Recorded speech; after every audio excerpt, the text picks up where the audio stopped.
Fan Studios, secured by DFWSecurity.com. This is Sean and RJ on 105.3 The Fan. 16 starts, 9 down, 10 games off the bench, and an alley-oop pass ends up going in the basket. Good morning, Metroplex. That is how we start the Thursday edition of Sean and RJ here on DFW Sports Station 105.3 The Fan. I'm Sean Sharif alongside Ralph James Choppy. We got Peyton and Ryan in the back, and we are live on the best fan cam, Twitch, and YouTube stream in the Metroplex, run by Rai in the back, who put me as the third dirtiest person on the morning show yesterday. Yeah. And Bobby is still out for revenge, being labeled and named as the dirtiest on the morning show. Bobby probably took a shower 3 hours after a poop. He's going to come yesterday. in here. Yeah, he's going to come in here. Showered. Button down shirt. Yeah. Clean shaven. Everything. Potpourri necklace. Good job, Rai. Potpourri necklace, like Flavor Flav. That's what it is. It's amazing what what a nice little a lineup, an edge up, whatever the kids want to call it these days, can do for you. Makes you look clean. Makes you look svelte. Bobby's coming in here. I bet she's all shaven. 100% all shaven. Head? No. Okay. No. Should be, but no. Dallas Mavericks open up a season-long 7-game homestand last night against the Blazers. And this was the Luka and Kyrie pairing that they were hoping for as they smashed Portland by 29 points. Kyrie and Luka sit out the fourth quarter. Luka scores 30 in the first half. He averages 19 points in the first half this year. Yeah. Are you kidding me? Pretty good. 19 points in the first half. To me, he's the MVP right now. He ends up with 41. Kyrie with 29 points. Mavs start off the home stretch with a win over a sorry team. There is no redeeming qualities about Portland. The only thing you got from that game last night was how the hell Dame stood around there for that long. Maybe Scoot's goggles, Scoot Henderson. Scoot. 2 of 11 for 7 points. He's averaging 12 points on the season. He's, I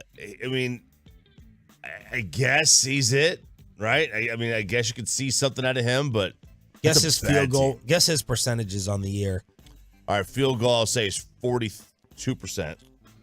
Lower. 39. Lower. 36. 36. 3-point, 27. 28. Woo! That's not good. Is free throw the 70s or 60s? 78. All right, okay. He's got that going for him. But there was talk that Scoot, 3 turnovers a game, he should have been even higher as a draft pick. There was some talk. There was talk that he could easily go number one, that he was the best player of the draft. I mean, this is an absolute rebuild, and you could tell. You couldn't name anyone off that team other than Scoot going in that game. That's awful. And then the Mavs got up to a great start, and I thought, okay, they're going to fart around with this team, and they're going to hang around like Cleveland did, a week and a half ago. That just didn't happen. The Mavs took it to them, which is much like every game last night on the schedule. I mean, dude, the amount of 140-point nights last night, 130-point nights. Really? Kings and Magic, 138-135. Jazz Pistons, 154-148. Wow. It was overtime. Jazz Pistons? Clippers, 131-122. You had 116-111 for the Raptors. Grizzlies, 116-100 for the Bulls. 141-138 Hawks Thunder. Wow. 142-130 Pacers Bucks. Oh. 140-101 Cavs Wizards. Mavs put up 126. There was the overs had to have a night. Had to have a night last night. I wonder if you took the highest scoring night in the NBA history-wise, with a minimum of 5 games played. Last night sounds like it would be in contention. Yeah, it might be. Problem in the second half. 2 problems, actually. Right. Sprained ankles. Not good. Derek Lively and Grant Williams. Derek Lively already had this sprained ankle last month. He missed 4 games. Grant Williams spraining the ankle as well. This team just can't stay healthy. No, they can't. They can't stay healthy, but hopefully the injuries are mild and the treatment, and they wake up this morning and they feel better. That's the hope especially with Grant Williams. That's the hope. Yeah, well, for both of them. But there you go. Injuries are part of this thing, but when you have guys that get hurt and blowouts, it stings. It just stings. You got to play somebody. but it still stings. Mavs are 7th in the Western Conference. Here's the order. Minnesota is still leading the West by a game over OKC and Denver. The Clippers are 3 games back in the 4th spot. Then you got the Kings, the Pelicans. The New Orleans Pelicans have won 4 in a row, 7 of their last 10. Then you have the Mavericks 7, Armpit 8, Phoenix, Lakers, Warriors. How about that for your 9, 10, 11? As the Lakers are in trouble, they lose again last night to the Miami Heat. So the Lake Show is under 500. Phoenix is 2 games over 500. Then the Warriors trying to come on, trying to get a jump start. Then Utah, Memphis, Portland, San Antonio has 5 wins. Man, what do the Lakers get for winning the in-season tournament? They wasted everything. They wasted everything on the in-season tournament. They peaked too early. They peaked way too early. They got nothing left. This is why I do think, though, if they're going to do that in-season tournament, they should guarantee him a playoff spot. That should be the reward. Jason Kidd on Luka and Kyrie's performance last night. Yeah, I thought great response to what happened in Utah, just what we talked about this morning and being able to be focused. I thought the ball movement was great. Defensively, again, was really, really good. We were locked in. A lot of great performances by our 2 stars to get us started. And Kai he didn't wait tonight. He was aggressive. And then Luka was Luka. Pro Bowlers announced in the National Football League. 7 Cowboys make it. Have you seen the list? Yes. The Cowboy list, not the Epstein list. Yes, I have. I've seen them both. All right. He did not make it. Get in the gallops while you can. Brian Anger, Brandon Aubrey, Deron Bland, CeeDee Lamb, Zach Martin, Micah Parsons, and Dak Prescott make the Pro Bowl. All right. I mean, that's only the Niners had more. Is that how that worked? I think only the Niners had more players make it. What does the Pro Bowl even mean anymore? Right. Who's going to say yes to it? They're going to play a flag football game and they're going to go, which has been fun. Flag football games are fun. I like them a lot. It was fun last year. Yeah, it was. It was very fun last year. So it's we'll see what who actually decides to say yes to play in this thing. So San Fran got 9 in. 9. It's a lot. It's a lot of players. 9 of your 22 starters. Could you imagine that? It's almost half of your offense and defense starters make it.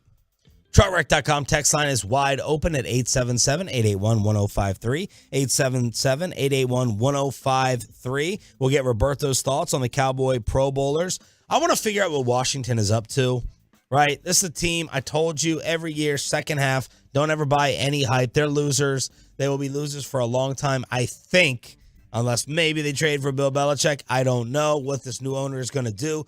Who are they starting? How are they tanking? Who are they trying to draft? We'll preview that at 7:20 during the Expressway.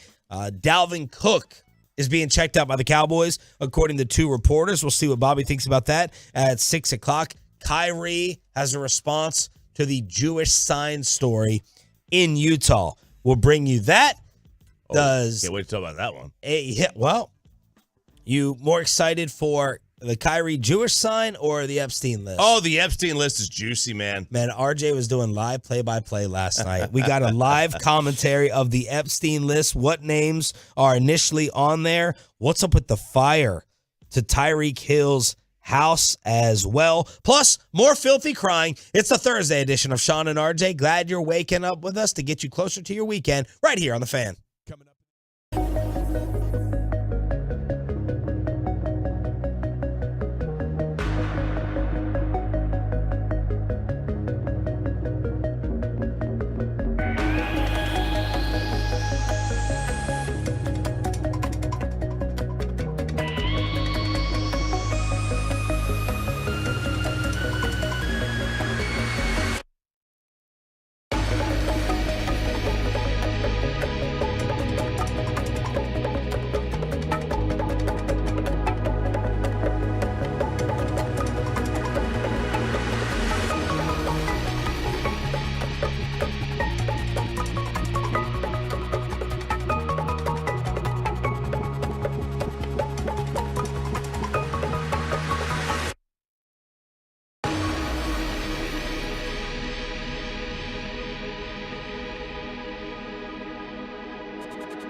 What up, y'all? Thanks for waking up with us, Sean and RJ Thursday edition, as we're going to have a Commanders version of High Low at 8 o'clock.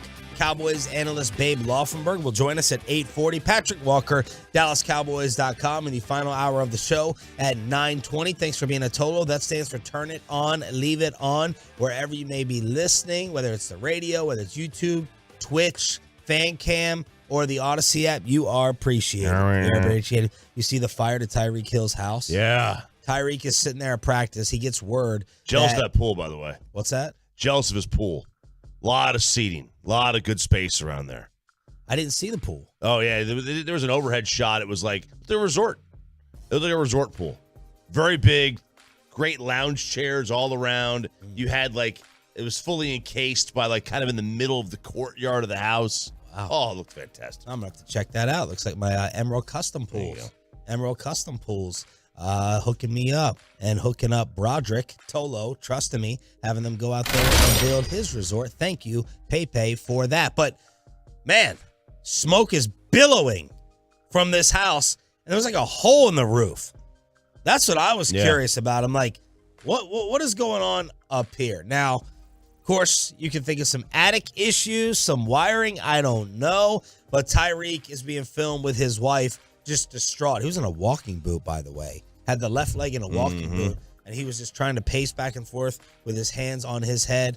Most important thing, everyone got out alive. Right. So I think his mom may be living with him, but everybody got out of the house in time. But Tyreek Hill's house on fire. I think they upped it to, what, a 2-alarm? Yeah, it was a 2-alarm fire, they said. And look, it's a large home. It's a very, very big house. And when you have something like that, you have no idea how it starts.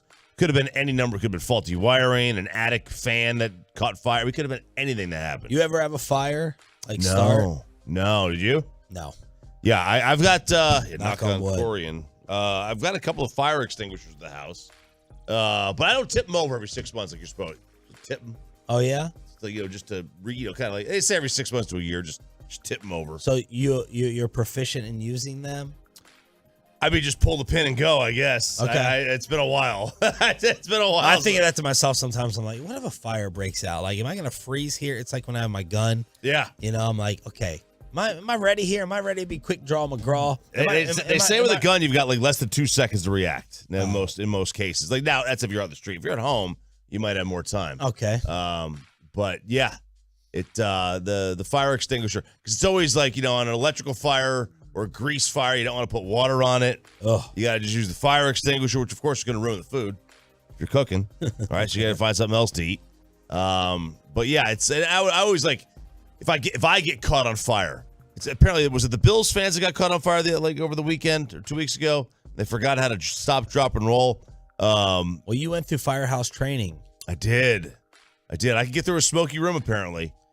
I don't know how I'm going to do that with an actual fire. I don't know how well you got through there. I mean, yeah, that's true. I didn't get through my own. Somebody else to drag me out. His agent, Drew Rosenhaus, said the fire was contained to one room in the house. $7 million, 7-bedroom, 8-bathroom home. But I got to go ahead and check out this pool. I got to see this pool. 8 bathrooms seems like a lot to clean. Now, how often do all those get used? I have bathrooms in my house I've never used. Wow. And I only have 3 of them. And I've never used the one in the front. Never used it. No reason to. There's no reason for me to use it. I've never used that bathroom. Do you also have like that den dining room in your home that no one ever uses? It's got a pool table on it that nobody ever uses. Oh, you got a pool table. Yeah. Doesn't really fit. How often do you use do you have a theater room or just a screen? Is it a designated room? It's just so upstairs has just one room. It's just like an open area. It's supposed to be like a game room. I've kind of made it into a theater room. It gets used periodically. I would say, it doesn't get used enough to make up for the money that I spent on it. The boys don't want to play pool. No, it's more like it's a storage room now. I've got boxes on it. I've got stuff on it. Like they would love to play. I just don't have enough storage for anything else in the house, so we use that. Take us through the RJ Choppy coverage of the Epstein list. Man, I don't even know where to start on this thing. This obviously took over social media last night with the Epstein list. And I'm almost to the point where I don't know what is true because I saw Stephen Hawking's name on this. And then all the stuff that came out about some of his proclivities. And I was like, wait a second, that cannot be real. Right. That is not real. And it turns out that wasn't necessarily real. No. The one that we said to each other about one of the things that he enjoyed. Yeah. The math problem. The math problem. That was. It's like you're punching a little person. That was not real. But his name was on the list. It was. It was on the list. I didn't okay, say. so who are you choosing? I don't want to start a news fight. Who are you choosing to trust when it comes to this reporting? Because even this morning, I opened up the Associated Press. I don't think mentioning the AP pisses off anybody on the left or the right. And they don't even really have names in there. So I have names written down that I got from social media, but I don't even necessarily want to say them because I don't want Jimmy Kimmel coming after me. And I don't know who to trust because you go to CNN.com, you go to the Associated Press, and you look in their article recaps, and they're not listing these names. Right. So I'm like, where do you go for this information?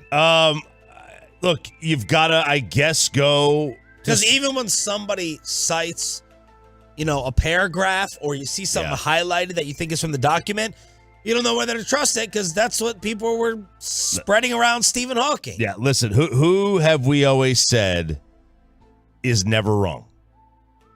God. TMZ. Oh, yeah. Right? TMZ's the one.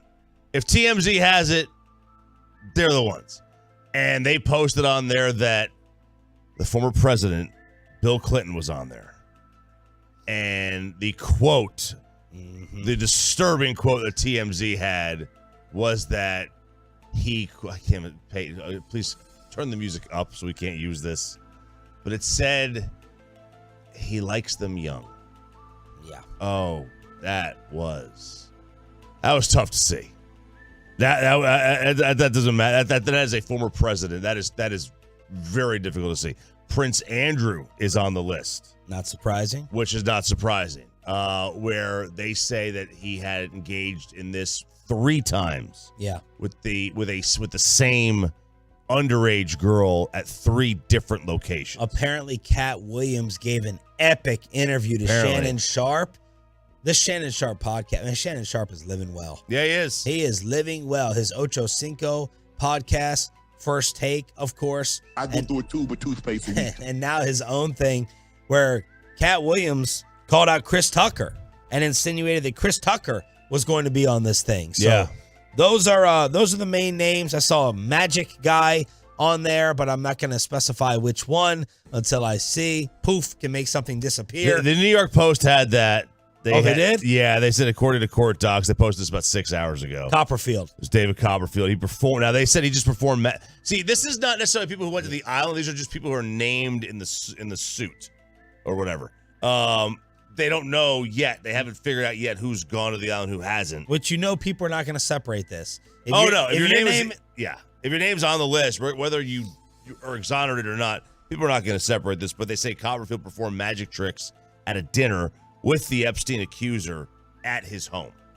So that was with the Epstein accuser that is basically the one who has started this lawsuit. I was disappointed. I was expecting a little bit more. You could tell all these networks, I'm switching over to every network and I'm alternating. They couldn't go through the documents quickly enough. It's like when Don Van Natta, I'll just take you behind the curtain here. Don Van Natta drops this, insider profile piece for ESPN and it breaks during our show. We're all trying to take different pieces during the commercial break in order to cover it here on the show live versus the next day. That's what all these networks were doing. I tune in and they're like, this is expected to more come out. And we have our team and our research people all over this. And I'm like, so you got nothing. You got jack squat for immediate information and names. But I'll be looking forward to this for the next few days. From the 706, there's 905 pages of court documents. Not every name listed was a sex offender. You can download it and read through it. I got through 65 pages. It's actually an interesting read. Wow. And then the viral clip of the day was the Nevada judge. You see the guy completely getting attacked. Yeah. Yes. The guy leaping over the judge's table. Pepe, did you see that? I did, and I wanted the Cowboys to sign that guy immediately because that was a massive leap. Maybe that could stop the tush push. I don't know. Going right over the top. or you see that on special teams all the time. But yeah, this dude just did a full head dive at this elderly lady on the stand. I'm surprised it doesn't happen more. Somebody gets denied bail. I mean, you got nothing to lose at that point. What are you going to do? You're going to go back to jail? Okay. So I'm surprised it doesn't actually happen more. 877-881-1053 is the truckwreck.com text line to hit us up. All the guests will appear via the D&M leasing hotline here on Sean and RJ. Why do people want Mozzie Smith to go on a barbecue tour? We got Will McClay rumors that someone could be recruiting him. We got Cowboy Pro Bowlers as well. We'll take you inside the Stars. We get closer to hopefully the NFC East clinching win over the Commanders. Inside the Star is next.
DFWsecurity.com. This is Sean and RJ on 105.3 The Fan. From news and notes to the coaches and players for America's team, let us go inside the stars on 105.3 The Fan. And we do it here on Sean, RJ, and Bobby. He is our Cowboys insider. This is a shout out to the 6 a.m. Club, our best audience of the entire show. Thank you for turning it on, leaving it on, your home of America's team. Practice squad signings did take place yesterday. Roberto, La'el Collins, Damian Wilson, 2 of the 4. Yep, it's good news to get La'el Collins wrapped up after that had become really confusing and bizarre, where it's like, oh no, it's done, and La'el's telling Nick Eatman that he's there, and then Nick's like, yeah, well, I mean, La'el, he's still not here, actually. And then we got through the end of the day, and people were like, well, Buffalo might come in. You might get Buffalo. They could come in here, swoop in, make things difficult. And then finally last night, the news comes together that, all right, good, he's there. And then Damian Wilson, the fact that you're going to go ahead and put him on the practice squad, I think that that's a good call, just because he's veteran linebacker. You clearly need bodies there. And so, yeah, big additions, very familiar, getting the band back together. I mean, they're not big additions. Big additions. Well, I do think the La'el Collins ones has a chance to be a big addition. Why? Because if he can step in there and if he has the workout, like they said, if you can add offensive line depth, that can become a big addition if Tyron Smith gets hurt. There's always a chance of Tyron getting hurt, and I feel a lot better about La'el Collins coming off the street than Chuma Edoga. So that to me is a big addition because it could save you. Clarence Hill and Josina Anderson throwing some fuel on the Dalvin Cook fire. Josina said the Cowboys will consider potentially adding him. Clarence said the Cowboys are indeed doing their homework after Dalvin Cook was released by the New York Jets. Due diligence, they call it, right? Yeah, doing our due diligence. Look, I mean, wait. So yesterday when Nick was on, he said, I thought he brought up a good point. He said, "Is Rico Dowdle better than Dalvin Cook?" Yes, right now he is. Okay, to me, given what they need him to do, he's better. Like, I mean, Dalvin Cook's a better pass catcher, but Rico is more explosive and Rico pass blocks better. Not that Rico's been great at it this year, but he's better than Dalvin Cook. And so, to me, I don't think that Dalvin Cook is better right now. Not enough so to take away snaps, as long as he's healthy, which right now Rico Dowdle is not healthy, and that's been an issue for him for 4 years. Tony Pollard was asked about his year, and he said, I thought I would probably have a better season. Where we are as far as playoffs and rankings, I couldn't complain. It's been an okay year. I hold myself to a higher standard. Why not more big plays? Quote, I'm not sure, but the season is not over. We've got a lot of games left to play. We will see. As for his health, I'm great. Ankle feels good. There's no nagging problems or anything like that. I'm ready to go. Man, I think it was Nick yesterday who said his longest run of the year was 30 yards. I would have lost a lot of money betting that was his longest run of the season. Yeah. And there was a Tolo who hit me up earlier in the year and said, hey, he doesn't have the same burst. It was like the second game of the season or the first game. And I was like, you're ridiculous. Like, you're overreacting. You're being dramatic. And I would have to go ahead and apologize to that Tolo. Because 30 yards for Tony Pollard, he's supposed to be the home run hitter that Zeke was not. I mean, maybe the injury did it. Maybe the workload did it. It wouldn't seem the workload would do it in week 2, right? Maybe it was the injury, though. That is the reason that it's not there anymore. That was Nick's hottest and best take yesterday when he joined us talking about being wrong over the run game. He was going hard in with a Zeke opinion. He was saying Skip Pete, the running backs coach, tried to tell us. They tried to tell us that Tony Pollard could not handle this workload, and all of us who wanted Tony to get those touches have been proven wrong. He had 70 yards at least in each of the first 3 games, rushed for 70, 72, and 122. Since that time, the next 13 games, Tony Pollard has rushed for 70 yards once. Wow. One time in 13 weeks. It has not been a good year for him. And look, a lot of times it is what's blocked for you. What are you getting? I mean, there's some running backs who they can get you a little extra. They can, do things after contact. But right now, Pollard isn't one of those guys. He's getting what's blocked for him, which isn't very much. Pro Bowlers were announced. Snub. Tyler Smith was snubbed. That's how I feel about that. Okay. Tyler to me has been their best offensive lineman easily this year. And I mean, Tyron has played well. I get inconsistencies with injuries. There's some really good tackles across the league. I get how he didn't make it, but to me, there's no excuse for Tyler Smith not to make it. The 49ers came in hard charge with that push to take over. The Cowboys had like 5 guys leading at position groups heading into the final ballot. Then the final ballot comes out yesterday, and it's like, oh, all of a sudden, CeeDee Lamb's been passed by Brandon Ayuk as the top receiver in the NFC. The 49ers guard has surpassed Zach Martin as the top vote getter.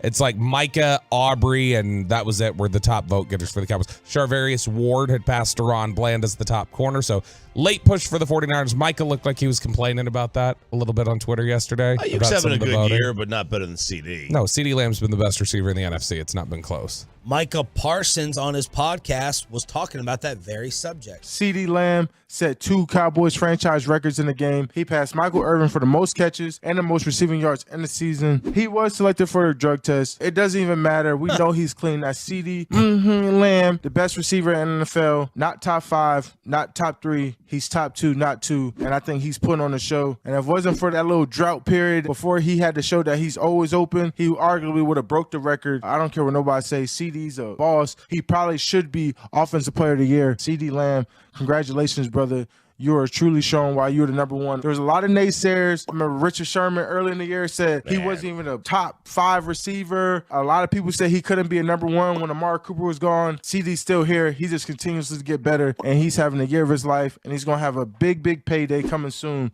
I did not think he was going to say naysayer. My chest tightened up when he said that. Reese Parsons over here. I need the isolation of that CeeDee Lamb. That needs to be a drop. Is that what we're doing? I did not know that was the sound effect. Can I just briefly complain? Lamb. Can I briefly complain about the replace Gallops with that? I hate the little sound effect style on some of these podcasts. It feels so inauthentic. Like, all right, we go on this rant and then hit me with your little sound effect swipes here and everything else. But CeeDee Lamb, he is. I mean, it's you can't make a case as the best receiver in the NFL. You cannot make a case. Probably not. No, it's not probably. Bassick had him 3. He's absolutely top 5 now. Sure, but you can't make a case number 1 over Tyreek. Over Tyreek, you can make a case. You can't even play devil's advocate. Yeah. I mean, I think you can make a case that he's like when you want to talk about technically speaking and well-rounded and everything else, you can make an argument that he's right near the top.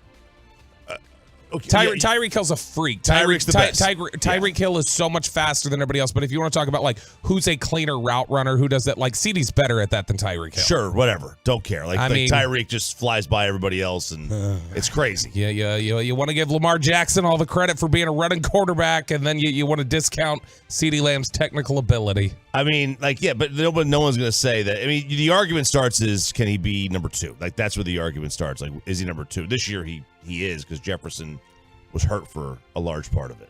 What is going on with Mozzie Smith's weight? He dropped a lot of it. Probably like 30, 40 pounds in the middle of the season.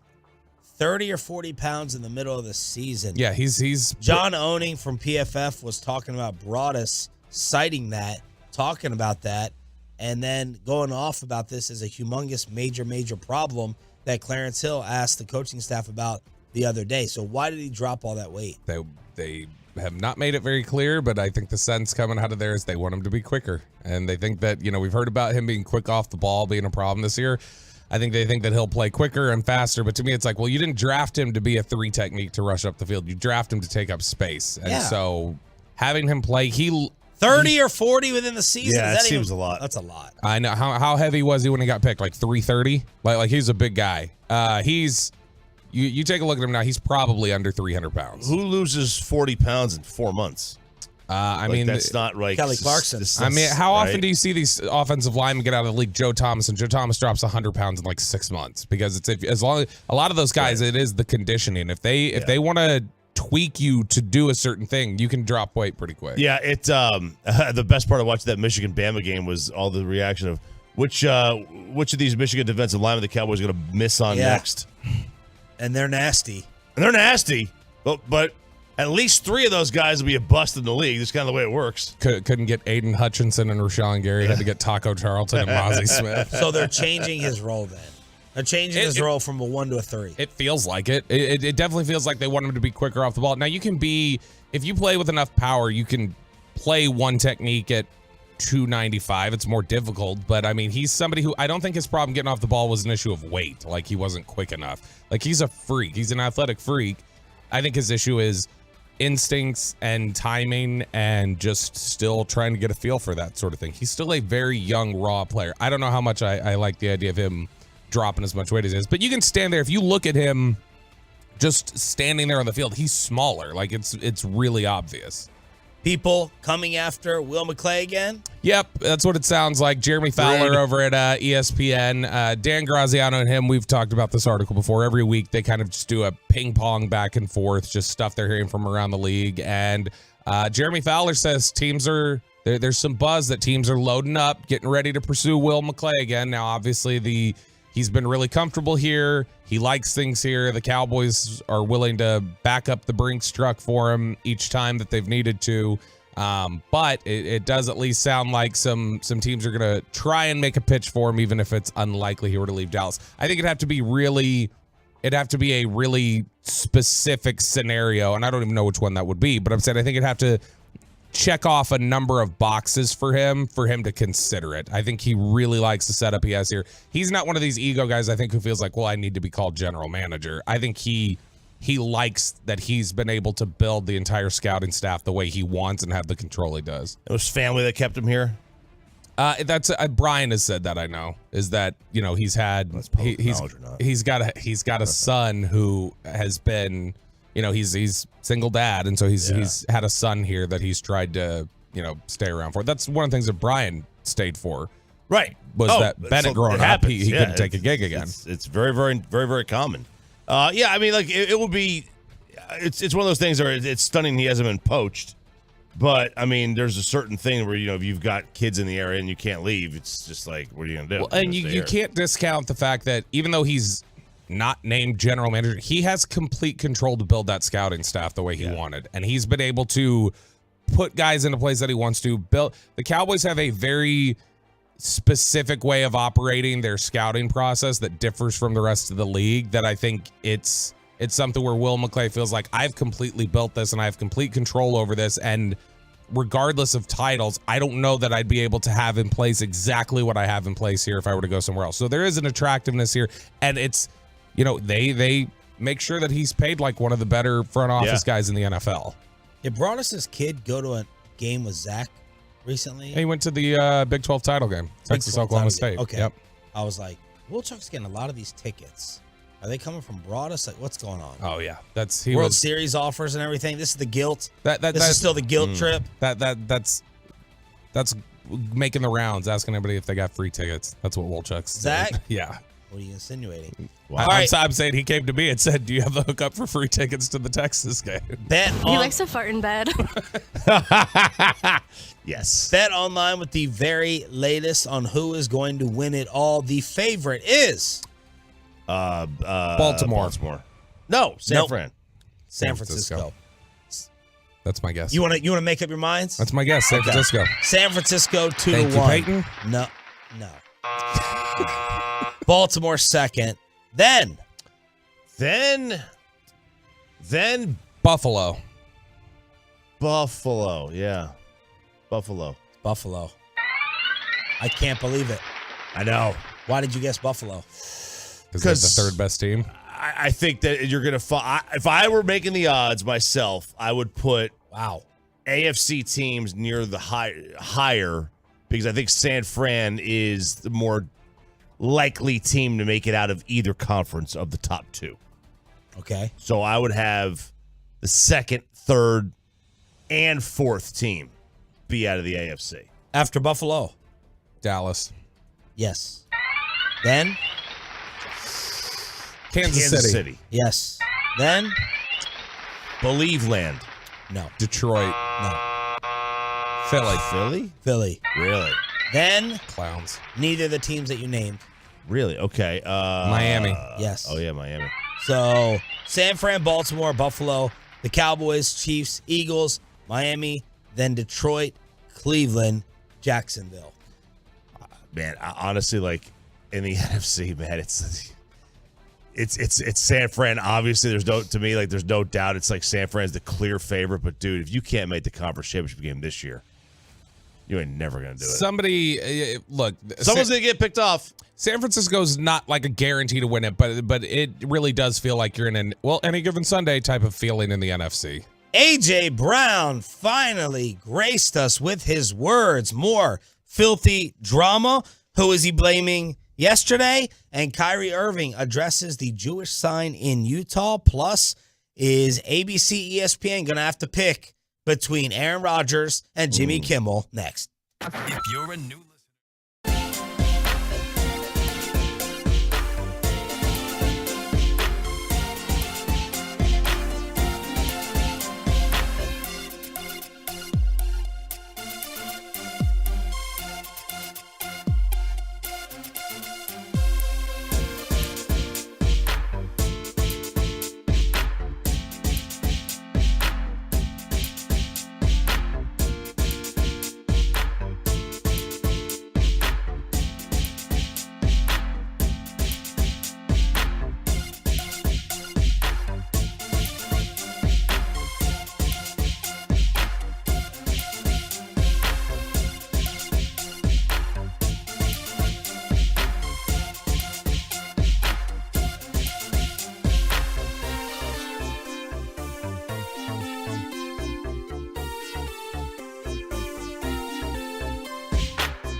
back to Sean and RJ right here on 105.3 The Fan segment here, brought to you by the personal injury lawyers, Frankel and Frankel. Life is unpredictable. Accidents happen. Frankel and Frankel are the go-to attorneys for car and truck wrecks in DFW. If you or a loved one have been in an accident, contact the Frankels for free at 214-817-333-3333 or just go to truckwreck.com. There is Jones slinging it outside. And then Lucas sees a gap to drive, and boom, shakalaka! Follow up with the call on Bally Sports. Mavs get back on track by walloping the Portland Trailblazers by 29 last night. Luka with 41. 30 in the first half. Did not have to play the fourth quarter. And Kyrie Irving, he had said after the first game against Utah, I didn't want to step on any toes. And they're like, you need to step. You need to put on the high heels. Don't sniff them like Orlovsky and step on everybody's toes. And Kyrie Irving scores 29 points. But, Bobby, Derek Lively gets hurt again, along with Grant Williams, both of them with sprained ankles. Yeah, I mean, Grant Williams hasn't played this whole season, so I don't know how much it matters if he misses a game. But he was averaging 15 a night until he wore the Eagles jersey. He's been absolutely terrible lately. He's seriously just been a black hole. The Derek Lively thing is bad. Like, I mean, if you don't have Derek Lively for the rest of this homestand now and potentially after, just because sprained ankles can be finicky, they're screwed on this homestand because he is. When he's off the floor, they're just a bad defensive team. When he's on the floor, they're and rebounding. Good. Yeah, I mean, the fact that he can rebound, the fact that he can contest shots, block things, he is the only one, it feels like, on defense who communicates, calls out screens, does other things. And so they're in some trouble if they're without him for an extended period of time. It sucks that, okay, Kyrie's finally healthy. Here you go. You got the opportunity. And then Derek Lively goes right back out again. Rest of the games on the homestand, Portland again, good. That is tomorrow night. Minnesota, the number one seed in the West.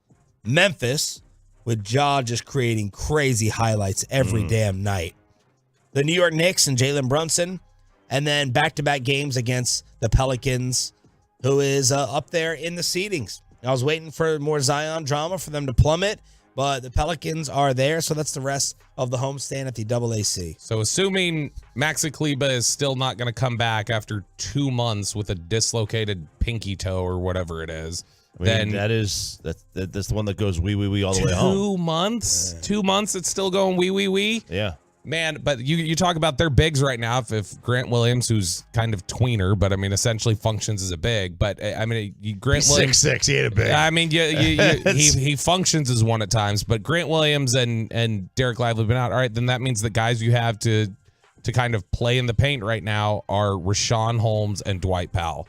And you've got you got Minnesota coming up, which is a team that has really good play with their bigs, and it's just a tough stretch that they've got coming up, and to be without Derek Lively, I think it kind of throws off their entire defense. Haven't had a Kyrie controversy in a while. Well, this one came from Utah, where a rabbi said that the Utah Jazz made him take down his sign that said, "I'm a Jew and I'm proud."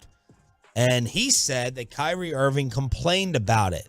The Jazz said that the sign created a distraction and interfere with play of game, so they asked him to put the sign down or leave the arena. So this is a story that started to simmer a little bit yesterday. Keep in mind the new Mavericks ownership as well. Kyrie Irving was asked about this after the game last night. He said he made no complaint about the rabbi's sign. Kyrie, quote, "I wish him and his family well. No disrespect going their way. That's not my MO." So I'm glad to see that Kyrie Irving quote and statement after last night's game. Yeah, and now it's the classic he said, she said. And the Mavs and Kyrie are going to be taking the stance that he said nothing, and the rabbi and his whoever people who are with, I'll take the other side, and they're going to take the other side, and the Jazz are kind of playing in the middle, like, hey. We want no signs to have any kind of distraction at all in our building. Well, look. Yeah, no signs to taunt the opponents. Don't ever bring those into the Utah Jazz. Yeah, Utah crowd's known for doing a lot of things. We don't want any controversy around here, Stockton. Malone. or Malone. Or Jimmy Kimmel as Malone. Look, for the benefit of Kyrie Irving, this is just from the perspective of Kyrie Irving, this story, this thing's going to go away. Oh, yeah, real for sure. quick. Because As I said in the very beginning of this whole thing, the Dallas media, we're just not going to press and ask him about this every single day for the rest of the week. In the New York media, they would. And that's where Kyrie would get more irritated, answering the same thing. It'd be in the New York papers. It'd be in the tabloids. It's not going to be a story here after today, in my opinion. That's my guess. So that's Kyrie saying, did not happen. Tim McMahon saying a Mavs source told him it did not happen. Poof, gone. Bye-bye. That's the way it's going to go. Gone. And that's a benefit for Kyrie Irving playing in this market. Yes, because if this was in Brooklyn, this would not go away. It just would not go away right now. I feel it also wouldn't go away because the Brooklyn era Kyrie, it does feel like Kyrie wants as little, like these things dragging on as much as they have in the past. And so I could just see that. Feel like he does want them or does not like want my them? concern is last night if he was going to get asked about this, that he was going to go, yeah, that happened. I did that. And that instead, if he just goes, well, that never happened. I wish them no ill will. Yeah. Whatever else, then okay, well then it's harder to keep this thing going if Kyrie's not going to keep it going. Right. I mean, look, Kyrie didn't Stephen A kind of be like, dude, you play in the NBA, you can't just say you don't talk about me. Don't talk about my contract. Don't talk about anything. That you could, and if he's playing in Brooklyn, if he's playing in Boston, you can't get away with that. Like half the town can't even watch the games that he plays on because of the network they're on. Like, this is the perfect place to just disappear. I think that I believe Jazz security went up, told them to put it away. The fans here are potentially filling in some gaps because they say Kyrie went over to Mavs security and then Jazz officials came over to. So I think they're making some assumptions. The only thing definitively they're saying is that Kyrie communicated to them, no need to bring that to a game. Now, if Kyrie said that, is he talking?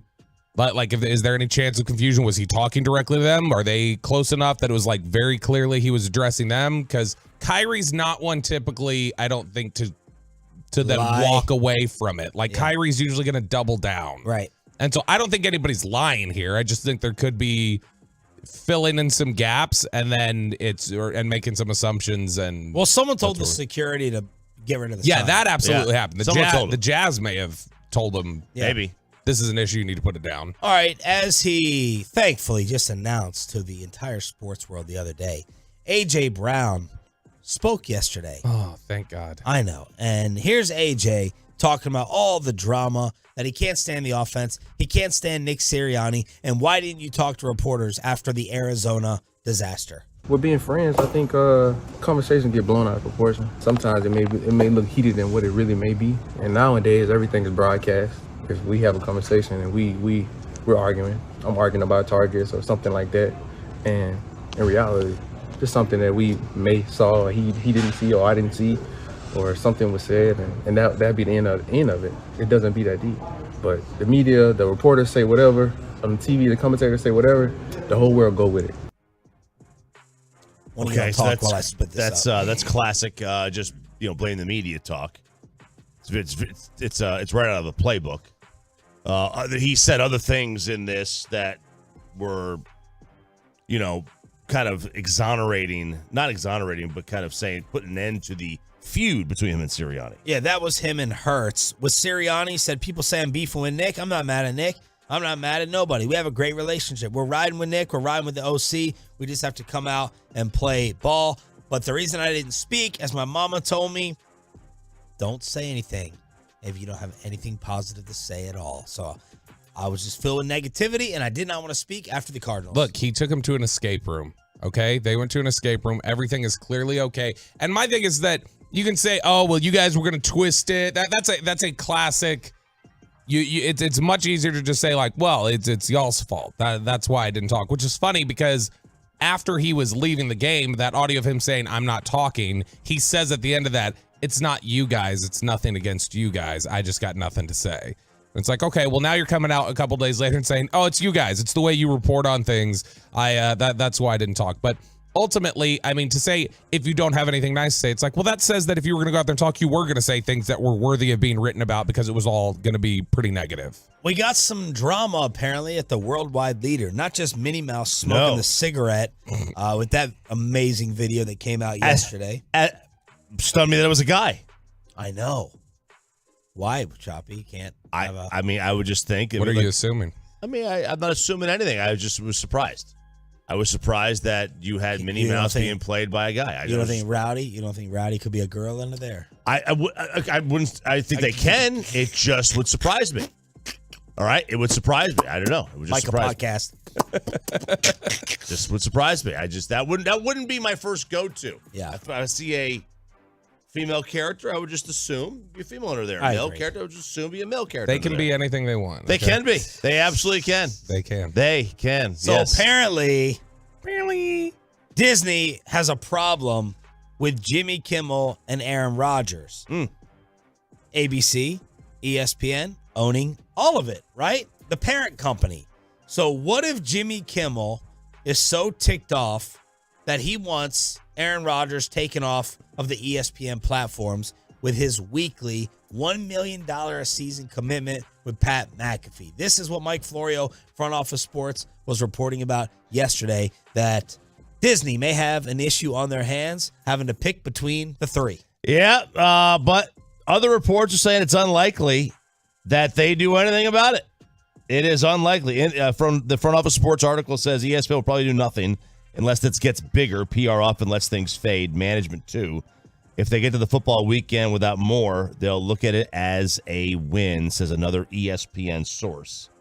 But maybe they talked to McAfee about avoiding topics with Rodgers like this next week, which you may not even have to avoid it. McAfee was apologetic yesterday. Yeah. To start off a show. Yeah. Like basically right off the jump. The machine's gotten to him. The machine's gotten to Pat McAfee. This is what we were all worried about. We were worried about his censored program at ESPN. Wasn't going to be able to say what he wanted to. Look. Wasn't able to ask the questions he wanted to. First off, I did not realize the amount of people that hated Jimmy Kimmel on Twitter. I'll keep it to Twitter. Second off, no, I'm not making any decision if I'm Bob Iger or whoever the hell is running the company. I'm not getting rid of anyone. Aaron Rodgers is good for business. Pat McAfee's good for business. Jimmy Kimmel, you are a late night star. I'm not firing people because you fight within the network. If Jimmy Kimmel gets into it with Tony Kornheiser, I'm not getting rid of PTI. So we're not doing that. You're not carrying that big of a stick, and we carry on and move forward. But you hope that Aaron Rodgers does not go after Jimmy Kimmel again on McAfee. Right. If you're Iger, that's your win. I'm telling McAfee that. I'm like, look, for legal purposes, we need to stay away from accusing people of being on this Epstein list and basically calling them, child molesters. So stay away from the topic, but that's what they do. They bait Rodgers every week, and they go viral over COVID, over this, over things like that, and they blow up 55, 60 million views. Look, it's you have to be able to understand that these are three mega brands that are involved. The Kimmel brand is a big brand. He's probably the most famous person globally at the network. Okay. Right? Who would be bigger than him at Disney? Do they have Seacrest? They do, don't they? Because he does New Year's Rockin' Eve. Seacrest's pretty big. Sure. Seacrest. But he's not on every night, right? But like from somebody who's a regular on the network, I'm trying to think who'd be bigger than Kimmel. McAfee is the biggest media star in sports. And Rodgers is going to the Hall of Fame in the biggest sport in America. Like these are three mega brands that are just embroiled in a triangle of terror right now. So that's the latest drama, media drama. What's your final decision? I don't know, because you've got three guys who are probably, like Chop said, talking about their brand and everything else. You got three guys who are not used to being told they have to quiet down. Right. Like you've got three guys who are probably used to, I am the biggest swinging one in the room and I can say what I want. And so it's going to be tough to have anybody backed out on this. Why Peyton is suggesting that you just die on the toilet. Next in the payload, 105.3 The Fan. But did you make your list of important changes for 2024? It's a new year.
And it's back to Sean and RJ right here on 105.3 The Fan segment here, brought to you by Classic Chevrolet. Why do so many Texans love Classic Chevrolet and Grapevine? They've got the goods, more new Silverados than anyone with incredible savings. Why go anywhere else? Go see them today or visit ClassicChevrolet.com. This is Texas. This is Classic Chevrolet. Relax, enjoy the difference, and find new roads.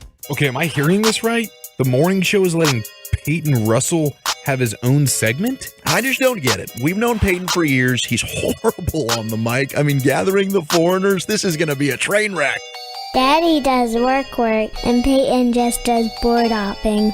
That is right. It is another edition of the Payload here. 6:40 on a Thursday every week, and it was about 6:40 on a Wednesday last night when I made quite the maybe mistake of being in the relationship. Oh no. Yeah, so I jumped the gun. I'm already thinking ahead. That's what I live life by, thinking ahead. Don't just live right in the moment, think ahead. If you're Except 3 for steps this ahead. show. Yeah, except for this show. Intros and everything else. Well, this intro's pretty good. Last night I already booked the Valentine's Day dinner. Now you're thinking, okay, you're let's see, 6 weeks out from Valentine's Day. And I called the restaurant. I can't say the restaurant name because my girlfriend Mackenzie does listen to the Payload, and so I don't want to give it away. But obviously, it's a 12-star restaurant. The best in the business, best in the Metroplex. Yes, 12 or 13, whatever the Yelp said. Do you really have to keep the restaurant a secret? It's not like not a gift. She knows you're going to a Valentine's Day dinner, right? Yeah, well, she does now. She knows she ain't getting queso. See, that's what I'm thinking. He's set such a low standard with the types of restaurants that he goes to that it might be a genuine treat to her. Like, oh, are we going to a restaurant? You have to make a reservation for cheddars. That I could see that he would want to keep. Well, because if I say the restaurant now, then she got 6 weeks to figure out, okay, do I want to stay with this guy and actually go to this restaurant or what? So I'll keep it a secret now. But, you guys know the name of it, so you can judge me on that. But sounds very immature. I called the restaurant and they kind of giggled and they said, oh, you're the first one to make a reservation. Anytime's open. And I was like, dang, was I early? I super early on this? I thought Valentine's Day was something you knock out early on because, I thought the reservations, were gone, soon. Yeah. Props to you. It's good for you, man. Very smart. Good. There's very few things worse than scrambling like Bobby would. The week before the Valentine's Day or the week of, and you're screwed. You got a 9 o'clock, you got a 9:30, you got to do it on a different day. So you did the smart, proactive thing. Don't understand why you have to keep it a secret, but yeah, that's strange. I got New Year's Eve reservations day before. I was surprised. For what? Where? Del Frisco's. What time? 8. Wow. Yeah, I was surprised. Was it very like surprised. their grill? Yeah. There you It was packed. It was slammed. Like when we left at like 9:30, there were people just then walking in. Yeah. Like it was the one in South. Like it was slammed. But I wonder if the 8 o'clock New Year's is not a big, because you want to be at the party by 9. Right. Yeah, You want to go in at 9:30, 10, stay there till the ball drop. But I'm still surprised you could get that. Yeah, I was too. We were like, oh man, what are we gonna get here? But steak. Yeah, no. I mean, like, what kind of I know, Choppy. Yeah, what kind of places were we gonna be able to get? But the issue here is, are you worried that the relationship is like fading? No, not at all. I think that's why I already made the reservation. That's the thing, because that's a classic move right there. When you feel like something is maybe kind of getting away from you, you plan something. You got to stay with me till then. Yeah, you plan something to keep them on the hook for a while. That's how I was able to keep Sarah around for the first year. She kept planning things, and all of a sudden she was like, well, I can't leave this guy now. So, and it's a classic move. You've been saying a lot of things recently that could tick her off. Yeah. Like, she obviously is not immature. Like how immature. Yeah, I told her about that yeah. last night. She laughed at. She said, absolutely true. Well, that sounds very immature of her. You told her about it after she didn't hear it. I'm telling you, she's different, guys. She's be a better different. liar. Be a better liar. Yeah, she's different. I can be verbally abusive, and she just lets it roll That's right not off her where back. we're going at here. So, like, does this restaurant have like a special meaning to her? Is it a special type of food? It's just a wow factor. I just want to make it surprise, be kind of generic and cute with it. You gonna tell her how to dress? I might pick out the outfit. I might do that. Wow. Okay. I like that kind of stuff. If that's a man card controlling, violation. sure. No, Amish in the city. Amish in the city. I like that type of stuff. Put on what I tell you. And I have her location, so I know when she's home, and so I can tell her, hey, I know you're home. Start getting ready. So wait, you get to know her location. She can't know what restaurant you're going to 6 weeks out. No, because I want to keep it a secret. I'm setting up a quadruple date. I have to. Yeah. I have to interact with her. I have to. No, not with them. I have to interact with her and get all of us out and about. We should be. I look for. This will be fun. I look for excuses to celebrate anyway, but I got to see Mackenzie out in a social setting. Got to. Bobby, have you already thought about Valentine's Day, or nope. Is that just another day? Yeah, what'd you do big time for New Year's, Mister? I have to rage around town. Yeah, I waited too long and we didn't have anything, so we ended up at home, and it was pretty terrible. It made me. It confirmed my thoughts of like, yeah, this is a terrible way to spend New Year's. Not because you were sick. No. By then I was all right. Oh. Like it was. I mean, my voice had come back a little bit. Nobody was really sick in the house anymore. But it's just. Did you try? Did you look for places? And how did your gifts go for the girls? Like the shopping, by the way, that you waited last second for. Yeah, I was done. I had still, when we came in here for the Dolphins pregame show, I had not bought anything yet, and that was December 24th. So I had to do the Dolphins pregame show and then jump over. I thought you were meeting Kristen the other day to go to the mall together. Yeah, I know. And then it got thrown off because the girls weren't feeling great. So then Kristen had to go on her own. And so I ended up going to Target on December 24th, which, by the way, run very efficiently. I did not have to stand in the line very long. And so, but no, I ran to the Target around the corner and did what I tend to do, which is just. Well, you made it by about 2 hours. Panic spend. Yeah. I'll bet you they closed at 5 o'clock. No, they closed at 8. But I had gotten, it was like 2 o'clock in the afternoon, and I was panic spending. I was just looking at things and going like, okay, I guess I'll buy this. I don't know if they were happy? Yeah. Okay, good. They were good. But I mean, it was definitely a bad way to do it. And you making a Valentine's Day reservation or plan? We haven't yet. We'll do something. I've got the kids that night. It's a Wednesday, so it's gonna be. I don't know what. It's not a Tuesday again. It's not a Tuesday, Peyton. It is not a Tuesday again. Look, but we'll do something. I'm sure. In this modern egalitarian era, I think that they need to treat us, and that they need to handle the reservations. And I want to be wined and dined. That's what I'm putting on Kristen this year. I'm not saying anything. Go ahead. Say it, coward. All right, guys. So now it's the Shad Love. I have a scenario that I debated with my friends over New Year's Eve. Okay, don't ask me why we thought of this. You know, what did you do for New Year's Eve, by the way? Went to a house party with my friends. That's the best move. Yeah, because sometimes Mackenzie will go out, but then I was like, no, we just keep it classy. Go to a house party where you can social. Classy. Well, I don't know if that's classy. We dressed up. You know, I wore the vest. I'm now a vest dressed guy. Dressed up in what you told her to wear?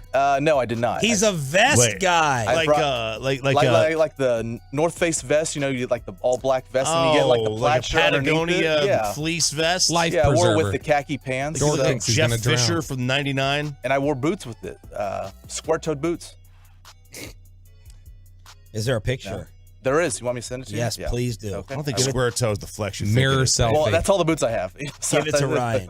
Give it to Ryan. They went Ryan. Mirror selfie. People were making fun of your Cowboy game day outfit. You weren't representing Cowboys gear. They said that you. They said who's the girl with Jason Aldean? That's what people were saying. I dress up for sporting events. I dress up, especially in those seats. You know, you saw Jason that we were with. I mean, he was in a suit. You know, like that's how I roll to sporting events. I don't dress up for sporting events. Yeah, it's an event. Right? It's a night out. I don't wear team gear.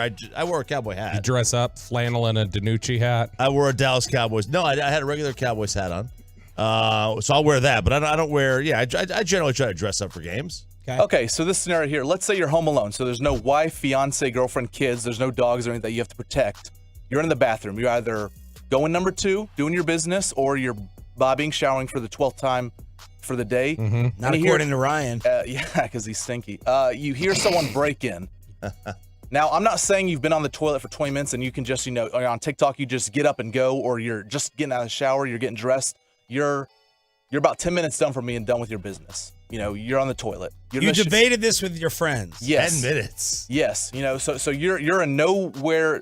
You're not in the position to just get up and go, fight off whoever breaks in your house. What do? Do you think of a plan to get out of there, or do you just suffer defeat and just let the robber do their thing? Because you're in the bathroom, right? So if you flush the toilet, get out of the shower, you're probably giving away your position.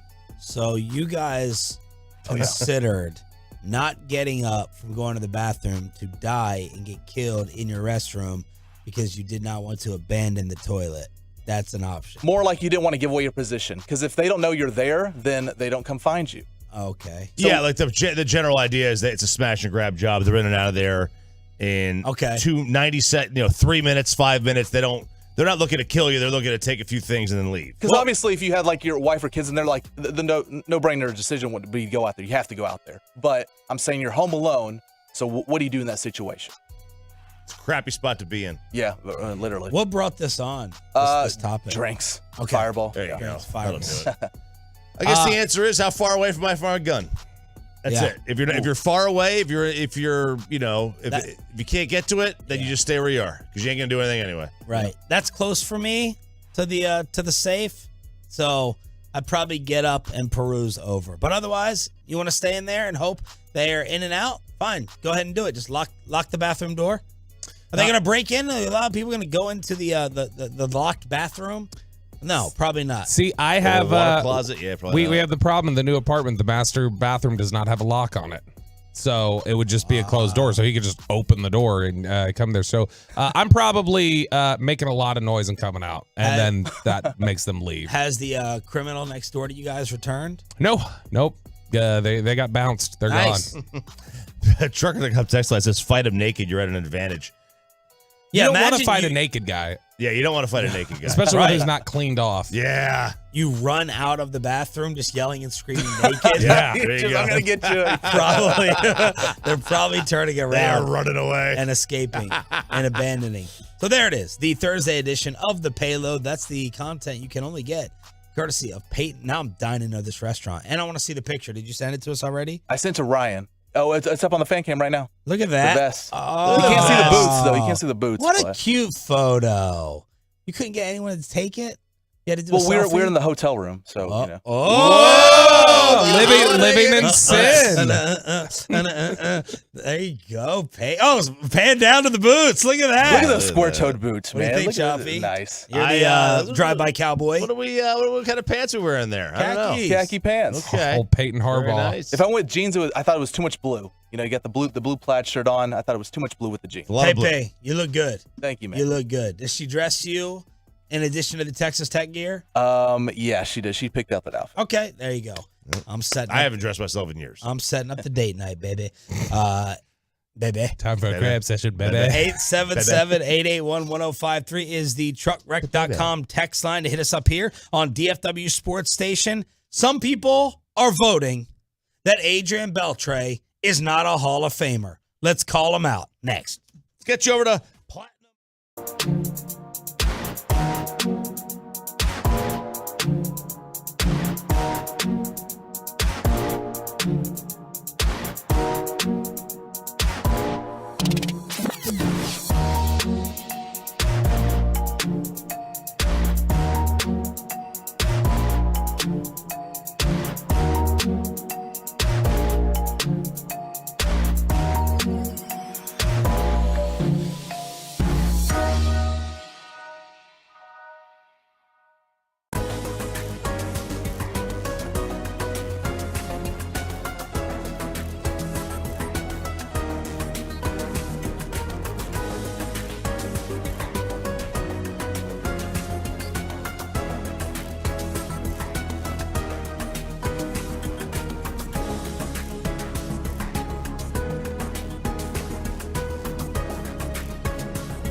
our fan studios secured by DFWsecurity.com, this is Sean and RJ on 105.3 The Fan. RJ Choppy says we have a Week 18 problem in the National Football League. Yeah, we do. Schefter posted this on social media. I'm going to give you the starting quarterbacks for the games. Just these are the confirmed quarterbacks who will start these games. Blaine Gabbert. All right. Guess the game. Who they play? Who he play for? Exactly. All right, Bobby. Oh, Blaine Gabbert. He plays for the Bears. I don't know who he plays for. I have no idea. We need somebody else to have this listed out. I'll write the names off. Oh, Chiefs. He's playing for Mahomes. Jeff Driscoll. I'll just accept the college they played. Half these guys played at. Detroit. He used to be at Detroit. He used to be at Detroit. He plays for the. He used to play for the University of Florida and Louisiana Tech. He's with the Browns. He's with the Browns. Carson Wentz. Rams. I do know that one. Nick Mullins. Oh, who's Mullins playing for? He's playing for. He played a couple weeks ago. Yeah, Minnesota, right? Minnesota. Awful. Trevor Siemian. Oh crap. Former Denver Bronco. Houston. No, he's not Houston because Houston's actually got someone to play for. Jets, I think. Yeah. Easton Stick. Chargers. Tyrod. Giants. Tyrod Cutlets. The rest of these are going to be easy. Sam Howell. The Commies. Mason Rudolph. And Kenny Jared Stidham. You can also add to that. All steady. Lamar was ruled out, so you add either Tyler Huntley or Josh Johnson to the list. Pro Bowler Tyler Huntley.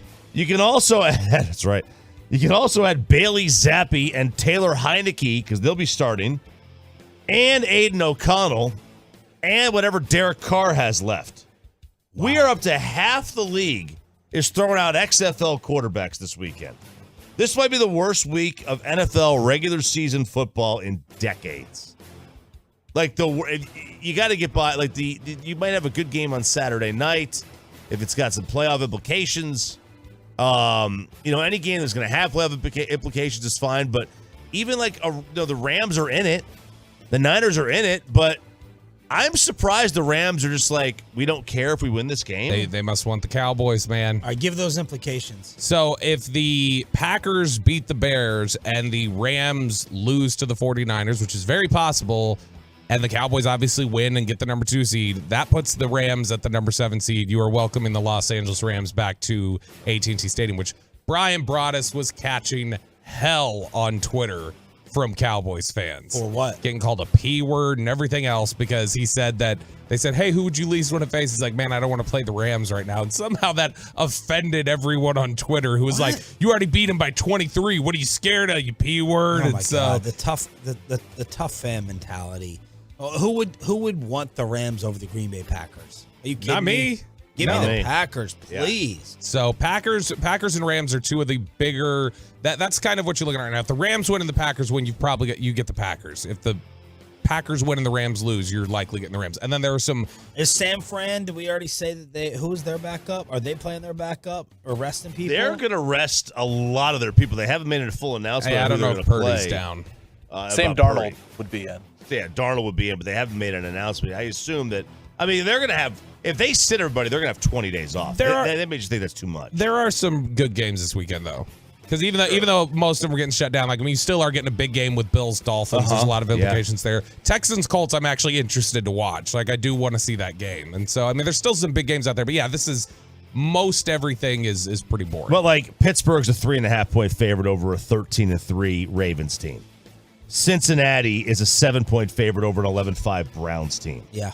I'm looking at the spreads. San Fran is favored by 4 over the Rams. And then the Packers are favored by 3 over the Bears.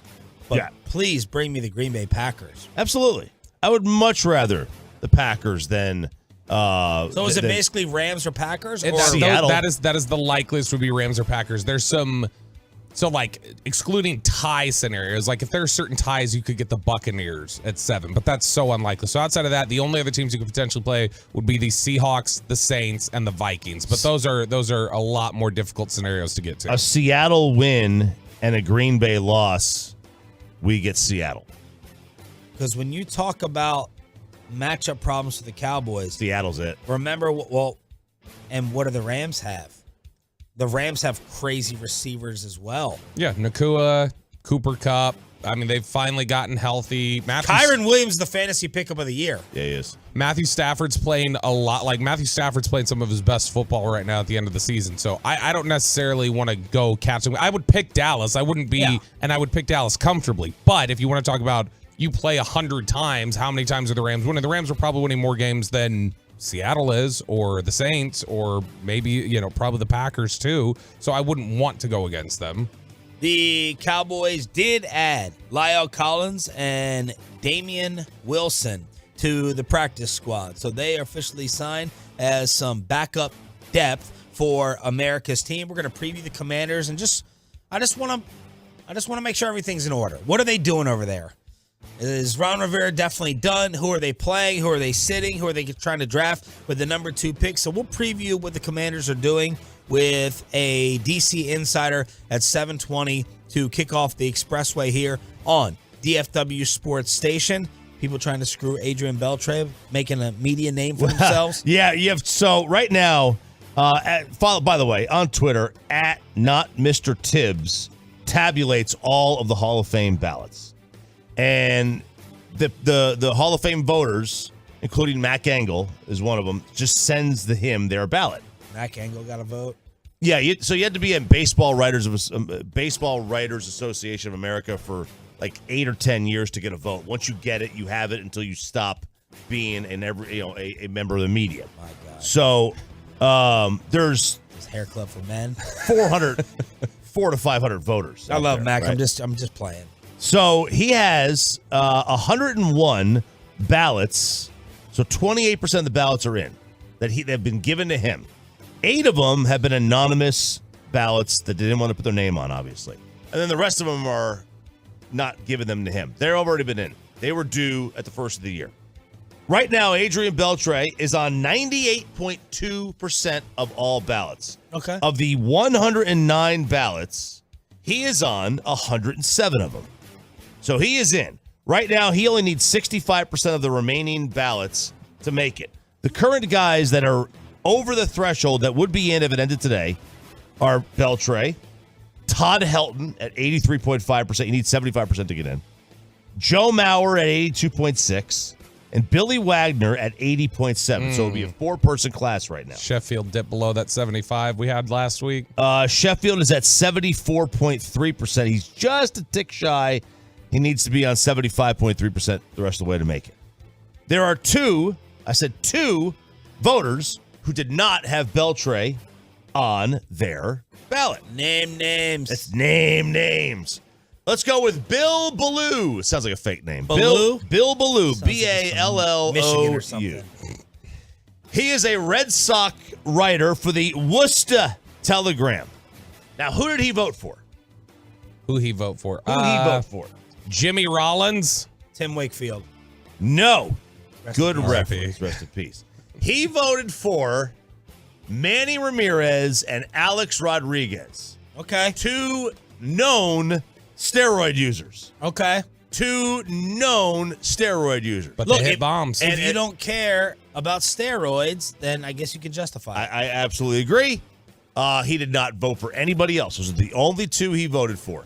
Now, I do think that didn't vote for anybody else. Didn't vote for anybody. Didn't vote for Helton. Didn't vote for Wagner. Didn't vote for Mauer. Why would Sheffield. that sounds like a protest. Like until these guys get in, you shouldn't be voting for anybody else. Sounds it, but I also think with Beltre, his year in Boston was what?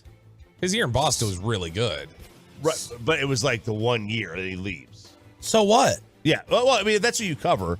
These are the writers. The baseball writers have, and all media members, Bobby, for crying out loud, Bobby. Yeah. If you cover somebody and you don't like them, it will leave a stain forever. And some people just can't get by that. And they punish them. They use their little bit of power to punish them and say, well, you're not, I'm just not going to vote for you. Yeah. Like I would never vote for Orlovsky. He hit 321 in Boston. Yeah. Maybe they didn't like him. If they didn't like him personally, you know it's going to happen. I mean, there are people in Boston who left Ted Williams off their MVP of that ballot when he hit 406. And Joe DiMaggio wins the MVP that year with 56-game hitting streak. and it was people in Boston left him off their ballot because they didn't like him. Like that's media. Yeah, but nobody dislikes Belcher. Belcher's great. The other one was also a Boston guy, Tony Maserati of Felger and Maz, that the talk show host. Yeah. He was with the Boston Herald for years. That's how he originally got his vote. And now he has kept it because you're a lifetime member. Who he vote for? Manny Ramirez and Alex Rodriguez. Okay. Got your little cute quest there. We're gonna band together and do this stupid thing. Wasn't Maserati the same one who got suspended earlier this year because he was it was Tony Maserati was the one who was suspended for insinuating the gentleman behind the guy on the Zoom screen was trying to rob him. Yeah. Yeah, so that's Tony is that Maserati. him? Yep, same guy. Mac's first Hall of Fame ballot, Fort Worth Star Telegram, voted for Beltray, Todd Helton, and Billy Wagner. That's it. I texted him. I said, man, you missed on Joe Mauer. He goes, everybody has texted me already and said I did that. Like, he goes, the amount of people who text me already and said that is the same thing. But he's a small class guy. I agree. I'm a small class guy. I think, who was it that was saying that they had mailed in their ballot and realized the next morning, oh, I made a mistake. I left Mauer off. I meant to. Somebody, one of the writers had said they mailed in their ballot and they realized, oh my goodness, I remembered in reflection I didn't check his box and I meant to. National championship prices that are taking place for that and bowl game changes. Yeah, so the prices here, obviously, the game is in Houston. The national championship game on Monday is in Houston, which Alabama and Texas would have been the preferred if you want to have the ticket prices soar, because obviously Houston is right next to Austin, and Alabama travels very, very well in the South. Well, the ticket prices, the original during the games on New Year's Day, the ticket prices that get in the door were nearing $3,000 a piece. They have dropped to under $1,500 right now.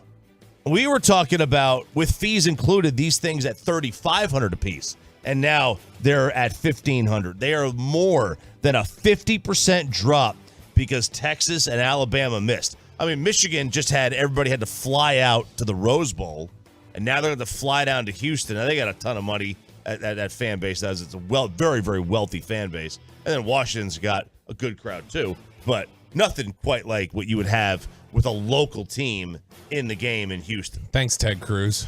Ruined that with the curse. Oh, he went again? Yep, that's what he's getting accused of being the curse, because obviously, remember, he was showing up in Astros gear, cheering on the Astros. Rangers win. Thank you for that. We appreciate that. But yeah, he showed up to the game wearing Longhorns gear, and so social media was saying it's his fault. He cursed us. Meanwhile, this is from Nick Caparelli, who is the bowl season executive director.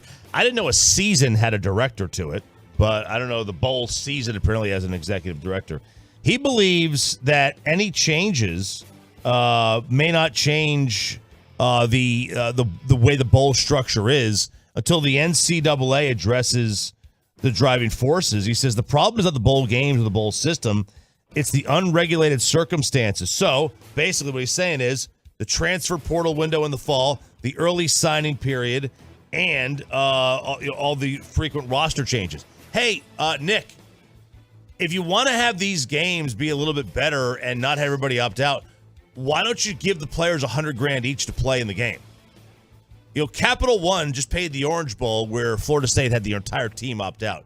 Capital One pays about $25 million a year to be the naming rights for the Orange Bowl. You know, take $4.5 million and pay every starter $100,000 to play in the game, and maybe they'll say yes. Maybe that's an idea. I don't know. Maybe it's just me. Yeah, that's not going to happen.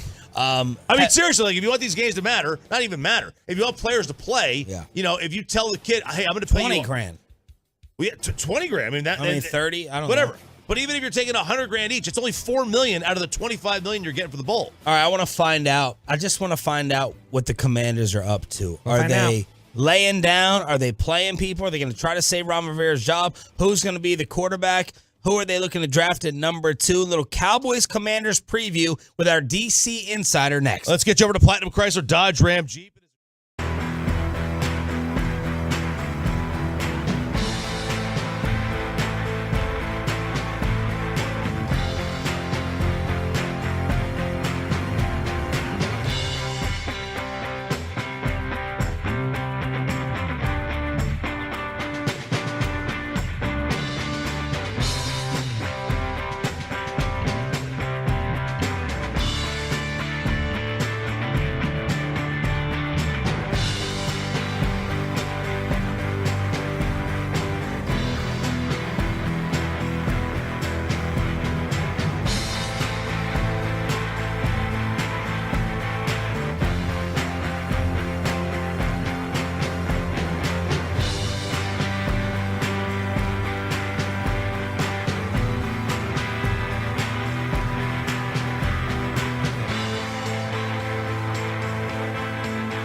105.3 The Fan. It is the Expressway right now on The Fan, and it's brought to you by the On Time Experts.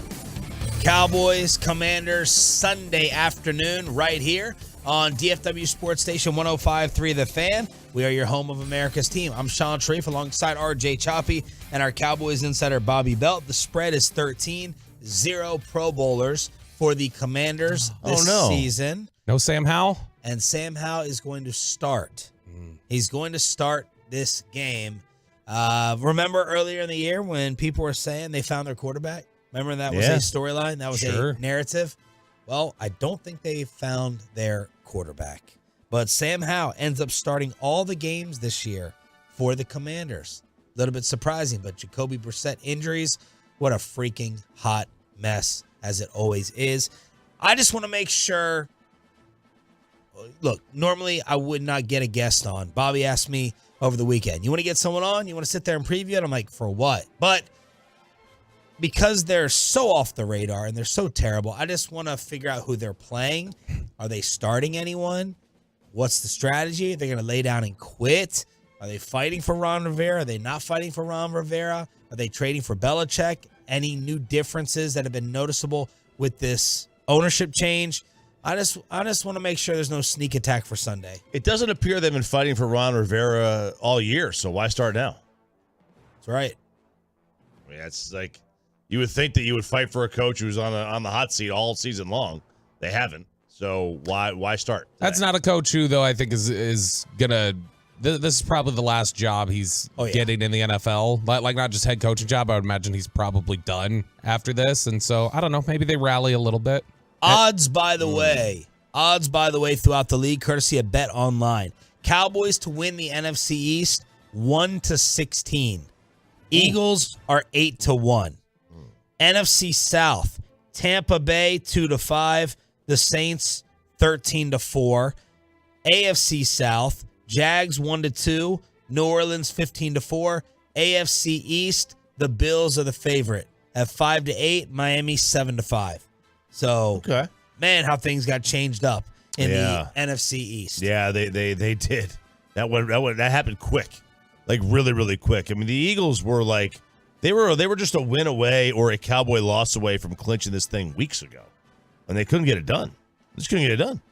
Yeah, I mean, because remember we were talking about heading into the San Francisco game where it was like, you know, who should they root for? Should you root for potentially Philadelphia? Like, is the division already something that you're wiping away and saying it isn't going to happen? This is the Expressway. We are commercial free for the next 35 minutes here on 105.3 The Fan. Let's bring in JP Finley from our sister station, The Fan in DC, here on the D&M Leasing Hotline. Good morning, JP. Thank you for joining us. How are you? Doing great, fellas. How are you? Doing well. Thank you for asking. What's the plan for the Commanders, the way it looks, or the way that you're feeling they'll approach Sunday against the Cowboys with starters or backups? Oh, you know, the Commanders will warm up in a stadium about 50% full of Cowboys fans. By kickoff, it'll be 80% full of Cowboys fans. The guys that play, the starters that play will play, but we've already seen last week they started putting a bunch of guys on IR with the kind of injuries that if you're on a playoff team, you play through, but if you're on a 4-12 team, you're done. Last week they were without their two starting corners, Kendall Fuller and Benjamin St. Juice. I think those guys are on IR. I don't even think they'll be back. A big one to watch is John Allen didn't practice yesterday with they were describing it as a knee injury. Now he's gotten plenty of veterans days down the stretch here, but I wouldn't be surprised if you don't see him this week. Sam Howell's your starting quarterback. Your tackles are going to be two guys that started their first games last week in Trent Scott and Cornelius Lucas. Brian Robinson did play last week. You think you'd see him again. Terry McLaurin is a little less than 60 yards away from 1,000 on the season. So you'd think they'd try to make an effort to get that done. But you are seeing, I mean, at best, maybe like 2/3 of the starters that were out there the Thanksgiving game in Dallas. It's going to look different. What type of year has Sam Howell had, and Was there a belief at some point in time he was going to be the starting quarterback next season? How would you describe Howell's year? There's certainly been some promise, certainly been some highs, but the lows have been longer and lower. Even when things were going relatively well, a lot of it was volume dependent. The offense they ran this year, I think, was far too pass happy. Sam Howell, for most of the season, and I believe he still is, but certainly for most of the season, was leading the NFL in pass attempts by a fairly wide margin. I know they're number one in the NFL in pass attempts at this point. And that's just not the way you develop a young quarterback. They were one in pass attempts, 30th in rush attempts. And it was so unbalanced that you saw him taking a ton of sacks. As the season has progressed, they've kind of rebuilt the offense where he's taking fewer sacks, which is great, but he's turning the ball over a lot more. He leads the NFL in interceptions. And if you just watch, I think part of getting drilled into his head to take fewer sacks, he's just bailing out of clean or at least clean-ish pockets that veteran NFL players would stay in. And in turn, the offense just isn't all that functional. He had back-to-back – he got benched in back-to-back weeks. They pulled him for Jacoby Brissett. And actually, last week they were going to go to Brissett, and Brissett tweaked his hammy. I watched Brissett yesterday. It looked like he's still moving around kind of tender. So it will be Howell again this week. There was a moment, though, because Howell started rough against the Niners last week, and then something like clicked back on in his head. He hit Brian Robinson for just a little check down dump off, got a good gain, and then was able to rattle off like 4 or 5 good passes in a row. There's talent in that young man. I feared, especially at halftime of that Jets game where he was awful. He completed 5 of 19 passes in the first half. I kind of thought he was cooked and it was over. He's been really resilient, really tough.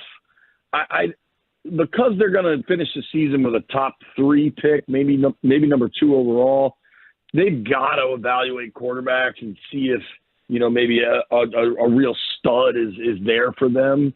But I think Sam will have a career in the NFL for a while, whether that's just like as a good backup that gets it to the right spot or I kind of, obviously their draft position's super different in that Baker was a number 1 overall pick, but I could see him having a similar career to Baker Mayfield. They're similar in build, both have a strong arm and good feet, but sometimes just try to do too much.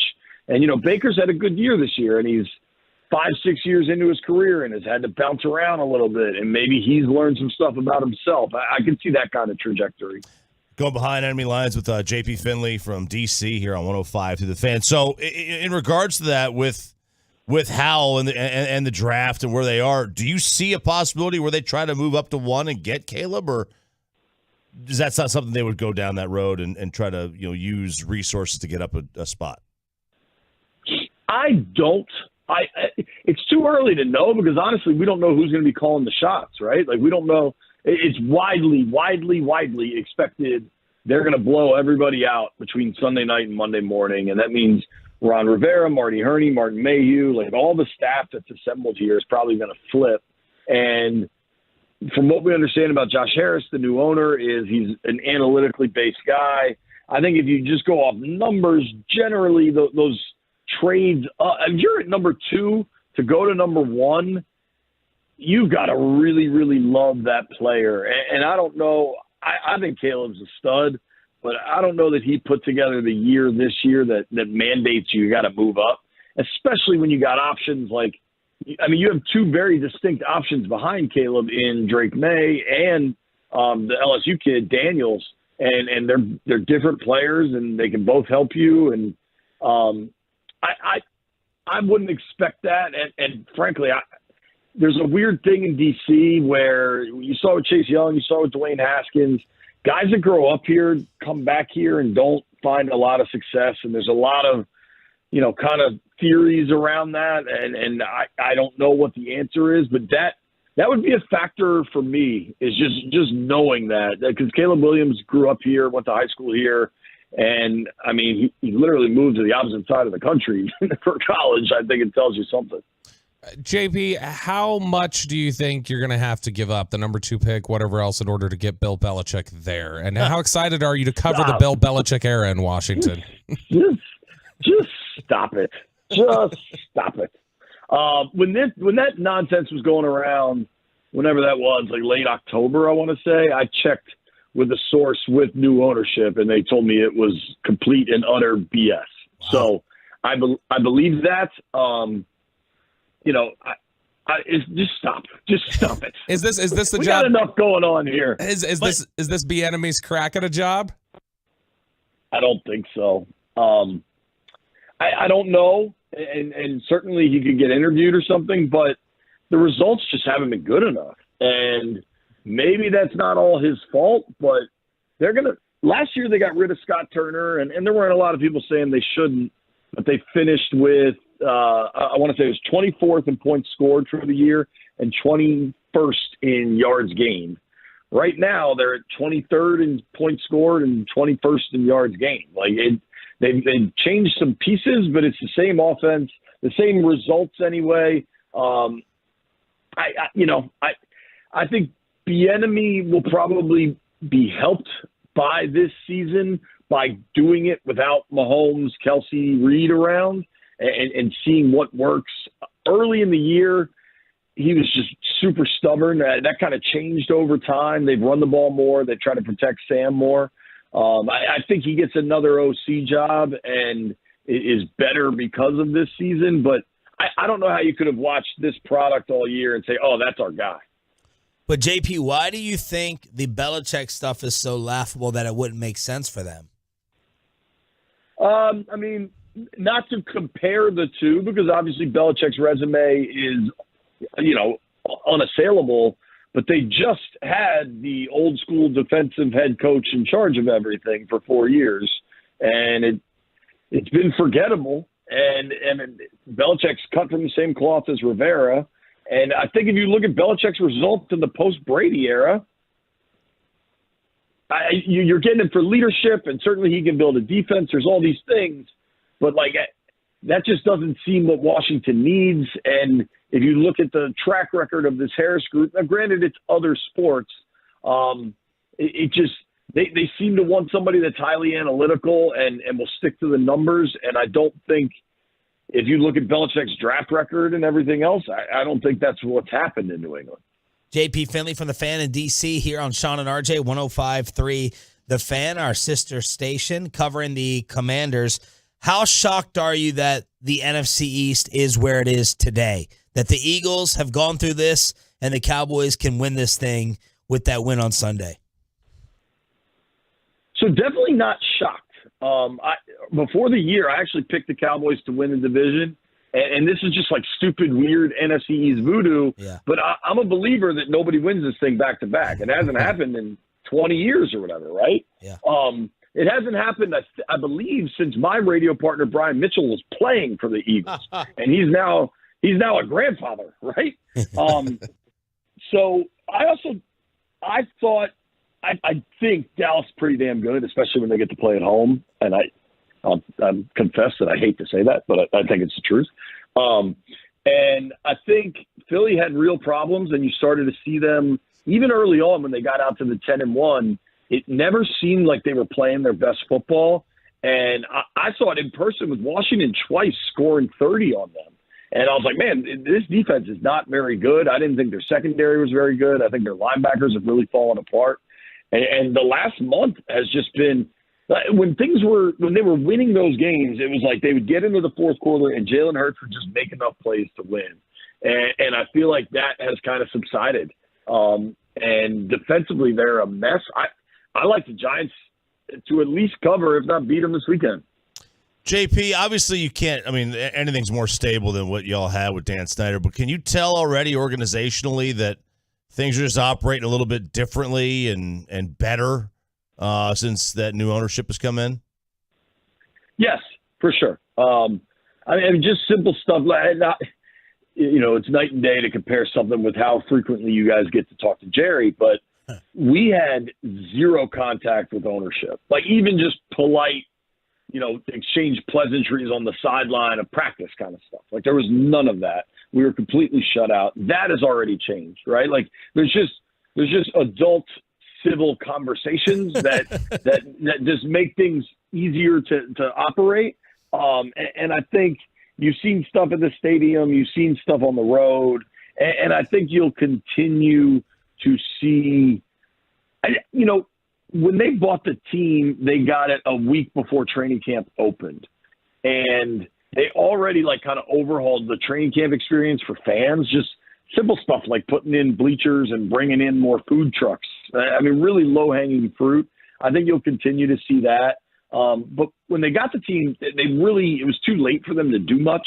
I think we're going to really learn a lot over the next 6 weeks, 2 months, maybe before the combine, before you really got to kind of lock in with what you've got, about what kind of staff they want to build, what kind of team they want to build, all of those things. And, I think it's possible. It's probably it's probably going to take a year or two, especially depending on what happens in the quarterback position. But ideally, they get to be a functioning, high-functioning, playoff-caliber organization again that fans in this city certainly deserve. What's your best or worst Snyder story?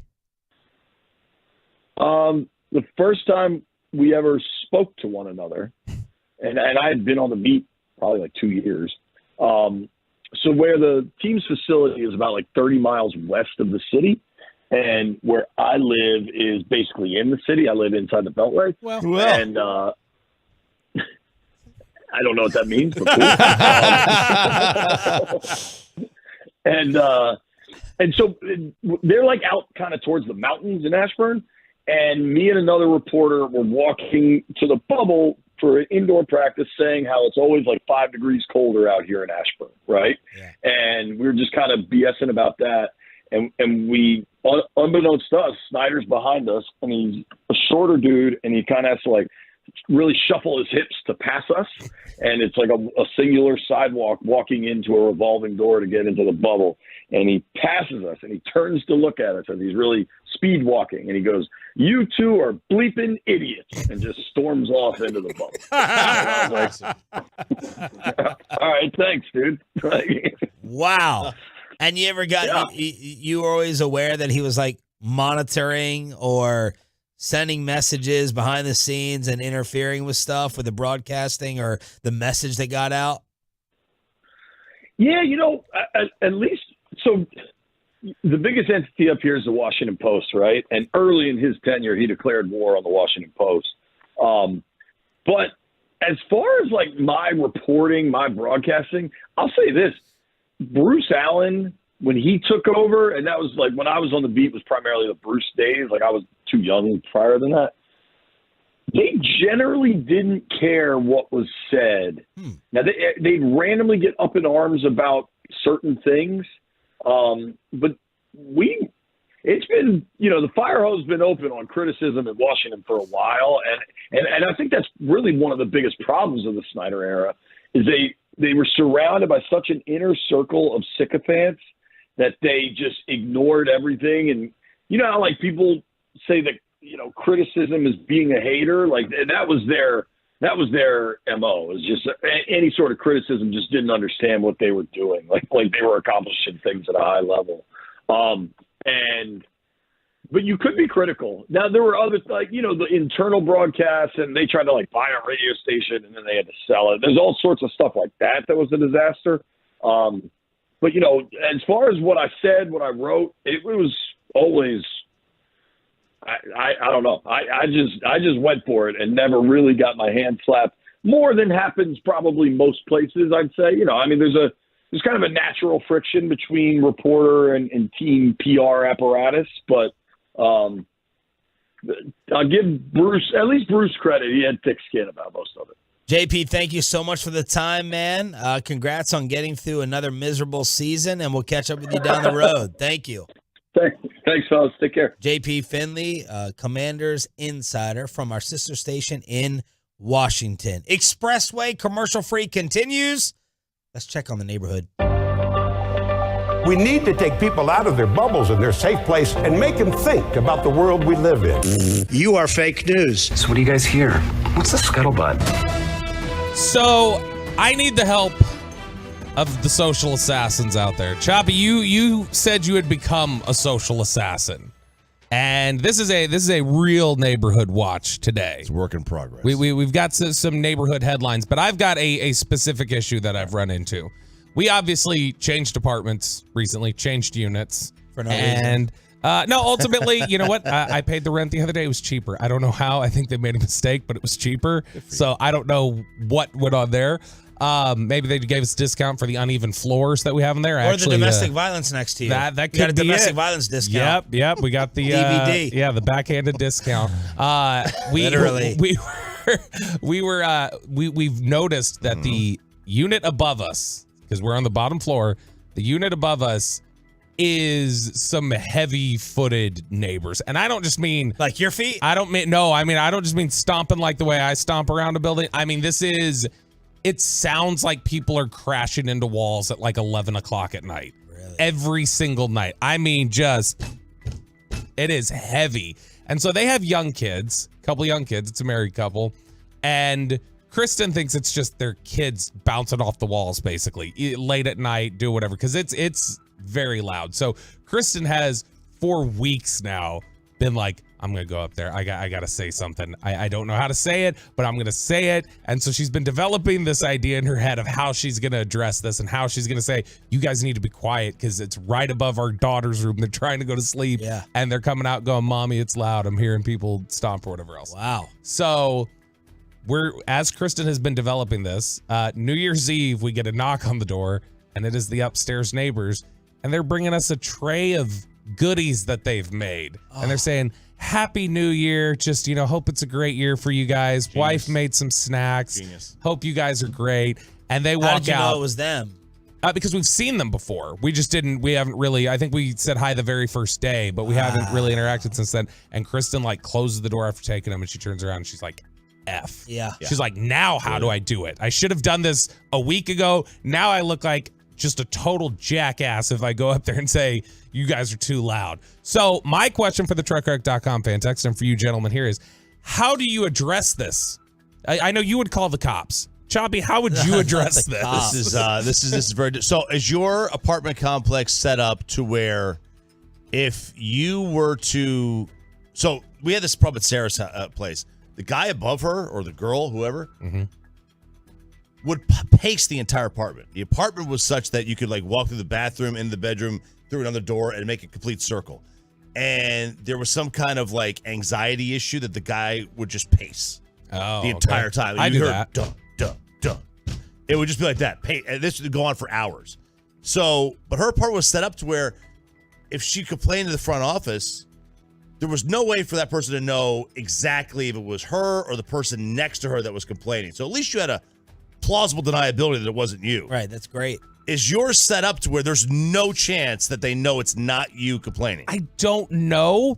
And I'm kind of hoping through this segment that they'll put it together. I'm hoping they're listeners. Do they and know who they'll you are? I mean, I don't know. Doesn't everybody? I would. Kristen's thing is, I don't think she wants to go to the complex with it. I think she wants to go to them and just deal with them instead of well, let's involve the office or let's set a precedent with the office that these people have problems being quiet. I think she just wants to go up to them and say hey, can you guys just be a little quiet? But she doesn't know how to do that without coming off as rude. Right.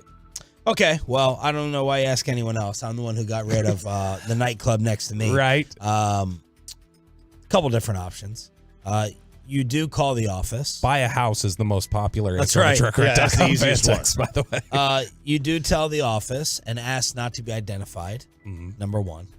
Number two, you leave an anonymous note, or you write out a note with Kristen's name on it.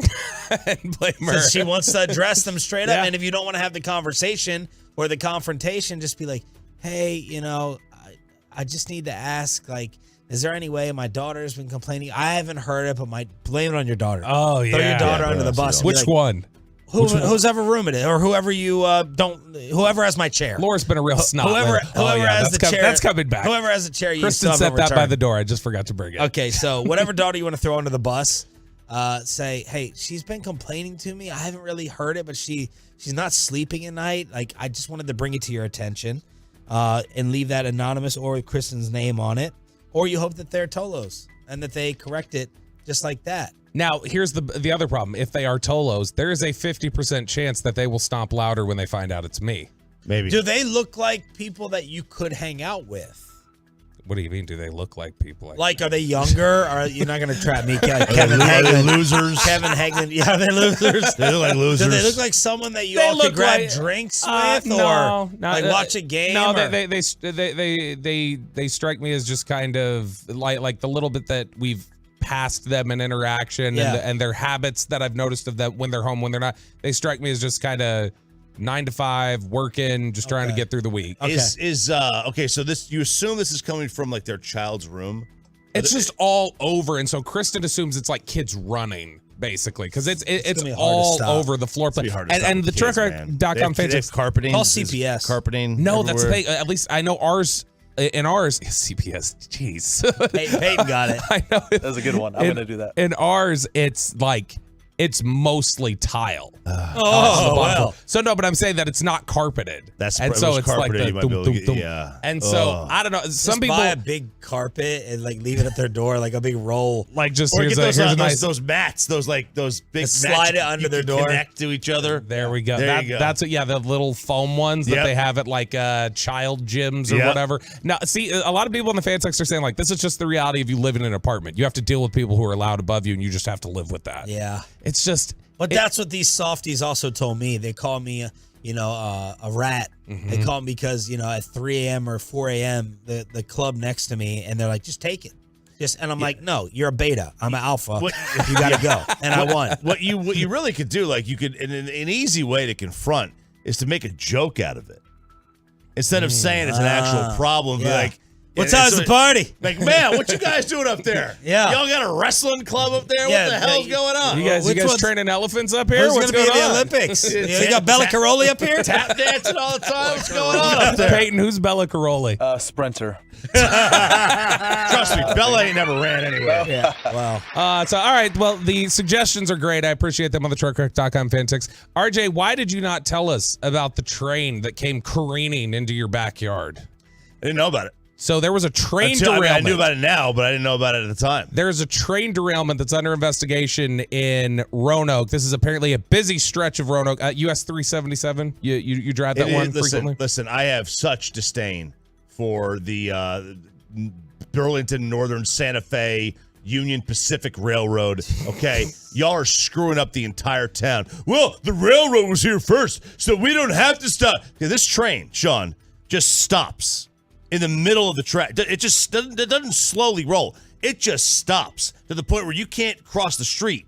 You can't get out. Wow. If you're stuck. All right. And if you get stuck while this thing is crossing, like around my house, I've never have, but delivery people, it adds at least, I'm not exaggerating, 10 minutes. Oh, it's been stopped for 90 minutes. It just stops. All right. And I've contacted the mayor, Scooter. Okay, I've contacted you. And I asked him about this, and he goes, well, I was told by Union Pacific that the railroad was here first, so they're not going to change anything. And they're going to keep doing what they're doing. And they're not going to build a bridge. And it's caused construction delays, like 30-month construction delays. Don't get me started. I'm almost glad it derailed. Whoa! I didn't say I was. I didn't say I am. I said I'm almost. I'm almost glad it big derailed. G-Bag Nation energy here, like wishing injuries and stuff like that.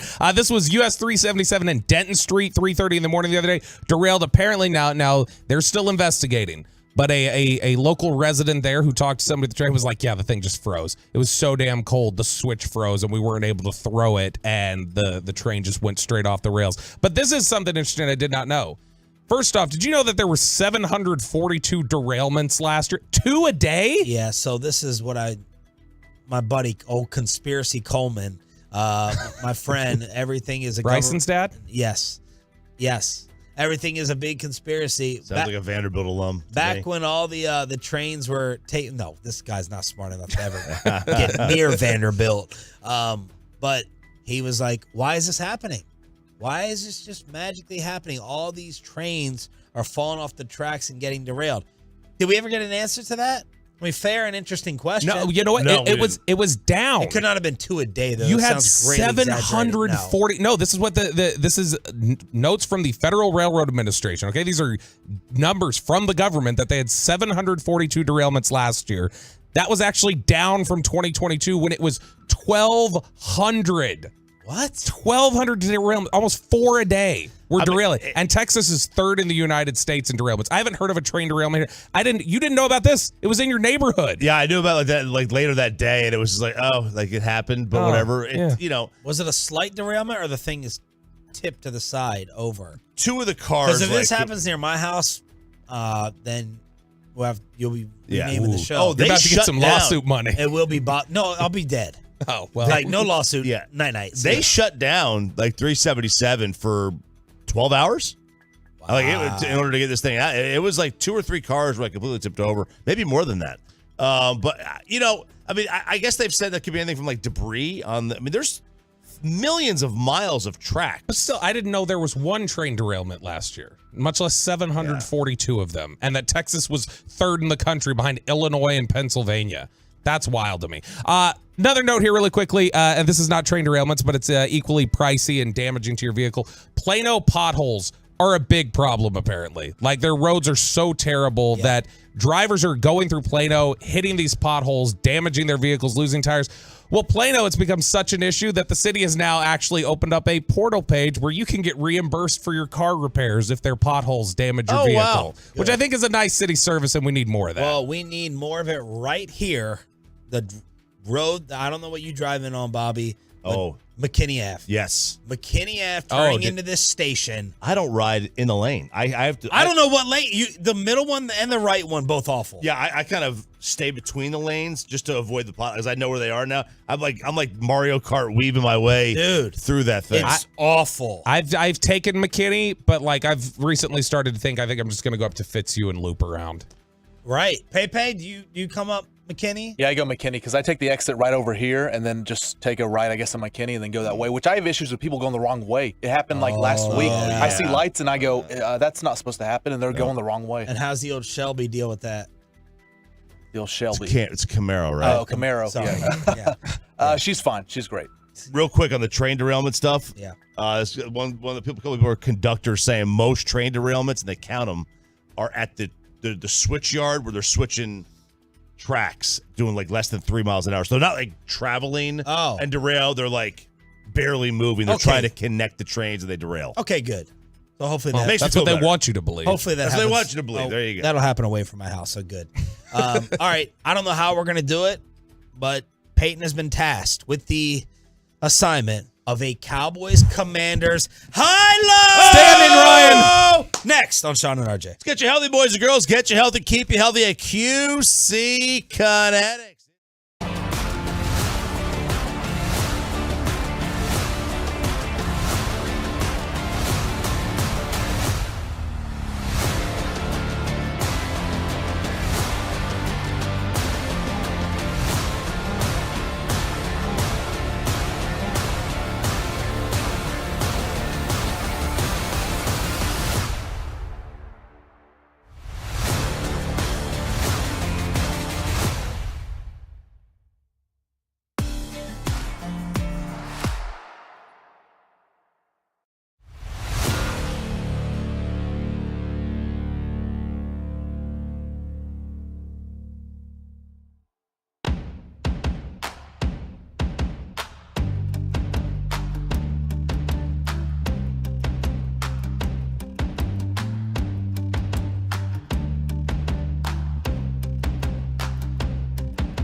fan studios secured by DFWsecurity.com. This is Sean and RJ on 105.3 The Fan. 8 o'clock hour, Thursday edition here on DFW Sports Station. If you are rolling around the dials, you have Sean, RJ, and Bobby. We're live on the Fan Cam, Twitch, and YouTube. Thanks to Ryan and Peyton Russell, who every Thursday coordinates, directs, and hosts a little game we like to call High-Low. Woo! Oh, baby, we're back. All right. We took 2 weeks off, but we're back, baby. High-low. Now, look, the Commanders, they stink so bad, we can't come up with just the Commanders high-low. They're that terrible. We don't want to do that. That would kill our awesome rings that we have. Benjamin St. Juice. So, wrong. Incorrect. Bobby's already 0-4-1. So, we had to think a little bit here. What rally towel is that? So Carter is putting together the main control room flare, and he has rally towels all up in there. So I was like, dude, I've got $1 million at home. I want to get rid of these. Here's a Rangers never ever quit one.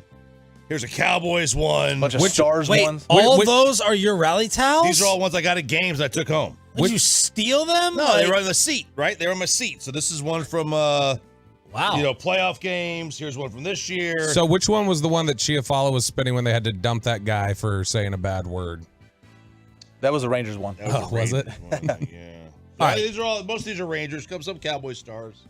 So this is Mavericks. we're going to go back to 2004, high-low, NFC East version of high-low. Now you're thinking, John Kerry. Why 2004? No, wrong again, Bobby. Both of you, shut up. Why are we going back 2004? Well, that was the last time a repeated champion of the NFC East took place, and the Eagles had won 4 straight. They won from 01 to 04. Wow. And ever since then, it's been a different team every year. And the Cowboys have a chance Sunday to keep that streak alive to now 20 years in a row if they beat the Commanders this week or if the Eagles lose to the Giants. Okay. So all these answer choices are players that played on a 2004 NFC East team. Wow. So you have some Cowboys, Eagles, Washington. Players. Players. Oh, yes. RJ's, No coaches. RJ's going to dominate this. I already know. Oh, no. I don't know, man. So, defending champ is? Me. Bobby I've been Bell. cleaning up lately. It's All right. me. Was that at the firehouse? I put up an 8 spot last time. I did 9 before that. I'm Now, killing it. Are lately. these clues and answers all you or Spittle assistants? These are all me. I'll say it from the jump. Are All they me. are they players and coaches or just You players? said players. I just Okay, players. well Listen, he does instead it. of coming out with your stupid wise ass cracks, Yeah. shut your mouth. And Donald listen, Rumsfeld. Listen to the Shut guy your hosting. mouth. All right. Bobby, high pitch, low pitch. Let's go high. Well, I've never been a part of it. Never even knew that was in the rule, but it's part of the rules, and we have to go with it. So, I was looking forward to the next opportunity getting out there and trying to drive to win the game. Donovan McNabb. Defending champ is wow. Well done. How did you Don't know? understand. I think that was after they tied and he found out overtime you can tie in a game. Oh, that's right. So- Wow. Oh, that's a good call. What a start. Well, great start. That's a good one. Screw you. Sean, high pitch, low pitch. Let me also go high. I'm good friends with a lot of people in that organization.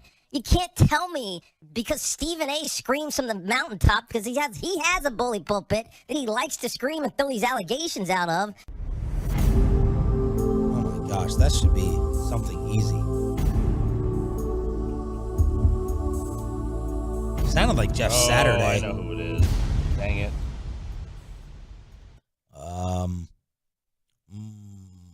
Tio. Not T.O. All right. Clue number 1 for 2 points, Sean. Tons of heated discussions were created when he thought his QB was better than ours.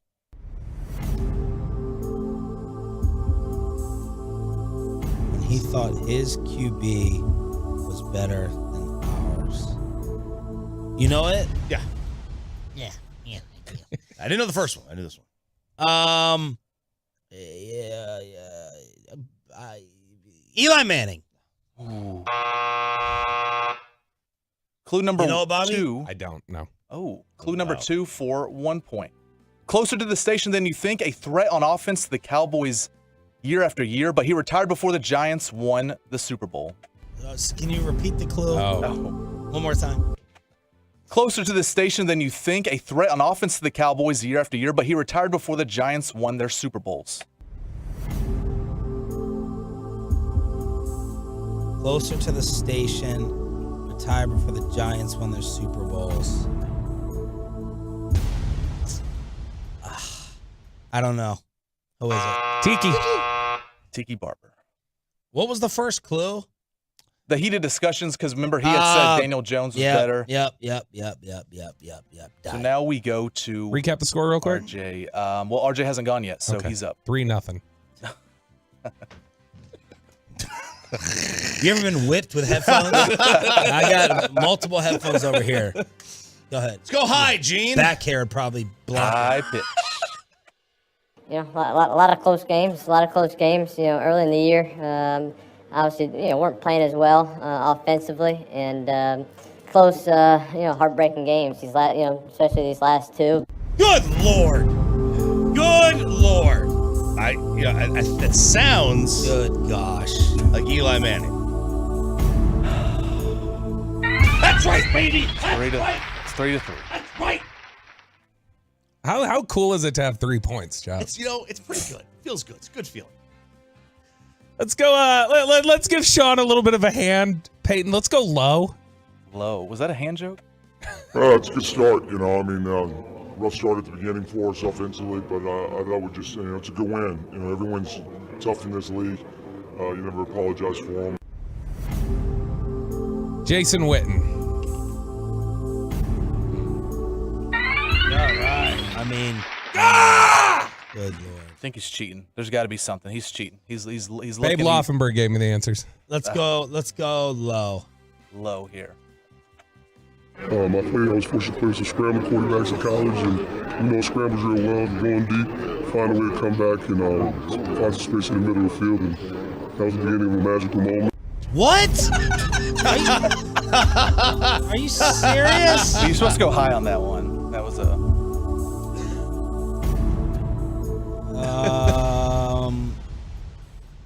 Sean Taylor. Oh. Good call, though. Clue number 1, ended perfection by literally using his head. Oh, gosh. The reason I hate the New York Giants so much on the board with David Tyree. Great job, Sean. Man, that's a tough one. Well, the head thing, good. But No, the head thing is good, but like nobody knew what he sounds like. You were never going to get that off the. Yeah, I know. You went off the clip because it was talking about the scramble drill. Shut up, Bobby. Shut that. Seriously, shut that. Nobody actually listens to the words. You listen to the voice. Let's go. Let's do high, Gene. Ooh, high. You played for Jimmy.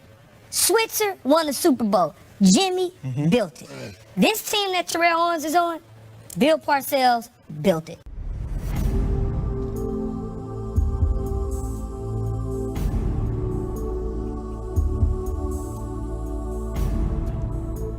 Brian Mitchell. Not BM. Clue number 1 What'd you say? BM. Brian Mitchell. I just thought. B. Mitch. Oh, B. Mitch. That's what you call him. That Right? bowel movement. Clue number 1, RJ, for 2 points. A receiver born on the West Coast, but immediately went to the East Coast after being the first pick. Keyshawn Johnson. There's 2 points. You know, he had the ridiculous comment to Newey Scruggs that he said this in like 2008, that he was the best overall number 1 pick since Troy Aikman. And Newey's like, man, what?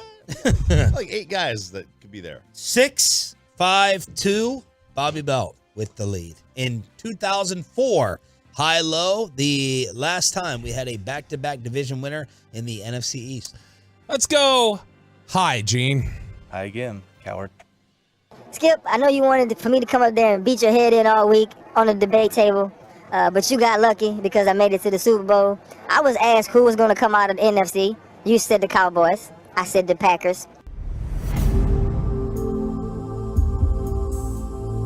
Terrell Owens. Well, game over. Nope.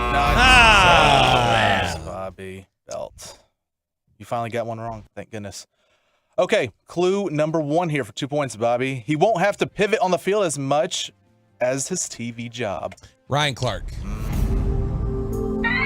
Nice clue. Never would have got that. Nice clue. Never would have got that. Pivot podcast for those who don't know, but. No, I got that part. Oh, okay. Everybody can't be perfect. 8 out of 9. I guess I'll go Let's go high. Well, once I see the guy go to the flat, I kind of knew the next route would be a 7 route. And once he gave me that look, I just went ahead and attacked the ball and made a play on it. Could it be the white corner, Jason's? I'm joking around.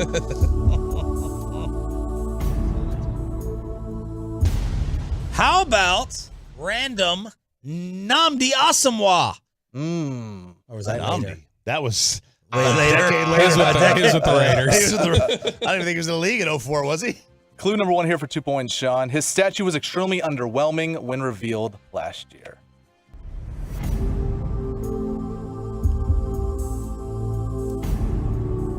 Last year, I was going to say Dion.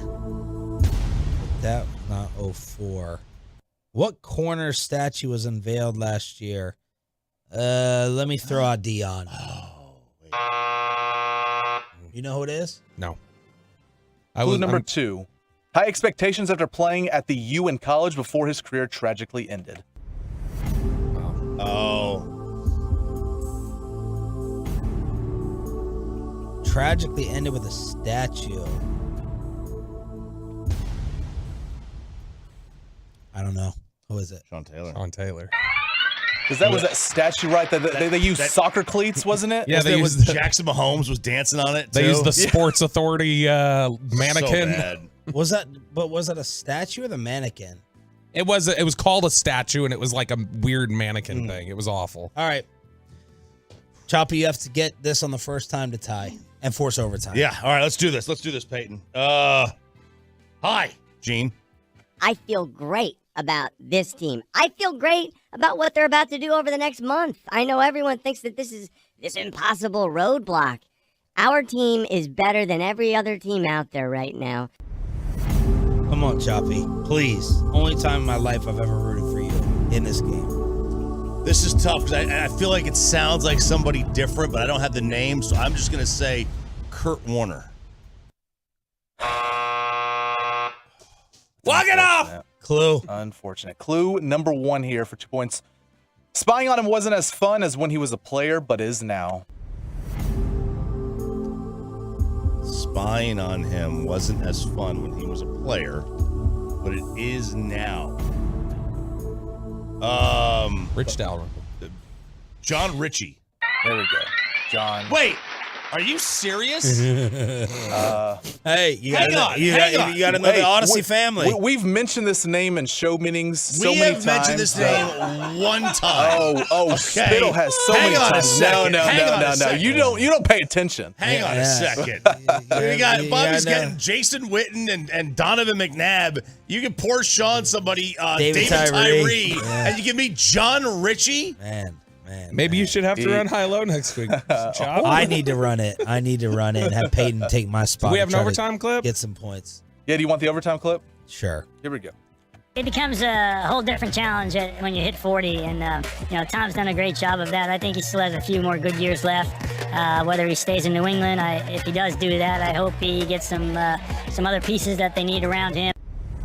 Mark Brunell. Yeah, Brunell. Vinny Testaverde. There we go.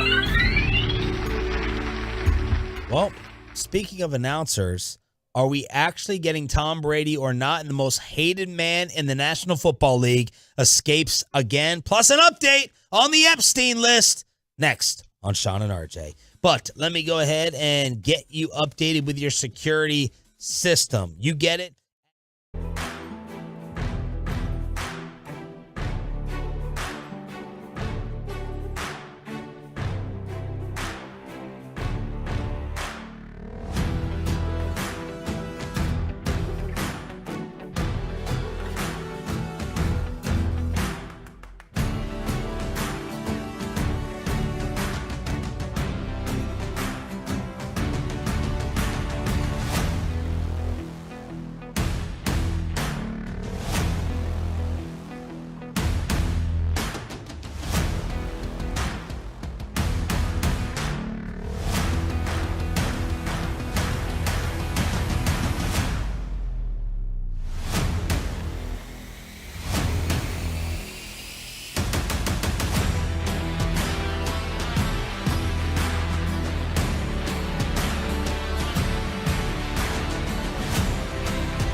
vehicles for free at 214-817-333-3333 or to go to truckwreck.com.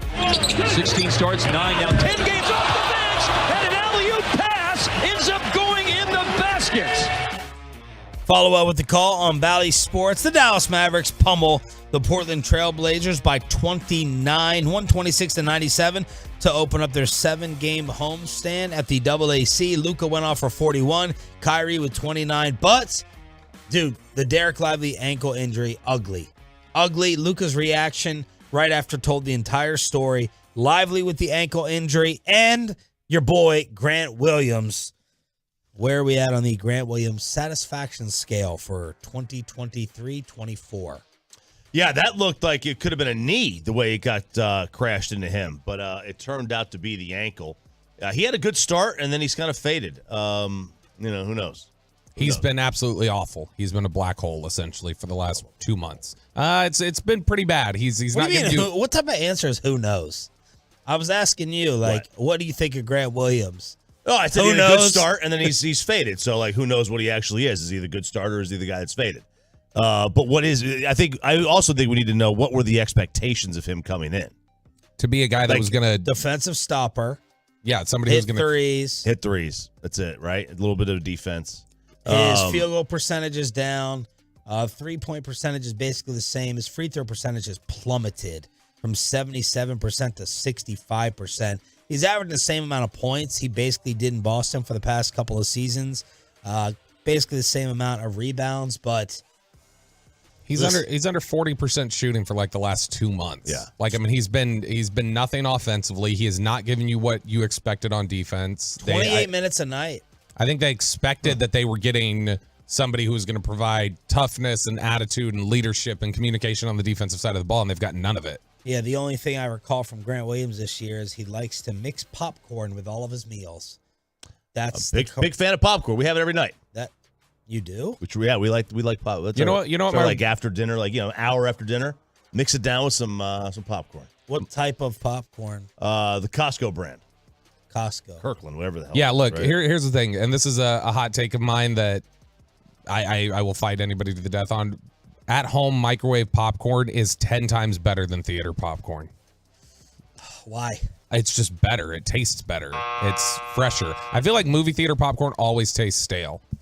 Okay. And I hate in order to get the proper flavoring on it, you need to literally drench it in this butter that then leaves your hands just gross. No, so I actually think that just an act 2 or whatever the hell that thing's called. AMC popcorn. Throw some of that. No, I do try some AMC. We're Stubbs members, Sean. We're trying to help your stock there, okay? And so no, I think that actually at home microwave popcorn is better. Peyton, you buzzed him, so I'm guessing you had a strong opinion on that? Yeah, movie theater popcorn is just different. I don't know if it's just the being there and you expect it just to be really good, but I don't even need all that much butter on it. It's just it being there, it's heated, it's freshly cooked. Microwave just doesn't hit the same.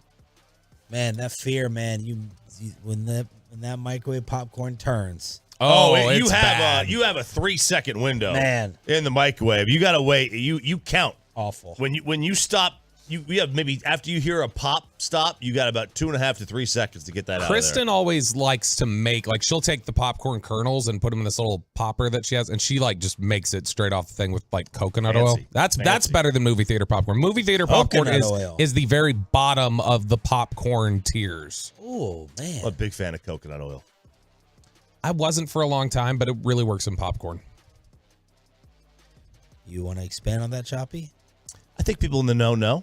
Okay. And I think they don't rub need it on more, each other. Is that what we're doing? They don't need now? any more explanation. Okay. Yeah, I'd love to know how you're using coconut oil. Because Chris Arnold says cook with it. There you go. Thank you, Peyton. It's not used to cook. Okay.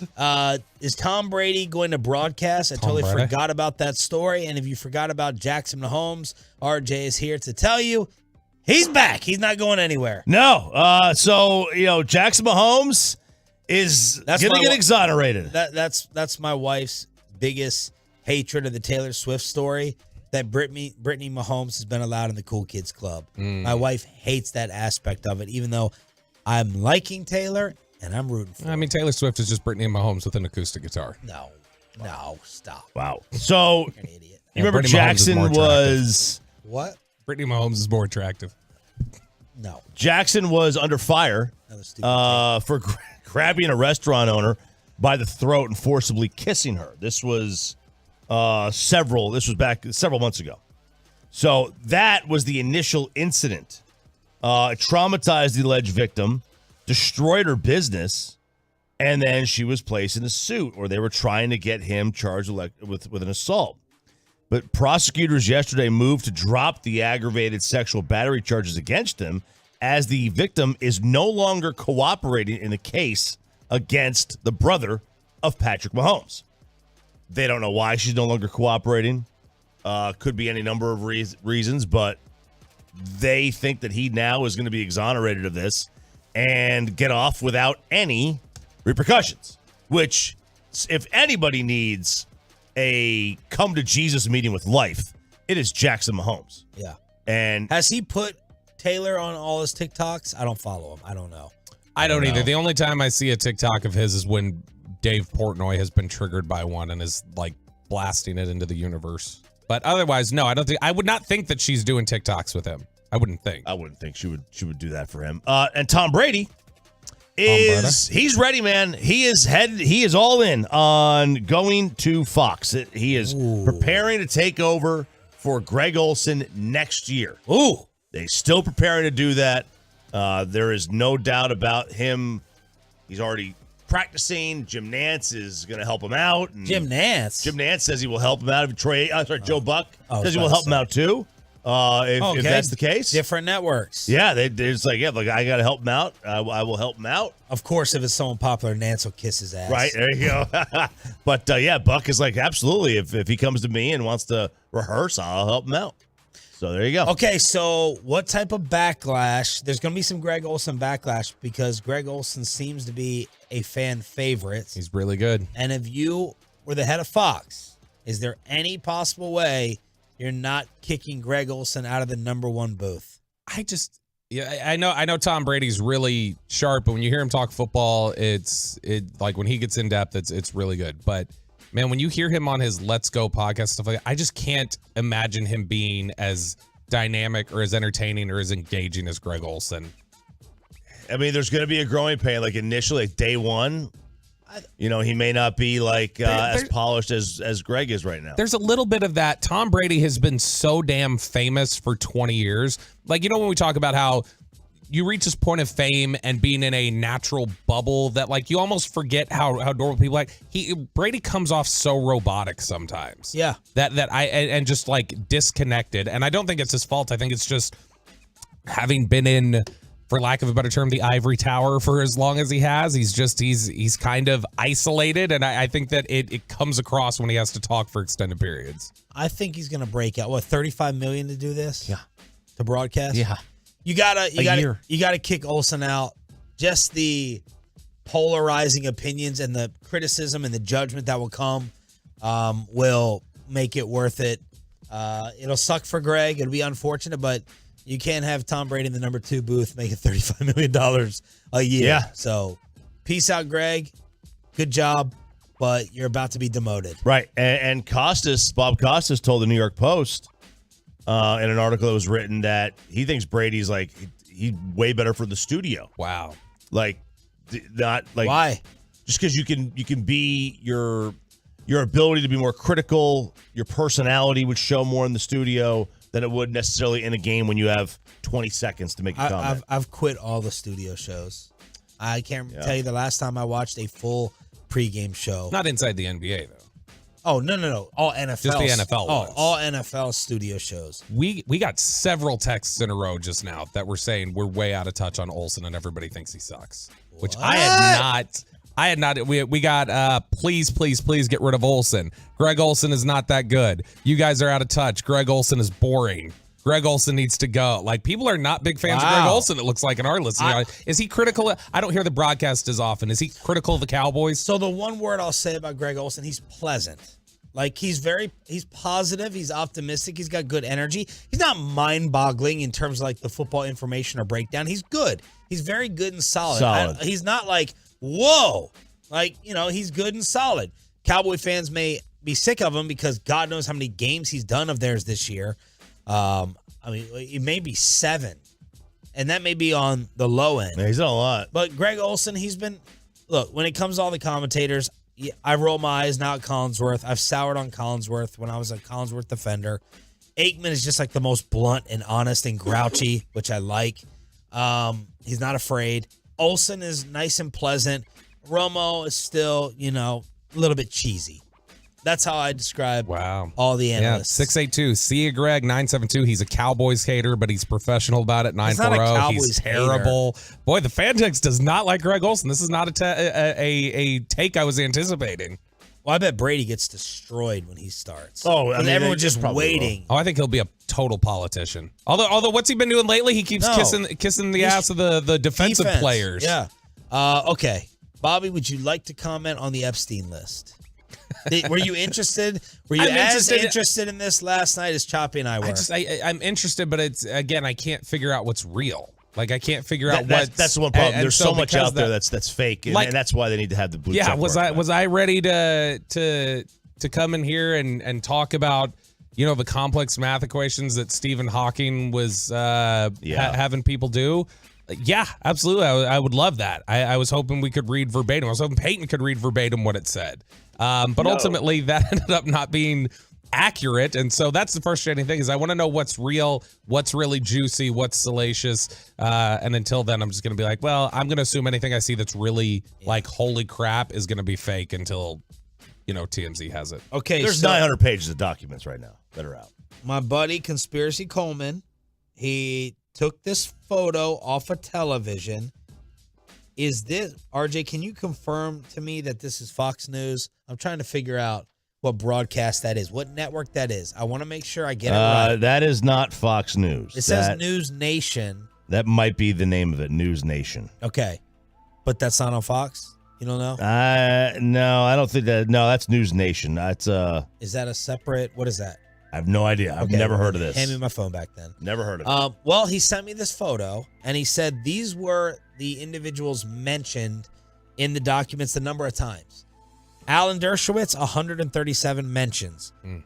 Clinton, 73. Which Clinton? Well, I think that's George Clinton. Clinton's. Bill Clinton was 67. Prince Andrew, 67. Bill Richardson, 8. Leslie Wexner, 6. Al Gore, 4. Donald Trump, 4. I saw a lot of reports yesterday saying Trump was not in it.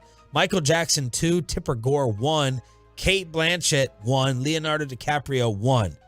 So I'm going to have to figure out News for All America, News Nation, what this is. Bill Richardson, 8 times. I wonder what that could be. The old New Mexico governor. Yeah. Yeah. So if you want to get a little bit more deeper into this, the Clinton mentioning, it was mentioned over 50 times. Filings don't indicate evidence of illegality, but they did say that one financier remarked that he, quote, likes them young, referring to girls. Yeah. President Trump was in it. No reference made to any illicit behavior on his part. One time he was mentioned when they had to land in Atlantic City, and they said, we'll just call up Trump. Dershowitz was more than 130 times, like you said. Michael Jackson said she met the late singer at Epstein's house in Palm Beach. When asked if she gave him a massage, she said no. David Copperfield was mentioned in this. He was performed at a dinner, and then Stephen Hawking mentioned as well. And then Prince Andrew, of course, a million times. I just wish I could turn to a network and it was just this coverage. Did Copperfield take the jet, or did he just teleport there? No, everyone was getting. By the way, y'all be safe this morning. I have no idea if y'all are heading into work yet, because I can't see traffic. The fog is so bad, so y'all be careful this morning. Let's make Babe Laufenberg poof appear. There's your Copperfield joke, Bobby. Babe Laufenberg previews the Commanders next. Let's get your carpet clean.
Sean and RJ right here on 105.3 The Fan segment here, brought to you by Classic Chevrolet. Why do so many Texans love Classic Chevrolet and Grapevine? They've got the goods. More new Silverados than anyone with incredible savings. Why go anywhere else? Go see them today or visit ClassicChevrolet.com. This is Texas. This is Classic Chevrolet. Relax, enjoy the difference, and find new roads.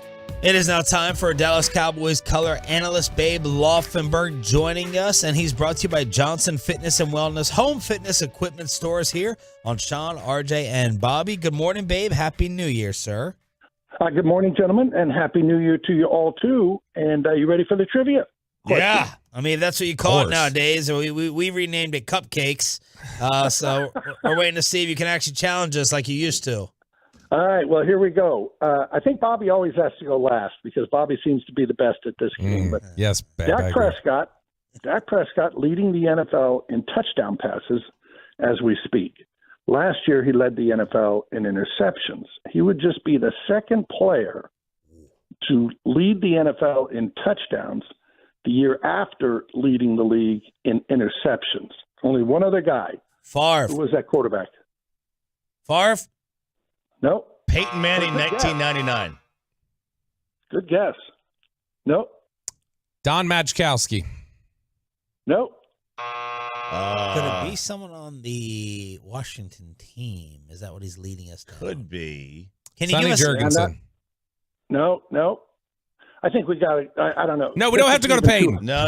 Joe Theismann. Nope. I think this is too Babe hard Laufenberg. for Peyton, but Peyton, give it a shot. That's too hard for you, I believe. So we're going back in time. I think this is when RJ, he watched football around this time. This was back in 1945. Bob Waterfield, Hall of Famer. Wow. Look at that. He played for the Cleveland Rams in 1945, but then the following year they moved to LA, so he was with the Los Angeles Rams. Oh man! Here's what I love though. Peyton did give us all that information looking at us. Yeah. He wasn't reading off anything. No. Yeah, so he must really know it. That was impressive. Wow. Babe, coming strong this year to start. I like it. 2024. Well done. That's one of our salespeople, right? Bob Waterfield. Hey, that's Bob Waterman. Let's stop making inside jokes that no one else understands. Babe, I got to know what you were thinking while it was all playing out and afterwards with the Lions 2-point fiasco. I was kind of as dumbfounded as everyone else. Usually something happens and you may not immediately register, oh, this is what happened. I mean, a day later, I'm like, what just happened? Yeah. And here's my rule of thumb in football and in life. Don't invite disaster. Because if you invite disaster, disaster's going to come in. Disaster never says, nah, not today. Maybe I'll come back tomorrow or something, right? Yeah. Disaster's walking in. And Detroit invited disaster with all that was going on. If you watch and there's a video out, you know, the two offensive linemen go up to Brad Allen, the referee, and then Dan Skipper comes running out, number 70, who they ultimately said was eligible. He comes running out, gets right in the face of the referee. And, you know, it's not – I know that Dan Campbell, who I love, by the way, you know, texted him during the week, talked to him before the game. Well, they said they went over it with the official. Well, is the official really responsible for this little charade we're going to play? And you don't say to the official, okay, there's going to be 23 seconds left, and we're going to then send out the 2-point team. And it was just kind of crazy thinking we're going to do all this and pull it off. And they didn't pull it off. What were you and Brad saying to each other when Dak dropped back to throw 2nd and 14 out of bounds? Well, I think they would have liked to have dropped that one down a little bit, right? But the thing was, too, you know, they had to make yards. They had to get the thing back into field goal position. You know, they're up 4. You want to at least get a field goal out of it. Yeah. Obviously, the killer was well documented. The phantom tripping call on Peyton Hendershot. That put him into 1st and 25 and put him out of field goal range. Now you had to make some yards to make it a reasonable field goal. Although anything's reasonable for Aubrey now. But I think Dak would tell you I shouldn't have taken the deep shot there. But the notion that they could run the ball on Detroit, that wasn't happening. Mm-hmm. So I didn't have as big an issue as everyone else did.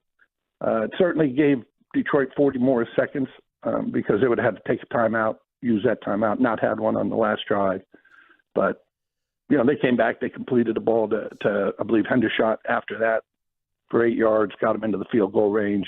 Detroit took their timeout at that point. But I did. That wasn't a huge deal for me. Really wasn't. Babe Laufenberg joining us here on the D&M Leasing Hotline. You mentioned the Cowboys' run game, or lack thereof of run game. Yeah. Where has it gone? Well, it just hasn't got better. And I think you kept waiting all year, right, when these offensive linemen, they all get playing together and this. I think at some point, and the point being, you're into week 18, you say we're just not a great running team. They're not an awful running team, right? They're not terrible, but they're not good. And so I think at this point you say we're going to run the ball just enough to keep the defense off balance. But, we heard the start of the season, and part of the reason why Kellen Moore isn't here, Mike McCarthy said we're going to run the damn ball. And that's great if you're good at running the damn ball, right? But they're not. Their weapons are in the passing game, clearly. So to me, you got to run it just enough to keep the defense off balance. They're playing so well in the passing game that why sit there and be 2nd and 9 all day like they were against Detroit? Babe, we've got the number 2 seed right before us here. You just got to take care of a Washington team that's very depleted. Looks like they're ready to pack it in. If the Cowboys get this victory and they get the number 2 seed, they're looking at, in all likelihood, one of the Rams, Packers, or Seahawks. Who do you think is the matchup that best fits, a first playoff game for Dallas? You know what's funny? Brad Sham sent me a text. It was from something that the Cowboys could play if things go however they go this weekend. They could play any of like 6 teams. And I always tell him, Brad, you give me a headache. And he did it kind of as a joke. So I haven't even looked that far, honestly. The Rams, you got Stafford, Seattle. We saw how that game played out here. It'll be here again, obviously. But I haven't looked that far down the road to see, okay, which one do you want? Sunday night, we're going to figure out who they play, and I'm going to dive in next week. What I think is interesting is, Cowboys going for the 2 seed, but Washington is also going for the 2 seed this weekend. Yeah. In a different way. What a segue. They're trying to get the 2nd pick in the draft. How much Commanders tape have you watched, and what does that crap look like? Well, I watched 49ers. They played the 49ers very well for the first half, and then it just got away from them. But they're a bad football team. That's not a revelation. They'd given up going into the San Francisco game. They gave up 28 points or more in the 6 previous games. That set a franchise record, which they've been playing football a long time up there. And they held San Francisco to 27, so the streak stopped. But they're not very good. And it's interesting, too, Ron Rivera, he fired his offensive coordinator at the end of last season, Scott Turner. He fired his defensive coordinator, Jack Del Rio, during this season. So typically, you fire your defensive coordinator, then you fire your offensive coordinator, and then it's going to be you. And so I think we all know Ron Rivera is coaching his last game. Now, is it a win-win for the Gipper? I think they generally like him. I think Ron Rivera is like a good man and a good guy, and I think the team likes him. So are they going to come out and say, again, win-1 for the Rivera? That'll be interesting to see. Babe, what do they have left that they could put on the field that we should be worried about? It's funny because I don't see them as a great offensive skill team. Mike McCarthy made the mention that, boy, they have all this talent. And I think he meant it. I know every coach is going to – no coach ever – head coach stands up at the beginning of the week and said, boy, these guys are barely resembling an NFL team to me. But, they've got good players. Like Terry McLaurin is a great example to me. He's a good receiver. He is. But he's kind of a number 2 guy. When he's your number 1 guy, you're probably not a great offense. The weird thing to me is Sam Howell had thrown more passes throughout the season each week than any other quarterback. And here's a first-year starter, second-year guy, and you have average offensive players around him. You're an average offensive line. and now we're going to drop this guy back 50 times every game. It made no sense to me. And there's a good reason he's leading the NFL in interceptions. He's also leading the NFL in time sacked. So usually those go hand in hand. You get sacked a lot, you're probably going to throw a lot of interceptions because you're under pressure, and they've done just that. But it's going to be an interesting deal with Sam Howell. I like him. I really do. If you get the right people around him, and you're not dropping him back 50 times a game.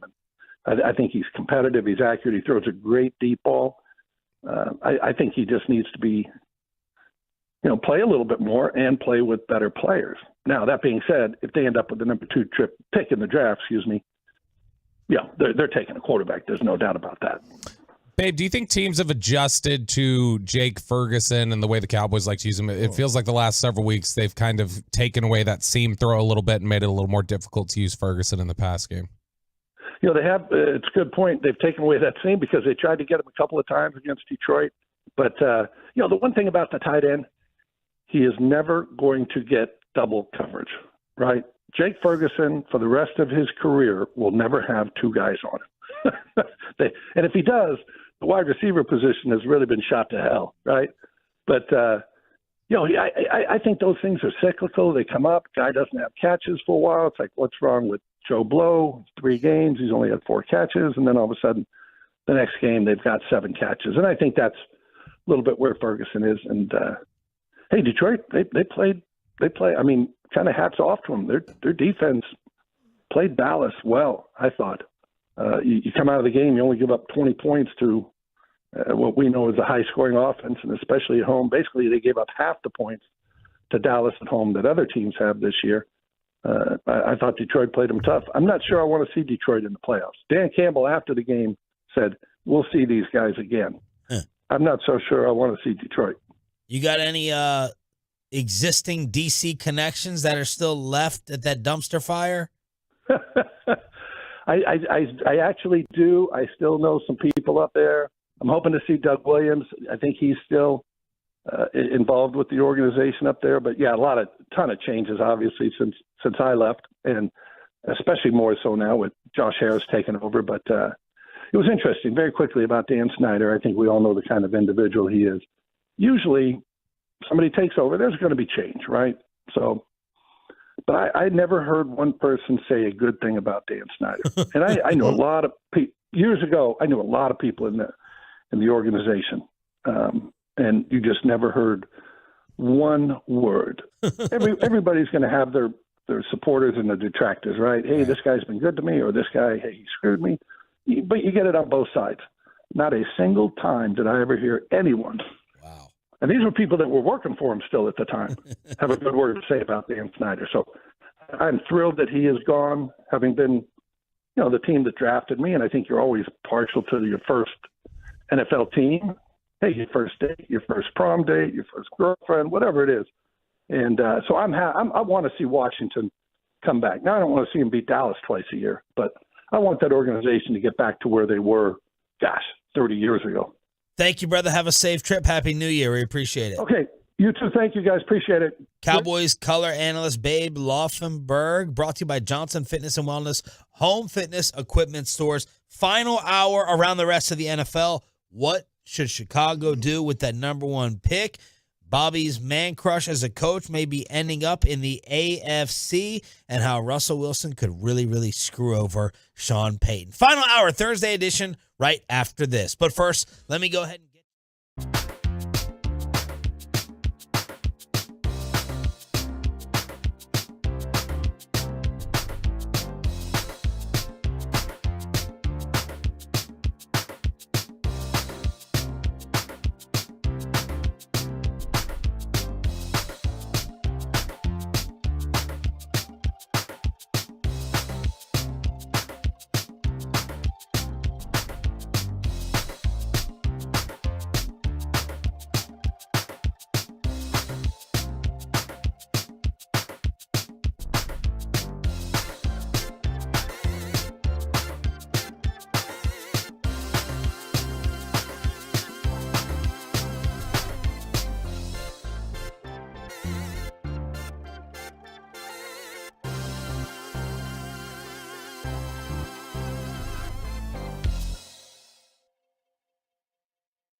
Joining us here on DFW Sports Station, 105.3 The Fan.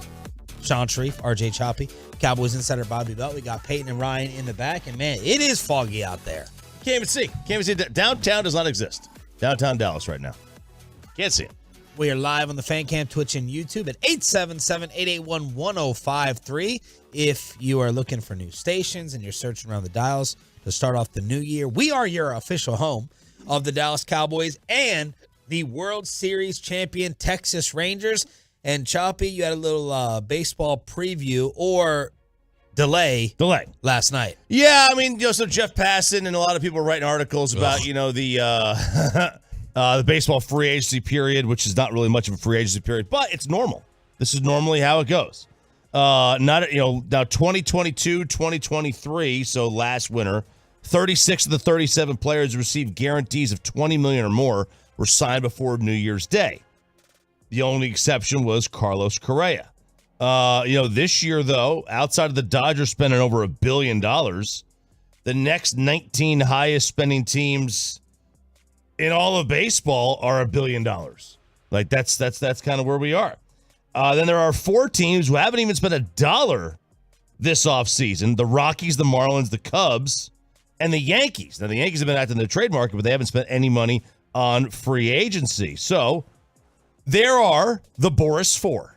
Oh, gosh. Okay, the Great Satan, as the great Randy Galloway would call him.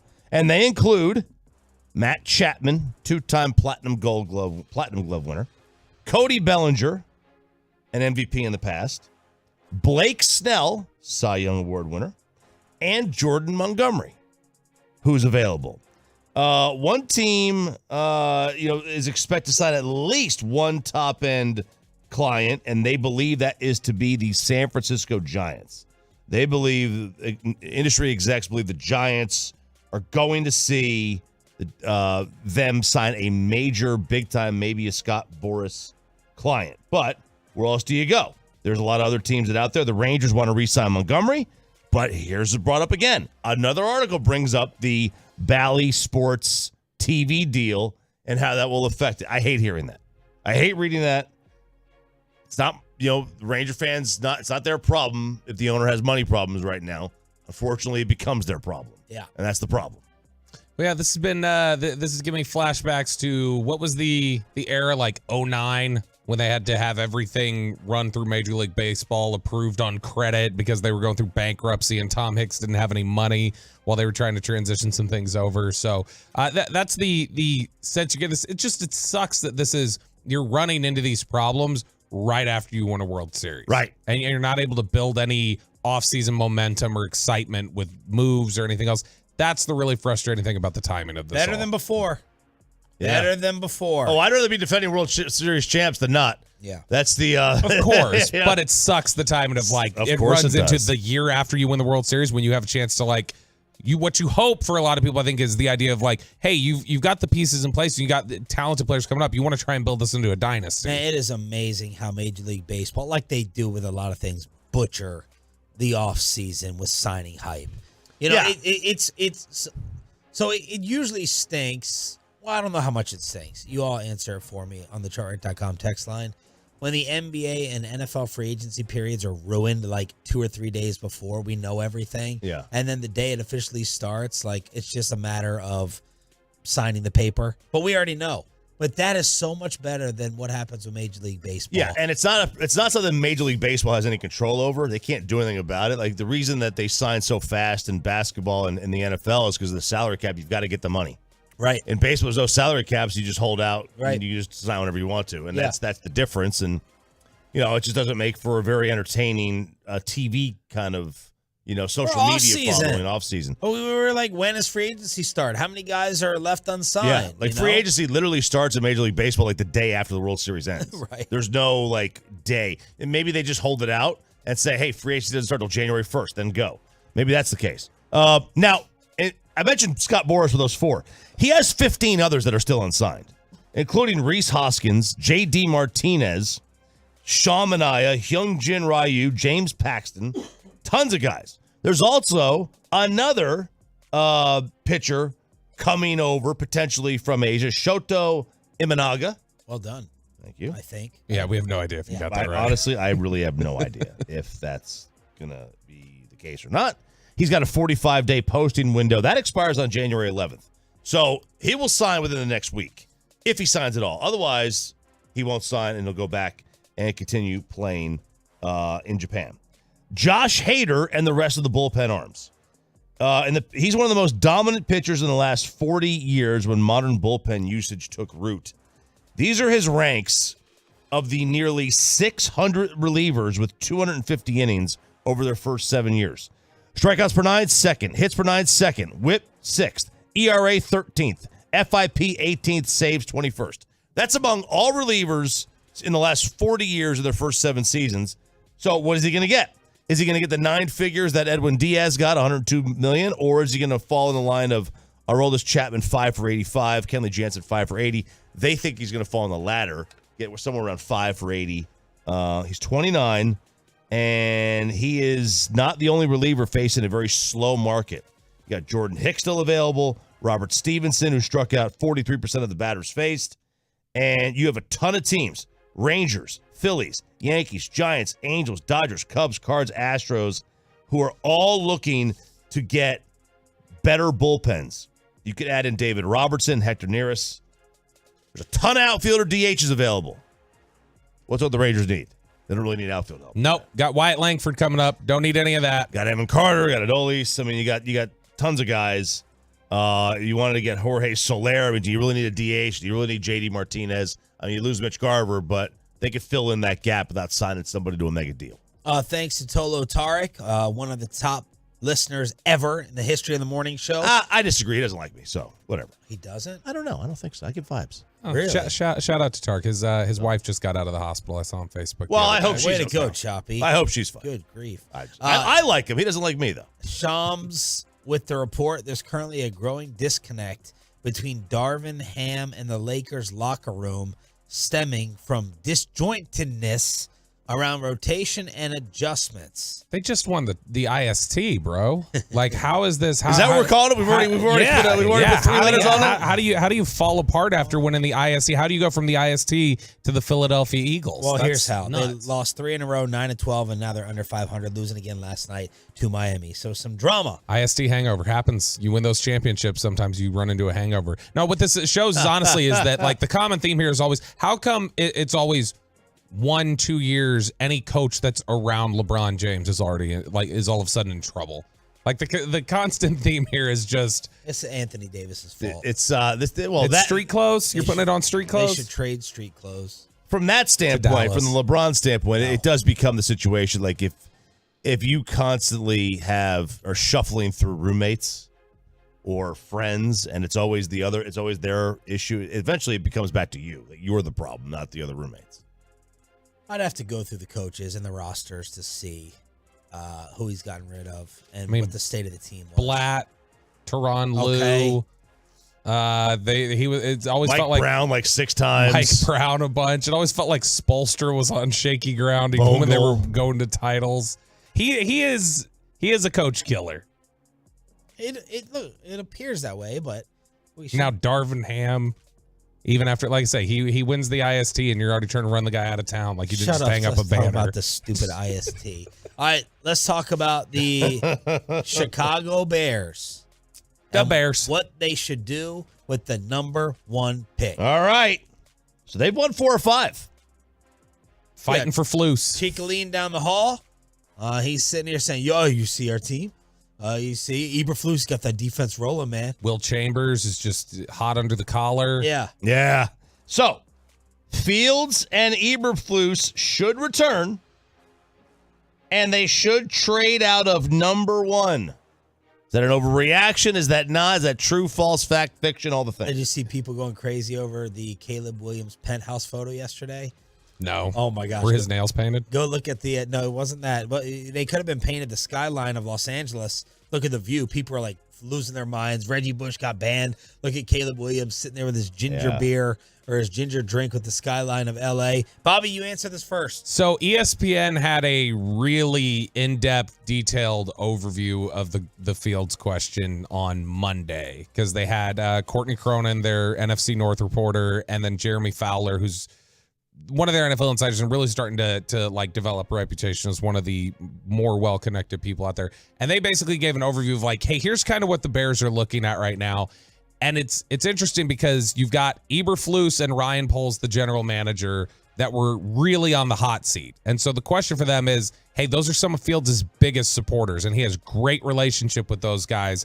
So Fields' return might be just completely dependent on, do you want to bring those guys back? Like when management is looking to make a decision on Eberflus or Poles, it might be the decision on Fields that ultimately does that.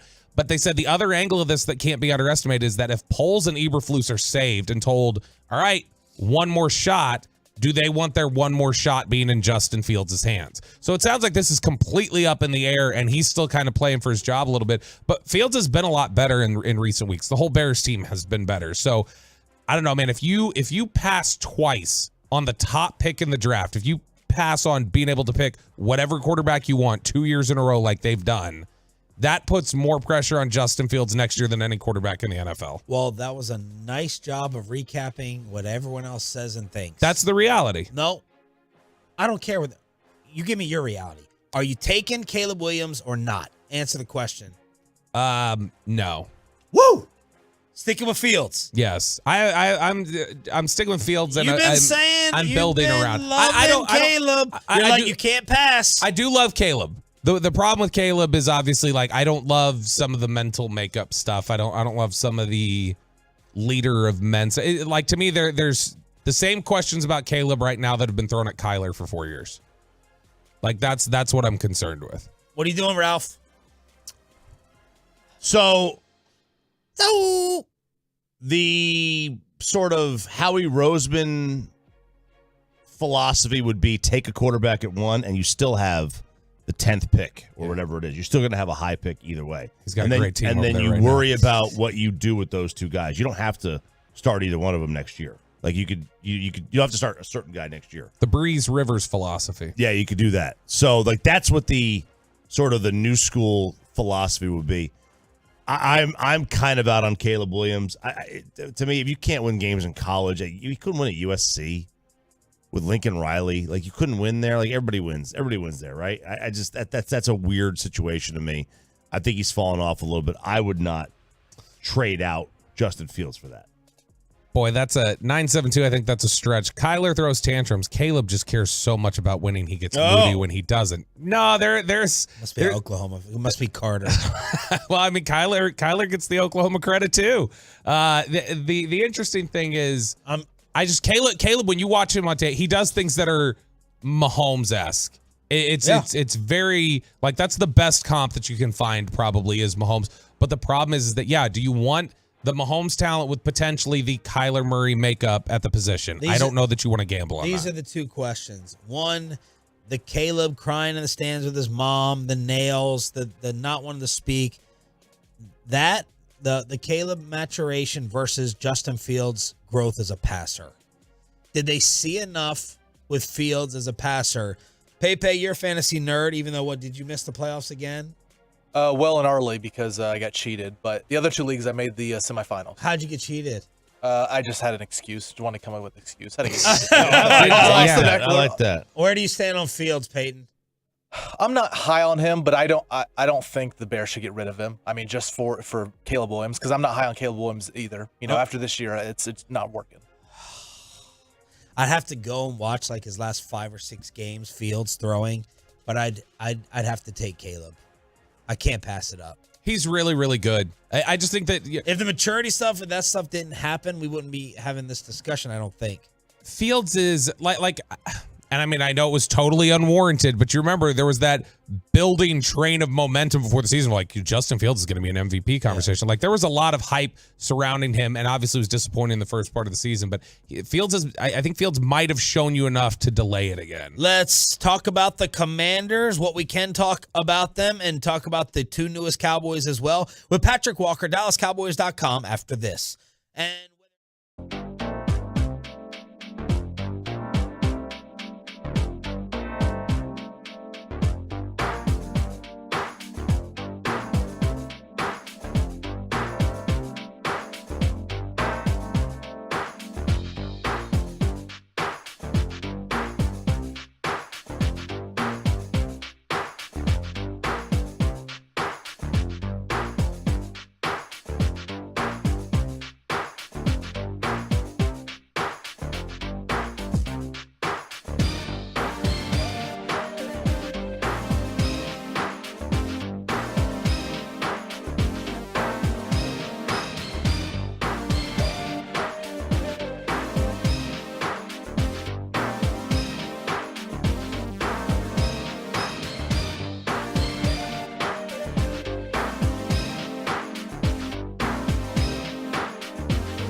on DFW Sports Station 105.3 The Fan. Y'all pray for Sean.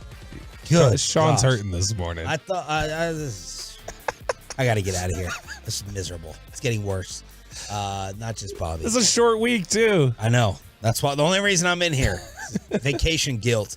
Crosstalk with the KMC Masterpiece coming up at 9:40. Let's bring in Patrick Walker.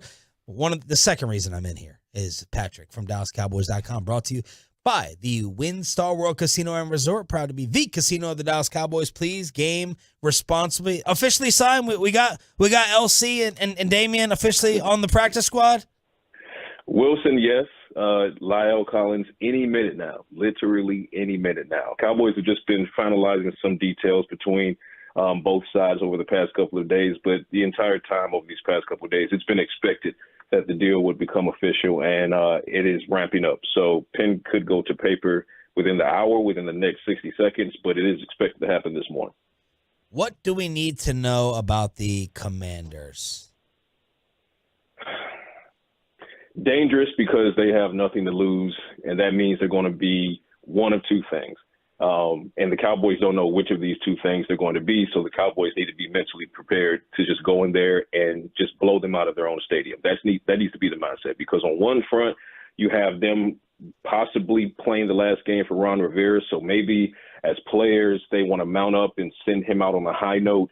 But at the same time, this is an organization that is in position to get a number 2 overall draft pick. So if you're the owner, you're the general manager, maybe you're looking at Ron Rivera and you're saying, yeah, you need to turn down a little bit so we can get that. Of course, why would Rivera care if he's on his way out? Maybe he does a Lovie Smith like what happened in Houston last season. Don't know. And then when it comes to the players, are the players looking to make business decisions to make sure that they're healthy for the next season, be it with the Commanders or another team?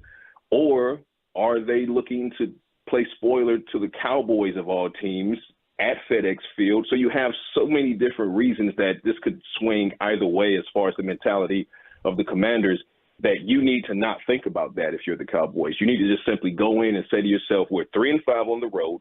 We cannot go to 3-6 on the road entering the playoffs, especially when that 6th loss would cost us the number 2 seed, which would cost us probably 2 home games on the road. And the NFC East crown, and morale, of course, because then you'd be back into the playoffs after losing for the 2nd consecutive year to the Washington Commanders. There's no shortage of motivation for the Cowboys to just block out all of the noise and just simply go up there and play some of their best football, because they need it. How about roster-wise on Washington with what they could have left out there? Well, the fact that they named Sam Howell as quarterback, it leads me to believe that there is going to be a little bit of some turning down of that volume.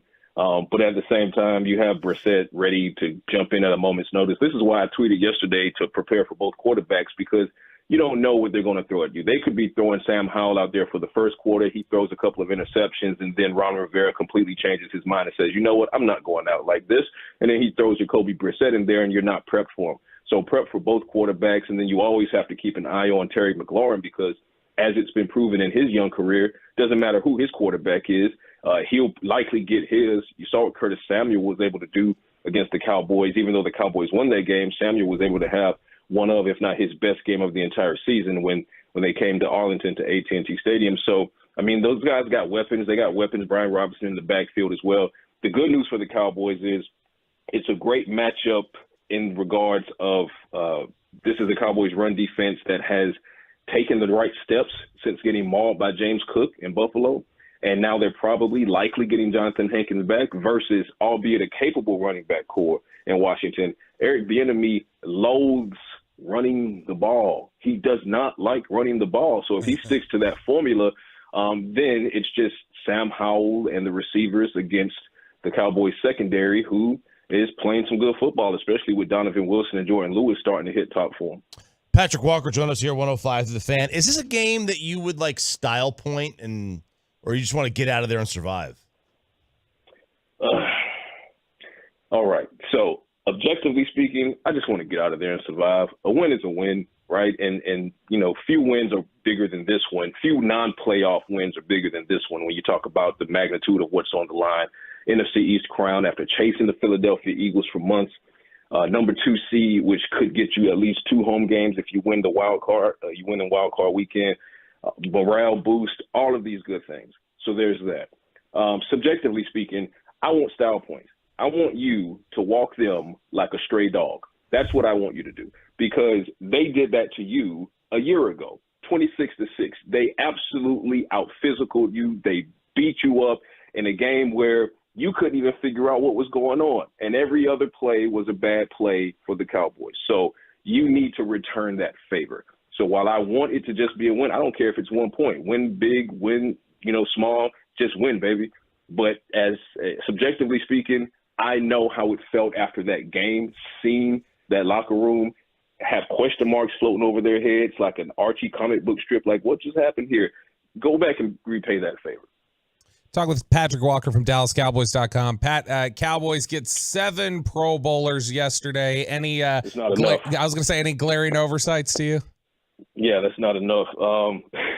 Could have 10, should at least have 9. The more glaring oversights to me is going to be twofold. One is going to be DeMarcus Lawrence. I just don't see the justification for DeMarcus Lawrence not being a Pro Bowler. He was a Pro Bowler last year, not to say that impacts what happens this year, but I say that to say his level of play is equal or greater than it was last year when he was named to the Pro Bowl. Look at his ability to stop the run. The Cowboys arguably have their +2, maybe even +3 in the win column because of the big plays that DeMarcus Lawrence made, both in the run and as a pass rusher disrupting the opposing quarterback. So that's one big snub for me. Another is going to be Tyler Smith. I know Tyler Smith has had some issues with holding, sporadically over the course of the season, but when you look at his body of work when he's been on the field, which is the majority of the season, without argument, he's one of the best interior, not just left guards, but one of the best interior offensive linemen in the entire league, and it's only year 2. So I don't know how you keep Tyler Smith out of that conversation. But it could be a situation where maybe the league just didn't want to overload it with Cowboys or any particular team, any one particular team, but that doesn't jive with me. At the end of the day, if a guy earns it, you put him on regardless of how many players that particular team ends up with on the Pro Bowl roster. And those are my 2 biggest snubs. DeMarcus Lawrence, Tyler Smith, no reason those guys should not be in the ballot. There's been a lot of rumbling on social media and discussion about what's up with the incredible disappearing act of Mozzie Smith, who looks a lot lighter in the shorts these days. What's going on with Mozzie Smith? Well, yeah, he's dropped a significant amount of weight over these past several months, and it's noticeable. It's noticeable on the field, not necessarily from his strength. The differential in his strength, because he's still as strong as he was coming out of Michigan. But when you're talking about a guy being 30-plus pounds lighter, he's simply not the position that you drafted him for at the moment. So obviously he was drafted to be a big-bodied, strong nose tackle, probably the successor to Jonathan Hankins. But I'll say this, it's the same thing I said to our good friend Brian Broaddus on Cowboys Break last week. My mind harkens back to training camp. And in that moment, it felt like a breadcrumb, but we all kind of overlooked it. I mentioned it verbally and on Twitter a couple of times as an excitement, because it was Mozzie Smith lining up shoulder to shoulder with Jonathan Hankins and a lot of those packages. So it's like, oh, maybe you get both on the field at the same time. But unbeknownst to us, is the plan to turn him into a 3-tech versus a 1-tech? Because as it stands, his body type is now a 3-tech. That's where he is. He's like 290 to 295-ish on the lower end of that. That's not a big body nose tackle. That's a 3-tech. So we'll see how it goes in 2024. But as it stands, Mozzie Smith is not built weight-wise to step in and be that big guy who eats up double teams like Jonathan Hankins would. So we'll see, and hopefully it's not a Tyrone Crawford situation where you pop him inside and you ask him to bulk up and then you slide him outside the end and you ask him to drop weight, and we saw Tyrone Crawford kind of yo-yo between that often. So hopefully it's not that, but all we can do is wait and see. What is your exact percentage chance on Tyler Smith's availability on Sunday? I think that's a coaching decision. I think I'm pretty confident that if this were a win-or-go-home game, Tyler Smith is on the field.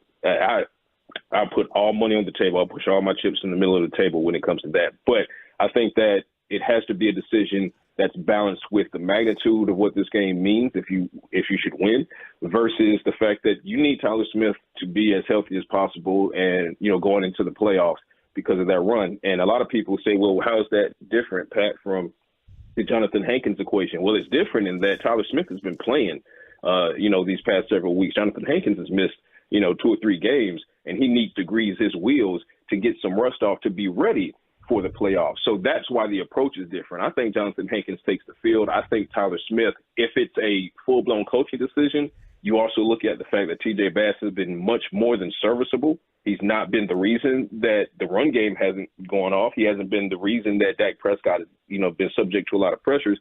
So I think you have a very solid guy in TJ Bass. He's a gamer. He should be able to get you through the Washington game. And I would pencil Tyler in for 2 weeks from now, wild card weekend. If it were me, I wouldn't play him against the Commanders. But health-wise, I think he could if it was a win-or-go-home game. It's simply just the, would you rather risk it with him, right? So you have, exactly. Let's say you play him and you win, but then you lose him. Would you rather have the 2 seed and no Tyler Smith, or you rest him, maybe lose, and or let's just say rest him and then run the risk of not having the 2?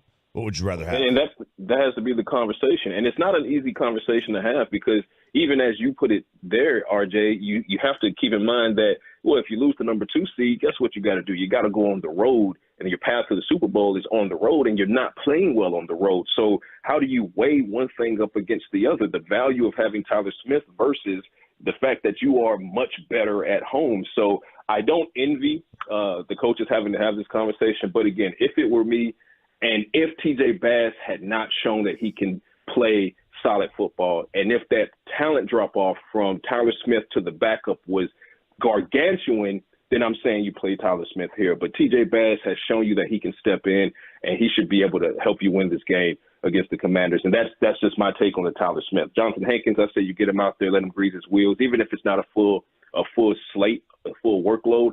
Just let him get out there, help you stop Brian Robinson and those guys. And then, hopefully you blow these guys out and you can start pulling guys in the third quarter. Thank you, Pat. We appreciate it. Enjoy the rest of your day.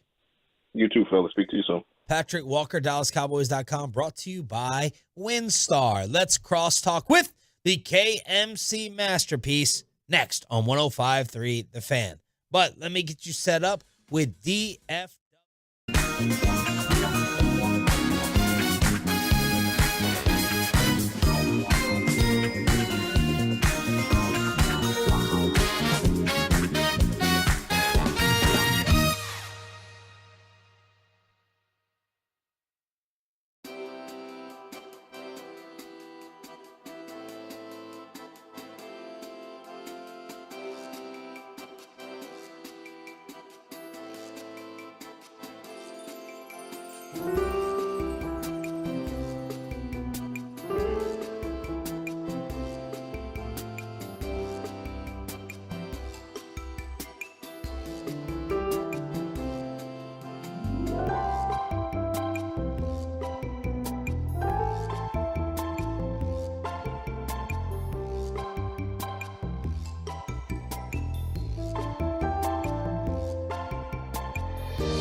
Why go anywhere else? Go see them today or visit ClassicChevrolet.com. This is Texas. This is Classic Chevrolet. Relax, enjoy the difference, and find new roads. There's Jones slinging it outside. And then Luka sees a gap to drive, and boom, shaka-Luka! That was the call on Bally last night. Luka dropping 30 in the first half. He averages 19 in first halves this year. 41 for the game. Kyrie with 29. Mavericks smoke the Blazers by 29. First game of the 7-game homestand. But two positives there. One, ankles. Mavs win. Two, Dwight Powell didn't hurt any of his teammates. Oh my God. I feel like it's always there's two wins in it. You want to win the game first, and then you want Dwight to not hurt any of his teammates. Scoot Henderson took care of that for you. Do you have a big whiteboard where you have like how many days it's been since Dwight Powell hurt somebody, and then every day you're like, okay, let's add another day to it. And what I'm just hoping is at the end of the season, when we're making a run for a hopefully nice playoff seed, Dwight doesn't collapse Luka's knee again, where he's out the first 3 games of the playoffs. Is there anyone else through your DFW fan rooting interest career that you've had this type of feeling towards, where you're like, I don't understand how this guy's on a roster, how he's compensated. Please, someone take him off our hands. At one point, that's how I felt about safety Roy Williams. Oh. I thought he was so bad at football near the end of his Cowboys career. I was like, please get him off of this team. What about Magoo? He was only here for 1 year. And I mean, honestly, they benched him pretty quickly, and he didn't care. He was drinking smoothies, and he was fine. Like, it didn't matter to him. He never wanted to be here. And Tolo Scott just compared that Nevada judge leap to Roy Williams, Chris Sims. That was a nice comparison right there. Superman play. It's wrong, and it looks bad for his battery case, but also that was an impressive jump. Very. Still wrong. I was asking my wife this. I wonder, this was maybe not an ask, do you think that this happened before we had social media and before we had cameras everywhere, that people were this crazy? Or is this a new crazy that we've hit as a human standard, that somebody says, you're not going off of probation, or you're not getting what you want here, you lose. Yeah. And that person decides, well, watch this. And I'm just wondering, do you think 20 years ago this was happening in courts, or things that are happening in our society without as much social media coverage, obviously no social media coverage, with less cameras? Do you feel like these things were happening, they just weren't getting captured, or we have reached a whole level of craziness as a human? Because to me, that's all TikTok is. I just it think is. It's all fake.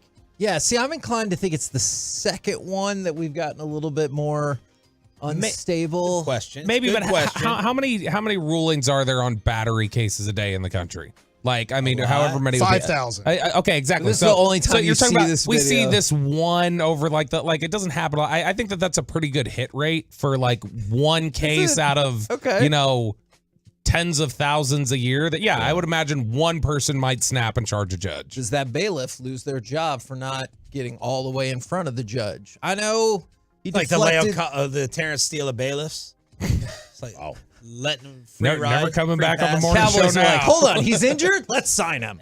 It could be like airplane. I feel Like like, the Rangers airplane, like pitchers. airports. There's always been things going on at airports, but never on the plane the way it is now. Yeah. Now maybe it has. Obviously in the gate's always been a nightmare anyway. Well, that's the airline's fault, though, because they also used to serve you like a 3-course meal, and you had all this space. They've broken us down. But I also feel like a lot of this has happened on like Spirit, and like that wasn't around pre-social media. That's fair. So I think that's just a byproduct of I that. don't know which one of you guys has the sweeter sweatshirt. Is that a fan sweatshirt? Yeah, Tolo made this for me for Christmas. That's awesome. I'm going to the Stars game tonight, so I'm hockey micing it.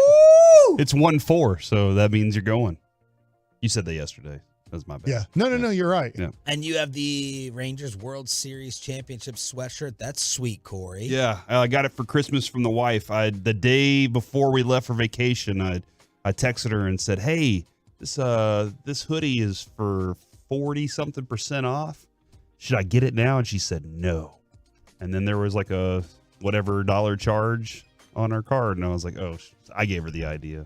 Oh, I basically bought it myself. I gave myself a present, but she took the credit for it. I've been there. What? Where you Buying have to, your own presents? Yes, essentially buy your own presents, for sure. It's the best. Guys shaming your wives? Well, she did the same thing. She bought herself perfume and stuff like that. I got her the purse, but the kids, they're lazy. Where'd you go on vacation? We went down to Spring Branch to visit. It's kind of near Blanco, Texas, in that area, Dripping Springs. Oh. All that stuff. We went and visited the in-laws. Okay. I love it down there. We went to the San Antonio Botanical Garden. and they had a light show. George Strait playing constantly. He was there. Where the blue bonnets in the lit up blue bonnet section. It was he awesome. is a true Texan. Yeah, and it was the same song over and over. So he was worn out. Fireman. Yeah, but was it Fireman? No, it was. Was it Troubadour? Christmas in Texas. Oh, that makes more sense. But I strongly suggest that you make it your way. San Antonio has a lot to offer. It really does. It's a really cool little place, man. Shamu. Yes, that too, I Mike. don't think Shamu That is is there true. anymore, right? Didn't they take the whales away from SeaWorld? Yeah, wasn't it after Tilly the whale killed somebody? Oh my gosh, that's what it was. That I happened. feel like this is pretty well documented a while back. No, Tillicum. She killed somebody. That was a documentary. Stop. I mean, that's serious. That's the name of the whale. Free Tilly is the. Tillicum is the name of the whale. Tillicum, yeah. Tillicum? And it was short. It was, they called her Tilly. All right. Tilly? What's coming up? More whale talk. Right out of the gate, are we all appreciating CeeDee Lamb's season? We on our show, I don't know if y'all got this. We got a lot of. He's a good number 2 wide receiver recently going into the season. And I think I think he's changed everybody's opinion on that. Plus, my buddy's an idiot at 11:20. I heard Mike say he was the 3rd best receiver in the NFL. RJ, you were saying there's zero way to get him to number 1 over Tyreek. Yeah, I just can't get him over Tyreek. Now, look, let's be fair. You can't get him over Jefferson either in the grand scheme of things. But we're talking about just this year. Then yes, you can get him over Jefferson. But yeah, like if you wanted to just take the season out, like we go into next year. No one's going to say he's better than Justin Jefferson. I saw this on Monday or Tuesday, is that for NFL Offensive Player of the Year, and I'm sorry I'm forgetting, it was really close between Tyreek Hill and Christian McCaffrey. Yeah. And 3rd on the list was CeeDee Lamb. So I think he's played his way right now into possibly, I don't think he's going to win Offensive Player of the Year, but he's going to probably finish in the top 3. Just like for Defensive Player of the Year, just like for MVP. How could you be upset that they let Amari Cooper go years ago so that you could see this guy flourish into what he is? You could have both. You don't need to have. You don't need to have group project Gallup dropping. In 2019, Gallup had like 140 yards against the Detroit Lions. Hey, he's had 140 yards on this contract, I think. Man, yesterday Kevin did throw a year out and expected us to know that it was a score. Okay. And it was 35-27. All right. Say it to Choppy. I guarantee he'll get it. Choppy. Yes. If I referenced the Cowboys' 2019 win over the Lions, would you understand that it was for the game that just happened, or would you think I was referencing a game from 4 years ago? I don't believe did they play in 2019? Yeah, yes, they did. I just told you the score. 35-27. Sunday, November 17th. Golly. Dak Prescott threw for 444 yards. Bananas in that game. He was great.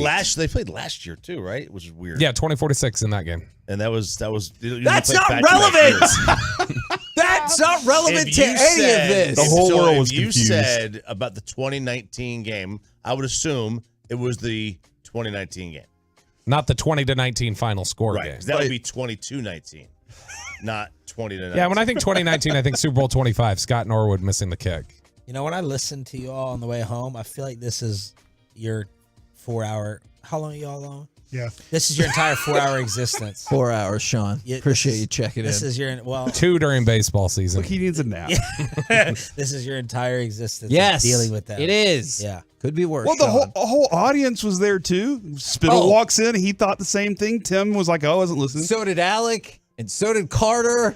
Everybody except for Broad. I was scrambling back going, crap, I don't remember any of the 2019 season. So I'm going to ESPN looking up the 2019 schedule, and then he's jumping Corey, getting mad at him because he's thinking the same thing. Yeah. He's trying to talk about 2019, and I'm thinking it is the year 2019. He's like, no, the score, you morons. Idiots. What was the year when the Lions got cheated by us again in the playoffs? That was 2014 season. That was January of 2015. Yeah, that's right. Because in the next game, we got cheated with the Dez thing, but it's like we wouldn't be in this situation if the refs wouldn't have helped us out. Held Hitchens' face mask. It was even. There's a lot going on there. I mean, they didn't get cheated by the Dez call. It was the right call. No, it wasn't. Dumb rule. They even came back and said it wasn't the right call. Dumb rule. Right call. Dumb rule. Right call. You know what? We had Dean on. This is why I hung up on people all day. Dean Shandino. People would call in. I said, "You call in right now and you tell me that wasn't a catch." And as soon as they said it wasn't, said hung it? up. I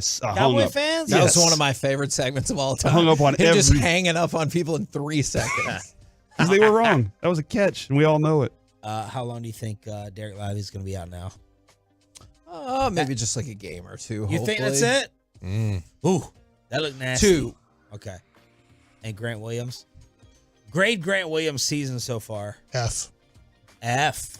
Yeah. As y'all were discussing that this morning, I was really intrigued with y'all's conversation. Thank you. Because we listen from Look, he doesn't. 5:30 to 10. I mean, the good thing is he doesn't make tons of money. $13 million is not a lot of money in the NFL. I mean, in the NBA per year. So it's not like he is making $25 million. But yeah, he was supposed to be this team's kind of third best player, or at least Then considered. that's this team's problem. And that he ain't Grant is- Williams' problem. he's Quit more defending like- the volunteer. Was the He's 8th bad. best player on the Celtics. Yeah, and he's probably And that's they tried to probably phase him out. Right, and that's this. See, the Grant Williams issue is not. It's this team and this fan base and this expectations problem. Grant Williams was not the third best player of the Celtics, or the fourth, or the fifth, or the sixth. But that's what the Mavs sold in the offseason. Well, They that's the Mavs told problem. us. That's not Grant Williams' problem. Grant Williams stinks. He's not a guy. He's not a 3. All right, I love him, Tennessee Vols, but he's not a 3. He's a 6 or a 7, and we got to manage our expectations to that. He's a 5-point-a-night guy in the playoffs last year. Was there anyone else really obsessed with the Epstein list like RJ and I last night? Okay, so I was just looking. I still can't find. There's no list, right? Oh, there's a list. You got to download 905 pages of documents and go through it. Whose documents? This judge? Mom's. Not mine. She's dead. Well, yeah. So the names Well I feel done. comfortable saying. Oh my On god! 100,000 watts. I did not think we were going to get into this. Yeah. Careful, Aaron Rodgers. Clinton. Okay, TMZ. Bill Clinton. George Clinton. Bill, I mean, Bill there's Clinton. a lot of Clintons. There's a lot of Mormon Clintons. legend. Kyle Yeomans. No, that's not cool. That is not cool. That is not cool. I think Not that's cool. I think we're gonna end it there. That's the way to end it right there. That's not cool. That's a good walk-off page. We're not going to talk about Stephen Hawking. Stephen Man, Hawking Stephen Hawking. rumors that were Stephen out there. Hawking was on there. Wanting Yes. Jared Sandler to do math equations. What are you doing? The images. You're an idiot. Your boss has already told you last week. Watch yourself. Dude. And I then didn't do you want to anything. finally talk at the end of the crosstalk over this. Just put Stephen Hawking into Twitter and then just be prepared to cry. I would have laughing. never thought at any point during crosstalk we would have brought up the Jeffrey Epstein possible list. Why? It's not a possible list. It's an scared. actual Well, list. I know, but like, I guess I should have said that differently. Possibly bring up the list. Cat Williams put Chris Tucker on blast. Saw that. Saying he could be coming out there. David Copperfield. The was- magician? Yeah. No, the mechanic. KMC. There can be a mechanic Wow. named David Copperfield. I don't think Copperfield's a very popular last name. I don't think Have that's you a ever real heard? song. Is there another Copperfield out Yeah. there, Kevin? What mechanic do you know last name Copperfield? KMC masterpiece. He just snapped you. What was that? Is that a thing on your show? Yes, it is. Thanks for listening. All right, bye. Hit the button. Always a welcome sign for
Fan Studios, secured by DFWsecurity.com. It's the KNC Masterpiece on 105.3 The Fan.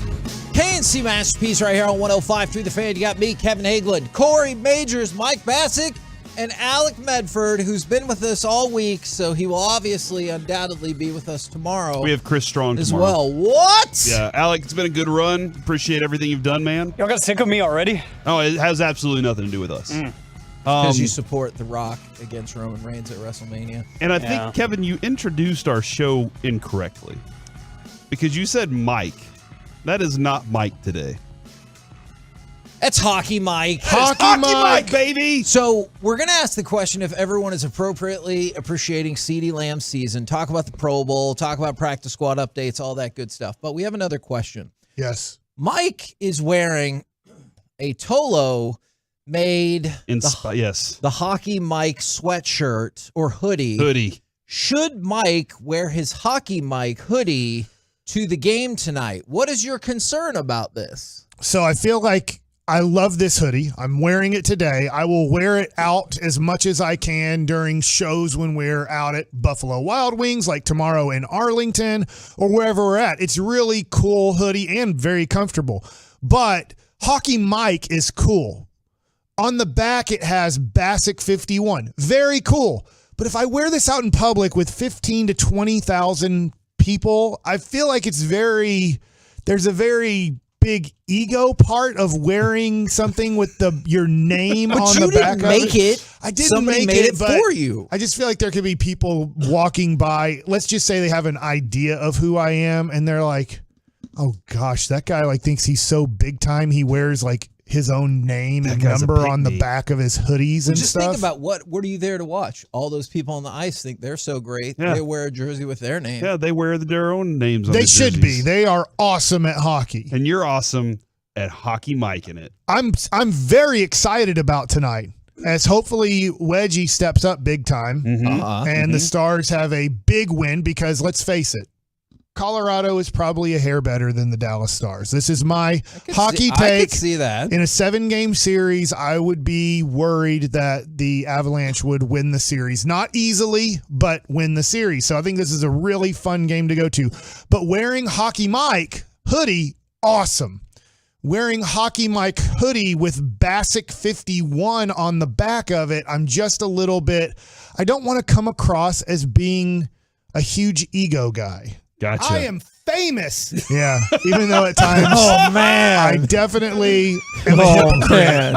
I would like to admit I am a hypocrite sometimes.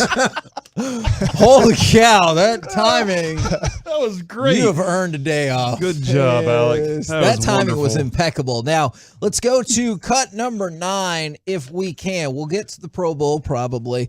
But is everyone appreciating how amazing this CeeDee Lamb season is? Prescott under center, 2nd and 4 at his own 25. Play action fake, great protection. Deep ball to the left, Lamb. At the 39 and out of bounds, and CeeDee Lamb has now caught more passes in one season than any Dallas Cowboy receiver ever.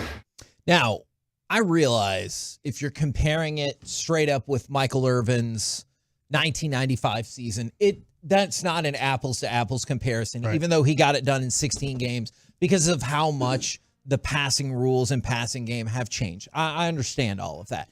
But as of right now, Lamb has 11 more catches than any receiver in Cowboys history, 48 more yards than Michael Irvin for the single season. But a couple of other things coming out of that game this past weekend is CeeDee Lamb had also put up the 227-yard game that was the most by any Cowboys player since Miles Austin in 2009. So in addition to having an impressive compilation of statistics, he has had some amazing singular games as well. Yeah, no, huge singular games that he's been the focal point of the offense from Dak Prescott. And Dak knows I can get him open. I can find him open. I can put it in a tight window, and still he's going to catch it and make a big play for us, and something special is going to happen. I do hate the fumble on the goal line. I'm still upset about that a little bit. It happened 2 weeks in a row where we fumbled on the goal line. and he has 3 fumbles. Out of the top receivers this league, that's the most fumbles out of any receiver. It's 3.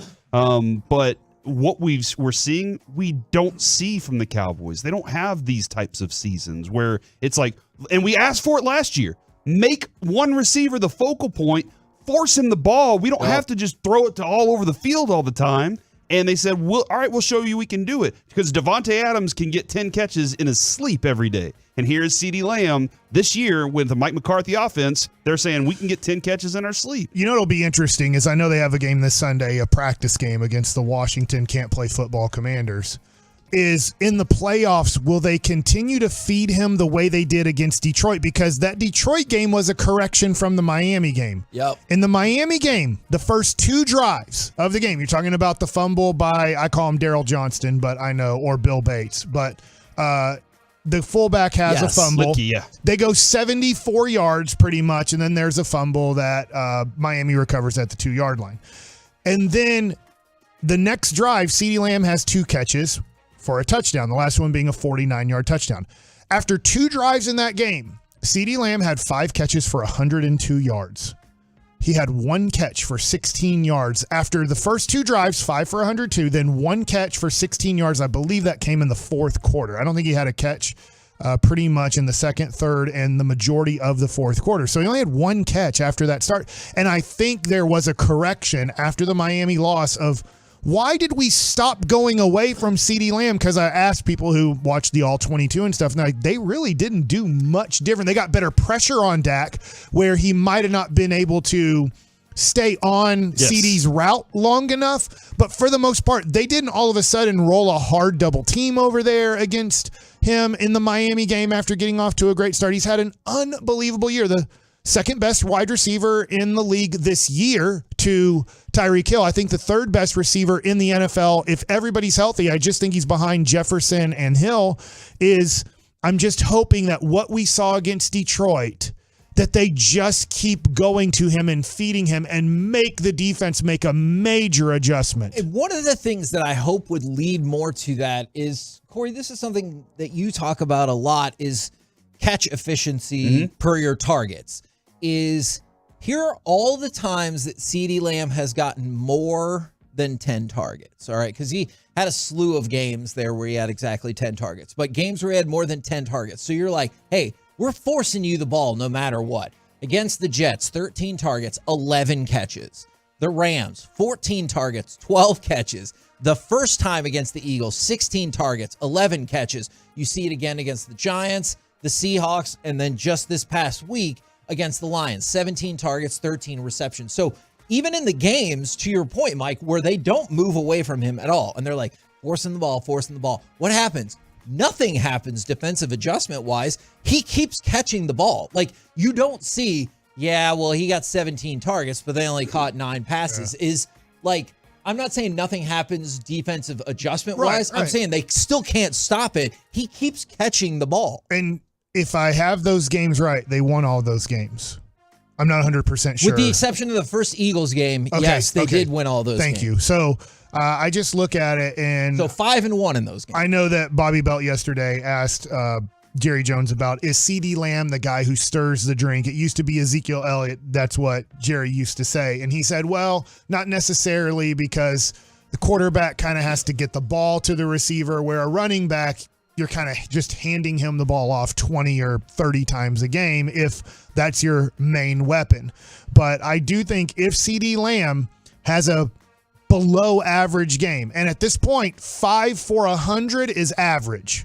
So if he does anything like that playoff, below average, below 5 catches, below 100 yards, I think the Cowboys have a great chance to lose that game. I do think he is that important. Tony Pollard, whether you think it's his fault or not, is not a good player this year. He's at best an average running back in the NFL at best. Cooks is a nice number 2 receiver, but he's had some unbelievably great late touchdown catches here late in the season. These last 6 games have been a huge pickup. But I don't feel like he can totally change a game. Ferguson, really nice tight end, can't totally change a game. You know, Gallup's career's over. He's still on the team, though. Is like, you just look at the rest of the Cowboys' weapons. I'm not saying they're bad, but I'm saying CD is the one that can totally change a game. and not he can change it for worse. But if you can't find him 5 to 10 times a game for 100 or more yards, I think the Cowboys are in big trouble. The first 6 games of the year, Kevin, Chargers up to the Chargers game. Okay. He had 1 touchdown in the first 6 games of the year. Wow. Receiving. Let's not go in, and he didn't have any rushing touchdowns. Since then, he's only had 2 games where he didn't have a touchdown. And I think did they lose both of those games? In the Buffalo game, he had 1 rushing touchdown, so he still got into the end zone. And then, Kevin, to go back to, it was Philadelphia, they lost that one. So he's had a touchdown in every game since then. And up to that point, I was saying, look, he's having a really good year, except for the touchdown numbers. And now he has 10. He's third in receiving touchdowns this year. Add in the extra rushing touchdowns. That's 12 right there for him. So he's not just a guy that you say, we're putting him on the outside, and that's the only place that he's going to be. And people knock him for that. And I don't understand that. You have a receiver that can do all the things. He is a Swiss Army knife receiver, but he's not Wes Welker.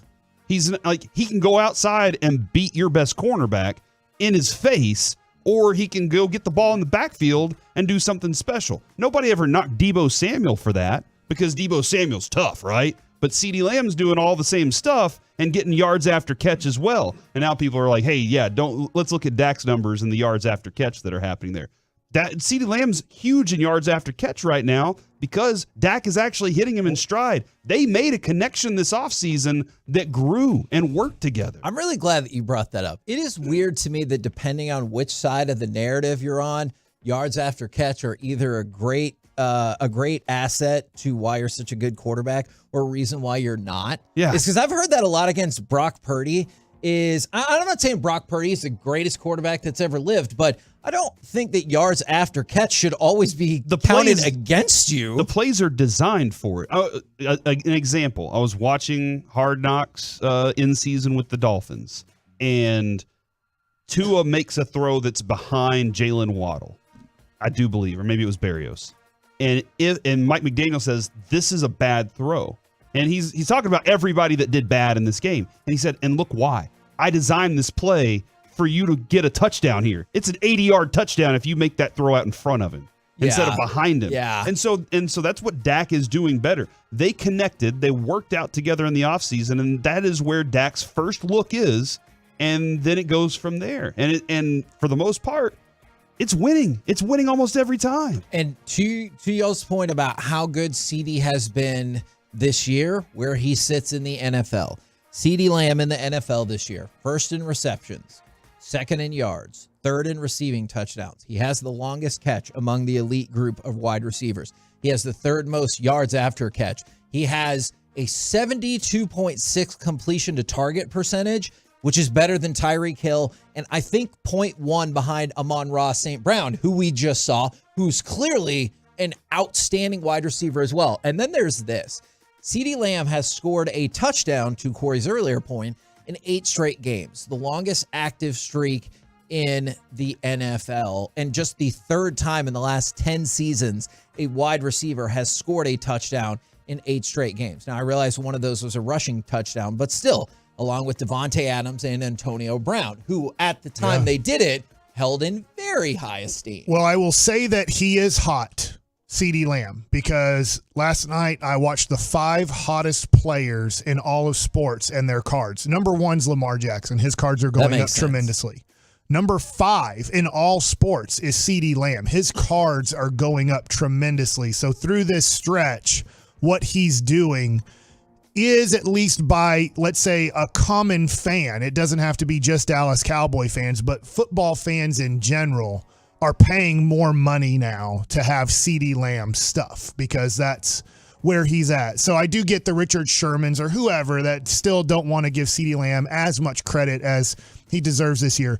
There's plenty of people who are now spending their money and more money than they ever have to get CeeDee Lamb stuff. So if you had CeeDee Lamb stuff before, now's the time to sell, is what you're saying. In a way, yes. And I could see that. And it goes back to Mike after draft day saying he thinks that he's going to be the best Cowboys receiver in the history of the game. My son keeps asking me, is he better than Michael Irvin? And I said, you have to give it time. And they're different players. He doesn't like that answer. I'm just like, look, Michael I'm not saying he's going to get 3 Super Bowls. He's not.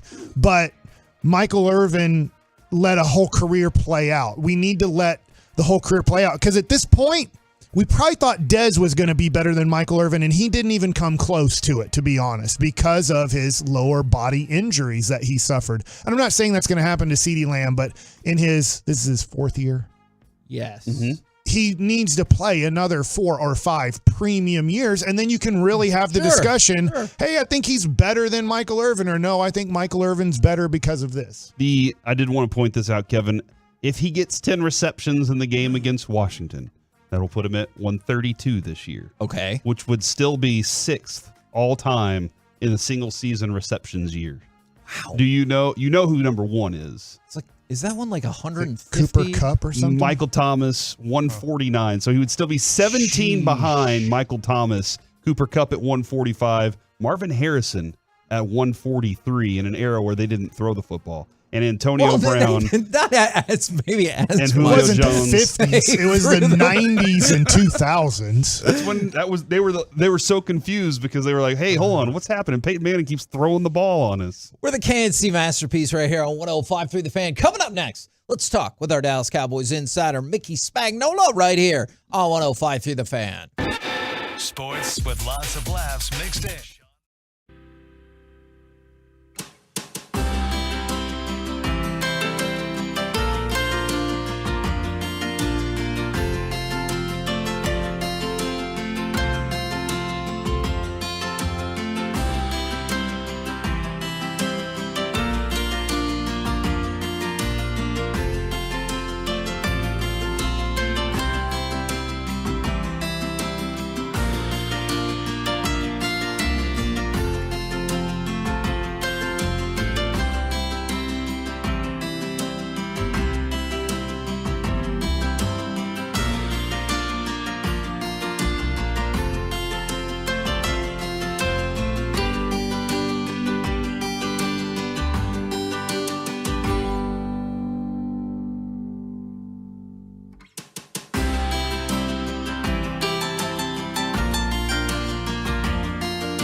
has been in an accident, contact Frankel and Frankel for a free consultation at truckwreck.com or call 214-333-3333. KNC Masterpiece right here on 105.3 The Fan. Right now, brought to you by Ford and your North Texas Ford dealers. Ford is the best in Texas.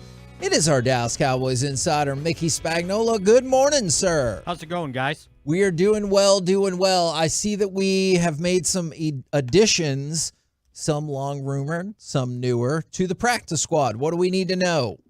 Well, I think from a significant standpoint, it would be finally coming to terms with La'el Collins and adding Damian Wilson. I don't know about the other guys, Dragic, Thompson, and Racy McGrath just seems to be kind of trading places with guys at this point, although they probably needed another running back on the practice squad because that's kind of what Deuce was doing until they elevate him, for the scout team, because that's kind of what Deuce was doing. So they just add another guy and make sure they don't have to overwork Rico Dotto, who basically told me yesterday that while they got him listed as limited, he's good to go. And the fact that if they really pushed the envelope last week, he said he could have played. They decided rest would be the smartest thing to do. So, just kind of changing things in and out on the practice squad. Now, I think we have glossed over the most important detail, though, Mickey. It's Racy McMath, and that is an objectively amazing name. Did you read why he's called Racy? No. It said in his bio that when his mom was pregnant, he was always moving around a lot, so they decided to call him Racy because he was racing to get out. That's an awesome name. And then having McMath as your last name. McMath, not McGrath, or McMath, right? I'm not arguing impact level. I just really like that last name. Right, yeah, McMath. That's a good one. Do you care at all about the Pro Bowl in general, especially now that we're not doing the actual game? I think from the honor standpoint, I don't think the game ever mattered. I think it, for the guys, it matters sometimes for contract negotiations, right? Hey, I'm a Pro Bowler, right? But yeah, other than that, it's interesting to see just how we know how the fans vote, but just see what the players and the coaches kind of come down on. And I think it tells you one thing, what the league thinks of the Cowboys' talent, since they had the second most guys with 7. San Francisco had 9. So somebody thinks there's some talent on this team. How bad does Washington need to lose this game? How bad do they need to lose? Yeah, right now they have the number 2 Drake pick. May. Yeah, they need they have the number 2 pick. So how badly do they just need to say we're not even trying this week? Well, they should have called up a quarterback off the practice squad and started him, right? Instead of starting Howell. Well, maybe they know that Howell sling turned it the ball around. over. Just think of history, Mick, if we would have got the steroid guy from Wisconsin instead of Troy Aikman. Do what now? Is that Mandrich? Yeah. Oh, Mandrich. Yeah, if we had got steroids Mandrich instead of Troy Aikman. Wait, he wasn't in Wisconsin, was he? Oh, where was he? Was it Michigan State? It was. As Michigan State, school. wasn't it? Yes, Michigan State. Yeah. That wasn't going to happen. That was the Cowboys trying to play sly with the negotiations with Lee Steinberg on Aikman's contract. They were trying to say, well, if this guy costs too much and we don't have a lot of money, we can do this Mandrich guy. That was never going to happen. And as it turns out, Green Bay rules the day, right? Oh yeah, I mean, because the other 4 in that top 5 were all amazing. Yeah, with the exception. And they took the guy that was big and strong because of steroids, and then once he was getting tested for steroids, he basically fell out of the league. Now, I get the sense that you don't necessarily believe in like a jinx or anything like that, but please tell me that you think Micah Parsons' quote of why he doesn't watch Brandon Aubrey is objectively amazing, because he said even in the Super Bowl he wouldn't watch him kick the ball because right. I'm going to be praying you can never jinx it. I might stand up and the weight of the earth might tilt. Nope, I'm going to let him be. That is greatness. You know what? Do you think he lays around at night thinking of these things, or they just kind of come out? I think they just come to him in the moment. You're right. Like sporadic things that just, Which I kind of get his point. Like, maybe not the weight of the earth, which I do still love, though. But if you have a routine and it always works, I see why you would not want to break that routine. Well, do you have any routines that you go, I don't know? Yes. Plenty as a starting pitcher. Yes. Right? I always wanted to step over with my right foot over the foul line. I always just wanted to make sure that I put on my right sock first over my left. I don't know. It was weird stuff. Did it help? Obviously, I had a 5-something ERA in the major league, so it helped tremendously. I mean, I have a routine that, you try not to change just for general purposes, right? Left sock first, then right sock. Well, Mickey, hold on. I'm going to help make your life better right now. Do this right now. That's a foolish way to do it. You can't put on both socks at the same time. You're That's wasting impossible. your time, Mick. You should do left sock, left shoe, then right sock, right shoe. You've just upped your efficiency and added a tiny bit of time No, to your because day. what if I'm putting my socks on and then my shoes later? Yep. Why That's what are I you do putting your sometimes. socks on if you're not putting shoes on? Sometimes I do I don't that. want to walk on the tile floor when it's cold. Yep. Huh. Yep. I do that sometimes too. Do you? Okay. Sometimes I'm just socks. I just learned a lot. See, I didn't like the what was the last road game? The Miami? Somebody parked in my spot at the charter site. Oh, well. And then they lost. I parked there forever, and somebody pulled in next to the light pole. Did you find out who it was when you guys got back? Yes, I did. I need to say something for this next game. Yes, you do. Do you want to reveal that person's name? Let's put him on blast. One time I did that to Kenny Lofton. He got really mad and called me Steve. Hey, Steve. The funny part, though, is he's talking about Steve parking in his spot, and Mike's just standing there stretching, and he's like, this Steve guy's in a lot of trouble. Yeah, Steve got really screwed up. And then we've gotten to the root of this Washington game, haven't we? Yeah. This is important. Yeah. Look, we're taking this game as seriously as Washington is because I'm not kidding when I say this. I realize every NFL team is a challenge, and you look no further than the Cardinals to see that. But right. I don't think Corey's wrong when he was like, Washington definitely feels like they have a vested interest. I mean, in if losing. they win, do they lose that number 2 seed? Yes. Or possibly? They could go to 4 or 5. Yeah, New England has the same record. Arizona does as well. So all three of them are 4-12 right now. And then if they fall there, Giants, Chargers, Tennessee are all at 5-11 right now. So I wonder if somebody sent them the notice from the '88 season when Green Bay ended up winning their last game and lost the chance to draft Troy Aikman. Because they had the Magic Man at the time. We need to send it. Don Mikowski, was he already there? Yeah. I can't remember if he's already there, but it feels like it. All right, talking about this game then, and I know we've talked a lot about how the Cowboys have really dominated this division. This season, they have a plus 122-point differential, which is second best since 2000 for the Cowboys. Is there anything in particular that you think has changed in these divisional games, aside from obviously the Giants and Commanders have not been very good this year? Well, I think, the point differential you pointed out, but I think the reason that is the Cowboys are averaging 38 points a game in the division games. So they've been scoring. They've scored 190 points in five games. So that's the thing that had stuck out to me in these division games, that they've scored 40, 23, 49, 45, and 33 in the games they've played so far. And even, the one they lost, they did score 23, gave up 28. So yeah, and they very well could have won that and run the table, and this game wouldn't have mattered if it wasn't for those about 5 or 6 combined inches on 2 plays. They would have beat the Eagles. So I think, you just look at the quarterback play. Giants and Washington. Washington comes into this game house 20 touchdowns, right? Hey, great. 19 interceptions. That's supposed to be at a 2-to-1 ratio. Yeah. not just one more touchdown than an interception. So I think you just look at the quarterback play and say, who's had the best quarterback play? And it was obviously the Cowboys in Philadelphia. Now, I know we'll probably get even more information today, maybe imminently from McCarthy as well. How are you feeling about Jonathan Hankins and Tyler Smith? I think Hankins has a chance. At least he practiced on a limited basis.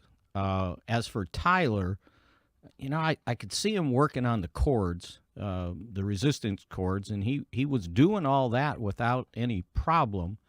And then once again, once you tear that thing, instead of just, partially tearing it, it's better because as it was explained to me, so you got a lot of nerve and fibers in there that when you stretch them, it's really painful. But when you tear them, those things aren't stretched. They're separated, right? And that causes less pain than when they're just stretched and you're kind of stepping on them. So if that makes sense. Yeah, I think he's got a chance. I think a lot will depend on, maybe what he can do in the Saturday practice, which is a very light practice, but it's still a practice, and you got to get out there and do football stuff. But just looking at him on the chords, he was moving pretty good. It's very hard to do those high steps when you have resistance chords, and he was doing them with no problem. And he was doing lunges too, which for some of us, it's hard to do without a cord on us, right? And healthy. And he was doing those too. So if you need any bit of optimism, there you go. If not, I don't know that, I thought Bass played good. I don't think he was terrible. I think you can get by and win with him out there. Yeah, we'll see where it goes. I don't think La'el Collins is ready to play anytime soon, right? They're not going to send him out there after not playing since last January. Sure. But yeah, I think there's at least a bit of optimism out there. We'll see what McCarthy has to say here in a half hour or so on just where he thinks he's at. Okay, excellent. Thank you very much, good sir. We'll catch you again tomorrow. All right. Keep your routine, all right? Indeed.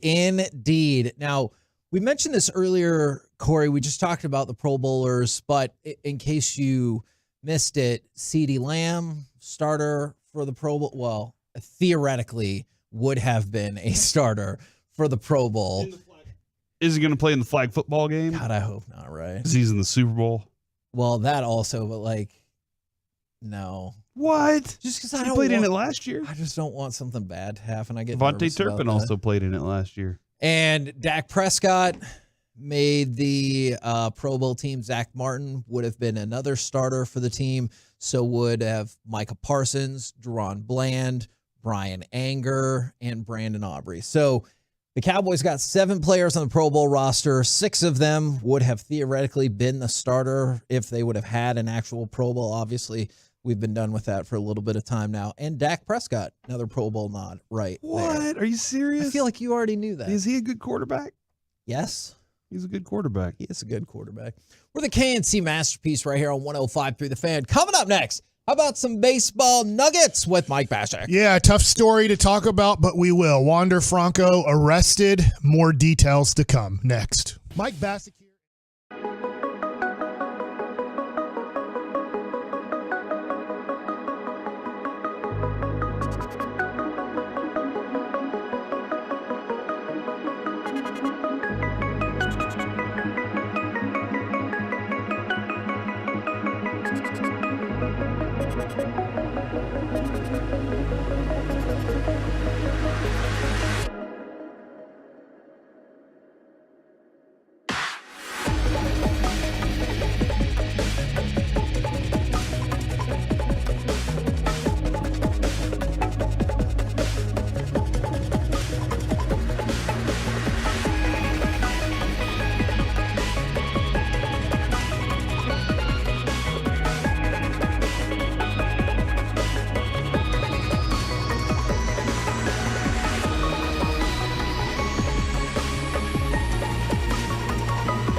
In Grapevine, they've got the goods. More new Silverados than anyone with incredible savings. Why go anywhere else? Go see them today or visit ClassicChevrolet.com. This is Texas. This is Classic Chevrolet. Find new roads. KNC Masterpiece back here on 105.3 The Fan right now. Time for some of that baseball nuggets with Mike Bassick. All right, so this is going to be a Major League Baseball nugget because this has to do with budding superstar shortstop Wander Franco. Now, if you're just kind of listening to us because you're a football fan, thank you so much. Hang with me here. This is a big story. This is a unbelievable prospect who is paying off for the Tampa Bay Rays. Yep. He was becoming one of the best shortstops in the game. And last year, I'm going to guess right around the All-Star break. Does that sound about right? I think so. Wander Franco gets taken out of Major League Baseball because it looks like he had a relationship with a 14-year-old girl.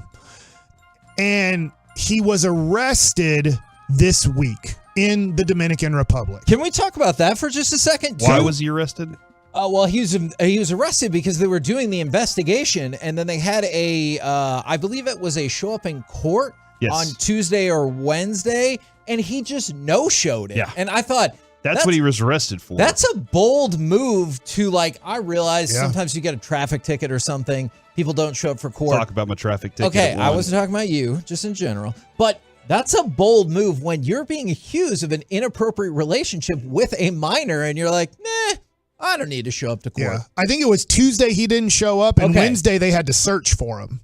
And they found him. Yeah. And so now he has officially been arrested. Well, if you're following on Twitter, people like Hector Gomez, who does a great job following MLB and then following kind of Latin America MLB, if you're following Jeff Passan, if you're following the people that really are baseball writers and do everything possible to give you as much information as possible, the information that we are getting as a public is really bad for Wander Franco. I will state this first. I felt like in July, August, as this story broke that he possibly had a relationship with a 14-year-old girl in the Dominican Republic, I thought he will play baseball again. I didn't think it would be in 2023, and I thought maybe not even in 2024, but I thought he's so talented. I hate saying this. I don't think this is You're right. Not advocating for but him. In the world of sports, he's so talented that I could see him at 23 years old approximately coming back to baseball for the Tampa Bay Rays in 2025. He made the major leagues at 19. He got a huge 9-figure deal. I think it was close to $200 million, which Tampa doesn't do. Right. But they were like, this guy's so good, we will, with our 5,000 fans that come to our playoff games, we will give him a huge contract, buy him out of his arbitration years, buy him out of some years of free agency. And for Wander, he was like, I'm still going to be a free agent at 29, 30 years old after this approximately close to $200 million contract was done. I think it was less than that. But anyways, he ends up, it looks like, I shouldn't say it's factual. The accusations are he has been paying this girl's mother money to somewhat keep this under wraps, I guess, or maybe not. I don't know exactly. Money laundering? Is that what I don't think it's money laundering. It's kind of paying somebody for an underage girl. I think that is a separate part of this. Yes, there is part of the that. money laundering charges stems from allegations that he made payments to the minor's mother. So Yes. I'm wondering if that kind of goes. Okay, all right, gotcha. Yeah, so this is, and that's I guess it can be considered that. I'm not in this whole thing of law. I am not good at, except this is just the more tweets I read from whether it's Hector Gomez or Jeff Passan is just making me go, this is getting really dirty, really ugly, and I don't think, I'm going back on my word here. From what I know now, I don't think Wander is ever going to play baseball again. You know, it's interesting. Sorry, Corey. I'm thinking just a little bit more about what you were just saying per that story is I wonder if part of the accusation is then that you're like, no, we're just giving this money or keeping this money with a family friend, and Because then, laundering is a lesser violation. yeah, and then they're like, that's not what was happening. What was happening was he was paying for X, Y, or Z. So what supposedly is going to happen tomorrow is we're going to find out what the next phase of this is going to look like. The judge could just release Wander Franco on bond. You could prevent him from leaving the Dominican Republic, or demand that he has to continually check in. So you're going to it's kind of like the pre-trial hearing, essentially. We're going to find out about tomorrow. And then we'll move into the next phase of this, which, look, have you always felt like Wander's never going to play again? A little bit. Let me just say this. Yeah. If it proves out that the accusations were true, because if they're not, obviously that's a whole different deal. But the way I heard the accusations as you were describing them to begin with last year, I just thought, my goodness, that sounds like something that is impossible to come back from, because not only will there be jail time involved with it, I think about, I can't remember the kid's name, the hotshot draft prospect, the pitcher. Was it Oregon State or something like that? Who was supposed to be top of the draft, unfreaking believable. And then accusations about underage stuff came out, and nobody would touch him at all. And I realized that Franco has already shown his ability to play at this level. It's just a lot of these allegations sound really, really bad. And if you go through a trial, even if you are found to be not guilty, there's a stigma that people are going to carry that with him. Yeah, and here's what I don't know about the law. This is all opinion. And it's based off of what we think we know, not even know. If this mom was taking money from Wander Franco for her daughter to have a relationship with Wander and saying, I will try my best to keep this under wraps or whatever it is, but you have to give me money, shouldn't she go to prison too? Yeah, that does kind of seem like it's a prostitution sort of thing. With an underage, with a 14-year-old girl. Yeah. And so I just look at Wander. If all of this is what we're hearing, if it is factually true, Wander should go to prison. And I don't know for how many years. I don't know the law of how many years you go to prison for doing this. It should be enough for people to stop trying to do this. You probably think it's more than it actually is. And then I would think if a mom is taking money in this situation and somewhat okay with this, that she should be penalized tremendously too for her involvement in this. Okay. So I agree with you on that. You know, it's really interesting. I know these two things aren't seemingly related, but people are already bringing up on the fan text, if Trevor Bauer got froze out, it is an odd deal to be like, yeah, but you weren't a good teammate, so we can't bring you in. But people seem to like you, so we're going to go ahead and forgive that. But that is the way of the world, I guess. Reputation is a big thing. I agree. Yeah. Okay, so now I'm going to go to another baseball nugget, which I found very interesting kind of over the weekend, and now there's even more news to this. Chris Sale, one of the best pitchers in baseball 5 years ago, and has dealt with injuries for the past 3 to 4 years where he hasn't really pitched at all. I think he has like 32 starts in the last 3+ years. I thought that dude was going to dominate for such a long time. And he did throw weird, and his arm doesn't work as well anymore. The Braves are always a scary organization. They always seem to be a step or two ahead of everybody. So the Braves trading for Chris Sale makes me wonder, do the Braves know something that all of us don't know about Chris Sale? Is he about to come back and be a dude who can start 25 to 32 games and be a really good pitcher? Because they gave him an extension that we found out this morning about Chris Sale. So they gave him a 2-year extension on his contract. So now they believe Chris Sale has a lot left. Right. Because I understand possibly taking the risk on Chris Sale. But then to give him a 2-year extension makes you believe, I know Chris Sale's going to come back and be good at pitching a baseball again. Do you know the extension number offhand? Was it 2 for 38? Okay. With an $18 million club option for 2026. All right. So. And Sale's previous deal was for 2024 with an option for 25. Okay. All right. So they did extend him out because I heard Atlanta was paying a ridiculously low amount of this contract when he came in, like it's 500 it's 17 to 18 in new guaranteed money. He was due 27 and a half. That is an interesting point. Do you think that's a gamble worth taking then? In a weird way, if it's the Braves, then I say they know what they're doing. I know this goes to That's really interesting. This goes to the organization and are they good or not good? And I feel like the Braves are good, and so I think they know something that we don't know.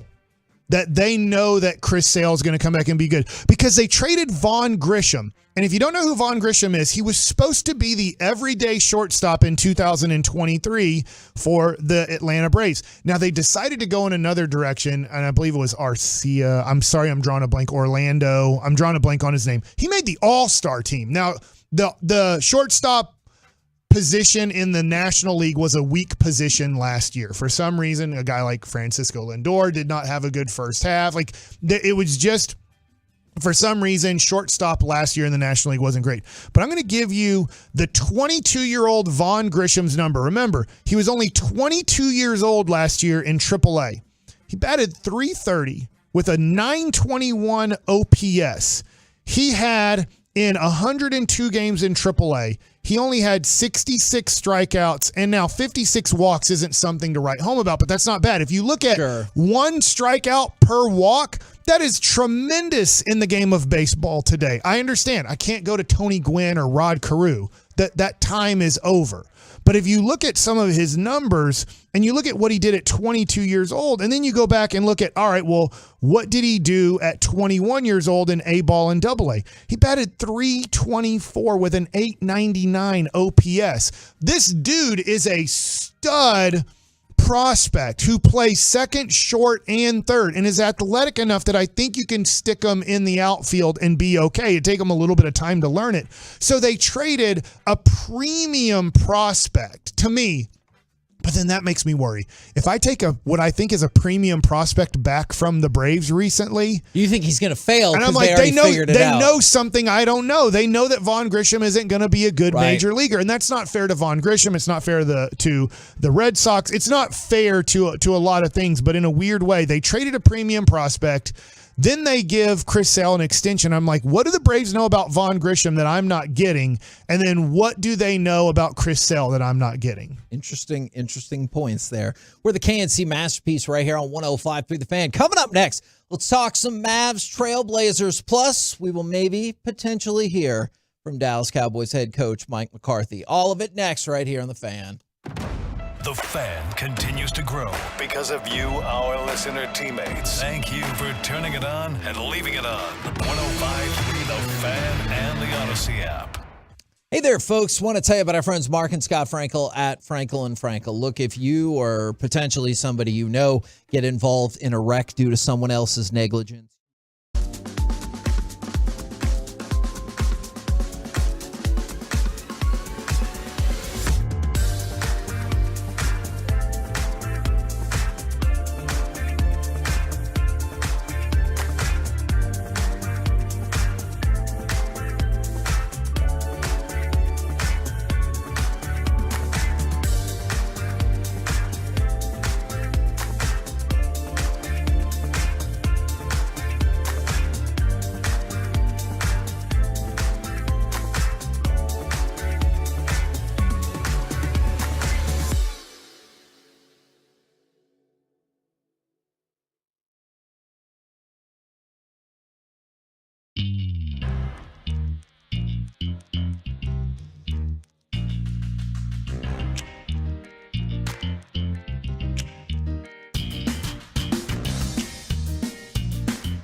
Fan Studios, secured by DFWsecurity.com. It's the KNC Masterpiece on 105.3 The Fan. KNC Masterpiece right here on 105.3 The Fan. We're going to allegedly hear from Mike McCarthy at 11:05. Feel free to text in. Truckwreck.com text line 877-881-1053. Do you think he will show up to his press conference on time? No. In the meantime, I'll bet $10,000 he doesn't. Oh my gosh! Are you just betting like into the sky? Okay. He has 2 minutes and 50 seconds to get to the podium. That ain't happening. Let's, in the meantime, wow. In the meantime, Alec, let's go to cut number 1 because the Mavericks were putting in work last night. There's Jones slinging it outside. And then Luka sees it get to drive, and boom, shakalaka! Now, we went into this saying this is a game that you need to win. And the follow-up game with Portland is a game that you need to win. So I don't want to overstate the importance of the win, but I was pleased that this was in the first quarter, but realistically by halftime, this game was over. We had to have been pleased to see that, right? 100%. I think that this Maverick team is an above average team in the NBA, but just above average.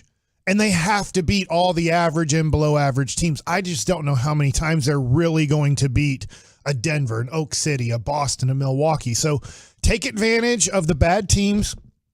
And maybe, as we talked about yesterday, I know we were specific on it, but maybe a trade comes along to elevate them to a better team. When this playoff time comes around, and I know we're very far away from that still, but it'll happen very quickly. We're pretty close to like 40 games into the season. Are we at a point where, like, because we're putting a lot of weight on Derek Lively being part of the team. Sure. And being healthy or whatever, but also at the age he is. Right. Saying, hey, this is a lot of responsibility for you if we're going to go try and make a playoff run. And we don't have another option either. Yeah, and so like I when Mike says that about how we're a good team, it's a good regular season team. Sometimes they can be a great regular season team or a very poor regular season team, depending on how they feel that night. But whenever playoff matchup comes around, that's where I'm like, okay, what else do we have to add to it? That's why this team needs to push more into what they have on their roster. Okay, can I tell you one of the things I think that they have done really well to push into what they have on the roster? I know it seems weird, but Luka has elevated his game yet again. And what I mean by that is specifically his three-point shooting. I feel like I have been a very vocal critic about his shot selection for three-pointers. Sometimes because he's forcing it because we got nothing. Sometimes I just think he takes poor shots. Is something that Steve Kerr said a few days ago I thought was really insightful. He said the current level of efficiency of Luka from three makes him probably, quote, the best he's ever played. And you look at it, Luka is a volume three-point shooter. And for most of his career, he was a low to mid 30% volume shooter. That's not what you want. But at 38%, you feel significantly better if he's taking 8, 10, 11 three-pointers per game. So internally, I wouldn't have thought, well, you need Luka to play even better. But I will say this. He has done better with his efficiency this year. That makes this a better team. What's really funny, too, is when he's shooting, he looks just as confident as he did whenever he was a poor three-point shooter or a poorer three-point shooter. Like, all the back then, it was like, I got confidence this is going in, and he's still in that same place. I'm sure some stat geek would have this, but I assume, by the way, I won my $10,000. Is I would say, at what time in the shot clock is he taking his three-pointer on average? Last year, not a lot, but there's quite a few three-pointers he's taking with less than 3 seconds on the shot clock. Now because there's nothing. Right now at the pace of play, yes, he probably does that once a game where he has to throw up a really crappy shot because the shot clock is running out.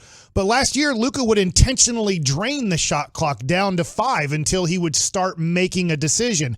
Now the Mavericks are making more decisions with 14 on the shot clock or 12 on the shot clock, which gives him more time. If it's a bad 3 with 10 on the shot clock, we can make a better decision. We still have time to make a better decision. Last year, with 5 on the shot clock, if you're covered tremendously, there's no more time to make another decision. We have to just go with whatever your last decision is. This is the decision. Yeah, and if you don't have anybody there that can clean up the rebounds, then it's a very poor decision if it doesn't go in. Any concern level, or I guess maybe what is the concern level about not Luka, Lively and Grant Williams dual ankle injuries? I would say you have people to replace Grant Williams. He's having, from expectations, he's having a bad year. But you have Tim Hardaway Jr., Seth Curry, Josh Green, Jaden Hardy. You have guys. I get he sometimes plays power forward at 6'1" or whatever he is, but he's not that short. But like you have people to replace him. Even Omax Prosper, right? Who you've drafted. You're not playing that much, but you could play him. You have nothing to replace Derek Lively. You have a non-NBA basketball player in Dwight Powell that now you have to play 24 minutes a night when he's still haven't gone. seen anything from Kleba. And Kleba's, I mean, he's in a weird way. I was thinking about this. If the Mavs can have a good regular season, is this the best thing for Kleba? Because he can't make it through a regular season. His back dies on him. His hand, right? And so him only playing 5 games of the first probably 40 games of the year, could that help him out come playoff time?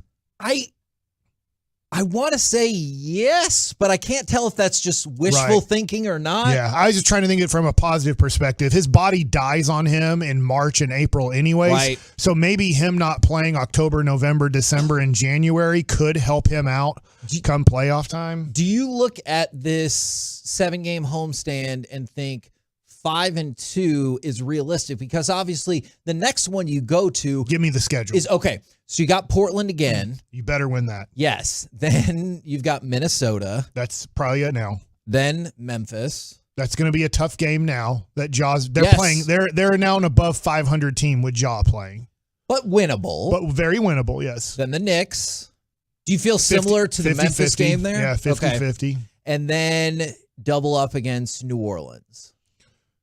Hopefully you win one of those. Okay. And I think there you have about the same record. So you win one against New Orleans, you beat Portland, you win one of the games against New York, Memphis. Yeah. The winning against Memphis is more important than New York, and then you're losing to Minnesota. So maybe 4-3 would be the most likely outcome, but 5-2, you'd feel good about 5-2 would be a tremendous, especially because I look at Minnesota. I look at teams like Minnesota or Denver that have height and athleticism and defense. You can't beat them. You only have one tall guy on your team that can play basketball, and he's 19 years old. Sure, and he's probably going to miss that Minnesota, like this specific Minnesota game on Sunday. Would you bet $10,000 in the next 30 seconds Mike McCarthy shows up 5 minutes late? I probably would not. I was going to pivot to something else. No, go ahead. You can pivot to something else. It's just like, here we go to 11:10. He still hasn't showed up. You know what I really liked yesterday is people bringing up like, hey, maybe that's why he struggles with in-game clock management so much. He always thinks there's more time. Yeah. He's like, no, we got time. Yeah. And he's like, Coach, you're already 5 minutes late. And he's like, we're going to figure it out. Is college football... It's a wonder the team doesn't come out of halftime late. You know, like maybe that's why they come out of halftime so slow. That is it, man. The first 4 minutes, they're like, hold on. I wouldn't have thought otherwise than just being agitated. If you're at the game, are they sprinting? He's here. Oh He's ready to go. The changes you made on the practice squad and just the club's rationale in making this many changes this late in the season. Yeah, definitely. I mean, it's always tough to make changes, especially with players that have been there for quite some time. But, you know, as we prepare for the playoffs, I mean, there's always conversations that go on, you know, with each position and, you know, the availability. And I think if you look at, you know, some of the moves, you know, veteran experience was part of it, you know, particularly at the O-line and linebacker positions. So, you know, we're just trying to gear up and, you know, make sure that we're locked and loaded for the playoffs. And is it fair to say this is more, doing this at this stage with those guys, is more just insurance for worst case scenario going forward or injuries versus working them into the mix? I mean, from my perspective, you never have enough good football players. I mean, you want to keep playing with a healthy dose, you know, as far as how you want to attack in your menu. So I think when you look at the addition of players that have played in games, you know, and that's to be able to add, you know, two particular players, I think that's really important. Mike Todd Archer with ESPN. You had 7 guys named to the Pro Bowl. Do you recognize those guys today? And what do you do to the guys that you felt maybe should have been recognized? Well, I mean, there's always guys that you feel should be recognized, but I think it's this league is about ebb and flow, and and I think the year that we've had, I think the number 7 reflects that. But yes, we do recognize everybody in the team meeting. We did that this morning. That's always it's cool to see the joy that everybody expresses for their teammates, and frankly, that's what it's all about. John Machado with The Athletic. We saw Jonathan Hankins out there. Was he able to do enough to make you think that he could possibly play Sunday? What's today? Thursday? Yeah. Thursday. Yeah, he's limited again today, so I thought he had good work yesterday. So yes, I think he looks good so far. And then Tyler Smith. He obviously didn't. He wasn't unlimited, but I know just in the meeting this morning he's feeling better. So we'll see. And I would think Tyler would be if he goes Saturday candidate, then because we got to be able to see him get out there and move. So, but he's making progress. Garrett Podell, CBS Sports. Mike, you talk about the history of the Cowboys a lot. Dak Prescott leads the NFL in touchdown passes, and if he can do that and hold that outright lead, no Cowboys quarterback has done that. What does that say about the season and performance he's had this year in your first year in his offense? Well, I'll say this. I mean, I think any time, and we went through this on Monday with CD, or actually Wednesday with CD. Anytime you stand up and say this is the greatest season in the history of the Dallas Cowboys, I mean that carries a tremendous amount of weight, credibility, and value. So yeah, definitely. I mean, I'm all about winning, but you do want to recognize individual performances. So yes, I mean our organization has incredible history, incredible tradition, the Hall of Fame players, all that. So to have that type of year, we definitely will recognize it. Scott Dixon with the AP. Speaking of CD, is it safe to assume that you think he's become an elite receiver in this league? Just candid camera, or what? See if you guys remember the show. I mean, what the hell? Are you serious? I thought one of those cameras would come up and hit me in the face. Yeah. Yes, I'd say CD's an elite receiver. Yes. Do you think that he was already there when the season started, or do you think he's kind of grown into that kind of broken thread? Oh, I think he's just been given more opportunities. I think the targets, represent that. But we started moving them around last year. It's similar to, the way we play with Amari. So I think, part of that role is, if you're going to be a number 1 receiver in the league, I think it's important for him to be able to move around, and he has such a unique skill set. I think he's a dynamic player from the backfield too. So, and remember his rookie year, he was our punt returner. So I mean, he has the ability to do it all from any spot on the field. Todd. Obviously, last year with Dak, the big topic was his interceptions, and he's cut those way back. Is that leads the league in interception percentage? I think. Yeah. What 1.4, 1.3, somewhere in there? Yeah. Surprised you knew that. Probably one of the most important statistics of quarterback play. 1.7 or less will win it annually for you if you're looking for a benchmark or a goals. 1.7. Did he revert? Or less. Yeah. Did he just do what he's always done, and that proves that last year was the anomaly for him? Yeah, last year's over. Yeah, I think so. I think if you go back and look at his history, I think that would be accurate. Jeff Eacham, CBS Texas. I mean, speaking of the 7 Pro Bowlers, you have at least 2 in each, offense, defense, special teams, only team in the league. Does that speak to what you're trying to build here as far as complementary football and what you preach? Oh, absolutely. You obviously always want to see as many guys be recognized, but without a doubt, I think we have established that as far as how we played in 21 and 22. Just some of the things they definitely show up statistically. To have a great defense, you obviously want an offense to complement it. And a big part of our job responsibility on offense is to score points, but I think length of drives, time possession was a huge focus for myself and in our offensive staff.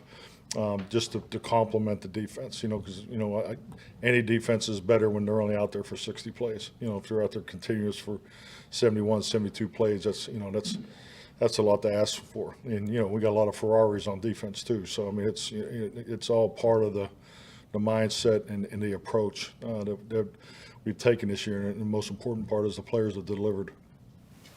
Dave. Like, I know this isn't really time for big picture questions. You're looking at Washington, but just your relationship with Dan Quinn and the bond and how he's developed his defense since you've been here, and just being comfortable in who he is to take back the play calling, and how much of a role was that in your decision to? Yeah, I mean, they're separate decisions at different points as far as what the decisions made on offense. I mean, I'll first say, I mean, Dan Quinn's as fine as a human being I've ever worked with. I just think the world of him, and just the way he goes about his business personally and professionally. So I want to make sure that is said first and foremost. But as a football coach, I think like a lot of things, we laugh about being old school now because of our age and the length in the league, but I do have an appreciation for the way he came up, and this guy's coached at every level of football, recruiting, college. So we've competed against each other. So I had a tremendous amount of respect before you arrived here. So, and have even more for him as a coach now too. So extremely consistent, which is so important to me. I think your leadership has to be the same every day. I mean, peaks and valleys are, a big part of this league as far as the performance component of it, and how the league goes. I mean, but I always look for that in leadership. I don't do well with people that bounce off the wall one day and then are down in the valley the next in leadership positions. So I think we've been a very good fit for one another. And you joke I would about, put John Fossil and Brian in that category too. No.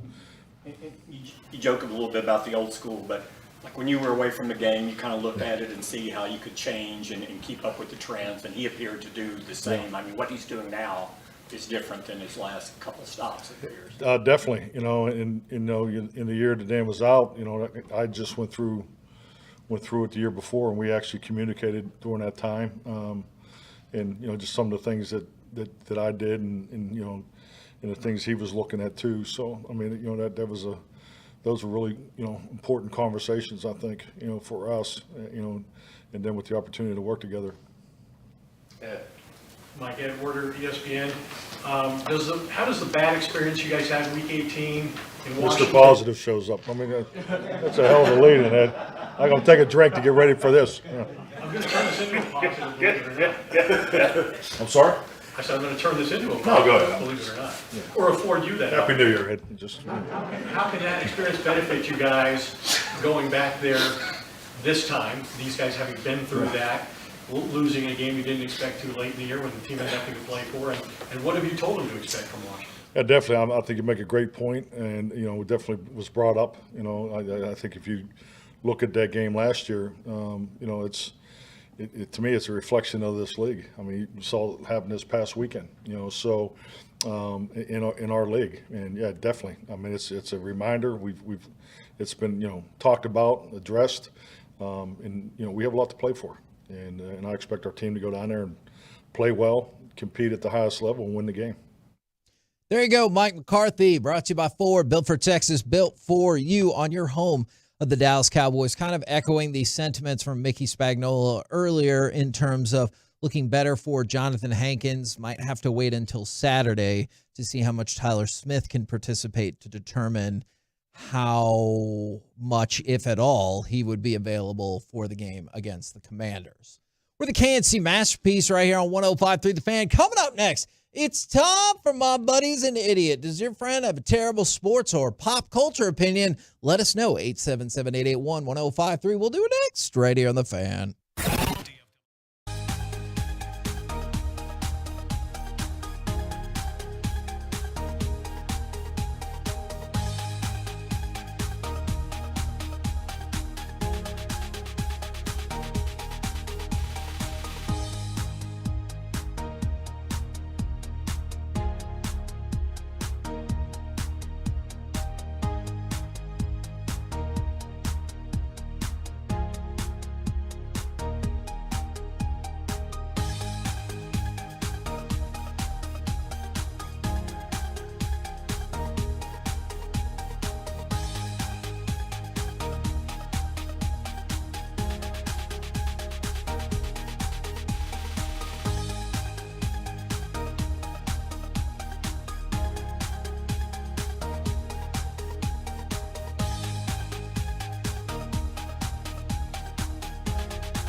brought to you by state-of-the-art weight loss and the personal injury lawyers Frankel and Frankel. Life is unpredictable. Accidents happen. Frankel and Frankel are the go-to attorneys for car and truck wrecks in DFW.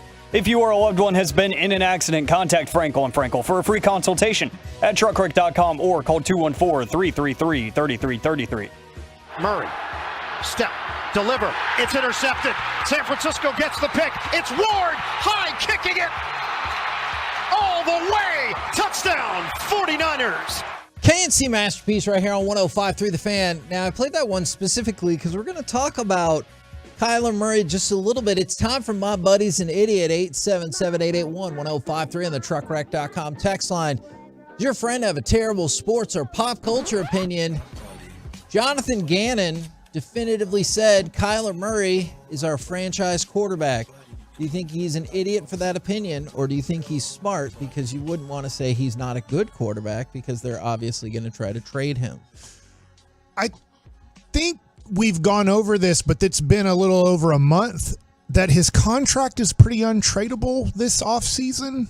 Because of the massive dead money hit they would Yeah, take? so I'm wondering, it'll be interesting with Kyler Murray because I do think that they should maybe move more towards a rebuilding state. And I think that there'd be enough teams that think if we get Kyler Murray, we can elevate ourselves from where we're at to the next level.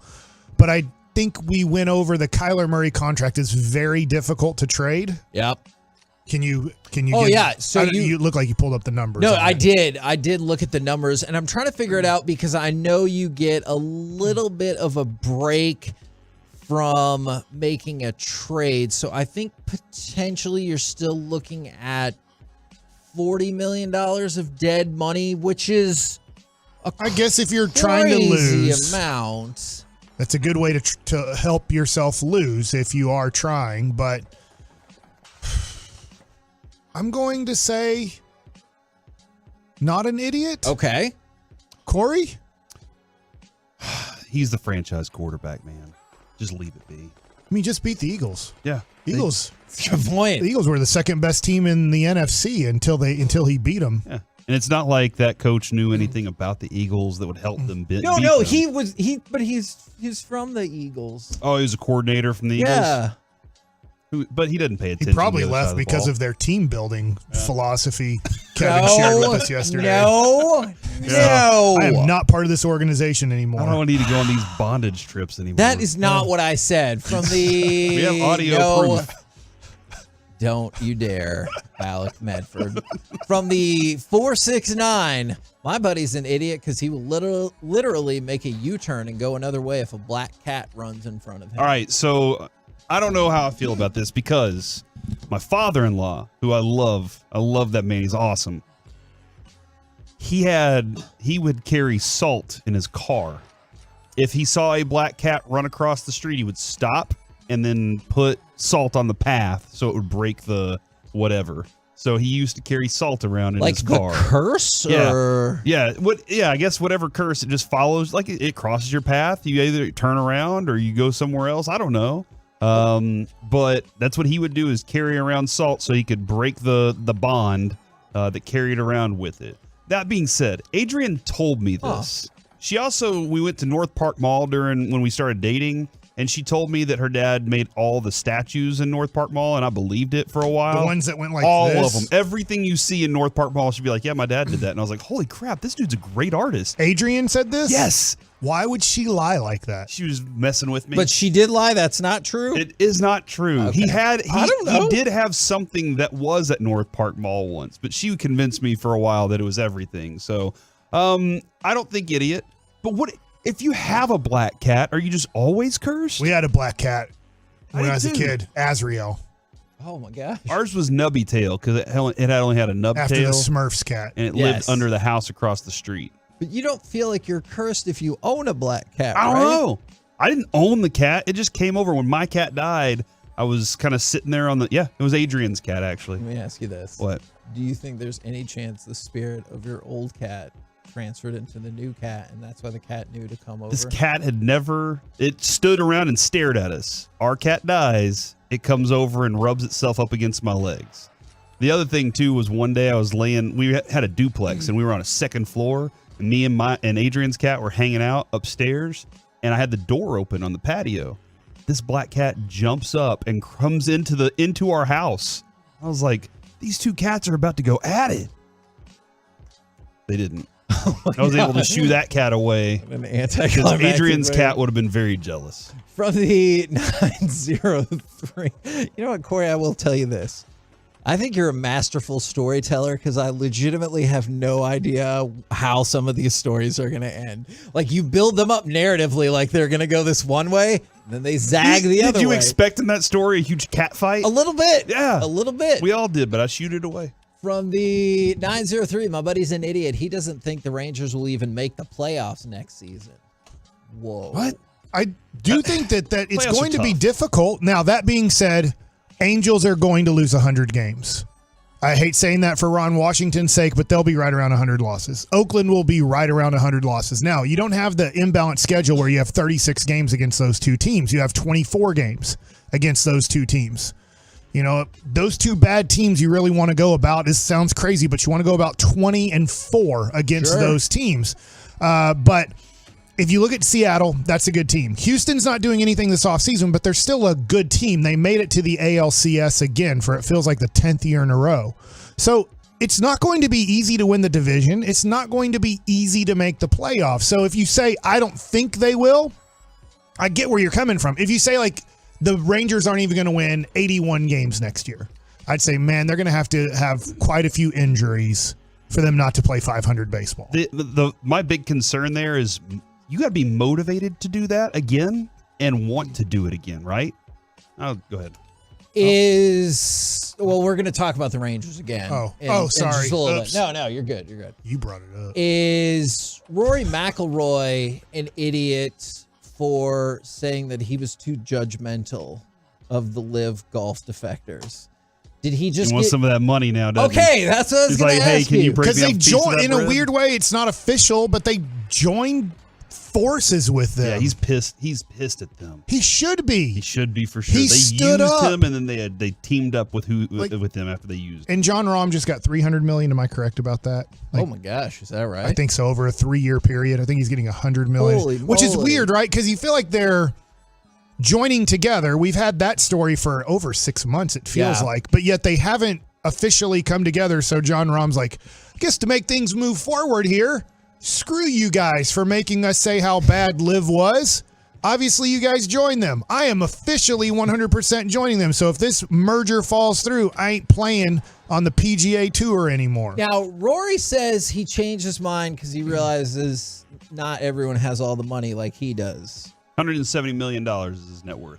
Do you think somebody sat down with him, Corey, and was like, hey, look, buddy, we're going to need you to get on board with this, or at least stop publicly destroying us? No, I really do think that whenever the PGA merged together with it, like he got, or are you saying his criticism of both PGA and Liv? Yeah. Oh. Do you think like somebody sat down with him and was like, we're going to make this worth your while? Yeah, he probably saw a couple things weren't going to go his way down the road. He was like, hold on, crap, I kind of need to do this. And he's probably over this last half year calmed down a little bit. Yeah. Because whether it was Jordan Spieth, whether it was Rory McIlroy, whoever it was that decided not to take the 9-figure contracts from Liv, were furious for at least a month, going, I can't believe you guys, after telling us all of these things horrible about Liv Tour and everything that goes with it, you guys joined them when you told us to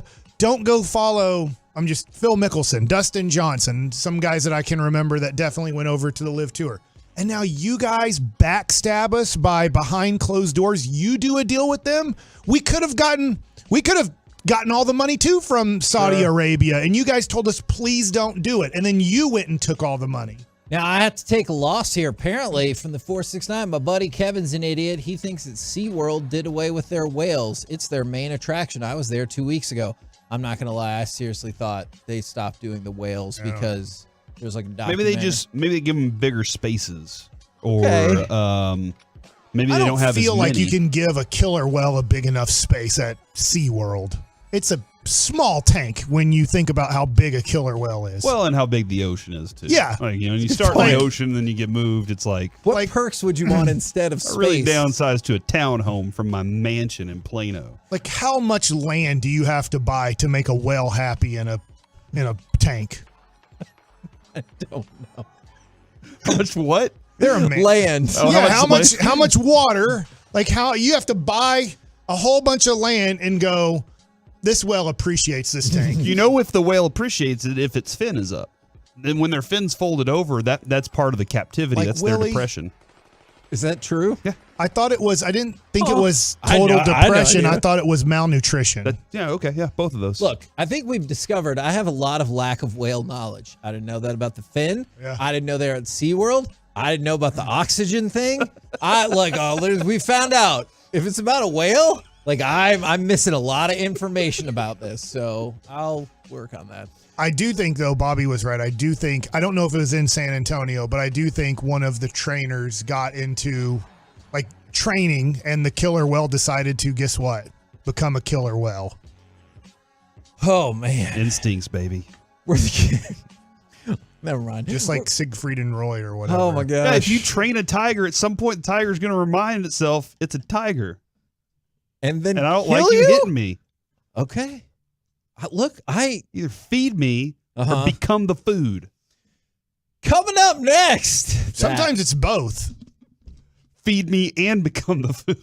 That feels I'm still unfair. hungry. Coming up next, it's time for Gridiron Gravy. No wonder Joe Flacco has so many close bonds in Cleveland. Let's talk about it next right here. We're talking on the Fan. Philadelphia and bonds. You're ready to upgrade to your dream home this year. Brand new construction.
Why do so many Texans love Classic Chevrolet in Grapevine? They've got the goods. More new Silverados than anyone with incredible savings. Why go anywhere else? Go see them today or visit ClassicChevrolet.com.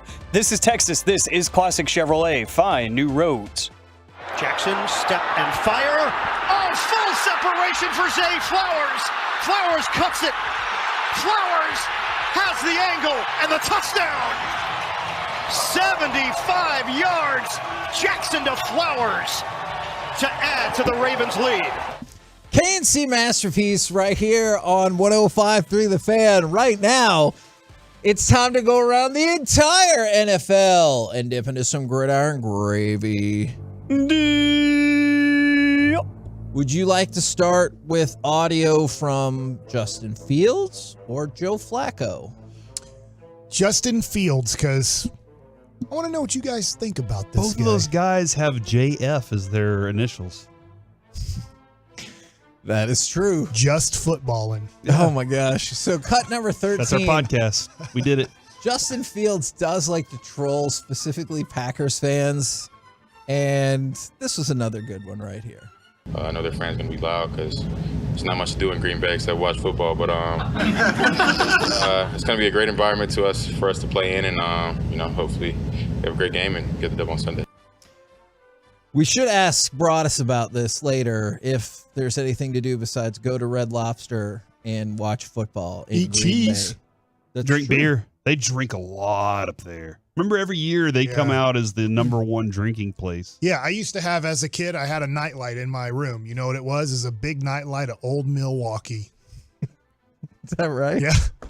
Yeah, it's like, it's a big neon red, and it had a clock on it, too. It's probably, yeah, it had a clock on it. You still have this I item? wish I did. I bet it would be worth a lot of money. I don't know where my dad got it from.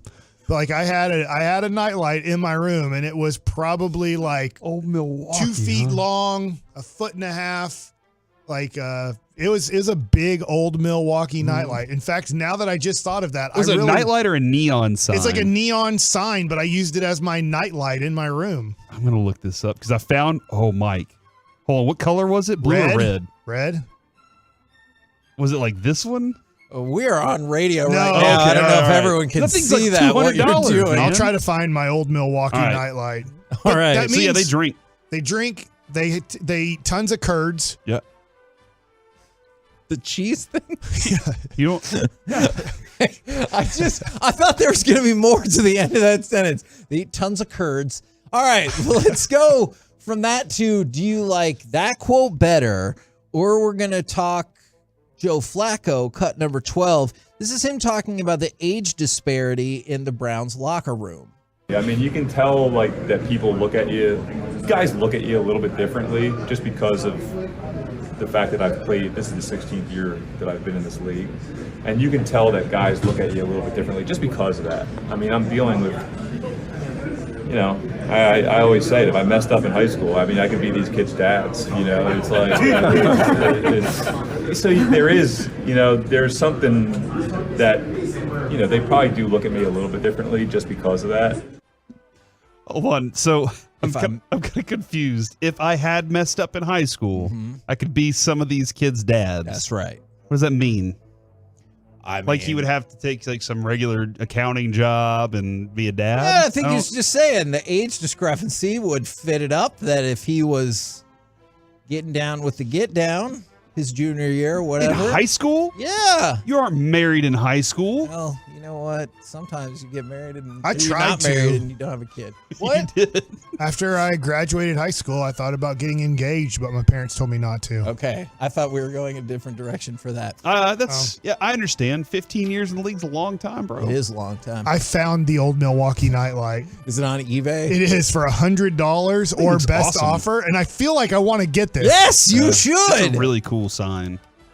All right, let's talk about coordinators. Do you think that the Cowboys have good coordinators?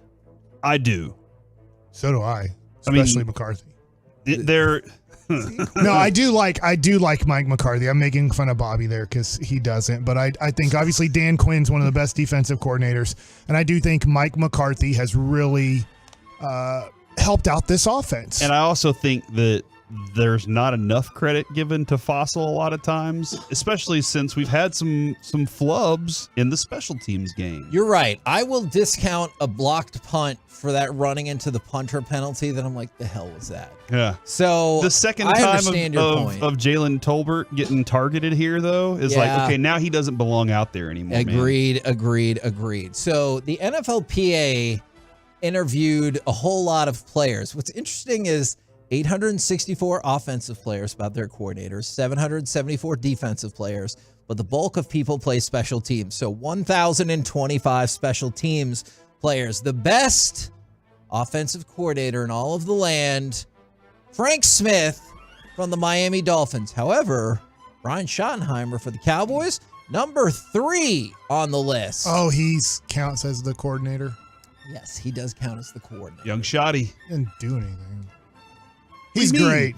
He doesn't call the plays. He installs with Mike McCarthy. Yeah, with Mike McCarthy. And then he goes So I'm pretty sure Mike McCarthy doesn't get a play sheet on Sunday afternoon and go, oh, these are our plays today. He goes through the why with the players, and he explains to them why they're doing things. Bobby thinks that's exactly what happened. And McCarthy. Bobby thinks the players call the plays in the huddle. Hey, Brandon Cooks just comes in and says, this is a good play. That happened one time. We're running this. The number 1 defensive coordinator in all of the lands, Aaron Glenn with the Detroit Lions. Dan Quinn, 3rd on the list. The number 1 special teams coordinator, though, it is indeed John Fossil. It is interesting Players to love see. him. Yeah, the Cowboys have the 3rd best offensive coordinator, 3rd best defensive coordinator, and 1st best special teams coordinator. That is according to players. True. And Mike, this, I know you didn't play football, but coaches you liked versus coaches you didn't like, how much is, I do wonder what the weight is there. Oh, well, I don't like that coach because he's hard on me and makes me work really hard. Or I don't like that coach because of this. So I do wonder how much that has to do with it. But it sounds like the people that are talking to the players, the 3 of the Cowboys coordinators, make a difference to the players. They they like them. I obviously think it can be important because then you trust and believe what they're sending into you or what you're practicing. If you don't trust and believe in their game plan, it's tough to totally commit, even though you know you're supposed to. Like, this is the play. If you think it's a stupid play, like Tony Romo did on 3rd down, then he would just change it. Right. Like, here's the play. And he's like, I'll run Garrett's system for 2 plays. I ain't running it the 3rd play. Now, we played a Ravens highlight coming in. I thought this was really interesting. The 2 number 1 seeds have been historically or almost historically good this year. The Ravens are now number 3 as the best team in DVOA history, and that's defense adjusted value over average. And the 49ers are number 6. So 3 and 6 in the history of this stat, and both of those teams are playing right now. Not surprising that they would both be the number 1 seed. But does that stat matter if the general public doesn't understand it? That is an interesting question. Or use it. Because, like, you hear Choppy use DVOA a lot. Yeah. Most other people aren't like throwing that as their end all be all. But there's a lot of proof that goes into it. Yeah, that is an interesting point. I think I would be inclined to say probably not if most people don't know what you're trying to get at or EPA or anything like that. That's a really good point. Maybe down the road, it will be the only important stat and scores won't matter. Now, normally I would put this in Forgiveness Friday, but I want to throw this out there now. What do you think about this quote from Robert Saleh? He's talking about Zach Wilson. If Zach Wilson will be back with the Jets. Quote, this is a real quote I didn't make up. We'll see. It's all things that we're going to have to talk about once the season's over. But whether it's here or somewhere else, I believe Zach Wilson's going to have a hell of a year and career. Why does he have to lie to us like this? Just trying to make the kid feel good. Every time he plays football, he has to be demoralized. Oh, no. He has to go after the game. He must be like, I am not good at this, and I don't know how much longer I can fool people. I would like to know. Can you stop playing me, please? How much time offensive coordinators and or head coaches spend telling their quarterback how badass they are? I'm dead serious No, about I this know. because I do listen to McDaniel talk to Tua, and it's just constant like, dude, that was so good. You're so awesome. You got so much swag. All these things. He's trying to make him believe it a lot of times. And sometimes you do, that is what they need. Sometimes they don't. Like there are some quarterbacks that are like, they're full of it, and they got to be pegged down a little bit. I don't know. I just hope the logical follow-up question that someone asks is, excuse me, if you believe he's going to have a hell of a career, why would you let him go?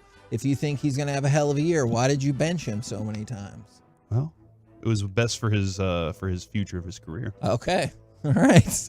We're the KNC I can masterpiece. barely think during this segment because of the old Milwaukee childhood song. Trying to think, where can I hang this in my house? And my wife will not go, no. Okay. Coming up Above next. the bed so you can sleep. Oh, there's no way. There's no way she would allow that, right? Well, you might need to mark I was that. talking about the sign. Coming up next, probably Alec and Carter as they replace us for cancellation. But if not, the new year's here. Pitchers and catchers report in 6 weeks. What is your current excitement level for the world champion Texas Rangers? We'll do it next right here on The Fan.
studio secured by DFWsecurity.com. It's the KNC Masterpiece on 105.3 The Fan. KNC Masterpiece right here on 105.3 The Fan. I saw so many memes and people post and everything about the new year, and it said, hey, now that it's the new year, that means it's time for baseball. And so we're about 6 weeks out from pitchers and catchers reporting. What is your current excitement level for the, well, I was going to say the world champion Texas Rangers, but I feel like I can go to cut number 11 and somebody can say it better for me. Probably. 2 balls, 2 strikes. Spores kicks and fires. He struck him out looking. It's over. It's over. The Rangers have won the World Series. Ranger fans, you're not dreaming. The Rangers are the World Series champions. After 52 years in Texas, 63 years of the franchise. The wait is over, and the celebration has begun. All right, and so that always a good reason to just play that again. And then a reminder. It still at times doesn't feel super real, but Yes. go ahead about this Tuesday. I was going to say, Josh Smith and the man who threw that very pitch right Eric there. Nadell. Don't you feel like Eric Nadell threw that? Yes, a little bit. Is Josh Spores will be here, 4131 North Central Expressway, down in our showroom. We'll be doing an event from 6 to 8 p.m. In addition to them being there, they're going to be signing autographs. The World Series trophy is going to be there. It's an extravaganza, so you should come out and see us and hang out. That is on Tuesday. From the 940, just teared up again. And Kevin, I put on my World Series hoodie that I got at Christmas for the first time this morning. I was like, all right, today is the day I will wear it. And there was a little bit of like puffing the chest out as I was walking around in that thing going, man, yeah, we did. And I told Adrian this morning, I said, it's really weird to me how every time, because I had it on, and Adrian said, it looks good. And I said, thanks. And she goes, because the Rangers won the whole damn thing. And I was like, yes, they True. did. We won. And it's just funny to me how I can be in a bad mood and say that, and it changes everything. Like it reminds me, and it's really weird. They won. This is the first one they won. This is the first time that trophy's been ours. And so it just feels really good. So my excitement level has not changed very much, but I do realize that this is a time now where this is the toughest part. This is the toughest part for Chris Young. This is the toughest part for Bochy.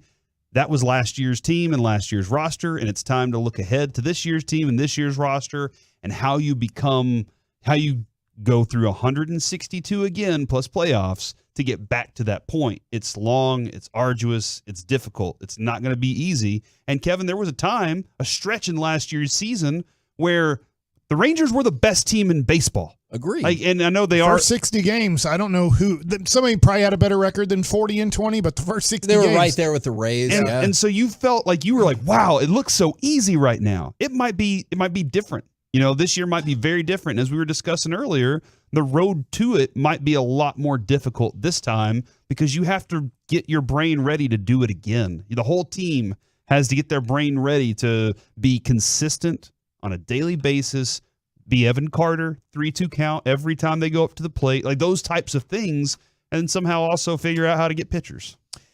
And from the 682, and this feeds into that, I just think this person will be disappointed. I'm a 6 out of 10 excitement level right now. We'll go to 9 out of 10 when they sign Hader and re-sign Montgomery. I think you are going to end up being disappointed about that. However, I don't think their offseason is over, but I think I was just reading about Josh Hader, and they're thinking that his number is going to have to become below $100 million. And in the article, it even talks about Bally Sports and the Rangers and says maybe if it gets down to a certain number, the Rangers can get into the competition, but they're not in the Josh Hader competition at the number he wants. Yeah, I agree. And after winning the World Series, again, it does become the, hey, we were good enough to get there, but are we good enough to do it again?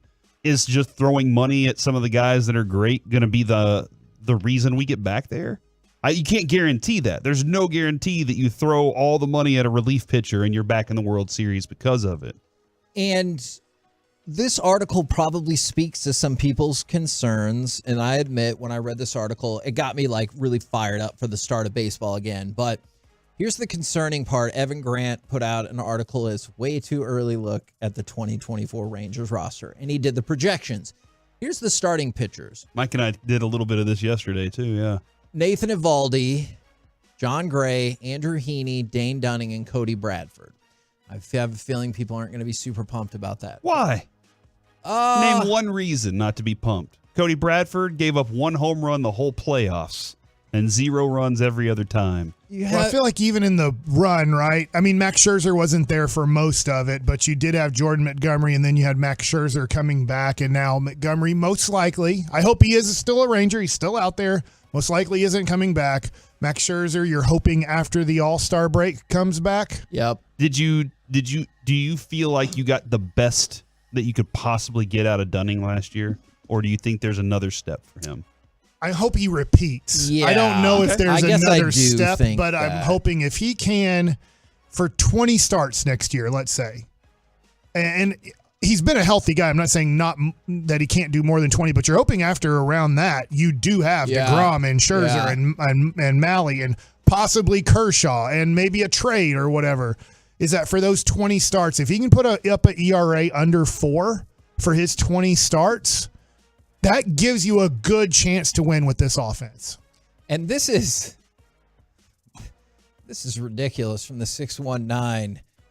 No star power. If you're saying no star power on this Rangers team, I don't know what to tell you. I don't know if you missed what happened last year. Yeah, I don't know if you remember the MVP vote. Yeah, but also, here's something that will get people fired up.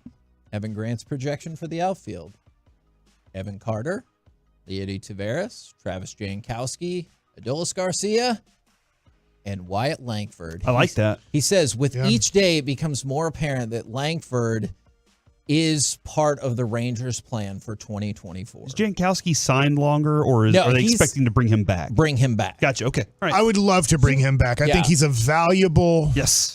The thing is, last year, the Rangers don't make the playoffs without the depth that they had. No. In a weird way, and I know like they won the championship. 2010 and 2011, the depth on those teams was not good. When the Rangers had an injury or something happened, they had a great 9-man lineup. I'm not taking anything away from the 10 and 11 9-team lineup. But remember when you'd have to go to a bench player or you'd have to kind of go deeper onto your team besides your starting 9? It was like, dude, these guys can't help. And here, Jankowski helped. Ezekiel Duran, as of now, maybe he is your starting DH, but he really helped last year. I feel like bringing Jankowski back, Ezekiel Duran, hopefully getting back to his first half season rather than the second half season, bringing in one other guy. You're going to have to bring in a catcher, I think, to help out your situation. And so for that is the projection was Kurt Caselli, the free agent. I think he might have been on the Reds last. But like, good. I don't know. That's honestly a backup kind of guy, but that's probably what you're looking at. And then we've talked a lot about wading into the trade market and everything like that. Is what I like about this is I've seen a lot of people thinking that all the success is going to carry over for Corey Seager. Now I realize a big part of this is also because Shohei Ohtani went to a different league, but time and again, you've seen people already predicting, including MLB.com, who had their one prediction for every team in the upcoming season. Corey Seager wins the MVP. He might miss a month, maybe not at full, but like throughout the whole season, he might miss some time.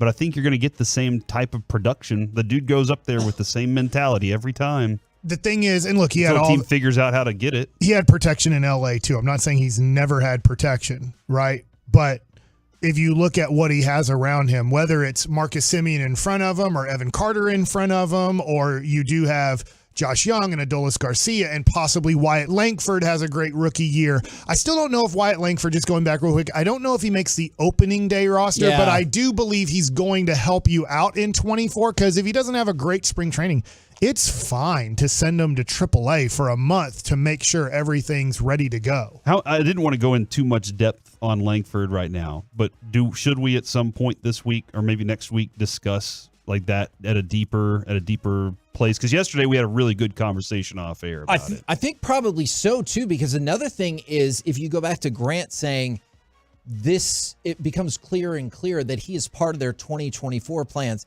If he's part of their 2024 plans, it ain't to be a platoon outfielder. And that means you're going to facilitate the departure, I would assume, unless you go full DH with him, which I guess is possible.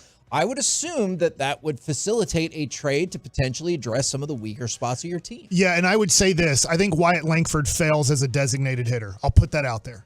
He's been a position player his whole life. Now, I know he's only 21 or maybe now 22 years old, but it is not easy to be a guy who's used to being engaged in a game all game long to then go sit on the bench for 90% of this game and then just come on up here and get a hit. Mitch Garver dealt with the process of that. Yeah. And then when Heim got hurt, he was catching every day. And got even better hitting. And so he got better at hitting. He was back in the flow of it. And then so he was like, oh, this is what I have to do as a hitter to stay on that. So I think Mike's got a really good point there. So I don't even think Wyatt Langford will be on the team as a designated hitter. To your point, I think he's going to be an everyday outfielder when they decide to put him on the team, whether it's day one on opening day or whether it's day 45 into the season.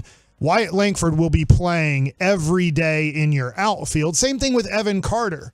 And that's where it becomes this interesting thing over the next 6 weeks or during the season is if Wyatt Langford's an everyday outfielder and Evan Carter's an everyday outfielder, and let's be honest, you're still building around Corey Seager and Marcus Semien, but that's your new core two guys you're building the franchise around. Is Carter and Langford is what you're building around future-wise. Now-wise, it's Seager and Semien, those two guys helping out. Hopefully 2 to 3 years from now, you're like, we're building this whole thing around Langford and Carter because they are superstars. And hopefully young. And Josh, I should say that too. I'm sorry to take him out of that. And I know not a lot of superstardom gets focused strictly on defense, but I got to say, he was way better defensively than I thought he was going to. Yes to that, and we saw the drop-off in defense whenever he wasn't on the field, whenever you had to put Duran over there or whoever else. So I do think that Chris Young still has a tough decision, and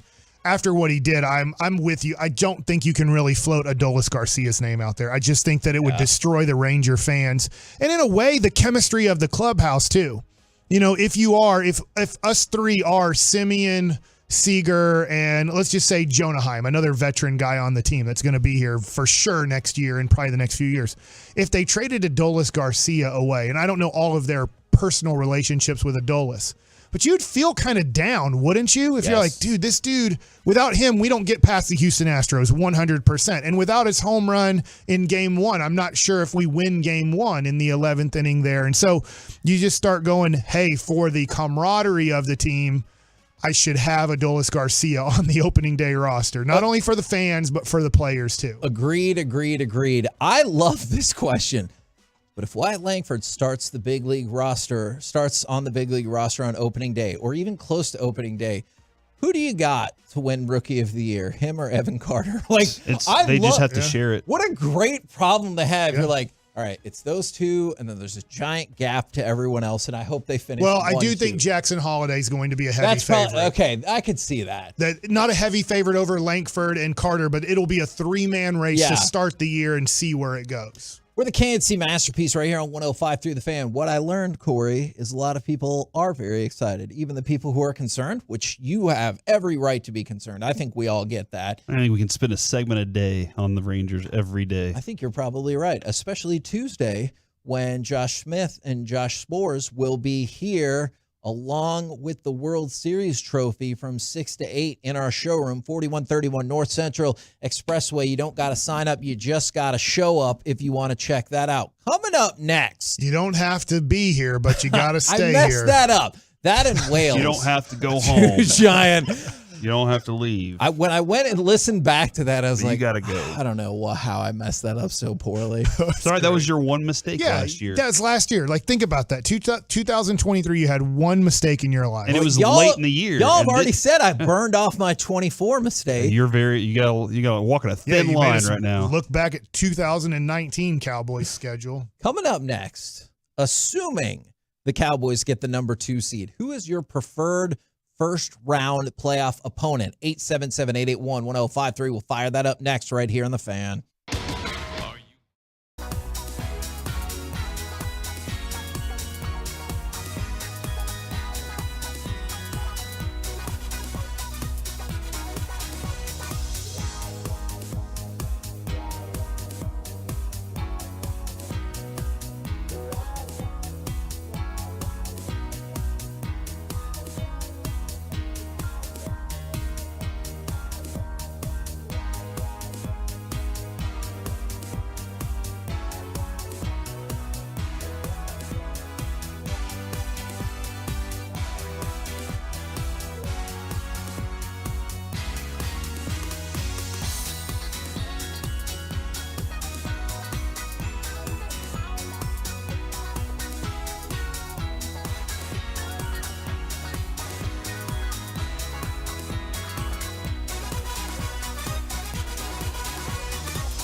And the Expressway on 105.3 The Fan is brought to you by the On Time Experts. Goff is under center. Receiver comes in motion from right to left. Goff will fake it and throw. That's picked off. It's picked off by Jordan Lewis as he threw it out to the left. Trying to throw the ball back to Montgomery, and Jordan Lewis comes up with the Cowboys' first turnover in the last 3 games.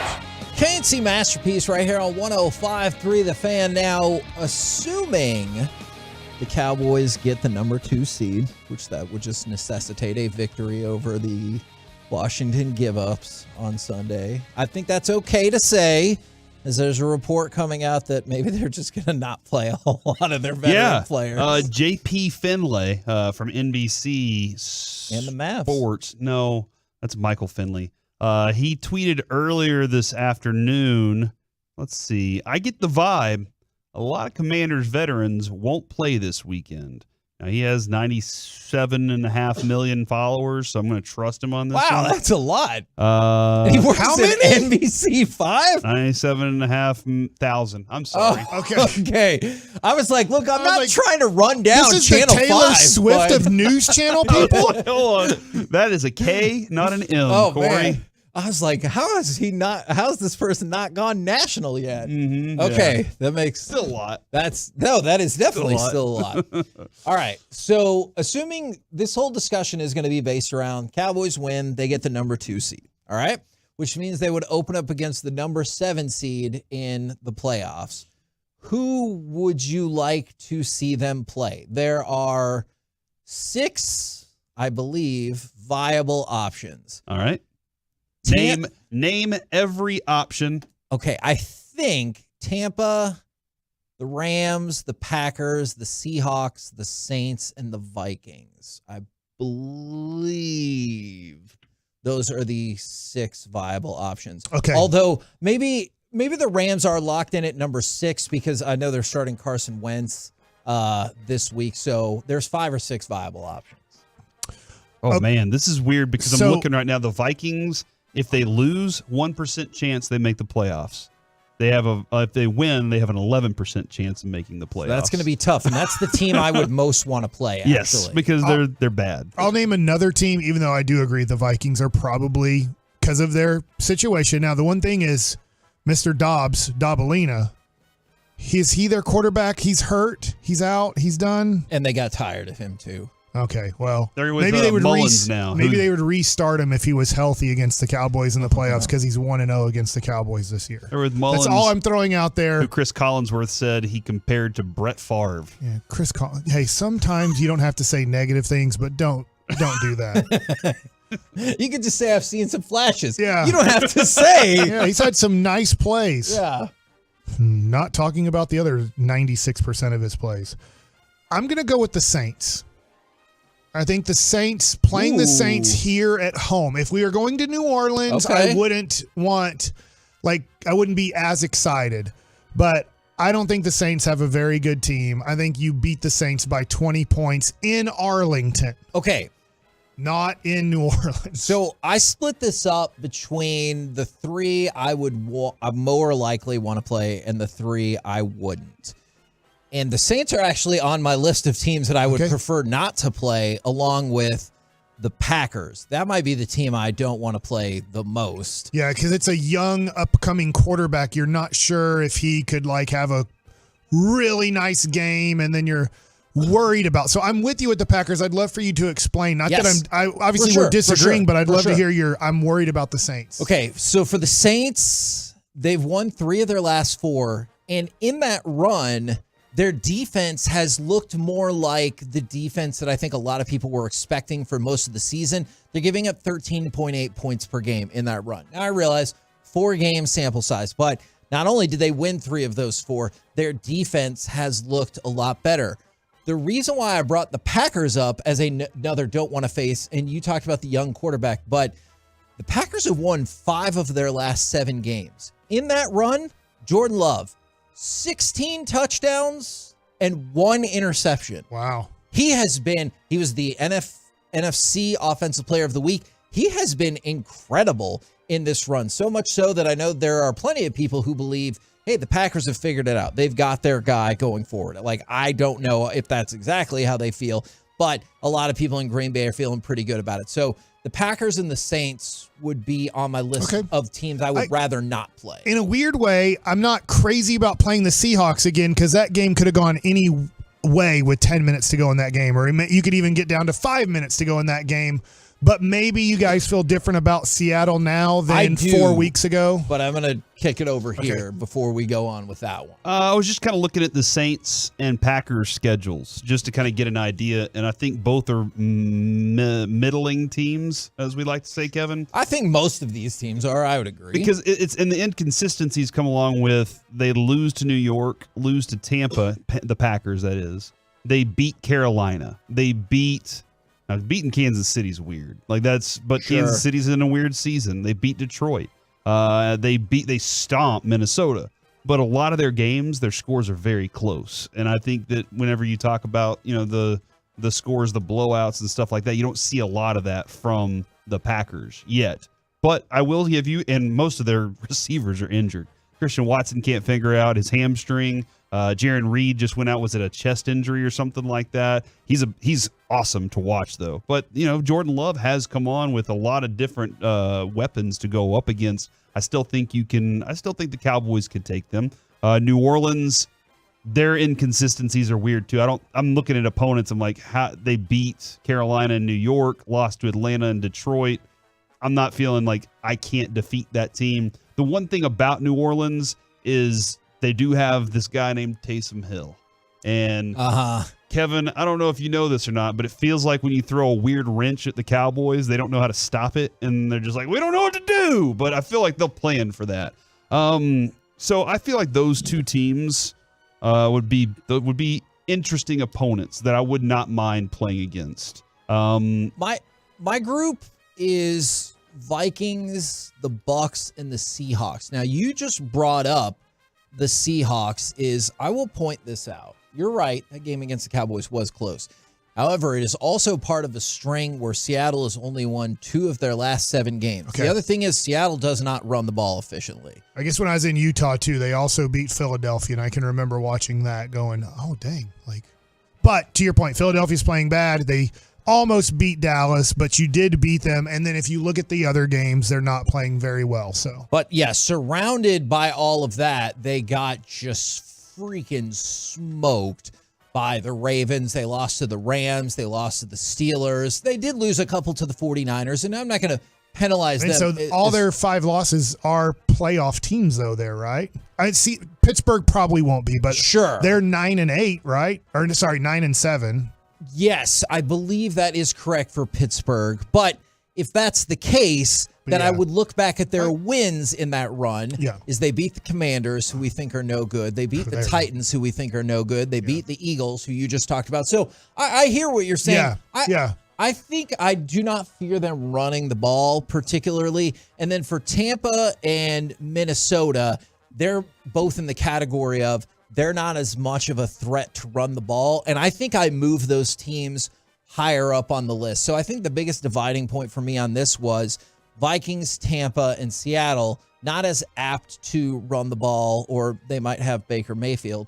And then the teams I want to avoid are all kind of on a roll in terms of winning. Are the Falcons only 8? I feel like the Falcons are in this mix too. Yes. Could they only win the division, or could they get the 7 seed? If they win, they have a 35% chance of making it. So I'm not sure exactly. And they have to play New Orleans here. So that would knock New Orleans out. For some reason, I feel like they need Tampa to lose to Carolina. They win their game, and I think they would go all the way to the 4 seed. Okay. But I'm not 100% sure about that because this is weird. With 1 game left, there are a lot of tiebreaker scenarios in division championships and just making a wild card situation. Yeah, it's for a final week. Yeah.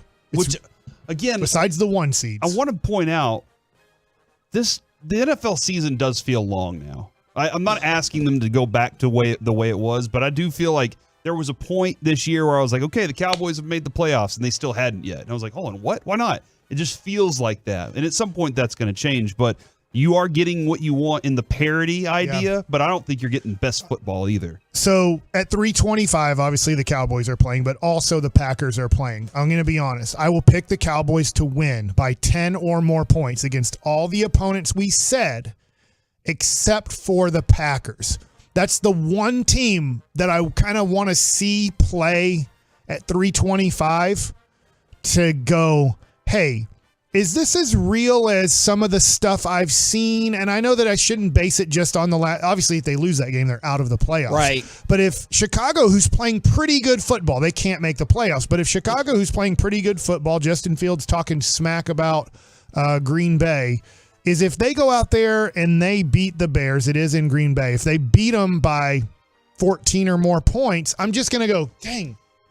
I'm going to pick the Cowboys, but I'm not going to pick like a 34-17 game like I will against most other opponents. And that's an interesting point that you bring up, is not only the end result, but how you get to the end result. Because if the Cowboys break out to like a 30-0 lead over Washington, that will make me feel better. And for as well as Jordan Love's been playing, and I get that Green Bay has been playing well in general, look a little bit harder inside their schedule. What do you see? A team that lost to the Giants, who are terrible. Yeah. A team that lost to the Bucs, and then a team that followed that up by eking past the god-awful Panthers. Yeah, I mean, they did thump the Vikings. They did. But the Vikings have Mullins, who is a young Brett Favre, as Chris Collinsworth told us. So from St. John's. Yeah. That's not Chris Mullen. But he's playing a lot better, Nick Mullen. Jordan Love is playing a lot better, but he's been phenomenal. There's a lot more that team needs to grow into to become better. But Kevin, I just can't. And I know McCarthy's not there anymore. Aaron Rodgers isn't there anymore. But if the Packers come to Arlington and get up 21-0 in the first quarter, can you imagine? Was it 21-0? Because I felt like being at that game. It was. I remember going, I can't believe this. We're gonna lose. I am so like in this mindset of I don't want to even see their jerseys on the field in the playoffs because that's where I am mentally. But how beautiful would it be in some weird world that your path to the Super Bowl for the first time in like 100 years would be you take on the Packers, then somehow the Eagles, and then the 49ers. Like you hit all of your rival teams. You hit the three major rival teams. And then you get the Bills in the Super Bowl. Steelers. But then you have a contrast of interest. It could be great if we got the Steelers in the Super Bowl. Conflict of interest. Contra? Con Air. The game on Nintendo? Up, down, down. Contra left, was right, great. Left, right, I love that A, B, game. select star. Do you feel like Bills are our biggest rival? We destroyed because them we in a played them Super Bowl, twice in a Super Bowl. I guess I just also thought, even though they could still miss the playoffs, it would be more likely that you would end up seeing the Bills in the Super Bowl than the Steelers. But to be fair, I don't know that to be the case whatsoever. So I'll take the Saints, Vikings, or Falcons. Oh, those three are my three teams, Kevin. Okay, I would like to see the Vikings, Bucks, or Seahawks. And I know there's one particular person who thinks we're going to get murdered by the Seahawks if we play them again. Who? Is it Bobby? No. Like somebody who texts Pete in Carroll? every day who's like, do you know how good DK Metcalf is? I tell you He was at his best against us, and we still beat them. Yeah. Hey, Steve Largent. We've interviewed him. Oh, yeah. He probably loves our show. He does. The old Large. That's what they called him. Yeah. Well, you know what? If we S. talk to him Large. against at the Super Bowl, I want you to ask him if anyone ever called him the old Large. We'll look into that. All right. So there are predictions, or I guess maybe preferences for the Cowboys' first round opponent. He shows up with all these feathers on. They're like, oh, that's extra large right there. Is he in politics? He's in politics, right? He was, yeah. Politics, yes. Was he Republican or? I have no clue, but yeah, I guess this has turned out to be the weird show of politics for some reason. What do you mean? I never discussed politics. Well, we on just this show. voted on who we want to play in the first round. Okay, that's and that true. was a democracy. All right. Yeah. I wanted to talk about college football. Let's do socialism on who we want to play. Oh my God. How does that work? No, Kevin just no. tells us. I think what you we want. play everybody Gives us and our there's no rations. score. You know what? That's a good point. Me yelling no at other people is probably not a good reflection that's not of me socialism. not supporting. All right. College football. is we talked about what a mess the rest of the bowls were, but how great the playoff was. Well, apparently I was wrong about that in terms of viewership because people liked the terrible games as well as the good games. Really? So for the good games, because we all agree the day of the college football playoff, the semifinals, was incredible, right? Yes. Okay. Both of them coming down to the end, except the only thing I would complain about, and it's a small complaint, is can we maybe start the first game a little bit earlier so the last game doesn't end at midnight? Same. Yeah, I'm with you on that. Okay, Let's yeah. start it at 3. I could instead see of 4. that. I could see that. Yeah. Too bad we don't have a champion, though. Those 2 games were played. Now we don't know who's No, going to win. you still get another game on Monday between the There's two another undefeated, college football game? between the 2 undefeated teams. That seems Now, too long. Washington and Texas drew 18.4 million viewers. That was the 4th highest Sugar Bowl audience in 20 years. Michigan and Alabama, 27.2 million viewers, the highest semifinal since the very first year they did this, one of the top 10 cable broadcasts of all time. And so the average for the 2 games is the best since 2018. Dang. I'm really happy you didn't say the scores of those games because I we would have been so specifically confused. avoided that. The 37-31, you'd be like, we went to the future? We're 1,000 years That in the one's future. fine. The other game, was it 2021? 20 to 27? 27. 2027? If you would have said the 2027 game between Alabama and Michigan, we would think you might be talking about 3 years from now. Right. And we'd be like, this hasn't even happened. You're not even sure if they're on the schedule. I know they plan out future games, but this Okay. seems weird. Alec, I need to ask you a quick question because this will help decipher some of my actions going forward. If something like that were to happen and I were to flip out and like rip this computer screen off its tower and just start smashing it into the thing, would you go to break, Carter? Would you cut off the video feed or would you guys just leave that running still? I think I'd just go ahead and take over and be like, hey, it's the KNC Masterpiece here on 105.3 The Fan, and I have no idea what to do. He's ready to take over. We're going to live coverage of Kevin losing his ever-loving mind because of Corey and Mike. The best. Yeah, I just turn around and tell Carter to zoom in. Yeah, That's zoom in all on I'd Kevin do. right now. Follow Alec, him. Don't leave him. The best thing to do when Kevin gets really upset is to say, I don't really have an opinion on Henry Ruggs. Good Lord. If you are like, I don't know what he's talking about because you're a new listener, thank you for being here. There was a time when Kevin, Mike, and I were all not on the same page, and Kevin was mad about it and threw his headphones, and they shattered. And the Tolos loved it. The Tolos loved it. We auctioned them off for charity. I was pissed. Yeah. And like we went to break like 2 or 3 minutes early, and I don't think Reggie was ready for that. And I was like, coming up next. And I got up and just spiked my headphones on the table, and they exploded. And then when I talked with Talking Doctor later, he said that maybe it was not about the Raiders and Henry Ruggs. It was about all the other things that were happening in my life at the moment. Well, we're glad you're here, buddy. Yeah. You do a really good job. Thanks, man. The other thing I was going to tell you is Georgia's 60-point win in the Orange Bowl. It was watched by 10.4 million people, the largest for a bowl game, not including the playoffs, in 6 years. Of course it was. It was a blowout, but it's because of the controversy surrounding it. Everybody wanted to see how Florida State what would was do? going to happen, and I'm surprised that it stayed that, considering how much of a blowout it was. Me too. And then the Cotton Bowl, 9.7 million viewers, highest for that game when it wasn't in the playoff in 10 years. What were the Alamo Bowl stats, Kevin? Were they the best ever, too? I don't have that information. I'll have to look it up. Oh, man. So do you think next time I should remember the Alamo? Is that what you're getting at? You figured me out. Right now, it's time for some Mike Likes It. That's clever. I think that happened in 1492. 877-881-1053. With Davy Crockett. For the people that texted in yesterday and said, I'm still surprised by Mike's lack of understanding of science, what are your thoughts on his history? I want to test that. What year do you think the Battle of the Alamo took place? 42. 42 what? No, I think it was in the 1800s.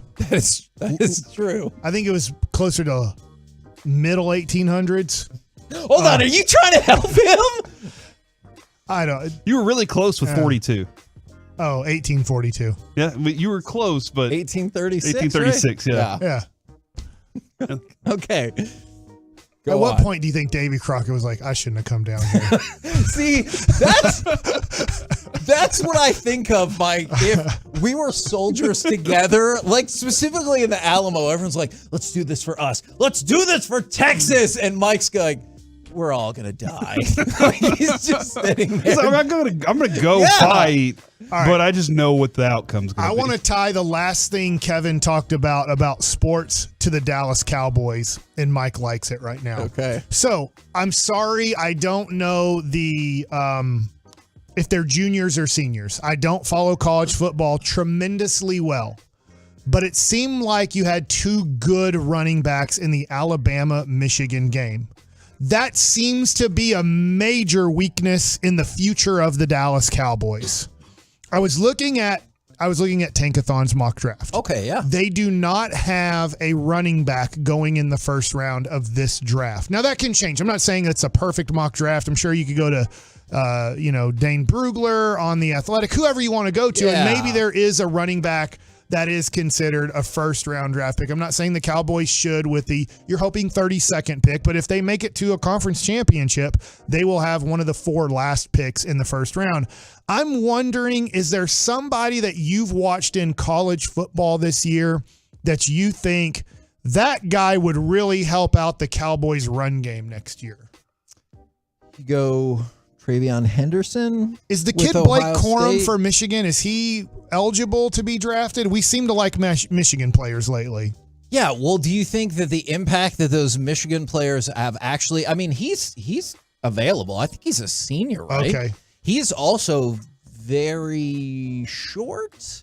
I don't know what his sorry, he just is. Are you saying because of his size, he can't play in the NFL? No, not saying that at all. I just didn't know if that would make a difference when it comes to his draft stock. So I'm not sure what his draft projections are. Okay. But yeah, no, he's available for sure. Okay, so I was just wondering if, the big-time college football fans, if you guys want to text in with maybe a few other names. I'm seeing here Raheem Sanders of Arkansas. Obviously, there's going to be a connection there with the Jones family that they're going to have all the information possible on a guy like Raheem Sanders. He's a junior. I don't know if he's declared for the draft yet or anything like that, but I was just watching these 2 semifinal games. I'm going to be honest. I do not care about the practice bowls. Okay. So I don't watch them. I don't care about them. Didn't care at all about Missouri and Ohio State. I probably watched 3 plays and said, that's enough. I'm bored. So I don't really watch meaningless college football games. I did watch the 2 semifinal games, and I thought the Alabama running back and the Michigan running back were good running backs, and I was just wondering how much could they help if the Cowboys drafted those guys. The Cowboys are going to need help at some point. Can they say we can just get a free agent and that's going to carry us?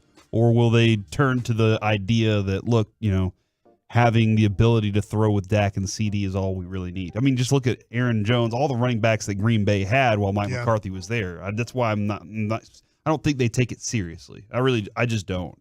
Okay. But I also have not paid too much attention yet. Okay. It's about that time for me to start doing that. It was just a thought watching those games, and then you brought that up again, and I was like, wait a second. I remember watching the Michigan-Alabama game thinking, could these guys help out the Cowboys next year? And then I don't know where they're projected in the draft and all of that stuff. Yeah. And I know it's early, so I'm probably asking way too early of a question there. Travion Henderson, Will Shipley, depending on where you want to go in the draft. And I already see people not in the first round, so we're not saying that as potential running backs bopping. Pro Football Focus, if you looked at their group, they have Jonathan Brooks, number 1 out of Texas. They have fumbles a lot. Blake I don't know who I know that kid Blue fumbled 73 times during the night game. They have Blake Corum, number 2 out of Michigan. Okay. They have Trey Benson out of Florida State, and then Donovan Edwards from Michigan as well. And then Bucky Irving from Oregon. So that's the 3. That's kind the top of 5 they have. 5 guys that are draftable running backs. Okay, so now I'm going to go back a little bit further. At noon, we were talking Texas Rangers. Okay. And you mentioned in Evan Grant's article the possibility of, if Corey Seager stays healthy, he has a legitimate chance of winning MVP because there's no more Shohei Ohtani in the American League. And even if he was, he's not pitching this year. So he'd have to win it on playing field merits of hitting, and he doesn't play defense. So I do think winning an MVP as a designated hitter is pretty impossible.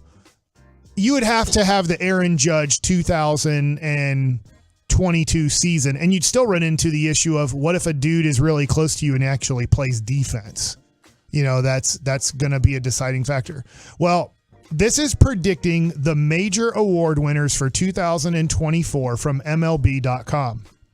They have the most valuable player of 2024. They have it being Juan Soto of the New York Yankees. And I don't think that's a bad pick. He's been a healthy player throughout his career. Now, it's going to be interesting if they bat him behind Aaron Judge or in front of Aaron Judge.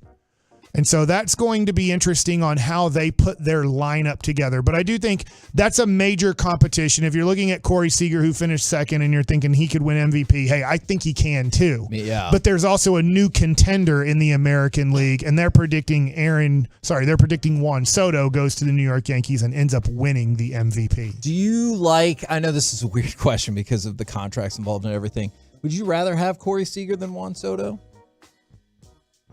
For this team right now, yes, there's no need for outfielders. But who do I think's a better overall hitter? Yeah. I think right now it's Corey Seager. I'm going to assume this because of Corey Seager's somewhat injury history throughout his lifetime. I think the accumulation of stats are going to have very similar stats when it comes to overall, let's say, batting average and OPS.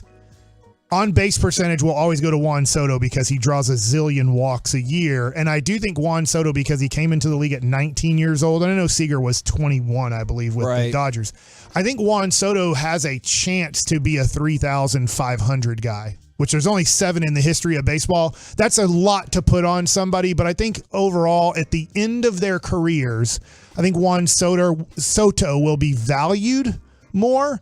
But I do think right now, today, 2024, I would rather have Corey Seager, especially for this team. I have zero clue. I really don't have a single clue how teammates respond to Soto. But I saw firsthand how teammates respond to Seager. And the way he's so even keel all season and then does something special, the whole team responded whenever he does something special and he shows emotion. To your point, I like what you're saying. I'm not disagreeing with you, but it was in a crazy way. At 19 years old, he led a team to a championship. Now, there are other very good players on the Washington Nationals when they won, don't get me wrong, but he had a major role at 19 years old with the Nationals winning the championship. They have Bryce Harper of the Phillies. They're picking him to win the MVP. I know that you don't like that, but let me get to the one that I think is interesting because you mentioned it. They actually have the Rookie of the Year in the American League. MLB.com is predicting Wyatt Langford will win the Rookie of the Year. Wow. And it Would you actually be surprised by that, given just how much we've already seen from Evan Carter? And that's what it says. It says there are safer selections to be made here. Heck, this isn't even the safest rookie pick on the Rangers, given that outfielder Evan Carter posted a 1.6 B WAR in only 23 games in 23, and that was in the regular season. And then in October, he was unbelievable. So it says here he's picking Wyatt Langford, but he's like, I'm going a little bit out on a limb here because probably the safer pick would be to pick Evan Carter, the outfielder that is starting the year on the Texas Rangers. And I'm not saying it doesn't happen, but it's got to be pretty rare that you pick a Rookie of the Year and say, but he's not even the top choice from his team, maybe. Even on their roster yet. I know we're getting to the C block here in a second. I just want to remind people, if you're like, wait, I'm more of a football person. We get a lot of football listeners during this time here. Thank you so much. This is what Wyatt Langford did last year after being drafted 4th overall from the Florida Gators to the Texas Rangers in very limited time in the minor leagues. 44 games last year in the minor leagues. He had a 360 batting average with 10 homers, 17 doubles, 12 stolen bases. That's in 200 plate appearances. So if you look at it, every 20 at-bats, he hit a home run, and almost you get to, it's a little bit more than this, but every 10 at-bats, he hit a double. Wow. It was unbelievable what he was able to do. You think he's going to make it, Corey? They did pick Paul Skeens, the number 1 overall pick, to be the Rookie of the Year for the Pirates in the National League. I don't know, man. Based on what I know about the minor league system, it might be 4 or 5 years before we ever see that kid. In a lot of cases, yes. Not this time. Oh, okay. We're the KNC Masterpiece right here on 105.3 The Fan. Coming up next, it is time for the C Block starring Corey Bagers. When you hear somebody say they're a Tolo, or when you tell people you're a Tolo, what do you feel inside? Next on The Fan. Tolos, it's been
in studio, secured by DFWsecurity.com.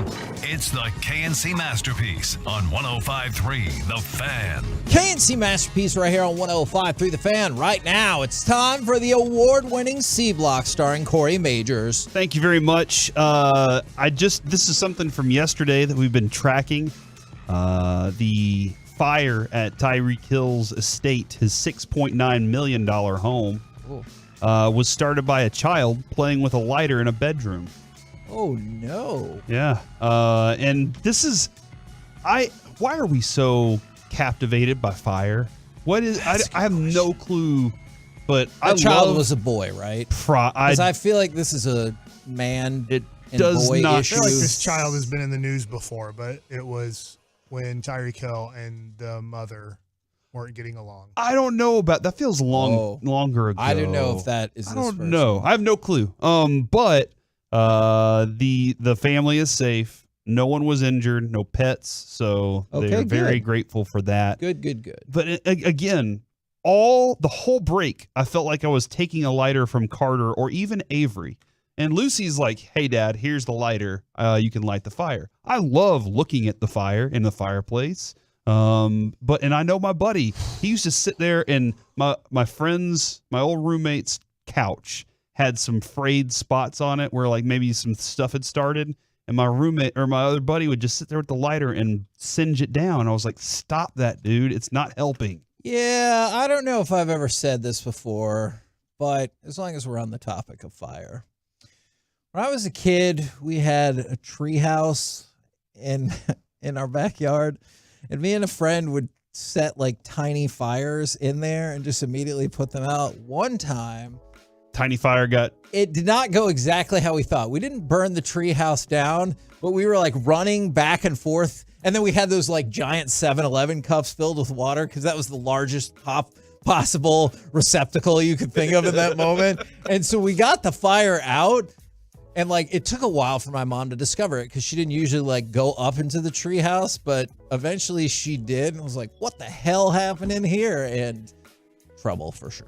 Oh man! But that does kind of bring me back to that moment where Carter was trying to take a lighter to school so they could cook steaks on the playground, and he didn't have any steaks. Yeah, he didn't have any steaks, man. Yeah, he's got to come up with a better story. We told him that. Like, I get what you're saying, but you also have to have the meat with you for this to be a story. That makes sense. I would also venture to say a good sitcom would be Mike and Carter hanging out, just because Mike's trying to pull some bit and Carter's trying to pull his own bit. I could see Mike though going, "I don't know, man, but let's see what happens." Yeah. Hey, it's Corey's kid. We'll see. Yeah. It's not my kid. All right. Where's the steaks? It's like, I don't have any. So we're just doing fire? He's like, "You got me." I was like, "Well, let's do the fire." Let's see how the fire goes. 877-881-1053. When you tell someone you're a Tolo, or when you hear somebody else say you're a Tolo, what does it mean to you? And the reason I bring this up is because over the holiday, there were a lot of occasions where I did get to meet Tolos, and it was accidental, or I just stumbled into it. One was at Home Depot, Mike. One was at on my street. There are lots of occasions at Six Flags, and then one happened yesterday too. So I told y'all last year that I was done sitting in traffic. Yes. And I would now use the HOV lane. And a few weeks before Christmas, I got pulled over on a sting. They did a operation where at the exit at 635 in Mid Park, there was 12 cop cars lined up, just standing there telling people to pull over. Taking your blood? And not taking our blood, no, but they did. And so I also look at this as my fee. All right. Every 2 to 3 years, I get pulled over. Sometimes I go 4 to 5 years. I've thought about this too. Of like, look, I cheat enough. Yeah. That if I do get caught, it's like I'm paying $5 for every time I've done this. Yes. Yeah. And you so start Yeah, I get what you're doing. And I'm on my way to work. When I get on the road at George Bush and 75, it's always jam packed all the way here. It's an hour drive every morning. Instead of the HOV lane, have we ever thought of we could just add 2 extra lanes to the whole highway? Be awesome. That would be great. Let's do that. Do you believe, seeing how quickly construction happens in Arlington, do you believe we would just be able to magically achieve this? If you're on your way to Allen, they have the HOV lane, which has the fake barricades. The rubber. That, I don't know, 50% of them people have run over and knocked out because they're like, I'm just running over these rubber things to get into the HOV lane. Yeah, they're all taken out. And that's why it's so easily accessible to get onto the HOV, because everybody out there does that. So I look at it as a fee. I speed a lot on the highway, not in school zones or anything like that. I'm very strict on school zones, but I do speed on the highway. And sometimes I get pulled over. So I did get pulled over. The cop was like, "Hey, how's it going?" I was like, "I hope y'all are here tomorrow because I'm doing this again." And he was like, "You said that?" Yeah, he laughed. And then, my gosh. And then he said, he goes, "Oh man, it's really cold out here." And I was like, "Well, there's nobody in my car. You can just hop in. It's warm in here." So that was that day. All right. Really? Yeah. Oh my god. Yeah, I wasn't mad. You had a whole set ready for this. He's been every time he sees a cop that's not pulling him over, he starts like putting together. Yeah, bits this is how I'm and going to stuff. respond to them if I was in that situation. That being said, I got my citation and I had a court date set for December 27th. Kevin, I went on to the municipal court's website and looked up my citation. For the entire time, it was not there.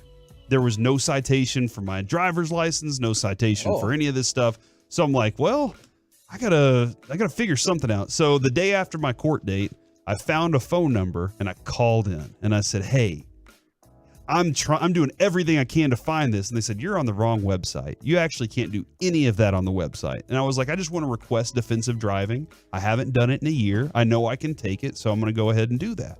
The lady said, "You can come in between now and January 19th. We sent you a letter. Come on in." And I said, "Hey, are you going to be there?" And she paused for a minute, like, "What is happening right now?" And I said, "Because I'd love a high five whenever I get there." And she was like, "Oh yeah, I'll be here." She said, "There's a partition, but I'll high five you." So yesterday, I drive up there after the show. There's a partition. It's like a glass wall. I drive up to the place. It's right there off 635 in Adrian's old building that she used to work in. Really? And I walk up the stairs and I get there and the lady, like, she takes my ID and she goes, "It's going to be a minute because the system's down." Oh no. Of course the system's down. You had to kind of know that was going to happen. What is this, the fan phone line? God. Do I need to add them to Our phone Forgiveness lines Friday? struggle a little bit. So then whenever I finally got the lady, I walk over and I put the stuff down and she goes, "You have 2 options." And I was like, "What are my 2 options?" And she said, "You could take defensive driving and then have to come back in and submit the stuff. It's going to be court fees plus the cost of defensive driving. All that adds up to just under $25 of paying off the fine. But what happens if you just pay the fine? Now you got it on your record forever, right?" Is it for like 3 years? Yeah, and insurance goes up. Yeah. So I said, "What's my option? My other option?" And she said, "A 1-day parole, and it'll be done this afternoon." It was yesterday afternoon. It'll be done. And she said, "You pay the full fine, and you have a 1-day parole, and then it's off your record forever too." What does that mean? That means as long as I didn't get a ticket on the way home, and or in the gym later, then I'm done. I'm done with it. Let me ask you something. Did you follow all of the traffic laws then? To a T. Okay. I mean, I drove exactly the speed limit that I felt like I should drive on the highway. And then what you should drive, or what the sign? Then when I got off the highway, have to send a cop to your workout place because you're killing it. Yeah. And then whenever I got done, I drove 40 miles an hour in Plano and all that stuff. That being said, the whole time I was with this person, this lady that was taking care of me, I looked over and I saw the name of the girl that I'd talked to on the phone. And I said, "Hey, are you Emily?" And she said, "I am." And I reached up and I said, "I told you I was going to give you a high five on the phone last week, so here we go." And she gave me a high five and said, "Hey, you work at the Fan, right?" Boom, a Tolo. Now, I did not use I did not use that to try and get out of this ticket and paying this fine. All right, that is not what we're supposed to do with our celebrity. Do you feel like that would be a balancing act for the universe, though? Because, like, my wife or women that I know will talk about how maybe they like try to get their way out of a ticket here and there, and I feel like I can't. We don't have boobs to do that with. You got other things. By the way, I'm sorry, not parole. Probation. It was a probationary. Yeah, that's why I was confused. I was like, wait. Corey's on parole right now. I was very confused because you're like, I was like, probation. You met a parole officer there? Like, Yeah. I was very confused on that word. So that helps me out. That being said, quite a bit. It started me thinking, like, again, like I said, over the Christmas break, over the week that I was off, I still ran into a bunch of Tolos that I'd never met before, didn't know, listened, or whatever. And there are new listeners we find and meet all the time. And there might be new listeners right now that are like, I don't know what a Tolo is. Tolo means you turn it on, you leave it on. That's kind of the idea. You listen from the beginning of the day all the way through, and you just stick with us. Our ratings go through the roof, and then you're part of that. You're the reason that it happens. And so I always do like to hear, like, people say I'm a Tolo, and they say it with pride, and they say it with their chest, and I like that a lot. What do you think when you hear people say I'm gonna let you Tolo? go first. No, go ahead. I have a whole different story. My answer might be a little much for you, so I do apologize in advance. You hate being a Tolo? No, Oh. not at all. Just like when we say Happy New Year. That I do hate. It's like a part of your extended family. Because I was thinking about this when you asked us this question off air.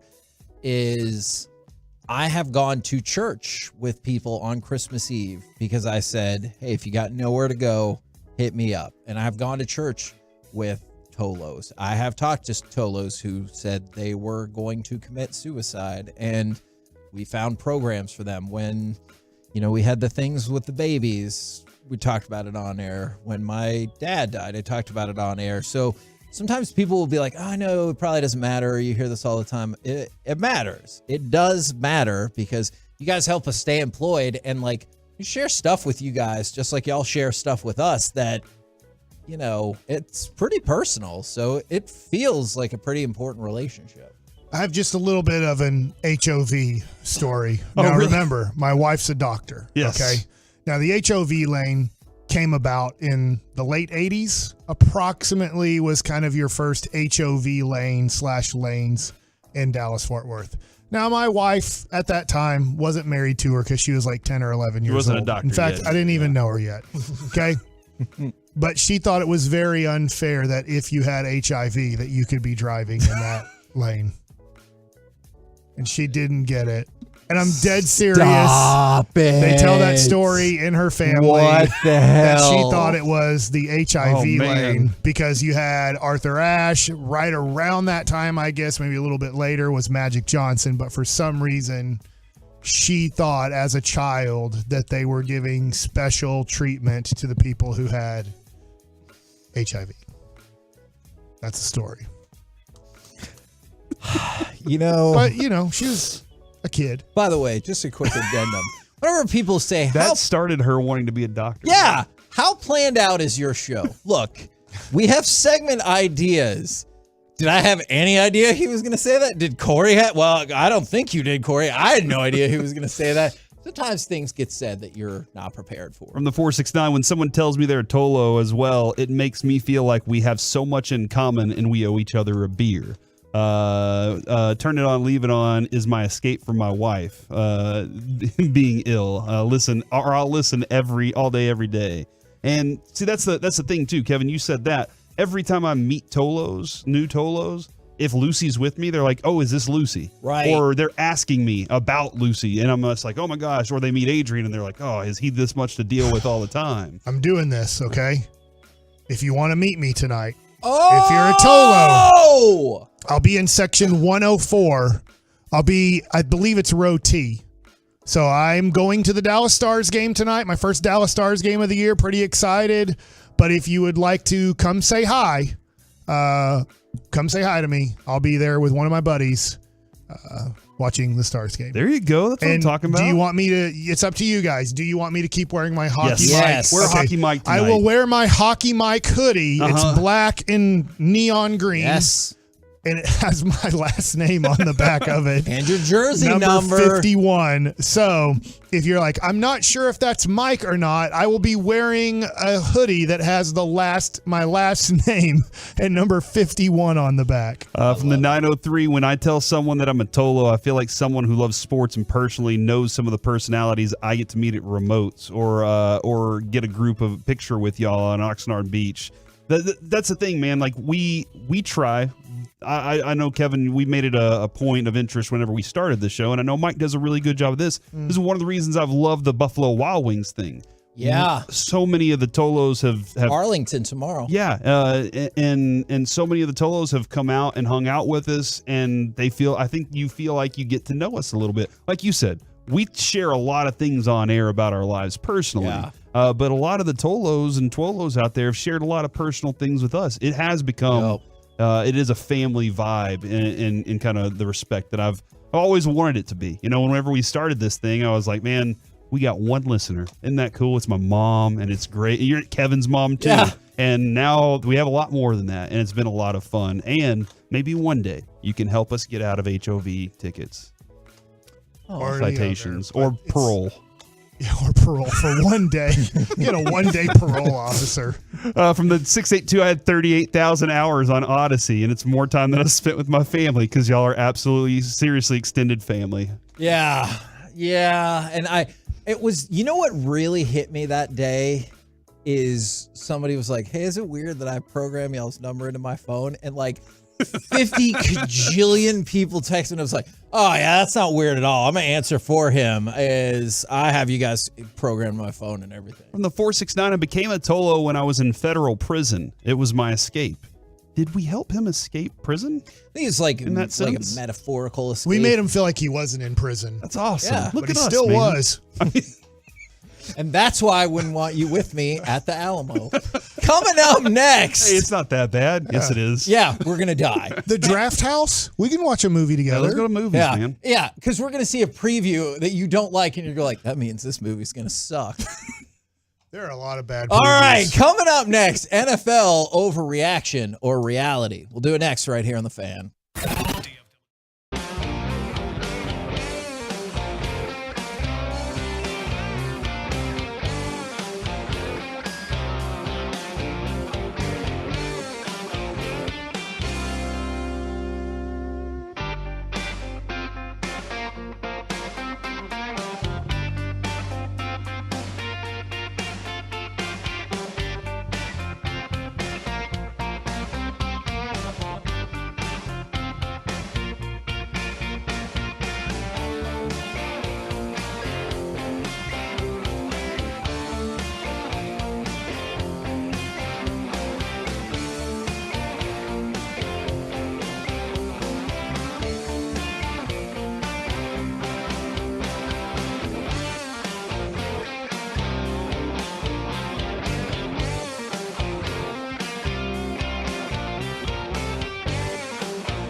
Frankel & Frankel are the go-to attorneys for car and truck wrecks in DFW.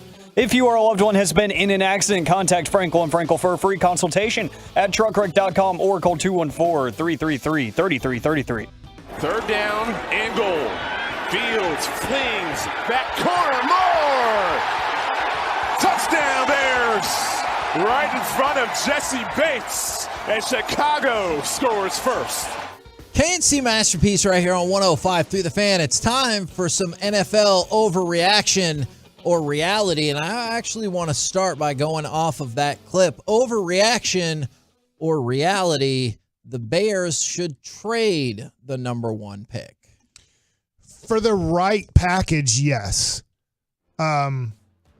This whole Caleb Williams thing, I'm just so interested. They don't have to decide right now. But, man, I think if the interviews don't go as great as they would hope, or with Drake May, I'm not saying that Caleb Williams has to be the number 1 pick. Justin Fields, I even think Sunday afternoon's a big game for him to stay the Bears quarterback. Because let's just say they lose 31-10 against Green Bay, and they were trying to win that game, and he has a really bad game. I think all of a sudden the last impression that organization has on Justin Fields is he just got blown out by a team that we think we're going to have to compete with for the next 10 years with Jordan Love. So right now I lean towards, if the trade is right, I trade it, but I don't want to trade out of the top 10. Looking at mock drafts, it's really tough to find a team kind of in that top 5 where you still feel like I'm going to get the best offensive lineman, or I'm going to get Marvin Harrison Jr., one of those 2 guys. If I'm trading out, I still want Marvin Harrison Jr., or I want the best offensive lineman in this draft, which means I got to trade. The furthest back I can trade to is probably 5. I really don't want to trade the number 1 pick and drop out of the top kind of 5 to 7 picks. Right. Yeah, I think Mike's dead on with that. You want to make sure it's the right package. I'm not trying to replace the quarterback. I'm not. But I also need to go to my Brian Broaddus and say, hey, head of scouting, what do we need? We have a very valuable pick here. What do we need? What can I get for it? Or like Mike said, then take the best to make what you have better. So I think it's overreaction right now, until I find out more from my scouting department. Kevin, I think the other way is, let's just say you don't trade out and you take the best quarterback in this draft. Whoever you decide it is, you take the best quarterback in this draft, which means I have to trade Justin Fields. I'm not bringing both of those guys to training camp. Sure. What do you think Justin Fields' value is on a trade market that he has 1 year left? I guess 2 years left on his rookie deal, because you can pick up the 5th-year option. And then it gets to, hey, do you want to pay him $30 to $50 million a year? So what do you think the market is to kind of get 2 years of Justin Fields on the market? So it's probably at least a first, right? You don't think he would even draw 1 first? Maybe. I think that's a borderline, okay, right? And I don't think it would be, I'd have to go to mock drafts and everything again. I don't think it would be a top 15 pick for sure. I think it'd be maybe a team that's picking, I could see that, late in the first. It goes, dang it, our pick number 57 doesn't hold the value that we need it to hold. But if a team is picking 8th overall, let's just take the Raiders, for example. I think they're picking right around the 8th to 10th pick. The Raiders wouldn't trade the 8th to 10th pick for Justin Fields, but they might go, we'll trade the 40th overall pick for Justin Fields, and maybe we'll throw in a 5th round pick, and it can be a 4th if he starts 15 of 17 games for us next year. It can move up to a 4, so you get a 2nd and a 4th. I was thinking it would be like a 2nd and a 3rd or a 2nd and a 4th is what I thought. I think you pull a 1st and another, like, I don't know, maybe a 4th or something like that for him. Maybe a 3rd, yeah. Yeah. Maybe a 2nd. Would you be okay with this? Then if I'm giving a specific example. The Raiders say, we're not trading the 9th overall pick for Justin Fields. Sure. We will trade you our 2025 first round pick because we think with Justin Fields, we can make the playoffs or make a run at it. Yes. And that pick would only be pick, let's say 18 or something like that. Or we're thinking it will be at worst pick 15. So we'll do that, but we're not trading, a top 10 pick for Justin Fields. No, I would definitely do that because, first of all, Chicago, you'd be fine with just getting because you've probably already made up your mind. Well, obviously, you've already made up your mind about Justin Fields, so you probably think that draft pick's going to be better than the Raiders think it is. True. And you're probably okay with upping your own draft capital. Yeah, no, I think that would work. He's a weird, because I do still think that when we interviewed Corey, the Kansas City Chiefs brothers owner, I know he's part of the ownership too, the FC Dallas. Dan Hunt, thank you. That he's like, look, you have to have a top 8 quarterback in this league to really think you're a true contender. And I think that's a great line to have as an organization. Do we believe he is one of the, let's just say, 4 best quarterbacks in our conference? Yeah. And we're pretty positive about that. There's really not much of a deal because Dak has elevated himself by far to one of the top 4 quarterbacks in the NFC. No matter what you think about him, there's just not really a way you can have 4 better quarterbacks in the NFC over him. And some would argue he's number 1. Once Brady left and Aaron Rodgers got hurt, that happened, yeah. So if you're the Bears and you don't really think in the next 3 years, you're just not sure Justin Fields can really become a top 4 quarterback in the NFC, then I do think if that's our conversation as an organization, then we have to take the number 1. We have to keep the number 1 pick and draft a guy we think can become a top 5, top 8 quarterback in the NFL. And then, the other question you have 2 other things. Why did who drafted him? Did our guys draft him? Did the people that thought that draft him? Because do I trust them to draft again? Because do I need to give them another chance? Because if they failed miserably the first time. The other part is, did I give him everything he could possibly get to become the best quarterback he can be? Or did we fail him in giving him those things? Do you think the Bears view it as we owe him 1 more year if that is the case? I don't think they owe him 1 more year, thing, but they owe the organization that much. Do you remember earlier in the year, it seemed like there was a little bit of animosity between Justin Fields and the Bears organization? He said coaching was keeping him from making him robotic. Is that better now? Is that totally gone away? And the Bears and the coaching staff and the front office feel great? Because that's another thing that we don't know is at that point, did they write him off going, we're riding with him the rest of 2023 and then we're done? Or did it get corrected where they all feel like they're on the same page going forward? I guess I felt like they thought they had gotten a lot closer to the same page. I'm not saying the same page, but a lot closer to the same page. I think you're right because they've won more than they've lost at the end of the year here. Yes. And if Justin Fields hated the Bears coaching staff or their front office and they felt the same way about Justin Fields, you probably at this point would have benched him or you'd be losing all your games. And with Eberflus, the question is he made some coaching changes here in the season? Was that just to save his job, or was that because those things were real?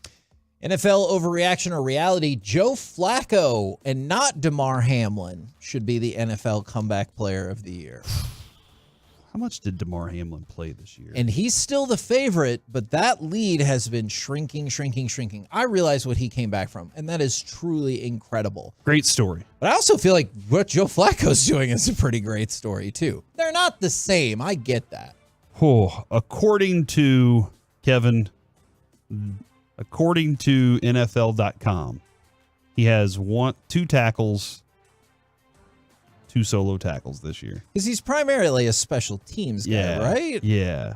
Oh, that was, so he's got 5 games played this year. Getty almost died on the football field, and he's playing NFL football again for the most part. He's on a roster. It's up to them to activate him or not. I would lean towards Joe Flacco. Okay. Flacco. There you go. Why did you say Flacco? I'm curious. It's like Wander Franco. Gotcha, I always with Joe Flacco. I'm always like Flacco. I get it right 50% of the time. Okay. And that's like every time. It works every time. Yeah. NFL overreaction or reality? The Eagles will not win a single playoff game. Reality. Yeah, I think they can't beat any good teams right now. I don't think you can just turn the switch on when you've been like this. But they're still going to face one of the South teams. And Kevin, it sounds their like team bondage has not worked. Yeah, and more than that, more than Mike's truth about their team bondage, it does sound like within Kevin when you say, "Hey, we're going to go out there to remember the Alamo," and Mike's like, "Nah." It sounds like there are more nah people than there are let's go people. They're remembering the Liberty Bell. It cracked, just like the bonds between that team. I don't think they're going to win. I don't think if the Jaguars win, I don't think they're going to win. And I don't think Kansas City's going to win. Really? I think there's now Philadelphia is a wild card team, but I think that on the other side, I think Kansas City, and I hate saying it, but I think if Jacksonville beats Tennessee and wins that division, I think Jacksonville gets destroyed by Cleveland. I think they lose by a good 10 to 20 points. I know that's a big range, but 10 to 20 points they lose to Cleveland. And I think Kansas City's done too. Wow. I think they lose to whoever they have to play in the wild card round. Wow. Because I think it's going to be Miami. My opinion. Yeah. I think it's going to be Kansas City hosting Miami, and I think Miami's going to beat them. Your face. I mean, that's okay with me. Is NFL overreaction or not? You care about a player's speed on a play. Now, this came up because Jamison Williams reached a top speed of 21.48 miles per hour and a 63-yard reception against the Cowboys. Do you care about those things? In the Cowboys 2019 win over them? 22. All right. Do I care about 19. that, about the top speed part, like knowing that? Yeah. Yes. And guess what? Players do too. And here's why. Because every week on the Hard Knocks thing, somebody will mention who has the top speed, and will Tyreek ever get back to that top speed? Or if he can, he talks about it amongst the players, like when they're in the locker room or when they're in their classes, their position groups. He'll be like, man, I don't think I can get up to that. There was one time, but I don't know if I can do that again. So they care about it. I think it's cool to know the fastest guys and when their fastest moments were. And a lot of it is, there's one moment where they said, hey, did you get to top speed? And he's like, no, I pulled up because I had 10 yards and everybody was gone. You know, like there are other times when guys right on your tail and you got to step it up a little bit. So I think it's cool. I don't think it's the end all be all, but I think it's fun. This is coming from a very slow guy. No, I don't. Okay. All right. Just don't get caught. Yeah. If I beat you to the end zone or I beat you to the spot, I won. Don't care how fast it was. I got there before you did. NFL overreaction or reality. Aiden Hutchinson is going to be a force to reckon with in the NFL for many years. Yeah. I assume so. I watched him play us. Yeah. He was good. Yeah. He was really good. He didn't have 3 sacks, did he? He just had like maybe 3 quarterback hits. hits. He had 3 sacks. Yeah, he looks the part of the guy who can. Marcus Spears was right. Going into that game, I remember quoting him a few times because he was like, man, I think Hutchinson's going to really be a problem for the Cowboys and Steele because that's going to be the matchup. And he was right in that Steele really struggled to handle Hutchinson. And I'm not saying Steele's bad. It just might be that Aiden Hutchinson is just one of those guys when he goes up against what you'd consider average tackles. They're starters. They're not bad. Sure. When he goes up against what you consider an average tackle, he's going to dominate him. He's got an array of moves, like it's not just one move to get to the quarterback. It's a lot of different stuff. And then the last one I have for you guys today, NFL overreaction or reality. Mike Tomlin is one of the best 3 coaches in the NFL.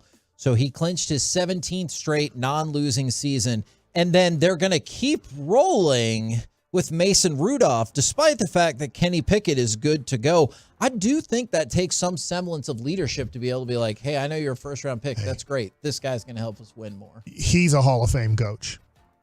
So, yes, he's one of the 3 best. He's not saying he should go in the Hall of Fame next year, but when his career is over, he should be a Hall of Famer. He has dealt with Antonio Brown and Le'Veon Bell. He's dealt with Ben Roethlisberger. They don't give him the most easy people to deal with either. Like, they give him people that are issues. Your quarterback wants to retire every week and then says, just pretending, don't worry about it. Right. And then he's had a horrible quarterback. Really, Ben Roethlisberger's last 2 years were bad, and then these last 2 years in Pittsburgh hasn't been bad. These last 4 years, they've been over 500 with old done Ben Roethlisberger and crappy Kenny Pickett and whoever else has taken the ball for them. Like, he's done a heck of a job. And then when they were considered good, he was dealing with a psycho in Antonio Brown and then Le'Veon Bell, who didn't seem to want to engage as a teammate. Great job, Hall of Fame coach. Yeah, I like him, man. Like always have, except for whenever we have to play him. Which might happen in the Super Bowl again, right? Is that what If we have to go through our biggest opponents. That's yes. true. That is true. We're the KNC Masterpiece right here on 105 through the Fan. Coming up next, let's say we chat with those fellas from the G-Bag Nation. Next, right here on 105 through the Fan.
In Grapevine, they've got the goods. More new Silverados than anyone with incredible savings. Why go anywhere else? Go see them today or visit ClassicChevrolet.com. This is Texas. This is Classic Chevrolet. Find new roads. KNC Masterpiece back here on 105.3 The Fan right now, brought to you by D&M Leasing. It is time for our chit-chat with those fellas from the G-Bag Nation. Gentlemen, how is you today? Awesome, Heggie. How are you? I'm doing excellent. Thank you very much for asking. I wanted to throw out one more NFL overreaction or reality. I didn't get a chance to throw this out there. Overreaction or reality. The Texans will earn a playoff spot. That's actually kind of a fun game. Texans-Colts. Oh, yeah.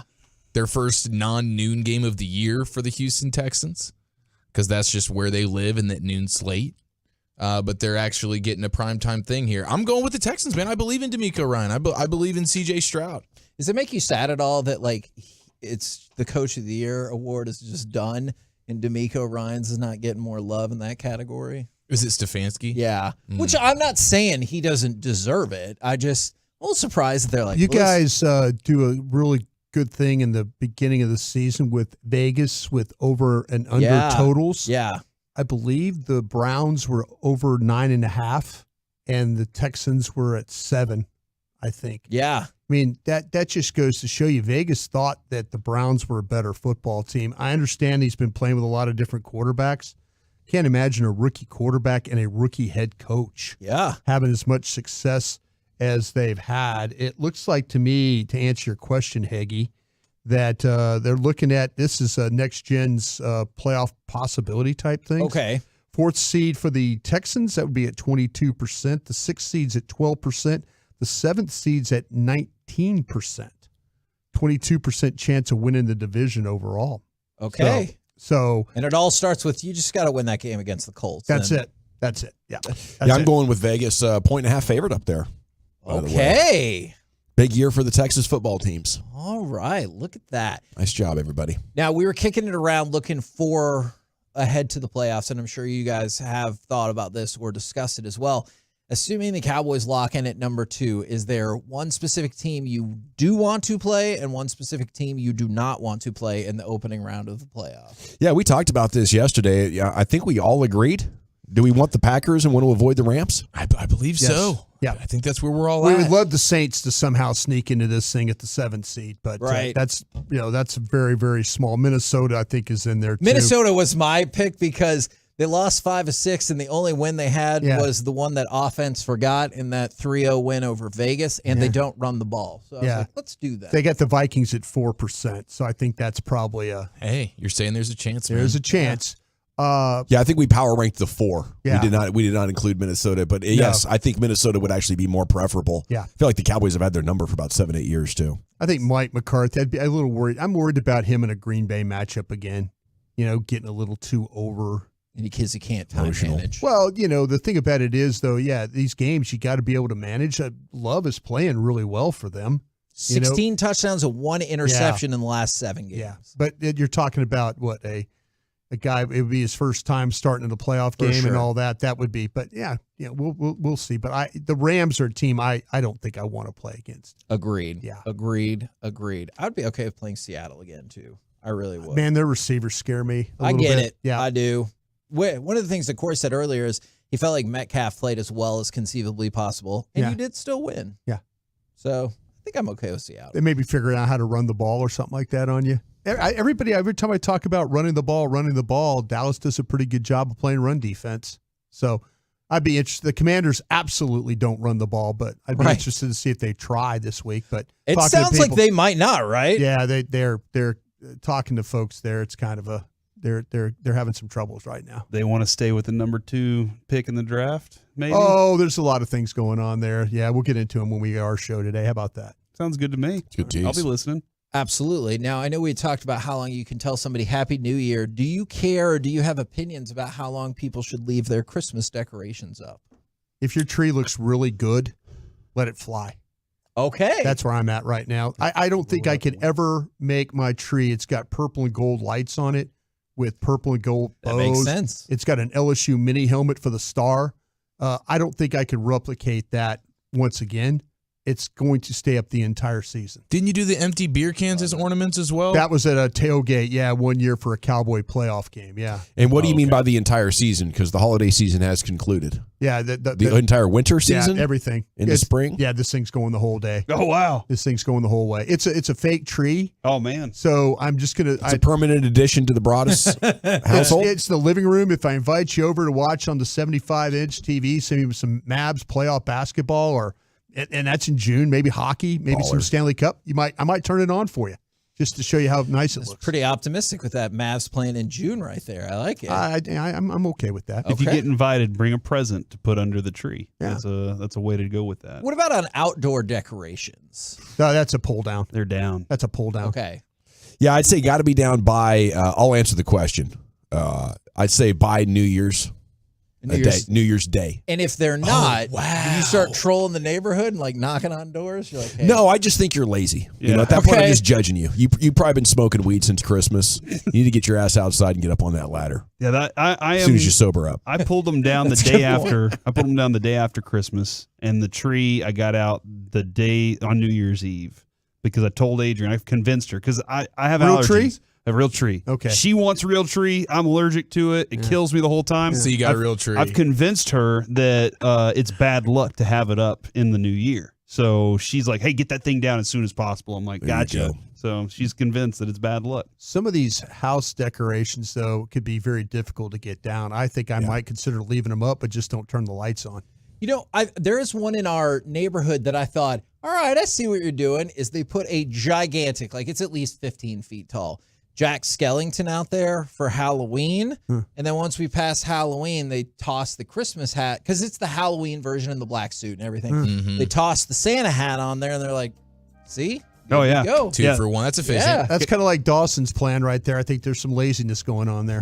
Probably. People will argue it's for both holidays, so good for them. Yeah, I sent you a picture of my neighborhood where all the little skeletons they had out in the front, they turned them into elves. And then the big one, they put a big beard on him, and he was throwing something up on the roof. So they just kept it rolling. I think it's still up. I think they took the hats off, and they were like, the skeletons are staying up all year. Man, that's really thinking ahead, dude.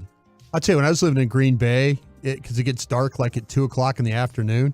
Is it really? Yeah, they basically they turn the Christmas lights on. It could be Easter, and we could have Christmas lights on in Green Bay. They enjoy their lights up there. Yeah, low lighting too saves electricity. Yeah. What do you guys got coming up on the program It's today? really environmentally friendly. Pure gold as always.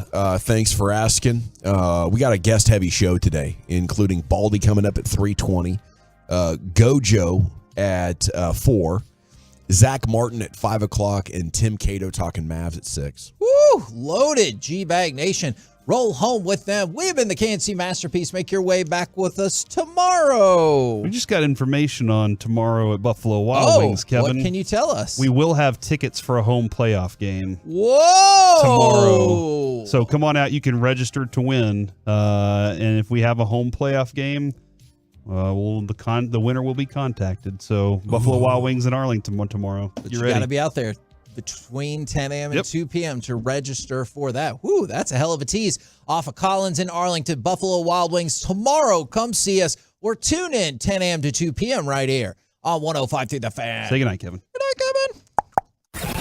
Welcoming new listeners.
our fan studio, secured by DFWsecurity.com, you're rolling with the G-Bag Nation on 105.3 The Fan. Yeah, buddy, it's hour one of the G-Bag Nation on 105.3 The Fan. Hope you're having a fantastic day. General at your service. There's Brian Broaddus. You have Lucius Alexander, the Pimp Cup. Eric Chiafalo is here, and Carter Freeman has one eye on college football. It's a big championship game coming up, and he's coordinating your video for you at 105thefan.com, Twitch, and YouTube. And a good afternoon to you fine gentlemen. How the heck are you? Doing well, General. Doing well. Right on. We have 7 Pro Bowlers on this Cowboys team. Look at this. Niners got 9 of them. 2 is a Pro Bowler. First Dolphins quarterback to do that since Dan Marino in 1995, but the Cowboys got 7 of them. That's pretty cool. But do have to clarify that 2 of them are the punter and kicker. Okay, so it's kind of like 5+. That's kind of the way I look at it. It's great to have this money kicking situation, this money punter, but it is. But Dak, Lamb, Bland, Micah, and our 5 o'clock guest today, Zach Martin, who probably will want nothing to do with any congratulations on being a Not Pro at Bowler. all. He will just kind of wave it off like. Yeah. I think he'll be offended by Yeah, he the will. attempt to compliment him on it. You think he's more proud of the fact that he's 99 overall in Madden? I would be. Yeah. I think I would be too. Once you've racked up as many Pro Bowl nods as he has, yeah, you're like, what's another Pro Bowl here? Like with us, he'll be like, oh, I'm just focused on the team. But if he was around his bros and like being really honest about it, he'd be like, oh yeah, the Madden thing is cool. The All Pros are super cool. Obviously the Hall of Fame's the icing on the cake. But I would probably rank it like that. Madden 99, All Pro, but Hall of Fame on top. I learned a lot about Zach last week when he told me he threw his MVP trophy from the bowl game into the lake. You guys didn't hear about that story? Oh, yeah. He went fishing with his buddies or something? Fishing, went fishing. I thought he was going to – we were interviewing him the other day, and he got a trophy for the Pinstripe Bowl as the MVP. Really? And he was – He threw it in the lake? It was on a boat. He had the boat. They were right around Did they need an boat. anchor? No, they just knocked it into the water. Oh, on accident? And he's like, yeah, whatever. Whatever. I thought he was going to tell the story that he was traded it for like a case of beer and a bag of burgers. Yeah, from like a Super Notre Dame alum. He goes, let me tell you, we had this story. I took my trophy, and I was thinking, oh, he traded it for beer is what he did. But he does. I don't think he cares very much about this. Well, the Commanders won't be needing to care about Pro Bowlers as they're getting ready for the Cowboys because they don't have any. Them and the Packers too, right? One of 4 teams without a Pro Bowler. Packers, another one of them. And Brian, there actually might be even fewer players than usual available for them in Washington this week. Yeah, this is going to be interesting. Just kind of visiting with some folks there. They've got a lot of guys. That injury report's pretty thick for them right now. Not in a good way. Not in a good way. Yeah. And so there's we'll see how the coaches there and stuff, man, they're playing for their gigs. I mean, they're trying to, for other opportunities and stuff like that, but they're keep an eye on their injury list because there's some guys on that list that probably aren't going to suit up. Yeah, if you're hurt, you have a chance to play spoiler, but I mean, the coaching staff is getting turned over. It's the end of a miserable year. And if you're fighting something that could get worse or is a big pain to deal with, this isn't probably a situation that players are willing to continue to sacrifice. And that could go to the Cowboys' benefit. I'll take anything I can get at this point. Yeah. I just don't want to play a physical team on the road. And that's what it comes down to. I understand those Commanders players. I mean, all that, as you mentioned, and they can't even be guaranteed a hot shower after the game. Right? Yes. It's like, or are you a serious? free stadium. Yeah. At the last game, you just take your pads off and just go to your car. Just change. You just go home and shower. That sounds now. nice, getting home in I'm the saying? shower if it's pretty close. Yeah. You better have a towel covering your seat in your car. You can't just post game. You're playing on the field of feces, as Dawson just mentioned. Yeah. You don't want to get into your car with that stench. Do you worry more about the visiting wall crumbling into the locker room? Yes. Or the lack of a shower? Yes. I think the building just full on collapsing on itself is probably number one next to all the plumbing issues. Feces pouring onto you. Number 2. As the building's crashing on. Yeah. Like you're literally getting urinated on as the building comes caving in on you. Like those are all real possibilities. I can't wait to ask Zach Martin. One, what's your confidence meter that you're going to get a hot shower after this game? Yeah. And 2, what's just the funniest observation from Feces Field over the last decade that you've been playing there. Man, how horrible would that be to be a media member on that flight home when the football team can't shower? Holy cow! I think I'll just drive. I'll rent a car. Yeah, you're in a situation where, okay, the way it's broken down, we got coaches in front. Yeah. Then we're like in row 18, like 15, 18. Not enough rows. The players are all behind you. It's all the same air circulating. Yeah. You're getting that mildewy, for sure, funky type of. It's only a matter of time. Smell like a hockey glove in there by the time you get to 30,000 feet. And that's the worst smell in sports. I think actually how about the smell of a locker room during 2-a-day practices in the summertime? I think the hockey glove, and even just the football glove, any glove, to me, at least in my experience, has been the single worst thing. And you watch it as many times as you can, it really just doesn't go away. Bet payoff, tape a hockey glove to your face for a segment, like the palm over your face. Oh, that's a pretty good one, man. I like that. That's a pretty good one. We got the hockey hawk. Maybe he could pull that off for us. He always wants to do things, but never comes through. I think he could pull this off for sure. You think he'd get us a smelly glove? I think he could definitely get us a smelly glove for a bet payoff. It might not be a hockey one, but I'm sure he's got one laying around somewhere. Speaking of bet payoffs, tomorrow is epic. What are you doing over there? I'm just having a good time. By the way, I think the move there, on the plane with the no showers, wasabi mustache. That's tomorrow. Brian Broaddus. I'm doing it for an hour. Bet payoff. It's tomorrow, an hour, right? The 3:00 hour tomorrow. I'm going to do it. I'm teasing it right now. I'm doing it during the Stephen Jones interview. Right on. Because there could be some big time discomfort asking him questions. Wow. Okay, so we're going to have fireworks during the Stephen Jones interview tomorrow. Yeah. It'll be a multiple Might bet be the payoff last Friday one we'd have. here with you in the nation. We can guarantee the worst question ever asked in the history of radio being asked to him. All the while, we have our Super Bowl champion scout wearing a wasabi mustache. And I might be doing the gallon milk me challenge. So we'll see, because I got to pay off tomorrow, too. A vomiting Chia follow for the second time in show history. Cowboys released wide receiver Martavis Bryant, wide receiver Tyron Billy Johnson, who had my favorite name on the team, offensive lineman Adam Pankey, and defensive tackle Willington Prevalon. From the practice squad, they made room for Lyle Collins and Damian Wilson and McMath, who now has the new best name on the team, Racy McMath. Racy McMath. That sounds made up. It's awesome. Racy got his nickname, or got his name, because of him racing around as a baby. Nice. That's how I learned that. Like crawling or foot speed? I think it was one of those things that he was always moving, maybe in the stomach area. Okay. While being, he was on the treadmill in there. Yeah. Okay.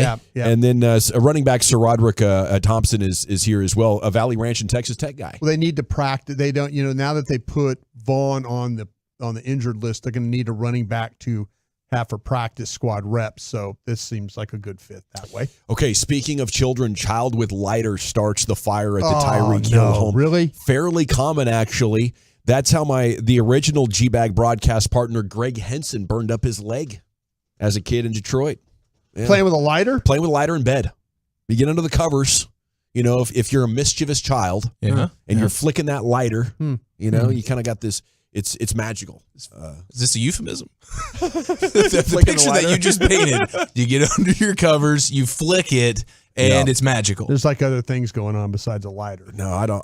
Is it not a match, though? I feel like the match is more dangerous. Striking them, right? The lighter in the bed with those sheets. So the sheets become now you're engulfed in flames. Yeah. It's insane. You're hiding from your parents. So you don't have the lighter out. You got the lighter under the covers. Right. You're making this little dome. Maybe you're with your brother and you're like, whoa, this is so cool. And the next thing you know, millions of dollars in damage is being done to your house. So again, the good news is those kids didn't get hurt. But Henson got hurt because he's trying to put it out. He's like, crap. Yeah, damage control. I need to put this out before it becomes obvious that I've started a fire in my house. So he's trying to stomp on it and couldn't get it out, and it burned up his legs pretty good. Yeah. Did you see the Bills Mafia member who was over the weekend caught on fire for a little bit longer than I think he imagined he would be when he jumped off the Winnebago into the table? Is that the guy? I saw a guy that put lighter fluid on him and then lit and then did the backflip into a different deal. Probably a Bills fan. Probably a Bills fan. Yeah. But this was a legit Bills Mafia tailgate, Winnebago, jump on the table of fire, come off the ground of the table of fire, and I'm still engulfed in flames flames, and now I'm running around crazy while everybody's patting me down trying to get the fire off. I remember a playoff game the Cowboys had at Old Texas Stadium, and some dude had a snowman outfit on, and he caught on fire he was in the aisle. Ooh. He caught on fire, and people were throwing like their drinks, but that's when you couldn't bring people were bringing alcohol in to Texas Stadium. They weren't selling it. People were throwing like whiskey on him, and the flames got even more intense. Like drunk people were trying to help the dude, but they were throwing their drinks on him, and he went up even more. But I never heard this story. So was it death by fire? No, I don't. It was not a death, but you could hit the YouTube. It was a Cowboy playoff game. I think it was against the Vikings, but the dude caught on fire in the aisle of a Cowboy game, and they people were throwing their drinks on him to try and put it out, but no. But it was basically like engulfed him even more. This is the damn 1977 NFC title game against the Vikings. Were you there? You're not making this up. I was there. And the dude lived? I didn't throw my drink because I was drinking it. I'm not throwing my drink. But I didn't know. You weren't drinking it. You were 10. No, I was. It was a different time, Dawson. 15. You were 15 and you were drinking at the Cowboy game? Your parents get that for you? A cocktail, or two maybe. Yeah, because remember their tradition was to put the empty beer cans as ornaments on the Christmas tree that was at the tailgate. So hold on, your parents are going to the bar at the game and they're like, Brian, do you need one? And you're like, yeah. No. I was at the game with friends. Okay. Like Big Larry had quit this time going to the games, I think. And that's your dad? Yeah. Okay, here comes the snowman. Yeah, get ready. Snowman on fire. Okay, I'm seeing an Elvis. Yeah. That he is. He's very much on fire. Yeah.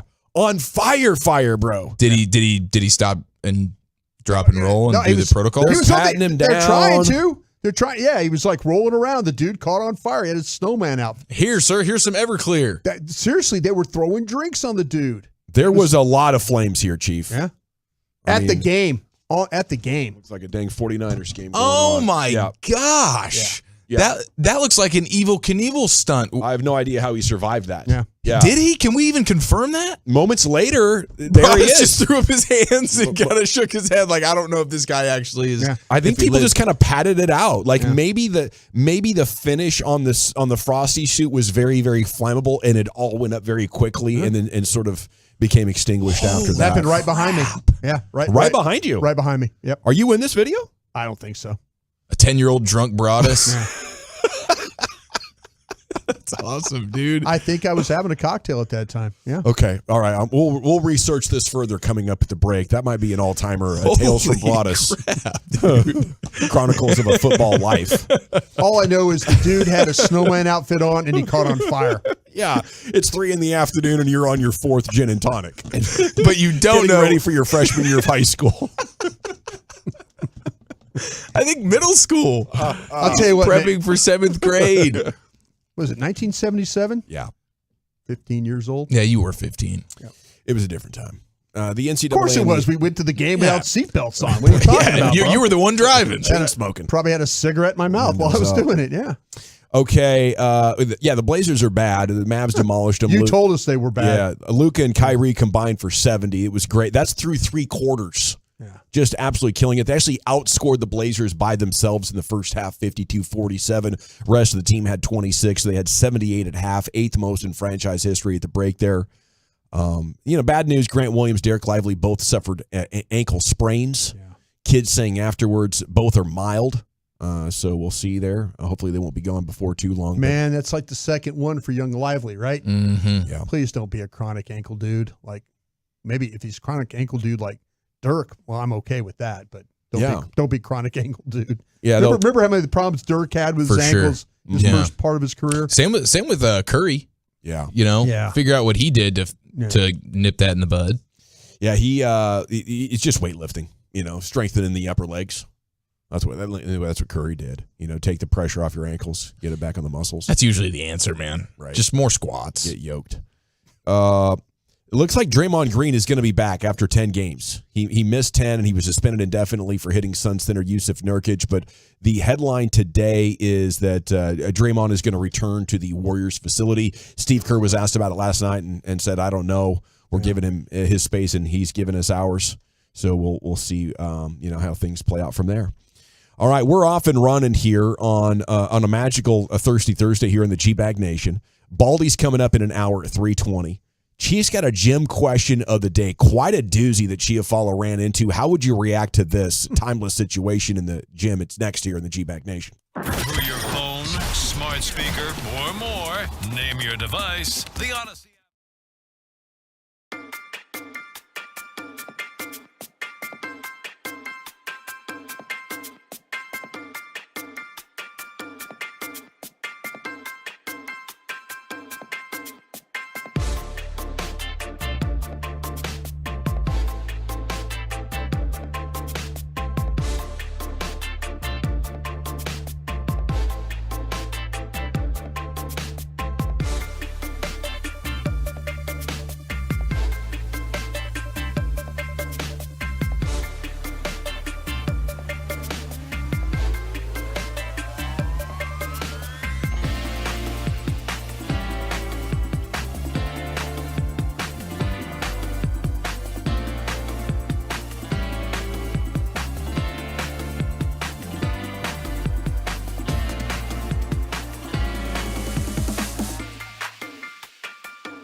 exhaustion sounded like. There's 3 She characters. Yeah, she's golden. She's golden. She dialed up the that Italian bread Let for me you. tell you what, I need to get the number so I can call her or text her and tell her thank you for that bread. Absolutely. That is incredible. That needs to be part of the restaurant thing that we're all talking about here with Dawson, me, all of us doing. Just like throw that on the menu? Yeah, throw that right on the menu. Well, I got 3 characters in this particular gym story, and I'm curious if you guys could power rank the from most to least insane.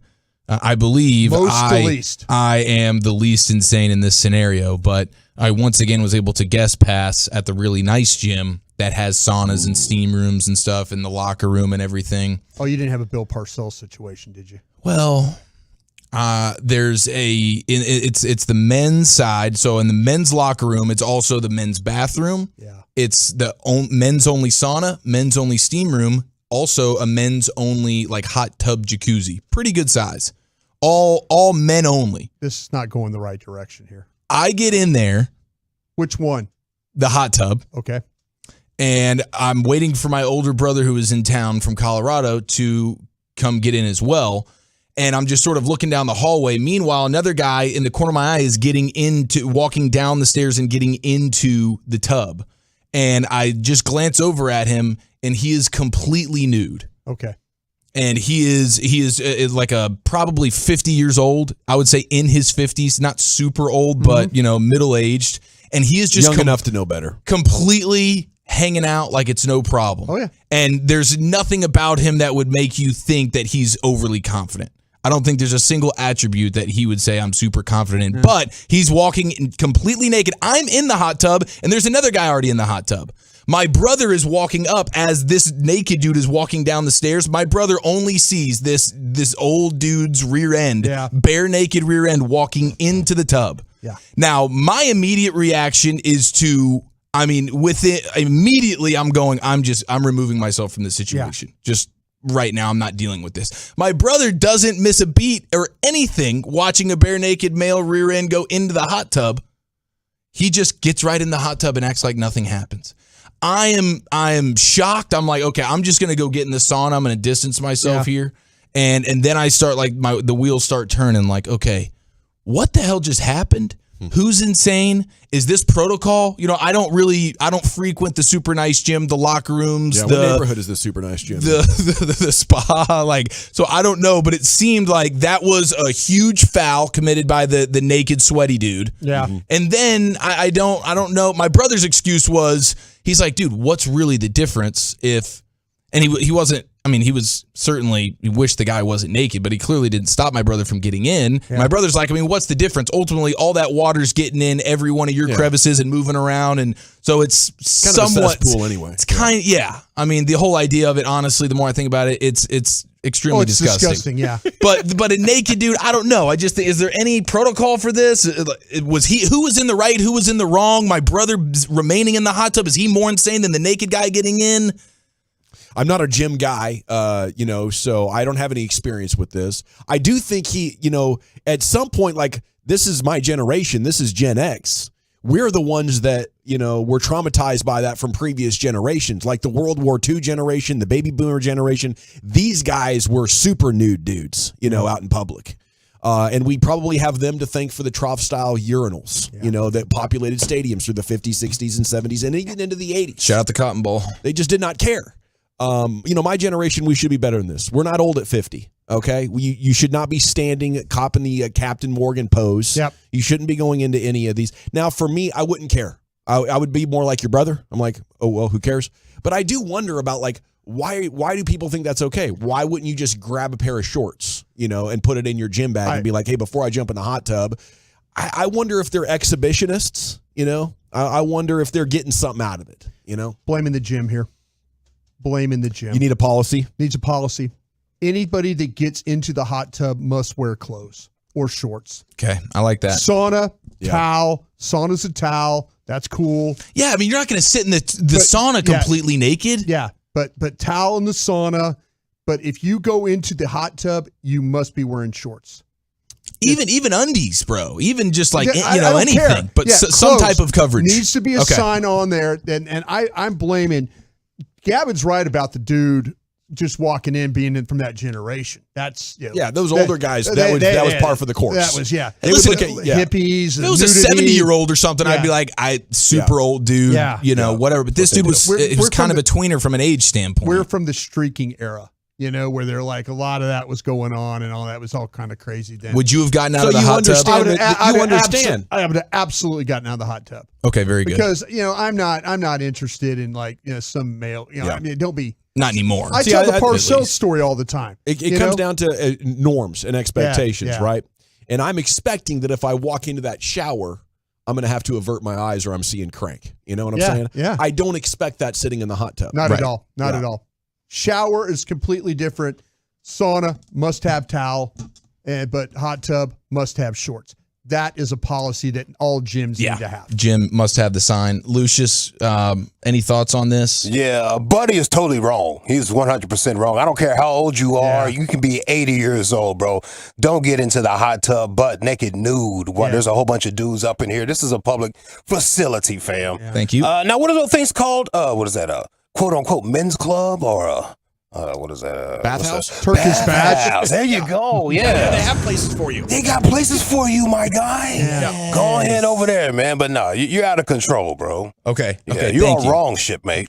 And my brother. Matter of fact, if you do that, a whole bunch of people, you might need a wellness check. We need to tap in with your family, see if you're okay. Yeah, I think so. Lucius is absolutely onto this. Yes. Maybe don't put the sign up if you're the gym so that we can start helping folks who are clearly in need as they get into a public hot tub naked. Yeah, get you on talk space or something. Talk to somebody about that. 214 says he would have told the guy to put some shorts on before he gets in. I knew there were going to be people out there. I'm not the guy to say anything. Then there's a fight. I'm not telling anybody anything. I'm minding my business. Yeah. I'm going to get on out the little hot tub and be like, wow, that was a wild experience. Yes. I sat there in that tell my sauna experience on the radio, just in a haze trying to figure out what just took place and how insane is my brother for just not batting an eye, watching the bare naked ass go into the tub, not miss a beat, skip a step, very excited getting out there. Your brother was serious about getting in that hot tub today. So he has some muscle ailments. He wanted to relax, man. My back has been bothering me, bro. I don't care if your balls is out. I'm old and 72, and I would have bailed, says the 469. There you go. Yeah, dude. Okay, well, that's good, man. That's good. I swear there's always old dudes that join these gyms just to walk around naked. Yeah. Hey, if you walk around naked in a locker room, I'm not going to judge you that much, but you can't do the public things. You can't sit in the sauna with us and sweat butt naked. Put a towel on, bro. Yeah. Yes. You definitely can't get in the hot tub and start floating around us. By the way, if you're going from the sauna to the hot tub, you must go to the shower area and get everything. You must take a shower before you get into the hot tub if you've been in the sauna or even working out. Yes. You must shower before you get into the hot tub. Yeah, and that's definitely not the case. It's just sweaty dudes. Just go take a quick shower, rinse off, and then you may go and do what you need to do. Unfortunately, man. Right now we need to thank you, Chief. Yes, sir. Right now we need to get to the G bag of the day. Here's Lucius in the pink cup. Hey, you boys are talking about that Bills tailgate guy that fell into the fire earlier. Yeah, I love that video because, my man, you're supposed to, like, when you catch on fire, we've been told since, elementary, roll. Stop, drop, and roll. Right. My man just stopped and dropped. He just laid there on fire. It was bad, dude. It was a hilarious video. That was probably my favorite video from the weekend, for sure. Just laid there like, all right, what's next? Everybody's just stomping on him, just slamming jackets on him. All right, our winner of G Bag of the Day so far is Mr. Kirby Smart. He is the coach of the Georgia Bulldogs. He was on Georgia Radio Network right before the Orange Bowl, and he was excited. How was the warm-up? Warm-up was good. Team got a lot of energy. The practices have been great. I think there's a lot of passion and love for each other on this team. So it wouldn't matter whether there was nobody in this bitch today. These kids want to play. I want to go play for Kirby Smart. That's a guy who hangs around 18 to 22-year-olds for 12 hours a day. Exactly. Yeah. I still don't believe that's Kirby Smart. Sound like Mike Tomlin to me or something, bro. That does sound like Mike Tomlin, dog. Mike Tomlin's got a little vibe like I'm that. just saying, bro. You're right. Yeah, Mike Tomlin sound like he be cooking crawfish and drinking dark liquor. Yeah. Got a bro ham. Smokes cools. Yesterday was a church day. I hope you got your blessing, people. I hope you did. Shout out to Reverend Ike on YouTube. You know what? I watched some Reverend Ike videos this morning. I sure did. And Pastor Freddie Haynes over there in Oak Cliff. Those are my pastors. Those are my peoples. Well, we got this pastor right here. You guys ever heard of Charlie Boy? Shout out to Charlie Boy. I know Charlie Boy. He used to rap on the phone with me in high school. Now look at him. He's a big rapper and everything. Wow. Nice. But there's a song he did called I Look Good. And this pastor right here is out of control. This is only for the ratchet people. On my mama, on my hood, I look fly, I look good. Somebody say Come on, tell them. On my mama, on my hood, I look fly, I look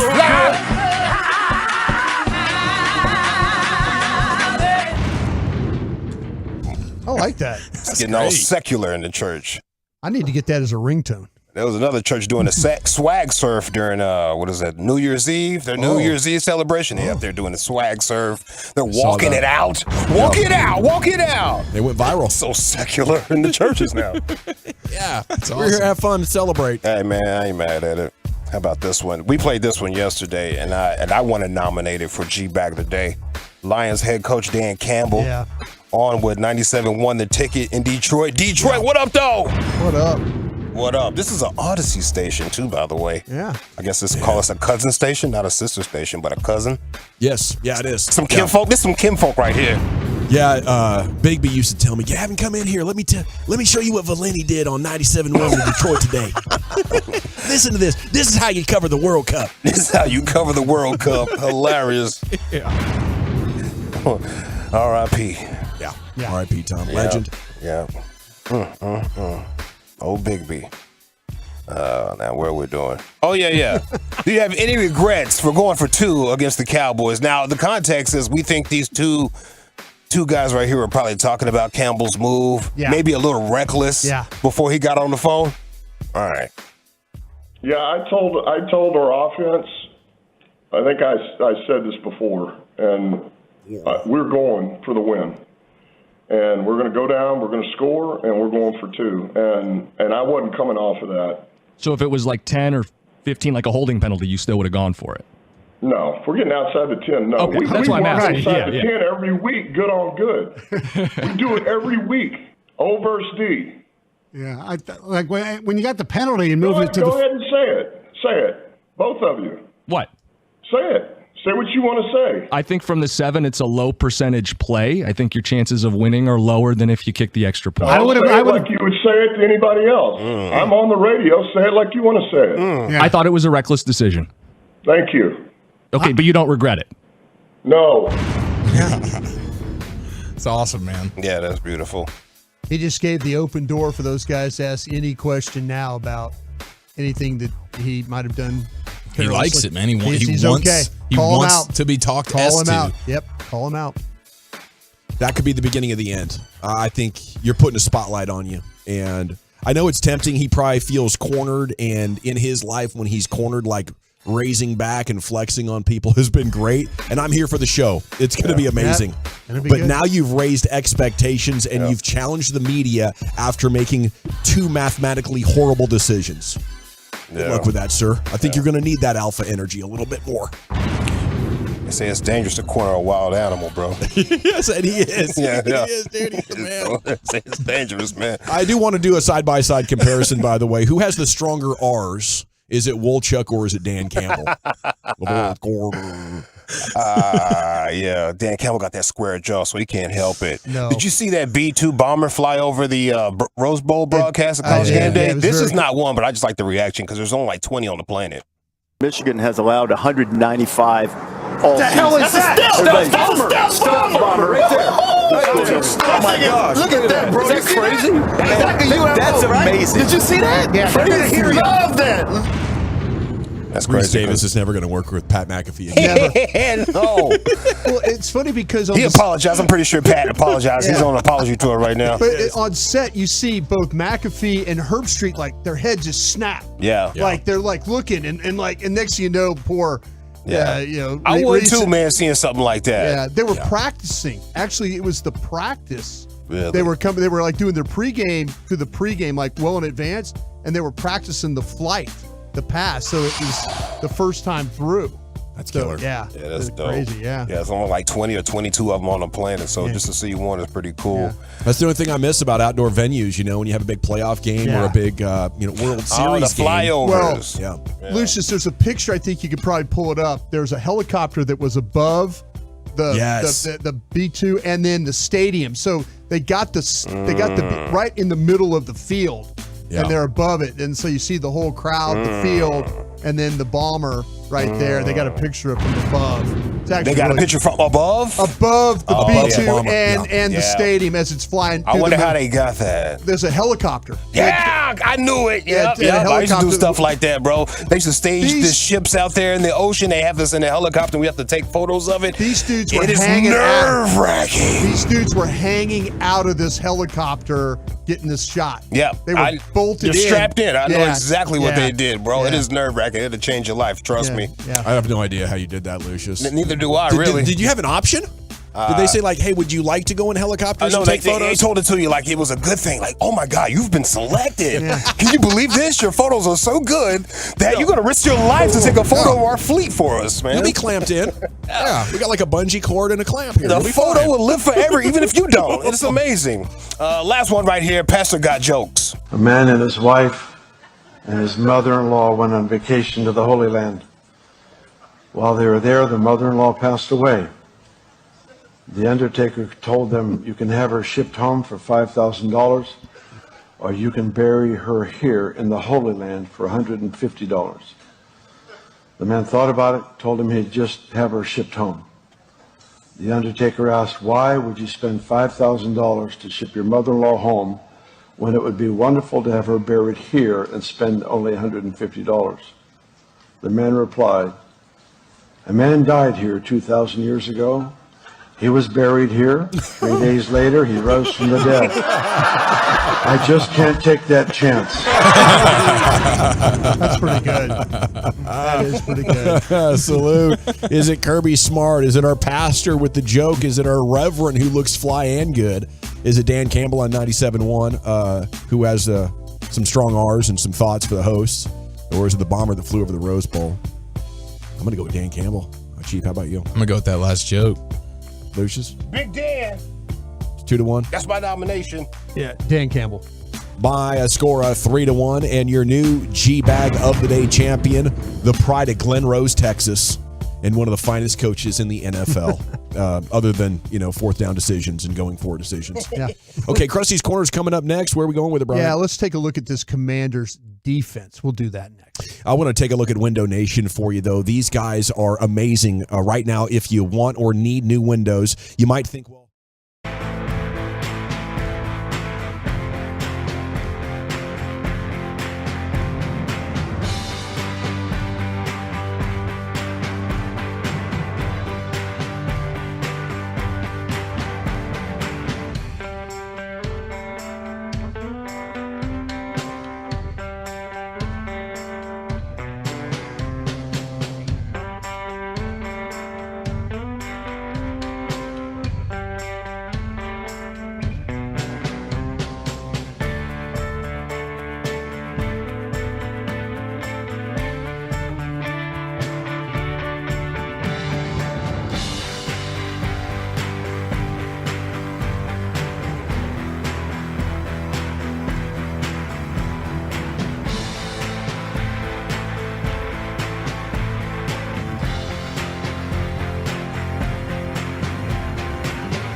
be live at Buffalo Wild Wings, 1301 North Collins. Plus, all sorts of cool Cowboys swag courtesy of Miller Lite. It's 10-2 with the KNC Masterpiece on the Fan. Yeah. Why do so many Texans love classic Chevrolet and Grapevine? They've got the goods and more Silverados than anyone with incredible savings. Why go anywhere else, people? Go see them today at ClassicChevrolet.com. This is Texas. This is Classic Chevrolet. Find new roads, relax, and enjoy the difference. Thank you, Lucius. Received a number of updates and eyewitness accounts from people who say they were at that 1977 NFC title game with you, and where the snowman caught on fire. Yeah. Guy in the Frosty the Snowman outfit. And Terry Hunt in Waco says, I was at that game too. I recall it was a food vendor selling something hot. Maybe Sterno cans were lit and caught the suit on fire. Great show. I listen to the 254 as much as possible. Salute to you, Terry. And salute to Vince Scully, who was on the call that day describing the action. Mhm. Here's Broadus with Krusty's Corner. Yeah, thank you very much, General. Appreciate that. It happened behind me. Like my seats were on the visitor's side. We were on the fourth row behind the visitor's bench is where my seats were. And it literally happened like to my left behind me is where it was. And I was like, everybody's kind of like yelling and screaming. And, I bet. And it was kind of I mean, it's shocking how much on fire he was. And not only would you be worried that he was about to lose his life, but also that you were going to catch on fire too, being anywhere close.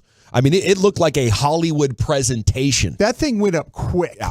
That thing went quick. And he was taken off on a stretcher, totally covered, like he might be dead already or suffering from such gruesome wounds. Yeah, it was weird. I mean, at the time you're kind of like, whoa, what just happened? Yeah, did I just see a guy burned to death? Yeah. But well, hey, by the way, too, I know that Michael Gelkin reported this today, just like 5 minutes ago. So folks are calling me out on Twitter for it, and that's okay for it. But Lyle Collins worked at left guard today, and so it was the first practice with the team. Will McClay called him Sunday. This is according to Gelkin, one day after Tyler Smith tore his plantar fascia. How do you say that right? Plantar fasciitis kind of a thing? Is that what it's called? Plantar fascia, I believe, is fasciitis. But the fasciitis is when it becomes like tendonitis. Yeah. He's an option at guard as well as tackle. I did have somebody in the organization tell me that they were working him at tackle. That's what they were going to start with. So, but him, maybe scratch that person off the Christmas card list. Maybe the situation is really not great for Tyler Smith for this week and or going forward. And so I know talking to some people this morning about that injury and stuff like that, that was going to be something that they were going to wait until Sunday to whether he was going to play or not. So well, maybe they're hoping, but just wanted to bring in Collins in case. Do you think Collins is going to see action then if Tyler's out for sure? I think it's going to be TJ Bass is who's going to play the spot. But if they're working Lyle Collins over at guard, maybe they're thinking about as a possible backup situation right now. There's no way Collins is better than Bass.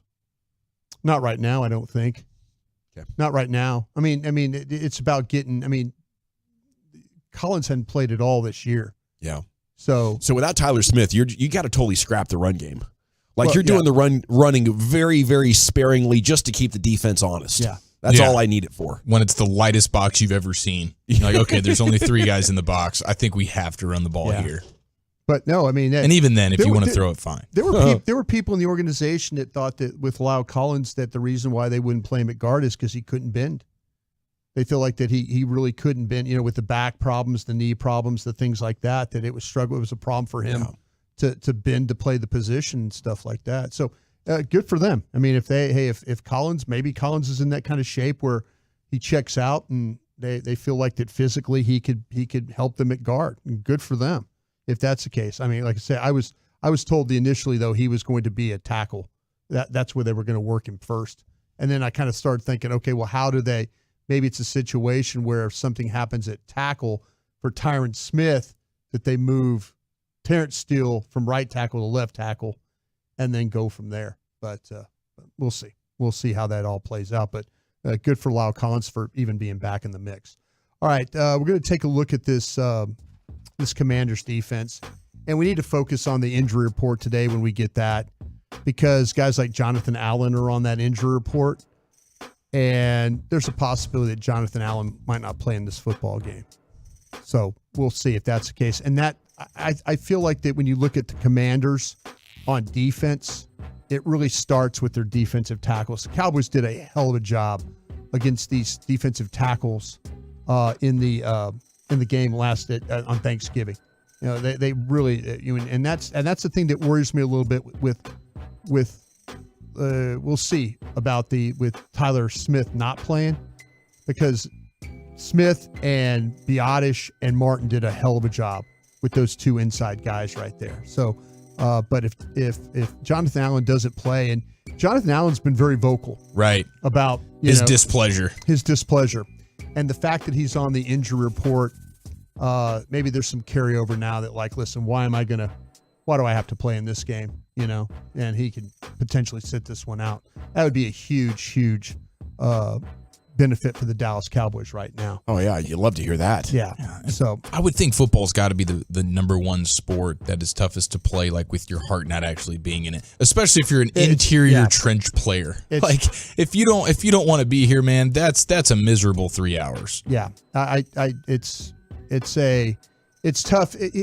Those guys have gone through a lot too. There was some expectations going there in Washington, and for them not to live up to what they thought they were going to be when they got rid of their defensive ends. That's the problem right now when you watch the Commanders. Is Dallas did a really good job not only blocking those inside but blocking the edges too. It was one of the better games they had running the ball, if you remember. Then Tony Pollard, they had over 70 yards rushing in that game. And they were able to kind of play perimeter runs. They were able to use like some weak side runs, crack toss, things like that. So keep an eye on that. But with these defensive tackles, and if TJ Bass, in fact, is the starter, I was going to kind of think because I went back and watched the 49ers game last week, and Allen was doubled 13 times by the 49ers in that game. And Payne was doubled 8 times. Well, if you don't have Allen in that game, maybe there's that's John Ridgeway and Valerian. I think that's how you say his name. Valerian Mathis is the 2 tackles. Those are the backups that they have. Ridgeway. What was John Ridgeway? Was a draft pick. He was a Cowboy. I can't remember what he had a nickname. He was from Arkansas. The Vanilla Gorilla. That's right. Boom. The Vanilla Gorilla. That rope with the piece and chain. Yes, dude. Faded up and everything. Rapping Paul Wall. Can't believe the Cowboys punted on him, man. Yeah, they sent him on his way, and he was claimed by. He was made for Dallas, bro. He was made for Dallas. At least for the streets. This linebacker crew for the Commanders is not very good. Cody Barton, I think, is their best player. There's a couple of times during the game where he was matched up against Jake Ferguson. It didn't work out very well for the Commanders. I don't expect Ron Rivera to make the same mistakes that Jack Del Rio did in this game. I don't know if he's got the players to be able to play against Dallas the way it needs to be played, but he's got to do something different. Teams are starting to treat Ferguson differently too. And the reason I bring that up is because in the secondary, they're really, really banged up. Benjamin St. Juste, Kendall Fuller, they're dealing with injuries. Tariq Castro-Fields is another guy that plays safety, plays some in the nickel. St. Juste has a concussion. Fuller has a knee. Castro-Fields has a shoulder problem. They really did a good job of attacking St. Juste and Fuller last time that they played. They put their safeties in some really, really bad route combinations. That hurt them. Brandon Cook's speed was a problem for them. The rookie Emmanuel Forbes from Mississippi State is the guy that played a lot last week against the 49ers, and he's I think their best defender of the ones that are left. He's a really aggressive, sticky corner. He does best work when he can play press. The Commanders will flip their corners back and forth is what they'll do. So they'll try and find matchups. So you have to be ready for that. But in this game against the 49ers, Forbes, he carried Samuel, Ayuk, and Kittle. So don't be surprised if, in fact, that they put Forbes on Ferguson some in this game, like what we've seen other teams do here the last couple of weeks, and try and take Ferguson out. He might be the one guy that even though that Lamb is playing so well, but Ferguson is the kind of a guy that Dak will go to on third down. So he made some incredible plays in that game last time against the Commanders. So they might not want those linebackers to cover. So keep an eye on Forbes. Again, against a banged up secondary. This might be a big problem for the Commanders. Sounds like a plan to me, Brian.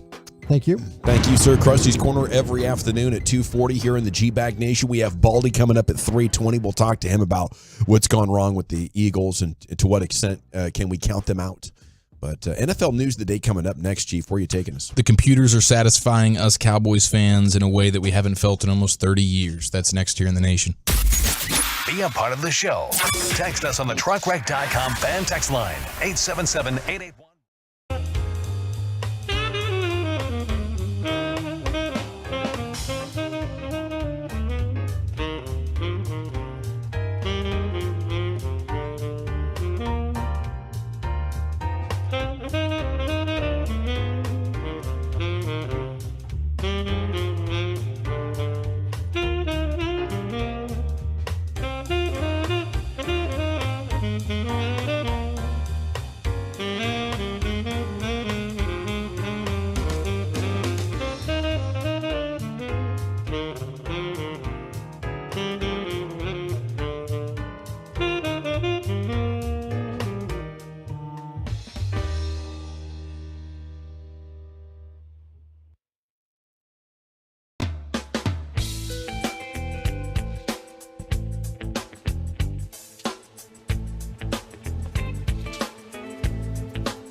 Fan Studios, secured by DFWSecurity.com. You're rolling with the G-Bag Nation on 105.3 The Fan. Here we go. It's hour 2 of the G-Bag Nation on 105.3 The Fan. One texter says, I was working with Brady Tinker in a Cowboy Life podcast in 2019. We actually interviewed the guy who still had the actual costume as well as the firefighters that were on site. Jeez. So a legendary Cowboy story indeed that we were entertained by from Brian Bautis in that first hour of the show. It's hour 2 of the show now, and we have Baldy coming up at 3:20. We'll be talking to NFC East. Can you count the Eagles out of the Super Bowl picture? And many more storylines with Baldy coming up at 3:20. It's time now for Eric Chiafalo in his NFL news of the day. I do like the idea of us as a sports town being, sort of some level of tastemakers. I mean, we invented the ballpark nacho here with our baseball team. And it seems as though we started the fan on fire Bills Mafia bit many, many decades before even the Bills fans did. That's right. So we're trendsetters around here, man. I think so. And you got to witness that, Broadus. You got to have one of those first ever nachos back in the day. Yeah, it's just like it is today. Yeah. It was in that plastic container with the chips and just the... It's beautiful. Just the sauce poured all over the... It's a great presentation. Yeah, it looks... No, it's not. It's not a pretty presentation. But it is. It's suitable for food when you're hungry. I think I'd like to believe I've graduated to something better. Yeah, we graduated to queso. Something better. Something better than just bad ballpark nachos. They're bad though? I think they're bad. I don't like. This took a turn I wasn't expecting here. I was really praising the ballpark nacho. We're the inventors here. Yeah, I know we are, but I just think you can do better. And every week when we do the pregame show, don't you feel like they bring us food that's better than the ballpark nacho? Yeah, shout out to Legends Hospitality. Yeah, man. I mean, especially that brisket sandwich. No, that brisket sandwich freaking rocked your socks off the other day, man. Raving about that thing. I know you haven't stopped talking about it. Brisket sandos up there? Yeah, they did. It was just spectacular. Yeah. How was your brisket sandwich, Eric? Was it good? Brought us trying to get the recipe for that one. Yeah. It looks like... Hold on, man. You don't like ballpark nachos? Just cheese and chips? Not little chili sauce. I kind of feel gotta have the jalapeno joints on there. Yes. I just it's simple, man. It's not really when that thing first started. It didn't have the ground beef and all that stuff on it. It was just chips, cheese, jalapenos. Not even the jalapenos. Good. Let's baseball, bro. I'm just telling you that thing when it was 34 degrees in that stadium and that cheese got like concrete, like wet concrete. Yeah. That little that plastic layer over the cheese. How long are you eating your nachos, bro? Well, that's what I'm saying though. You gotta just eat your nachos. They don't last that long. What this is crazy. Yeah. What do you like? My Kobayashi or something like that? Do I have to power down the nachos? Joey Jaws.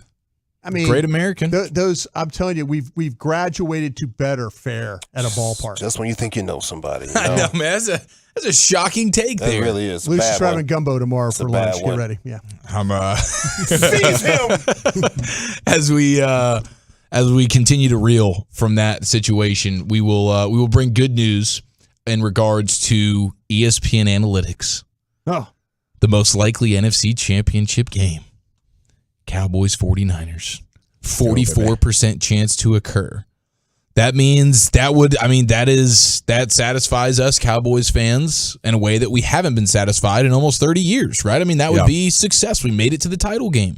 I saw that story earlier. I think it's a 2% chance the Cowboys score 20 points or more in that game. Yeah, 1.8. You round it up. All right. I don't know. I guess that week I will get excited. I will find a way to be optimistic. Championship week, baby. I mean, Brock Purdy's had 2 games, right, this year where, like, the interceptions have just been falling out of the sky. That can happen. Yes. We won't talk about, what develops with, how they play when they don't have all their resources, all their players are available. It is a war of attrition. And I think the greatest thing that has happened, not only do you have home field advantage, but now they have to play one additional game. And, things can happen in games. They change their ability to win, just like happened last year. I'm definitely not rooting for them. Certainly. Happen, but they do happen. They do. Especially the McCaffreys. For whatever reason, McCaffrey's had a lot of them. Yeah. Yeah, there's something about his calf, almost literally. That's a bad injury. That can linger. That can be 2, 4, 6 weeks quite easily, and can be worse if you try to play through it. So they always say we will we'll keep our fingers crossed that he has a healthy trip through the playoffs this year. Calf injuries are like farts, man. They can linger on you. Mm-hmm. You also have the most likely AFC Championship game being the Bills and the Ravens. So how about that? The Bills haven't even officially clinched the playoffs. There's actually a scenario where the Bills don't even make the playoffs, even though they're a 10-win team. There is a scenario where the Bills don't make the playoffs, but ESPN Analytics have them playing the Ravens as the most likely AFC Championship game. That is wild. They must be. The Bills Miami is in trouble. Yes. Yeah. And it seems like Bills Mafia is going to be taking over Miami Stadium the same way we saw like San Francisco take over LA's, where it's like it's a Rams home game, but it's just a sea of red. You're going to watch the Miami game on Sunday night, and you're going to feel like you're in Buffalo. There's going to be people on fire. It's going to be the whole bit. I think having the Bills in the AFC right now with the Ravens, I would probably not bet for that. That seems like a bit of a stretch that they actually have a better chance than Kansas City. That's wow. Because the thing is as much as if they do make the playoffs, there's a good chance that they have home field advantage until the AFC Championship game. Because if they win on Sunday night, they win the division. Now you have wild card teams coming to Buffalo in January, trying to beat a team that's clicking right now. Yeah. So, I mean, my goodness. But moral of the story, 44% chance, Cowboys-Niners, NFC Championship game. That's exciting. 44%? 44, yeah. I feel like it's much greater than that. I'd probably go 84. Shout out to Randy Moss. And here's some sound, a mic'd up sound of Gardner Minshew and also Max Crosby. It was Colts and Raiders over the weekend, and Max Crosby kept calling Gardner Minshew a specific name, and then Gardner gets to the sideline and he's mic'd up and he's just talking about his on-field interactions with a trash-talking Max Crosby to his teammates. And he's definitely, Gardner Minshew is Matthew McConaughey if Matthew McConaughey just actually was like a professional football player. Like, that's who Gardner Minshew is. Here's the sound. Little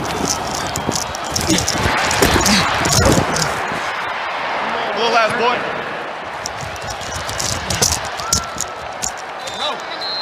Little ass boy. Dude, Max Crosby is so damn angry. He keeps calling everybody little ass boy. Hey, little ass boy. I'm like, I'm little out here, but not always, I mean, when we get the Gardner Minshew movie, it has to be McConaughey playing him. Yes. And I hope at some point he can get signed by the Dolphins to be their backup, because him and McCarthy or McDaniel doing like sideline commentary, just mic that up for 3 hours. That's the best the NFL could provide you. That's a locker room that would lead the league in just fantastic vibes at all times. Yes, vibes, quotes, comedy. These guys are next level, and I'm just happy they're comfortable being themselves. This culture around sports has evolved enough that we can just let those personalities breathe a little bit. Okay, I have 2 Jason Kelce talking points here. The first one is, he says, in regards to the Panthers owner David Tepper throwing a drink on an opposing fan over the weekend is worse than being punched. He'd rather be punched in the face than have a drink thrown on him. Where do you guys stand on this? Is that a good take, or is that just coming from a guy who's big enough to take a punch, and so he's just sort of built different than the rest of us? I don't think taking a punch is a very good thing. You'd rather get the drink, disrespectful. Yeah, just throw the drink on me, sure. Yeah. Okay. Yeah, I mean, the punch can go really bad. You could break a jaw. Get hit in the nose, temple. It's a better story. Yeah. It's a better story. I took a pretty good punch from this guy. He tried to lay me out, but I just ate it. I was going to tear him up, but people dragged him away. If somebody throws a drink on you, the chances of like broken nose, concussion, falling back and hitting your head on the corner of a counter and ending up in the hospital. There's just like bad things that can happen. Especially on the other side of 40. You can lose your balance pretty easily. Yeah. Broken ribs. Yes. Just broken wrist. Shot to the gut. You just double. Yeah, no. I saw an older lady swing her purse at a gal a couple of months back, and she fell down, broke her hip, had to go have surgery. You know, Yeah. it's just, I'll take the drink. It's going to take a lot more of the downside out of the equation. This is the sensibility of a 300-pound, athletic freak show who's strong and he doesn't want to be disrespected. He thinks it's funny when a smaller person punches him and then he body slams them. Correct. Yeah. And the drink is just so disrespectful, like being spit on or something. Have you ever had a drink thrown in like in a bar? No, in a cafeteria I did. This girl was not pleased with me. That's and what I'd say. It was a red slushie. Yeah, it had to, that I was just wearing red slushie for the rest of the day. That they couldn't change, right? Ticked me Leave off. her at the aisle too. No, I hadn't developed that skill yet. Okay. It was still Sense of timing. It was just high school. Yeah, if a lady throws a drink on you, you probably deserved it. I'm sure I did. Yeah. I don't remember the details, you but probably deserved it. I'll say that she deserved that one. Now I've had a lady punch me. Not had a lady throw a drink at me. Punch in the face? Yeah. She Slap landed or it? a punch? She punched me. Really? Yeah. Just rock back and hit you in the jaw? Yeah. Wow. Yeah, she did. Can you tell us what you did? I thought we were just playing around. Oh. Oh, a little. Did you hit her first? Little horseplay. That's not gonna work in court. That's not gonna work in court. I thought we were just playing around. It's not gonna hold up, bro. No, give me something more to work with here. Objection. I'm trying to defend you, bro. Yeah, objection. No, I think I That's it. That's all I got. Yeah. I thought we were playing. But I had her in that headlock. Yeah. I thought I was just Prosecution rest. I thought I was playfully like pulling her hair. Oh, geez. Yeah. Not in the throes of passion, mind you. Not in the throes of passion. I'm about to say that baseball pitcher from the Dodgers.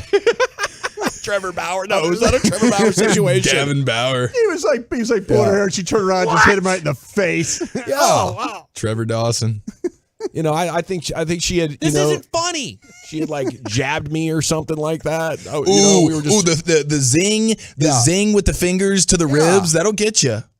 Yeah, sometimes people that are getting to know each other are kind of teasing and playing. So she jabbed you, you pulled her hair, and she hit me. She KO'd you. Yeah. I tweeted about it. It was in 2010. I did. I tweeted about it. Yeah, you could probably check my timeline and go back and find it. I was pretty surprised. Did she leave a mark? No.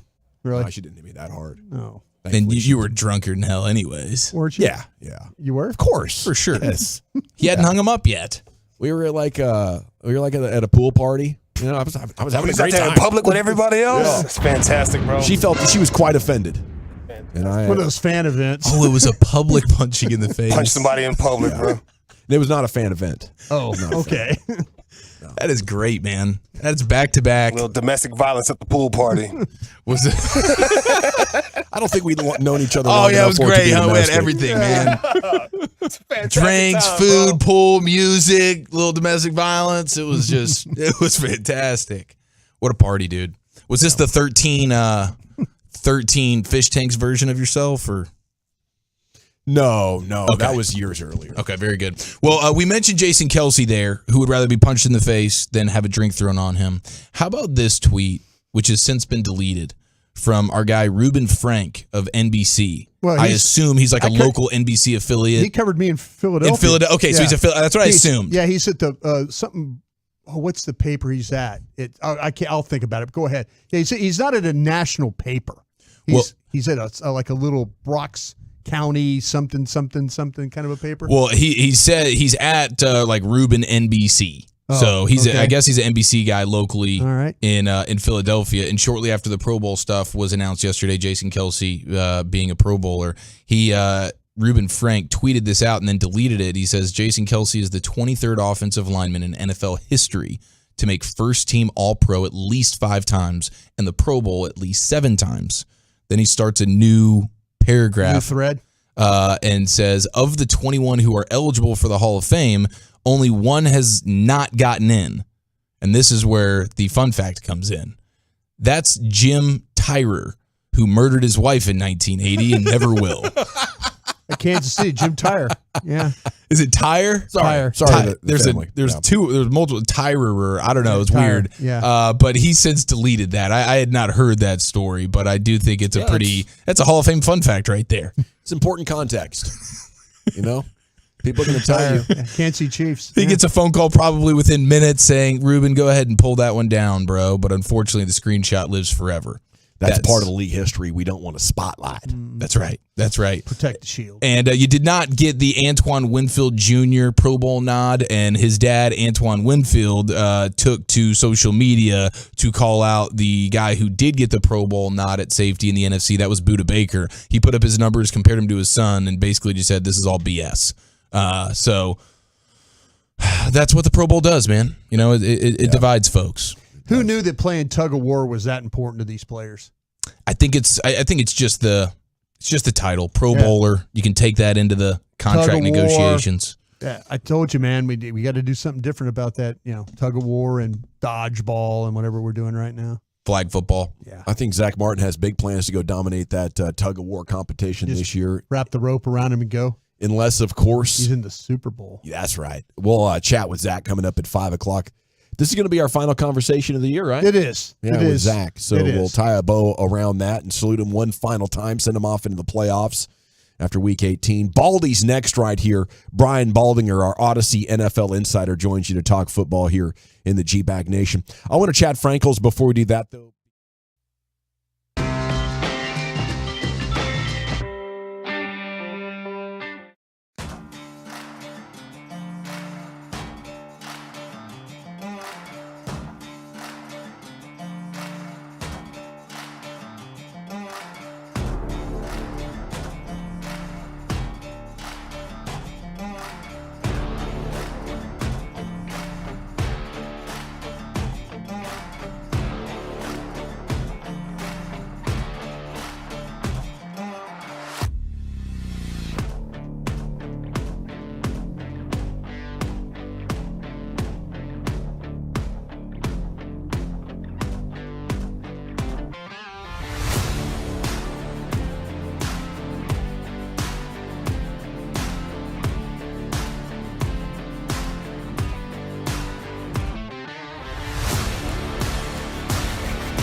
Welcome back. It is the G-Bag Nation here on 105.3 The Fan. We're about to be joined by Brian Baldinger, talk some football with you. Segment's brought to you by the Frankels. Life's unpredictable. Accidents happen. Franklin Frankel, the go-to attorneys for car and truck wrecks and DFW. If your loved one's been in an accident, contact Franklin Frankel for a free consultation. It's 214 or 817-333-3333. Go to truckwreck.com. And on the line is our Odyssey NFL insider, Brian Baldinger. And insider calls are brought to you by Old Spice. Men have skin, too. And good afternoon, Baldy. How the heck are you? You know, it's a new year. I couldn't be any better. It would be a sin if I was. I'm in a good spot. Can't wait to talk football today, tomorrow, Saturday, Sunday, Monday. I'm ready. I'm ready, guys. Yeah. You sound like you had a workout in today. You pumping some serious iron? I did. I didn't like lift every piece of iron in the gym this morning. I didn't want to intimidate anybody that was also in the gym. Yeah. So I sort of behaved myself. Mm-hmm. But, you know, I got after it pretty good, man. I feel good. Well, this thing is sponsored by Old Spice. It's probably a good time to get in the mix on this one. We just had a situation where at the gym, male-only locker room that also has a hot tub there. Is it fair or foul to go into that hot tub nude? Oh, it's foul. It's foul. Yeah. Like if you have like one of these luxury apartments in South Florida and you have a private balcony with a hot tub, okay. Mm-hmm. But it is in no way is that anything that anybody should ever do. Couldn't agree more. Yeah. In public. The dingleberries, right? It's just there's no place for that in a steam room, in a sauna, in a whirlpool bath. There's just no, like, cover up. Let's go. Come on. Let that be the final word on that subject here from Brian Baldinger. I think a true authority has spoken. Now, Baldy, we'd love your thoughts on where it's gone wrong for Philadelphia recently and their hopes of getting things back to where it was earlier in the year before the playoffs start. Well, I mean, you got to start on defense. Yeah. I announced that game Sunday against the Cardinals. They completely dominated the line of scrimmage. And honestly, like, they're not playing good football. They're not getting off blocks. Like, you know, getting off blocks and defeating blocks is there's technique to it. Don't get me wrong, but it's a mentality too. Like, I'm not going to be blocked. I'm not staying blocked. And oh, by the way, the job of the defensive line is to pursue and get to the football. Mm-hmm. I don't care where the ball ends up. You better be getting your ass to the ball. And I didn't see it. And so then you could start there. Then you could say, well, the linebackers can't cover in space, and that's true.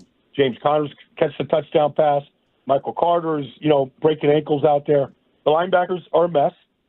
And then the coverage in the secondary, like, I know they want to play quarters coverage. They don't play it particularly well. They just give up way too much space. Yeah. And they let Kyler Murray look like, he was going to go win another Heisman. From a Cowboys standpoint, Baldy, who do you feel like you would least want to see in that first round? Like the Rams, the Packers, those seem to be the two most likely opponents. Well, I don't think anybody wants to see the Rams. And look, the thing that's interesting right now is they could improve their seeding by beating the 49ers, who are going to sit a bunch of players. McCaffrey, Purdy, we know that. But the Rams have also decided, because the Rams' mentality, and I love this, they don't care who they play, and they don't care where they play. Like, Stafford's not going to play. You probably won't see Aaron Donald. They value health and being as fresh as can be, Kyron Williams, the whole group. They value health and being fresh and ready versus anything else. I think they feel like they are clicking. And there's nobody, and I believe this, whether it's Dallas or Green Bay, whatever, like, there's no place they can't go and win. And I think that's their mentality. That's the team that would scare me more than anybody. Baldy, speaking of playoff football, can Dallas make a serious run without a running game? Well, it keeps, they keep coming up short, in the run game when you have to. Because I always say, can you run the ball when you got to run it? Can you run it on the goal line? Can you run it in short yards? You can always scheme an explosive run. You can put 3 tight ends out there. You get a guy out of the gap, you get a run. Can you run it when you got to run it? 4-minute drill last week. Can you run it when you got to run it after Donovan Wilson's interception and hold on to the ball? Well, they went in a different direction. You could argue with the coach about their decision making there. But right there, what you want, and this is what you're speaking to, you get the ball with 2 minutes and 11 seconds left. Yeah. Like, Detroit should never touch the ball again. And I don't think they have that ability to do it right now. Okay, how about going for 2 from the 7 there from Dan Campbell at the end of Cowboys Lions? Is that up your alley, or do you think that's reckless? No, it's reckless because that's just emotion speaking. We're going to go win a game right now. Well, not from the 7. Like, it's just the chances of making it from the 7 precipitously drop. And I don't know what percentage, but, it precipitously drops from the 7 because you don't really have a play. That's a totally different thing than going for it from the 2 or the 1.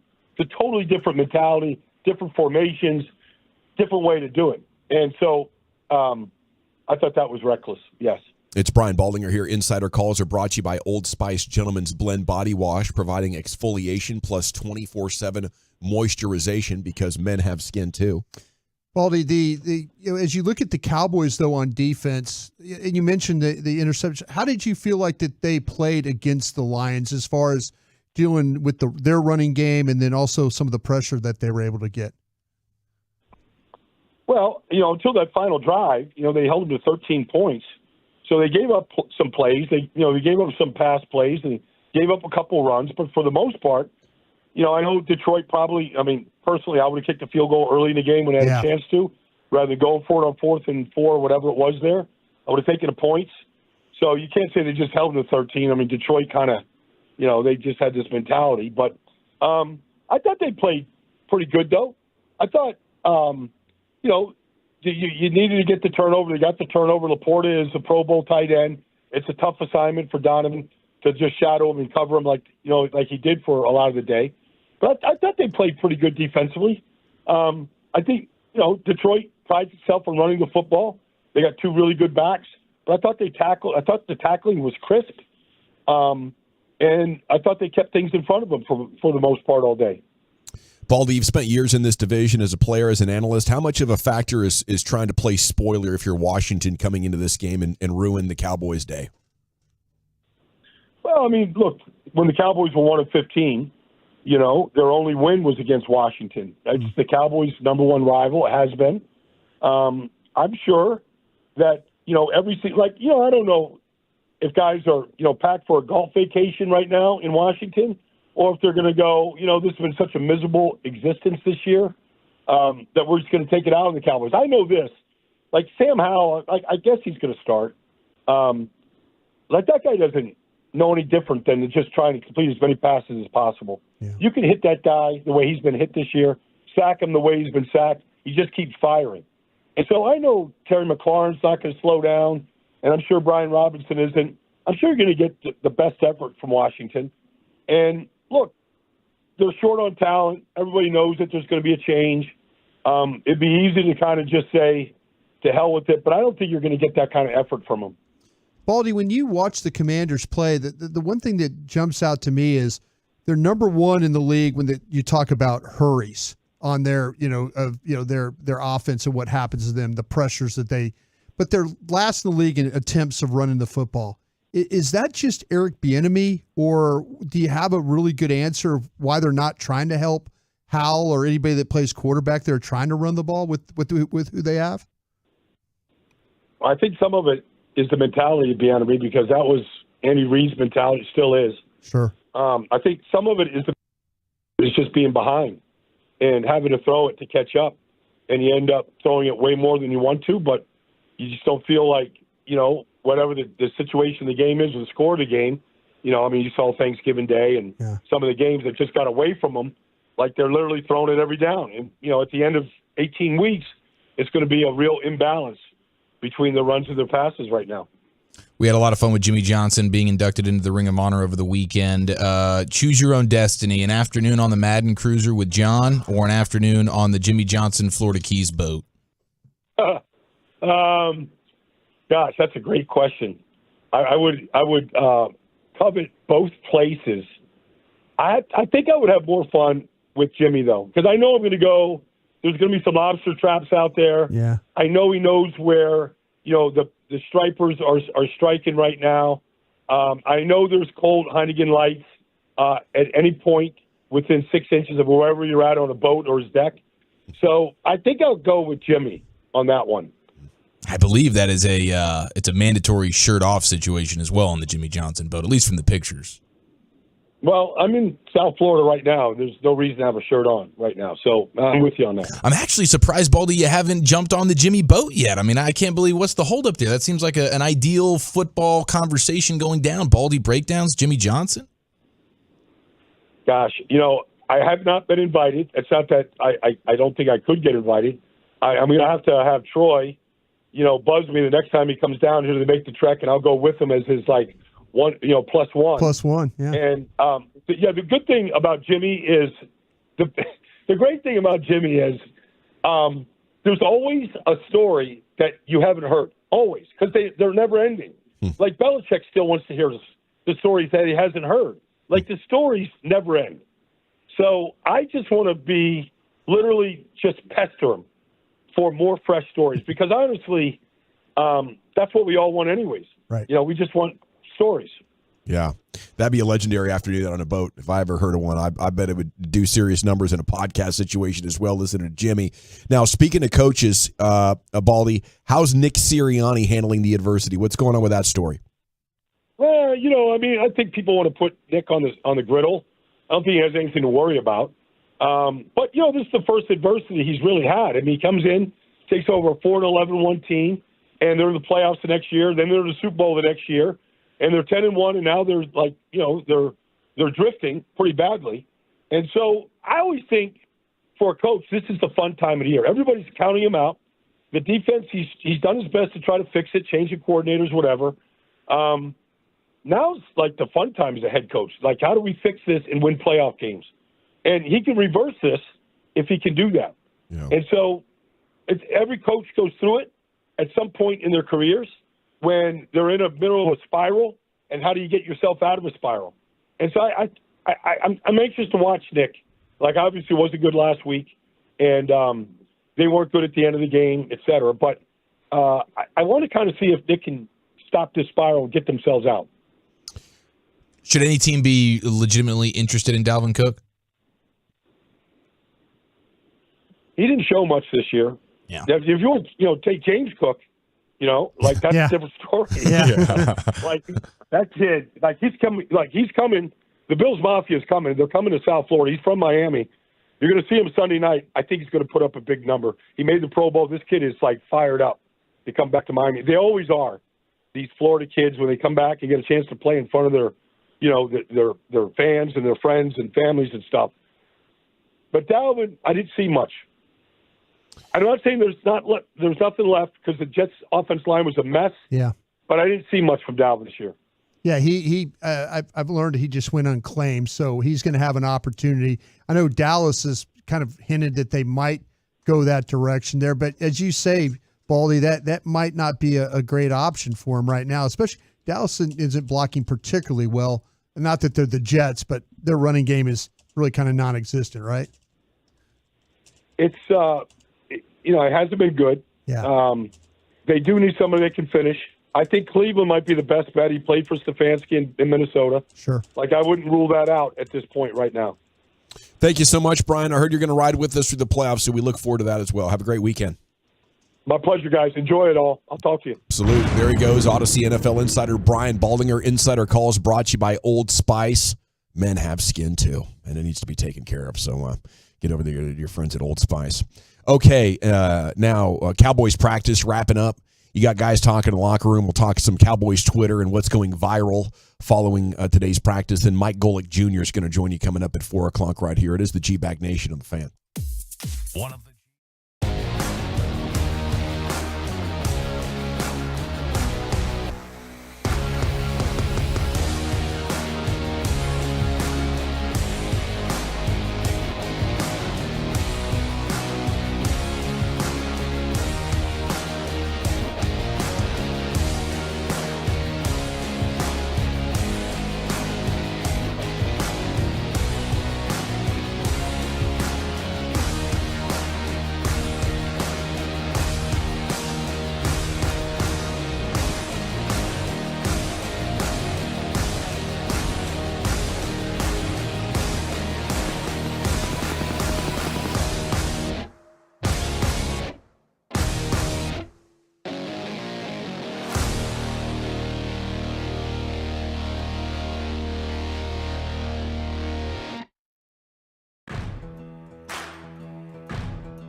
Chevrolet in Grapevine, they've got the goods. And more Silverados than anyone with incredible savings. Why go anywhere else, people? Go see them today or visit ClassicChevrolet.com. This is Texas. This is Classic Chevrolet. Find new roads, relax, and enjoy the difference. Well, thank you, Lucius. It is the G-Bag Nation here on The Fan. Salute to Brian Baldinger for joining us, and salute to Mike Golic Jr., who's going to join us coming up at 4 o'clock right here on The Fan. We'll have a football conversation, some NFL, some college. Might ask him some other sports stories as well. Cowboys practice quotes right here as taking a look at Cowboys Twitter. Quite a bit of news and quotes flying out of the Ford Center at the Star this afternoon. If you missed the news from Brian Broaddus last segment, Dalvin Cook has gone unclaimed as we expected. He is through waivers, and teams can now talk to him about maybe coming aboard. Do you think the Cowboys are going to have a serious conversation with him, Brian? They've talked about having some interest there, so we'll see what Will and the front office guys do over there. But there was some interest there. Baldy thought maybe Cleveland would be the favorite now, but Stefanski, he coached him at Minnesota. That's a good call right there. We shall see. Yeah. Baldy is such a pretty good wired guest. in, yeah. And he'll join us again next week, getting ready for Wild Card. Cowboys added offensive lineman Chuma Edoga and defensive end Chauncey Golston to the practice report, listing them both as out with an illness. That was a report from Shireen Williams. The team had two other changes. Defensive end Dorrance Armstrong downgraded to non-participant after limited yesterday.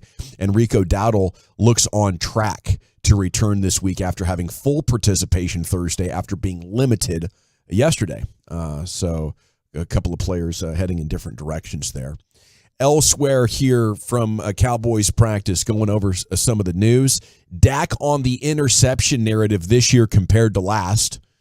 Last year he was leading the league in interceptions per throw. Now he is second best in the NFL. 1.2% of those bad boys coming out of his hand are getting picked off from the other team.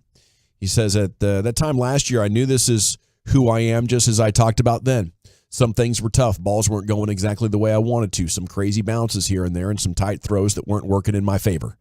And then your occasional bad pick, which is still happening this year. For me, it's just about staying true to myself, keep working, and not allowing other people's opinions, critics really affect my game or the way that I approach this. Yeah, there's been a lot of narratives, a lot of storylines about Dak and his career. That was probably the biggest nothing burger in the history of his career, just because all the advanced measurements suggested that was not going to continue. But the national media made it the storyline in the NFL of the offseason. Like until week 5 or week 6, people were still regurgitating that nonsense about him being a turnover-prone player. It's just not the truth. So it's good. It's good to see him here on the other side of it and being back to that player that's not suffering that bad luck and some bad decisions last year, Brian. No, and you're right. Some bad luck, bad decisions. I think he'd love to have the one back he threw in the game the other day.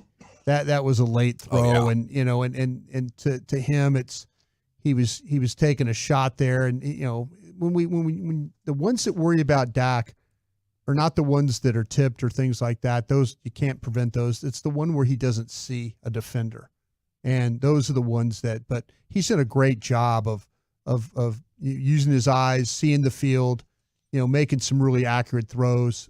The route combinations have been really good to help him. Guys have done a much better job of separating. Last year, you never feel like anybody was separating. It seemed like every throw we made was a tight window throw. So it's going to be on him. It's going to be on CD, and it's going to be on Micah Parsons for this run.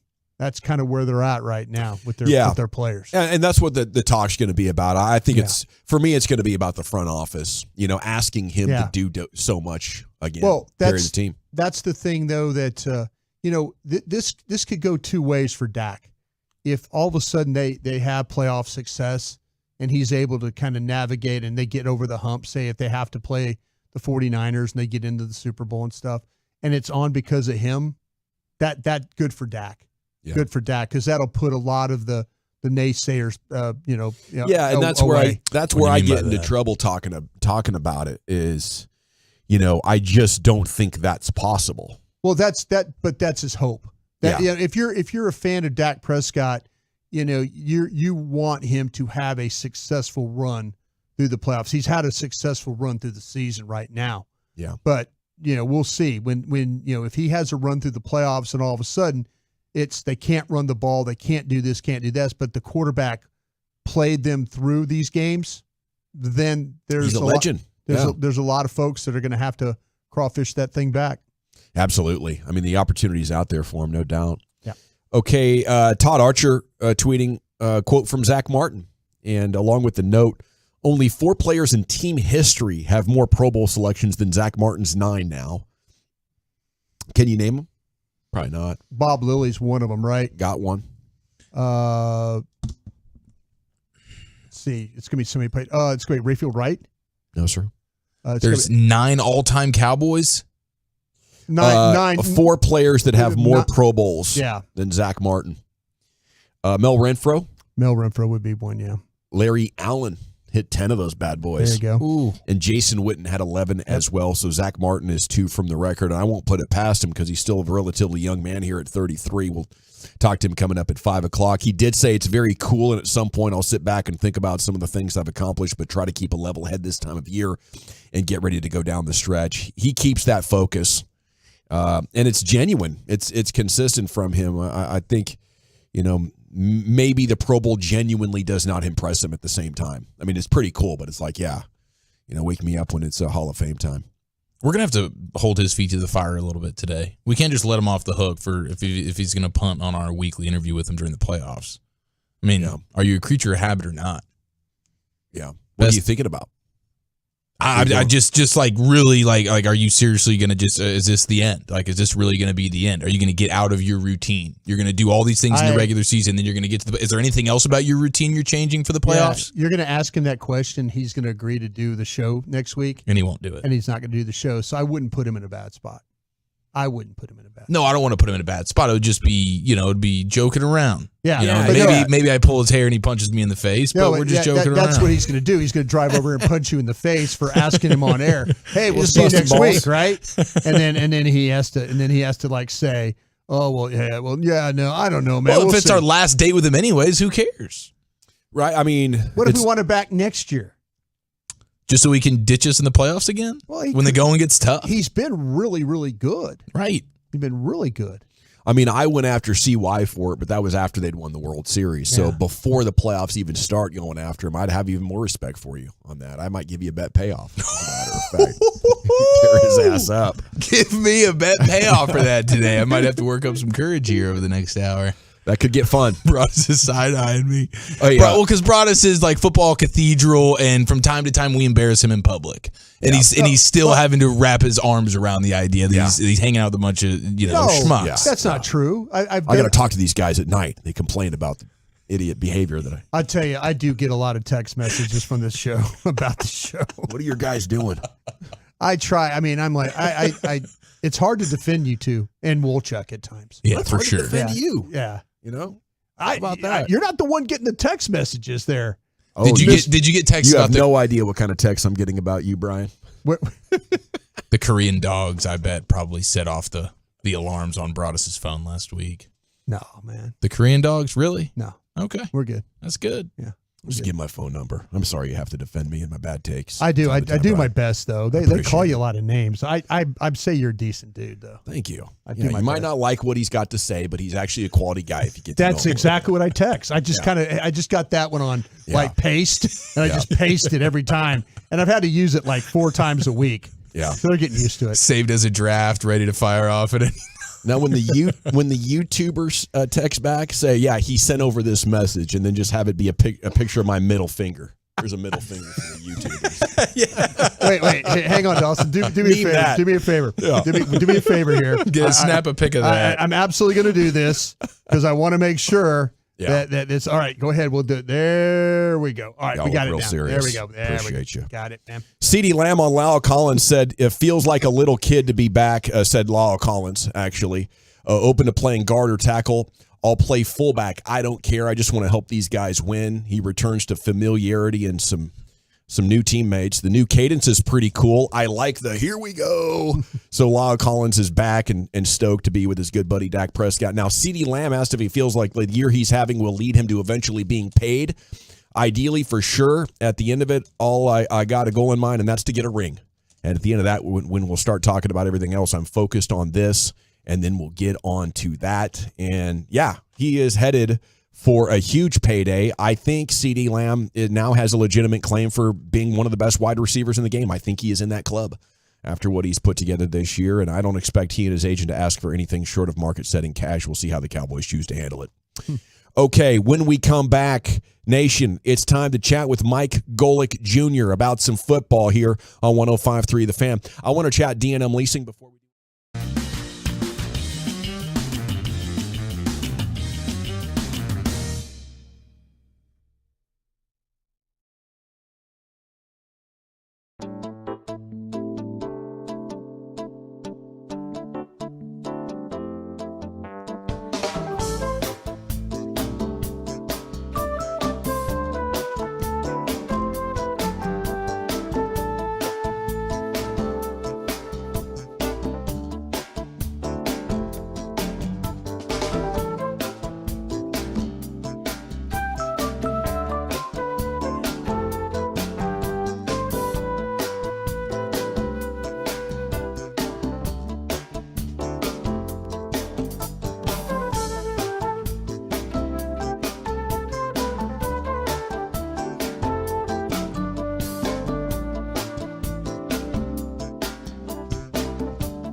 fan studio secured by DFWsecurity.com.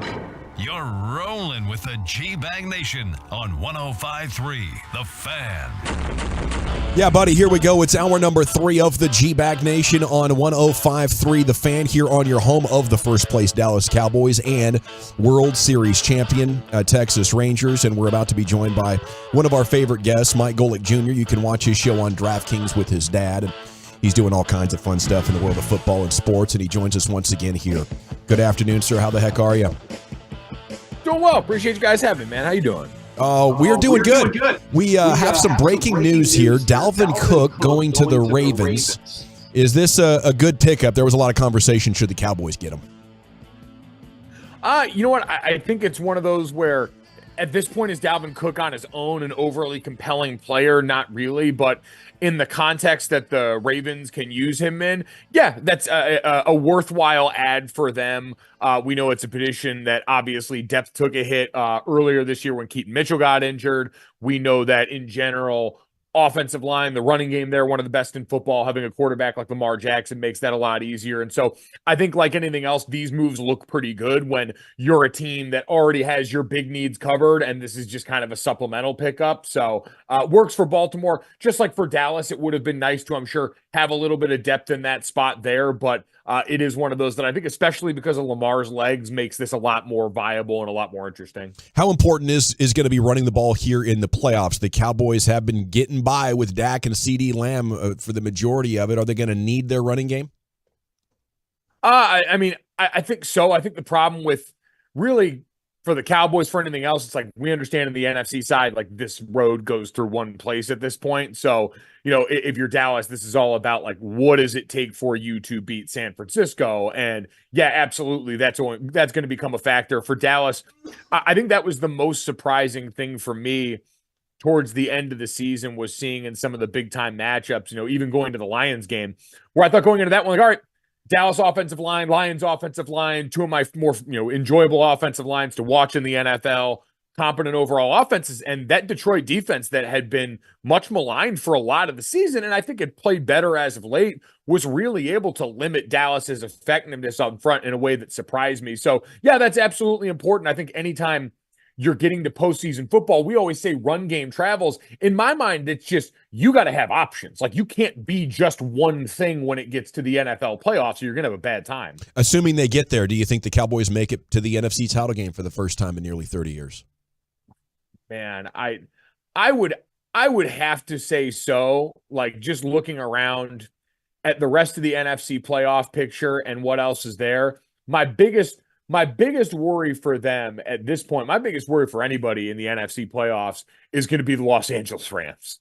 Like that is a terrifying fun, to the point we talked about before, complete football team that's got a healthy quarterback, an offensive line that's been taking names and kicking what and getting ready to go. So I think it's tight. I mean, Detroit, obviously, as we just recently saw in a close game that, Detroit Lions fans would have gripes about officiating with, Dallas, you made the plays. You kept it competitive. You made the plays and ultimately got the game won. But Detroit Lions would absolutely worry me, given the way they've played now that their offensive line is a bit whole again. We saw the areas where they struggled where you had to mix up that group because of injury in front of them, and all of a sudden Jared Goff wasn't afforded the same level of protection. Mike, the thing that I've been taking a beating on Twitter talking to folks because people ask me, who do you not want to play? And I bring up the Rams.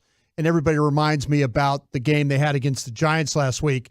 And then I remind them of the game that the Rams had against the Ravens. I haven't seen the Ravens other than the Browns. I haven't seen anybody play the Ravens like the Rams and the Browns did. And so people are like, well, they almost lost to the Giants. I don't care. Everything you said about that football team is absolutely right about them. Yeah, I mean, listen, we can all point out this is the NFL. Like, of course they played a close game. I get the Giants aren't world beaters right now, but the Cardinals just beat the Eagles last week. Like, this is that kind of league, and I get it. Kyler Murray being back is a lot different than the Cardinals team that beat the Dallas Cowboys earlier in this season. But, yeah, I'm with you. I always just look at what are the traits about the football team that would worry you there. And to your point, while I think some of that's matchup specific, certainly to the Baltimore Ravens, if I'm Dallas, we've seen what it looks like when someone could just line up and run the pill right down your throat. That's still the area that's been the weakness for this Cowboys defense this year. Unfortunately, certain additions have not made that thing go away. And yeah, right now, the Rams have what the Eagles had last year, which is the formula can be really simple. When you can line up, just run duo and hand the ball off, everything else gets a lot easier. And then you have talented quarterbacks in both situations on top of it. Who's the team you trust most in the AFC after Baltimore?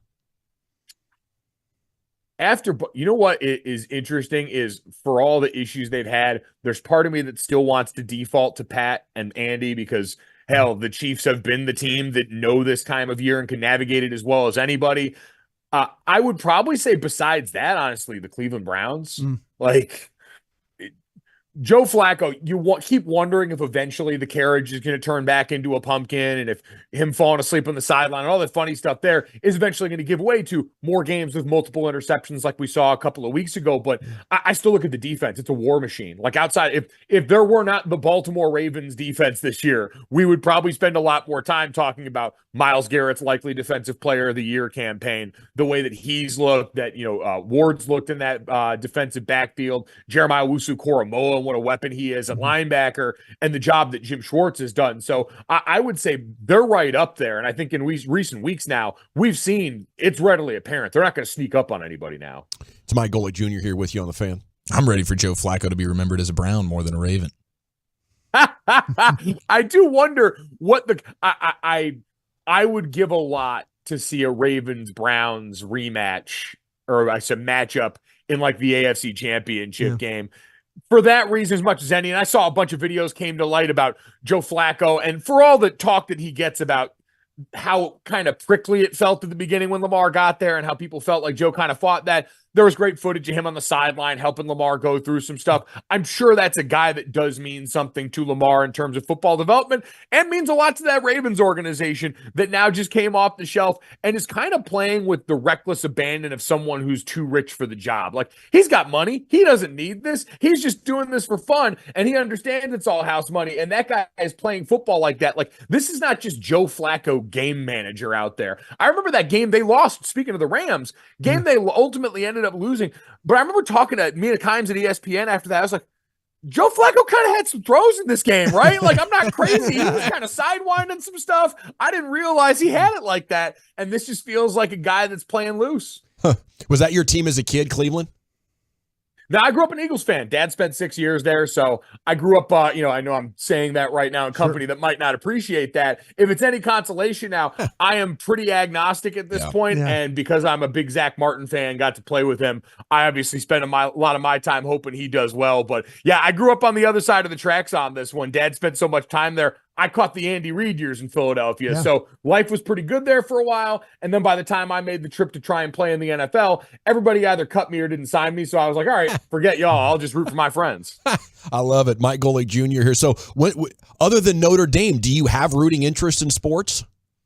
Nope. I keep it real. And honestly, that's a mistake. Fandom is a mistake. What a poison I've allowed into my life. Every fall, I give myself over to Notre Dame and I get ready to get hurt again. And then I watch them break me over their leg almost every time. I love that school more than life itself. I loved being a football player there. But every fall when I'm on there on Saturday and I'm getting ready to call a game somewhere else and I'm sitting in the true story, Notre Dame was playing BYU in Las Vegas last year.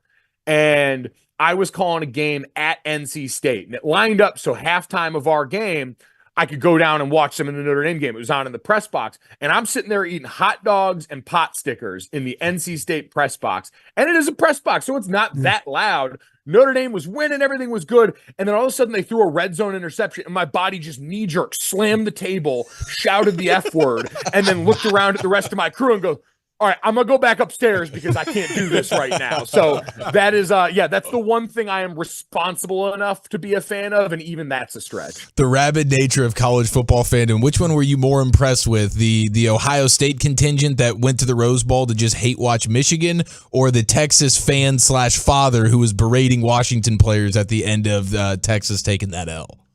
I'm going to go neither. I'm going to go off the board player hate of the year. I forget his name, and I wish I did. The Oklahoma D lineman that was on the All-State Good Works team at the Sugar Bowl that came out there at halftime to receive the award for being a valued member of his community. Like, I was, humble brag, I was on the All-State Good Works team when I was in college. Yes. And you get that for doing community service and being a generally likable person around the program.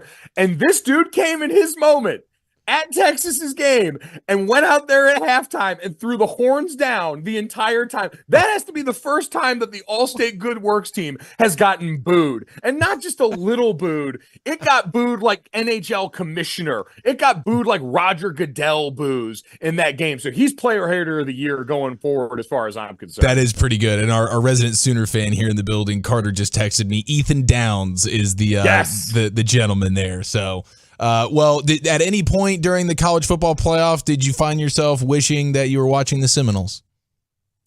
You know what? I had done that pretty much the entire time because I maintained they should have been in there. And anyone that wanted to use the results of the Orange Bowl with a basically completely different team to try and relitigate that outcome, that's ridiculous. That's not how this works. We know that wasn't the same team, even though either way they weren't going to have Jordan Travis out there. So it wasn't one of those, like, the games were good. Of course we weren't going to like sit there and be wanting for anybody.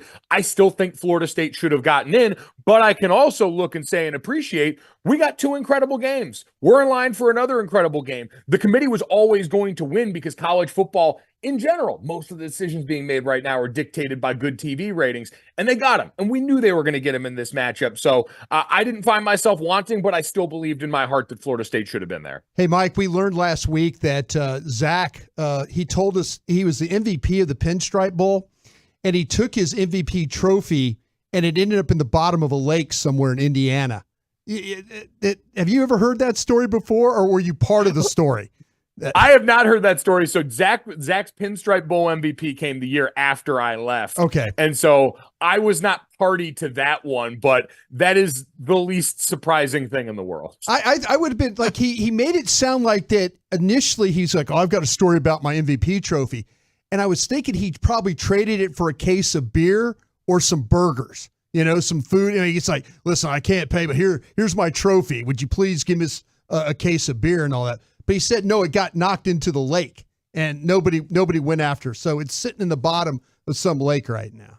Just not surprising. I do love that. I love that in contrast. And it speaks to everything about Zach Martin that you look and what photo went viral the other day. Yeah. It was Caleb Williams in his Los Angeles penthouse. Mm-hmm. And in the background, you could see the Heisman Trophy perched over by the window. So you've got Caleb Williams on one side, a star quarterback doing that. And then Zach Martin, Indiana's finest, with a trophy from a bowl game at the Pinstripe Bowl lodged in the bottom of the lake. Those are tremendously on brand. Mike, I want to ask you this. Are with the playoffs coming around, are coaches still going to be as reckless as they are the way they're managing these games? Does a switch flip on that about not being as reckless in playoffs as they are in the regular season?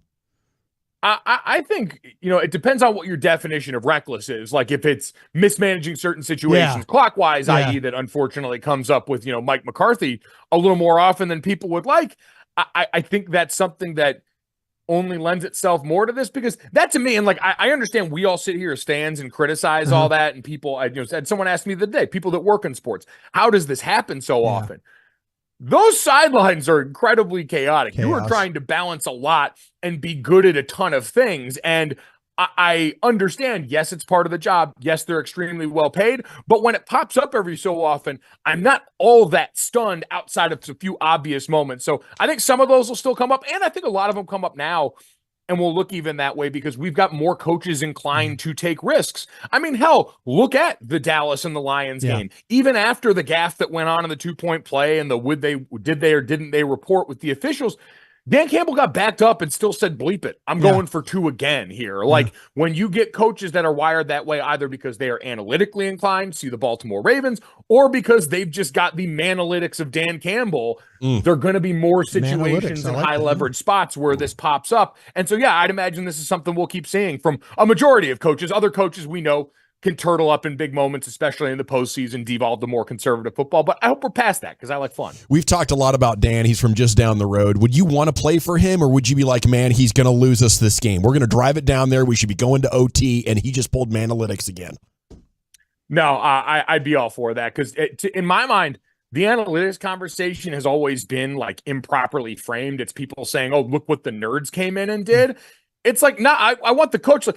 John Harbaugh and Lamar Jackson are the perfect example because we love those little back and forths where it's Lamar going over and saying, we want to go for it. We want to go for it. And John's like, yeah, go for it. When in reality, like the analytics guy was probably in John's ear, like, yeah, this is go territory. We're absolutely good to go here. But you know what? Go ahead and do the thing because John understands people and he understands pushing the buttons like that. And I always think having a coach that would rather go out and win it. These are high-level competitors. These are alpha males. They want to go out there and they want to try and take what they believe is theirs in this spot. And I've always thought the notion of conservative football that was considered the old school way kind of ran counter to that. So, no, I would love that. And especially when you know that's your MO and that's your identity, you're never surprised by it. I think Michigan's a great example of that this last weekend in college football. That fourth down decision, that wasn't a surprise to them because you go back and look at all of the big games, Ohio State and Penn State that Michigan had played. Even when Jim Harbaugh was out and Sharon Moore was the interim head coach, they were going for it in those spots. They feared nothing, and that trickles down.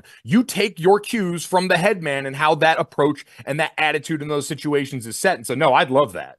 Golic Jr. with us, on fire as always. We're keeping you late. If you got to go, just hang up on us. But I do got to know, are you going to be hate watching the Natty? No? I am definitely going to be watching the Natty. You know what? It's interesting. I was thinking about this because obviously, yeah, being a Notre Dame fan, I did not grow up feeling very good feelings about Michigan. As I've gotten older, unfortunately, what happens is familiarity breeds comfort. I went to Ann Arbor for the first time, not as a player last year to cover a game.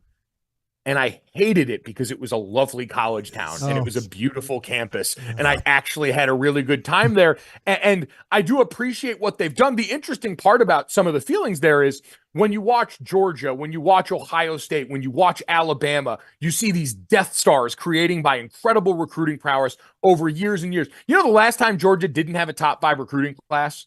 2016, the first year Kirby got there. They've had a top 5 recruiting class every year since that. I know we can't replicate that at Notre Dame. That's not something that I think is realistic given the constraints of the sports right now. But what Michigan's done is, and you look at that and you go, all right, if they were able to do it, why not us? And there is part of that that inspires some semblance of hope, both in style of play and in roster makeup that, all right, while it might be a one-off and we could go back next year, even though an expanded playoff to being dominated by talent-rich people, in the transfer portal era with all the volatility in the sport right now, if you're a program that is still capable of developing and you hit it at the right time, you've got the veterans and the right pieces, and you have that 1 year, it can still be possible to get over even in a sport that's largely been star dominant. You got to get that donation box at the Grotto. That thing. You got to get, let's get that going. Why not, huh?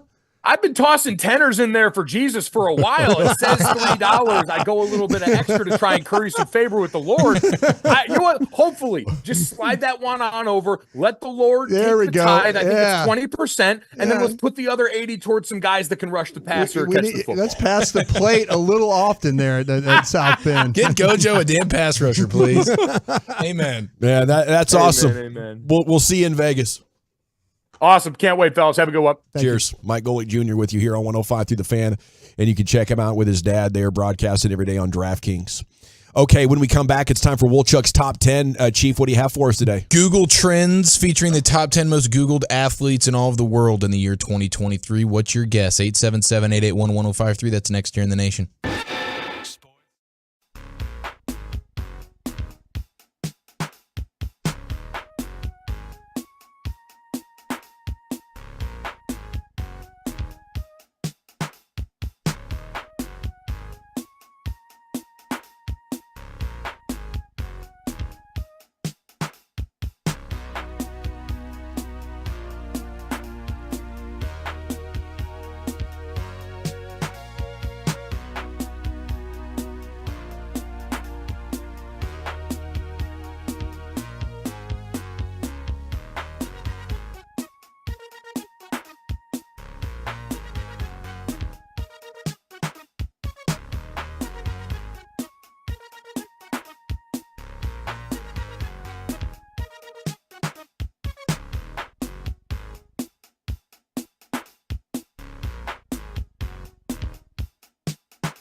Welcome back, Nation. Hope you're having a great day, and thanks to Mike Golic Jr. for joining us. If you missed that, you can go back to listen on the Odyssey app.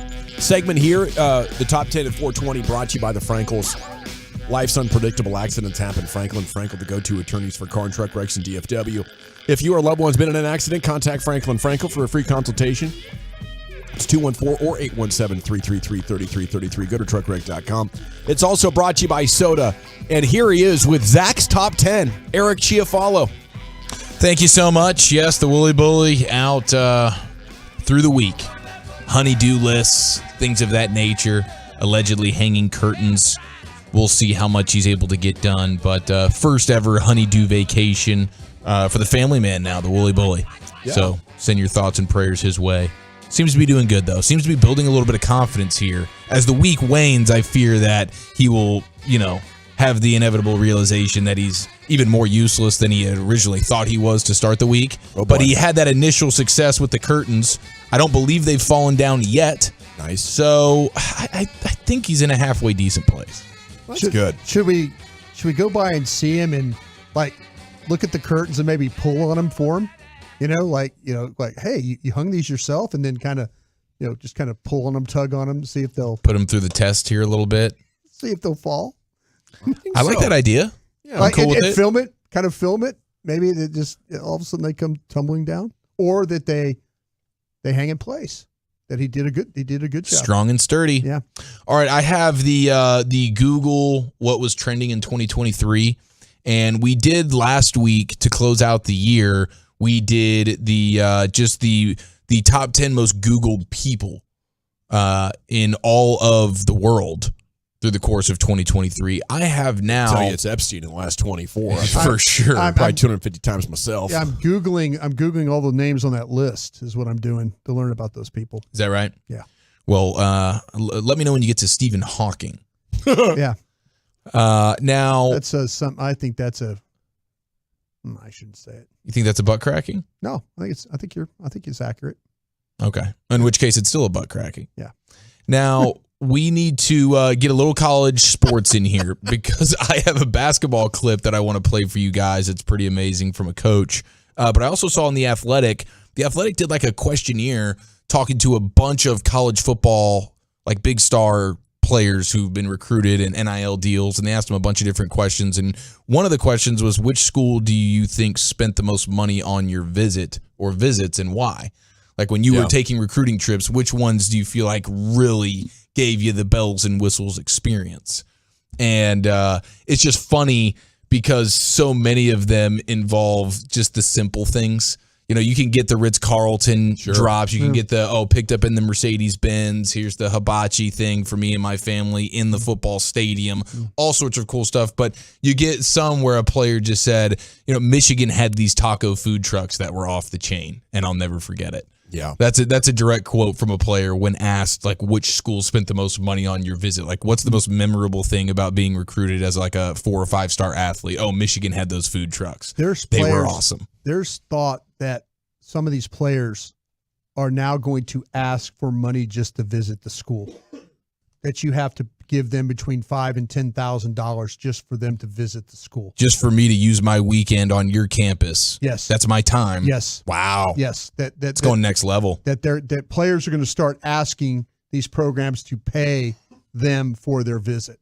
I can see that. I mean, if you've made yourself as a brand at 17 years old and you going there is going to be a big story on SportsCenter, and here's Michigan recruiting me, they're getting, they're getting value out of that. I just want to cut in a little bit. This guy was getting some value. He says Georgia went the most all out for his recruiting visits. He says they would drive me everywhere. They'd bring me food to my seat during games on my unofficial visits. I went there multiple times just for the free chicken. Yeah. This guy if they have the right chicken, man. Dude, if you got the right chicken and you're just dealing it up, and I can just go to the game, watch Georgia, which is a championship level football team, play football, and you're just going to be bringing me food. I still think about the best chicken strips I ever had. It was in downtown Portland on 82nd and Holgate at a restaurant that was only viable for about 5 years. It was called the Bucket Brigade. And they did these beer-battered chicken strips that were greater than any chicken strip I've ever had by a magnitude of 10. That's how good they were. Was it a frequent visit or was it yes. one? Okay, so Yeah. you were living on those chicken tenders for a long time. Yes, I was. As a matter of fact, I believe at the time they even had my name in the menu. Like, these are the chicken strips Gavin keeps talking about on the radio. We're going to need to pass that on to old Sam Howell, the quarterback of the opposition this weekend, as that's all he eats. I wonder if I can make these things. Maybe you. Oh, there you go. Yeah. It just takes a little bit of work. Like, everybody else is mailing in the chicken strips. You know, it's the same ones. You can see them at Albertsons. You can see them at the Tom Thumb. You're like, Beer batter. there's the deli chicken strips. Are they like kind of a panko? Yes. Is it, no, not panko. More just like a traditional. but more like real breading, but Yes. beer battered. Okay. Sounds like a good time, man. And that's how I feel. I feel about the mozzarella sticks at Globe Life Field. See, it's like everybody's doing mozzarella sticks. Nobody's doing it like you, Globe Life Field. So in my mind, I'm heading home as a 17-year-old, and I'm like, I know I could go this place and that place, but those places don't have those chicken strips or those cheese sticks. Beer battered chicken recipe. All right. Yeah. Oh, chicken tenders. Here we go. It's a place called Creative Bite. It's got me a recipe I could look at. Tear it up. There was a little college football nugget for you, and then I wanted to get this clip in of Mick Cronin, the head coach of UCLA basketball. I will read you a couple of his quotes, but first I want to play you the way he opened up his post-game presser last night after his team lost to Stanford. This is like a minute of him just really hasn't been asked a question. He just sits down and he starts sort of eviscerating his team, but he does it extremely calmly. Here's Mick Cronin. Obviously, you can't shoot 21% in the second half of a game and have any chance to win. The fact that you don't get blown out is a miracle. So obviously we're struggling mightily on the offensive end. To shoot the ball in the basket, we're struggling to shoot it in. Second thing is our turnovers are just destroying us. 2 straight games where we turned the ball over 24% of our possessions. You have no chance to win. Absolutely no chance to win. This team needs, the way we shoot the ball, we need every shot that we can so we can get every foul or every rebound. We can get fouled more and get more rebounds. Tonight I thought our effort to go rebound was terrible. I know we had 11, but 3 of them were Stanford knocked out of bounds. We had 8 live ball rebound possibilities out of 39 shots. No chance. Not the way we shoot the ball.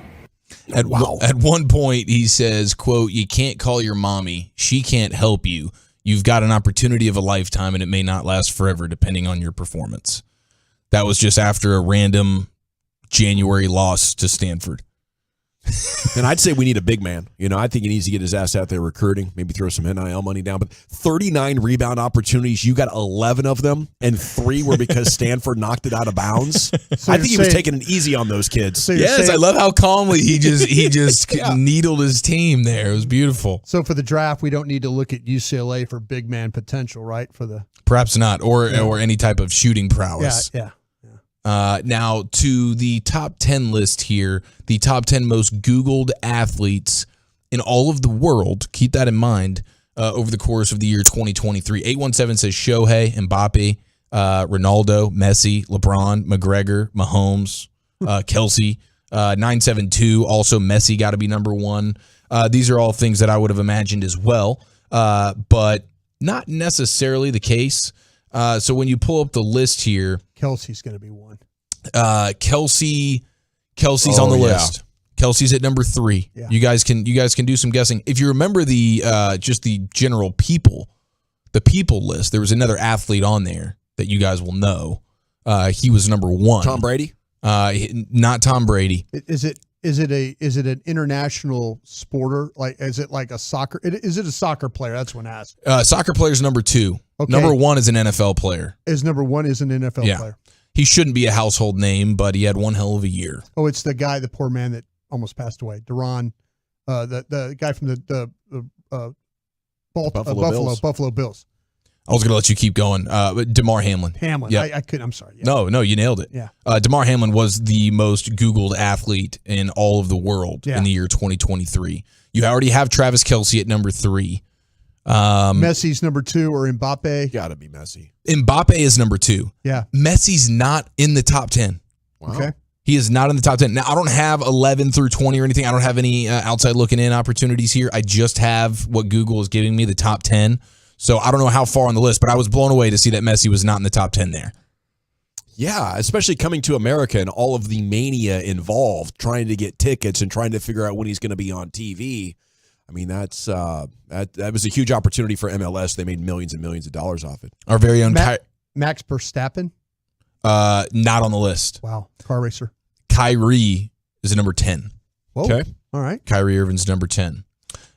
You have Lewis Hamilton? Shubman Gill. Oh. You guys familiar with this guy? Cricketer? There is a cricketer guy on there, and he is one of those as well. Indian cricketer. Yeah. And popular. That's hugely popular. Yeah. My gosh. Because you say the name? I'm sorry? You going to say the name? Shubman Gill. Oh, that's the cricketer? Yeah, that's the guy. Oh, I thought it was something else. I'm sorry. When he has a big hit, they call it popping a chub. Sorry. We got a popping a chub out there. I appreciated it. I try, yeah. Number 8 is Rasheen Ravindra. He is also a cricketer out of New Zealand. Got some good biceps on him as well. Yeah. And those New Zealand guys, they can really play rugby and cricket. And they could sail. Carlos Alcaraz at number 7. Carlos. Spanish tennis player. Okay. Oh, okay. Must be handsome. Yeah. Decent. Is it Alvar? What's it? Alcaraz. No T, just Alcaraz. Alcaraz? Okay. Yeah. By the way, flying into San Fran last Saturday, had a magnificent view of Alcatraz. Yeah. Oh, I bet that was cool. It was clear day. Novak Djokovic. Yes. Number 6. Harry Kane at number 5. Soccer. John Morant, number 4. Oh, there we go. Understandable. Number 3, Travis Kelce. Yeah. 2, Mbappe. And then number 1 was DeMar Hamlin. Yeah. So I was not. I have a new respect for the cricketering prowess. Yeah, and I think the cricketer dude. If you look at his his Twitter, he's got the most. This cricket guy is it's incredible. Freaking legend. Yeah, he's unstoppable. Yeah, he's got the most Twitter followers of anybody, I believe. Okay, Zach Martin has a lot of Twitter followers. He's going to join you coming up at 5:00 right here on your home of the Cowboys. Let's talk some hoop, though, as the Mavs got a big one, hoping to do that again tomorrow. A lot of important stories happening in the association, and Chief's going to crack open an afternoon rim session for you next right here, the G-Back Nation on 105.3 The Fan. Coming up Friday morning on Sean.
Ride and the celebration will continue at Globe Life Field for the World Series edition of the Rangers 2024 Awards Dinner presented by Coca-Cola. It's Friday evening, January 26th. Awards will be given out to Corey Seager, Josh Young, Leody Taveras, Nathaniel Lowe, Dane Dunning, and Gold Gloves presented to Lowe, Jonah Hyman, and Adolis Garcia. You can be a part of this special evening by purchasing a table or an individual ticket at Rangers.com/awards dinner. Why do so many Texans love classic Chevrolet and Grapevine? They've got the goods. And more new Silverados than anyone with incredible savings, y'all. Why go anywhere else? Go see them at Classic Chevrolet today. This is Texas. This is Classic Chevrolet. Find new roads, relax, and enjoy the difference. Well, thank you, Lucius, man. We're in here brainstorming how we're going to do some bet payoffs tomorrow. It's a triple, possibly quadruple bet payoff Friday. Tomorrow afternoon. I have 3 stacked up to take care of. Chief has 2. Brian, you got 3? You got 3 bet payoffs you got to do? Yeah, He's got more. 2, yeah. After the 42-year-old bottle of Coca-Cola the other day. Well, it's time now for a proper rim session. Zach Martin's coming up at 5 o'clock here on your home of the Cowboys. Let's go ahead and cut the lights out. We'll put the kids to bed. The G-Bag Nation's going all 56 inches around that rim. Let it ride! Rain dance! I gotta join here, man. I've been saving for a special occasion. It's always a special occasion when we are less than 24 hours removed from Luka's first dunk of the season. That's right, boys and girls. How about that for a stat of the day? Luka last night in quarter number 2 in route of the Portland Trailblazers with about 2 minutes and change to go in the quarter. Luka had his first dunk of the season. I'm proud of him. You know, you keep looking for opportunities, and then you find a defense that's just so clueless and out of touch. You're like, man, I think this is going to be my night. But the thing I'm more proud of Luka for anything else is just staying in shape. So you're not looking to take the fewest amount of steps or do the least amount of effort as possible on all plays. And I think this is it's a watershed year for Luka, isn't it? Staying in shape. Yes, for sure. I mean, I was planning on asking Tim Cato at 6 o'clock, like, what do we attribute? Is it just as simple as Luka being in good shape as to why he's playing better and more efficient than we've ever seen him? Like, is that really just what it boils down to? He's actually in good shape? Yeah. Like, I don't know. Did he really add anything to his game, or was it just simply, hey, just be in good shape and you can take your already greatness to an even greater level? And now what's pretty amazing is Doc Franco noting, okay, first dunk of the night, but how amazing is it that despite not dunking all season, Luka's still 3rd in the sport when it comes to field goal percentage at the rim. Yeah. So many guys get away with a high field goal percentage at the rim because they're just dunking on everybody's head. I mean, it's as efficient as it gets, but he's got to finish in other ways because he's not doing it dunking. He's still 3rd field goal percentage in the league at the rim. And on non-dunk rim attempts, Luka, 80%. is almost 4% better than the second best in the league, which is a guy no one cares about, Jakob Poeltl or whatever. So, nonetheless, congrats to the Mavs getting the victory. We'll talk with Tim Cato, covers the Mavs for the Athletic. I just think he's one of the strongest guys in the league, and maybe he doesn't get recognized for it enough. But I mean, he's got like Charles Barkley type of, brute strength to clear out the people and then hit easy layups. Yeah, that's a great point. That's a great point. Baskey was talking about that the other day in the crosstalk or something about Dort from Oklahoma City being one of the few guys that can really go toe-to-toe with Luka when it comes to just strength. The body. Yeah. Even though Luka's obviously not one of these like LeBron chiseled, oh, you're clearly strong as heck. He's it deceives you how big he actually is once you see him a little bit closer and you're like, oh my gosh, yeah, this dude is he really is a monster. So, yeah, Luka, first dunk of the night, or first dunk of the season last night. Congratulations to him.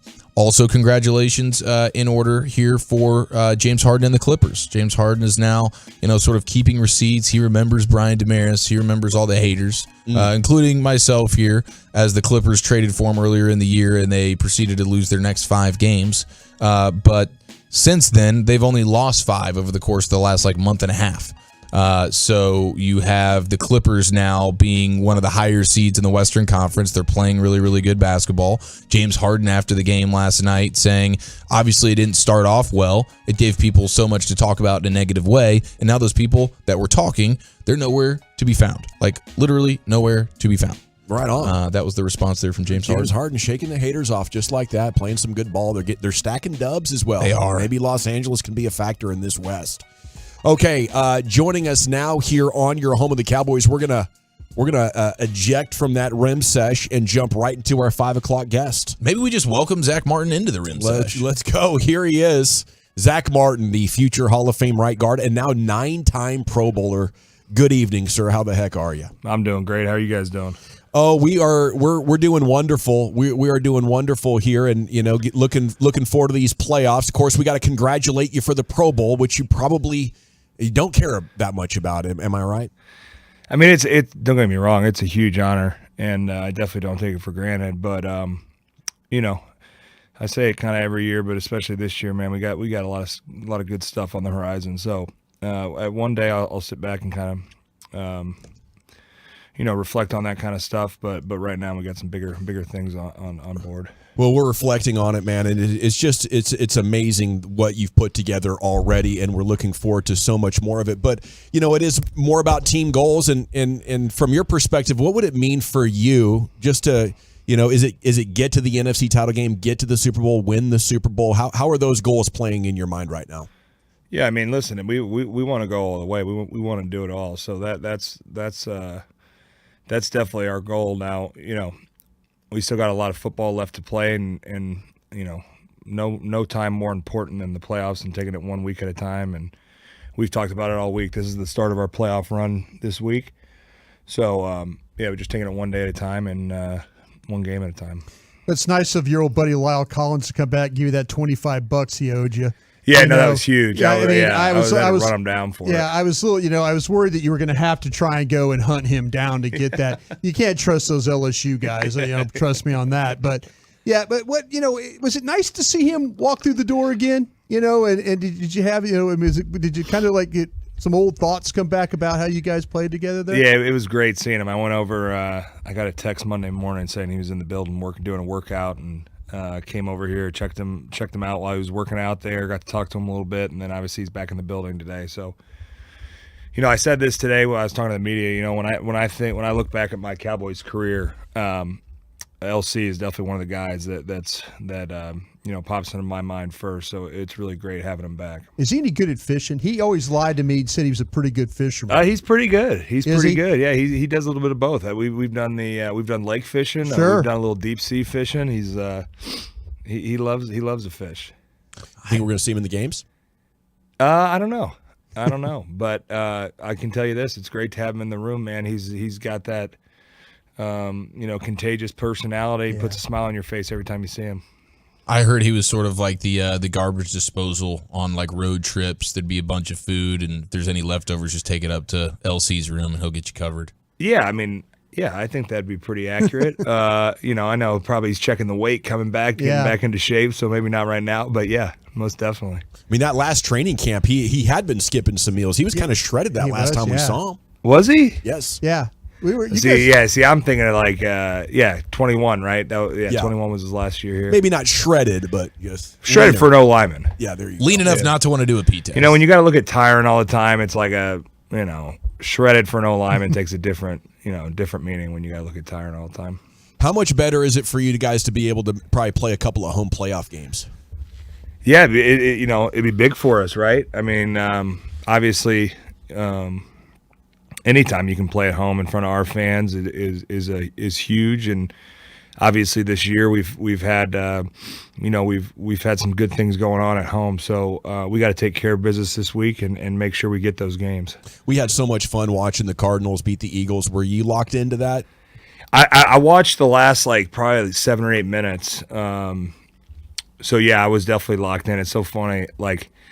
The game ended and my dad called me and I'm like, I watched it. I got it. Check. Yep. We got to take care of business next week, but I saw it. So do you was okay, Dad, do you give media speak to your dad? Yeah. You sound like you just you kind of gave you, it's got big games, Dad. Well, it's like he didn't think I was watching or anyone was watching. It's yeah, I got it. I tuned in, saw it. Yeah. So is that family plans? If you're going to have a home playoff game, is Dad coming to watch? Oh yeah. He'll be at a road game, any road game too. But was your daddy? Was he a yeller from the stands? Would he yell at you get your ass, get off the ground? No. I will say is my parents they're intense, but they were very good about letting the coaches coach. My dad coached me young, so I think he's got he obviously has a ton of respect for coaches, and especially at that when you're younger, right? Because a lot of times those guys are volunteers. So yeah. No, I do appreciate that from my parents. They weren't the crazy parents in the stands. Yeah, well, there's no reason for him to be crazy. That son's the best player on the team. Yeah, they're just apologizing to the other kids' parents. It's hey, I'm sorry about that, Bill. I didn't know your son was going to drop that ball. My son did get the key block there, if you notice that, and if your son would play a Which little one's better, he? Yeah, he's the one with the 3 stripes on his helmet in the middle. Yeah, that's him. No, but that's what I'm saying. That 3 stripes get you in the Hall of Fame. That kind of thing. But I always wondered about that. How would you be as a parent? In the stands, would you be like your dad and just mom and dad and hang out, be intense, but just kind of hang out? I think so. Right? I don't. It's crazy. Some of these parents. I think they take away from the experience for everyone, really. And it's sure.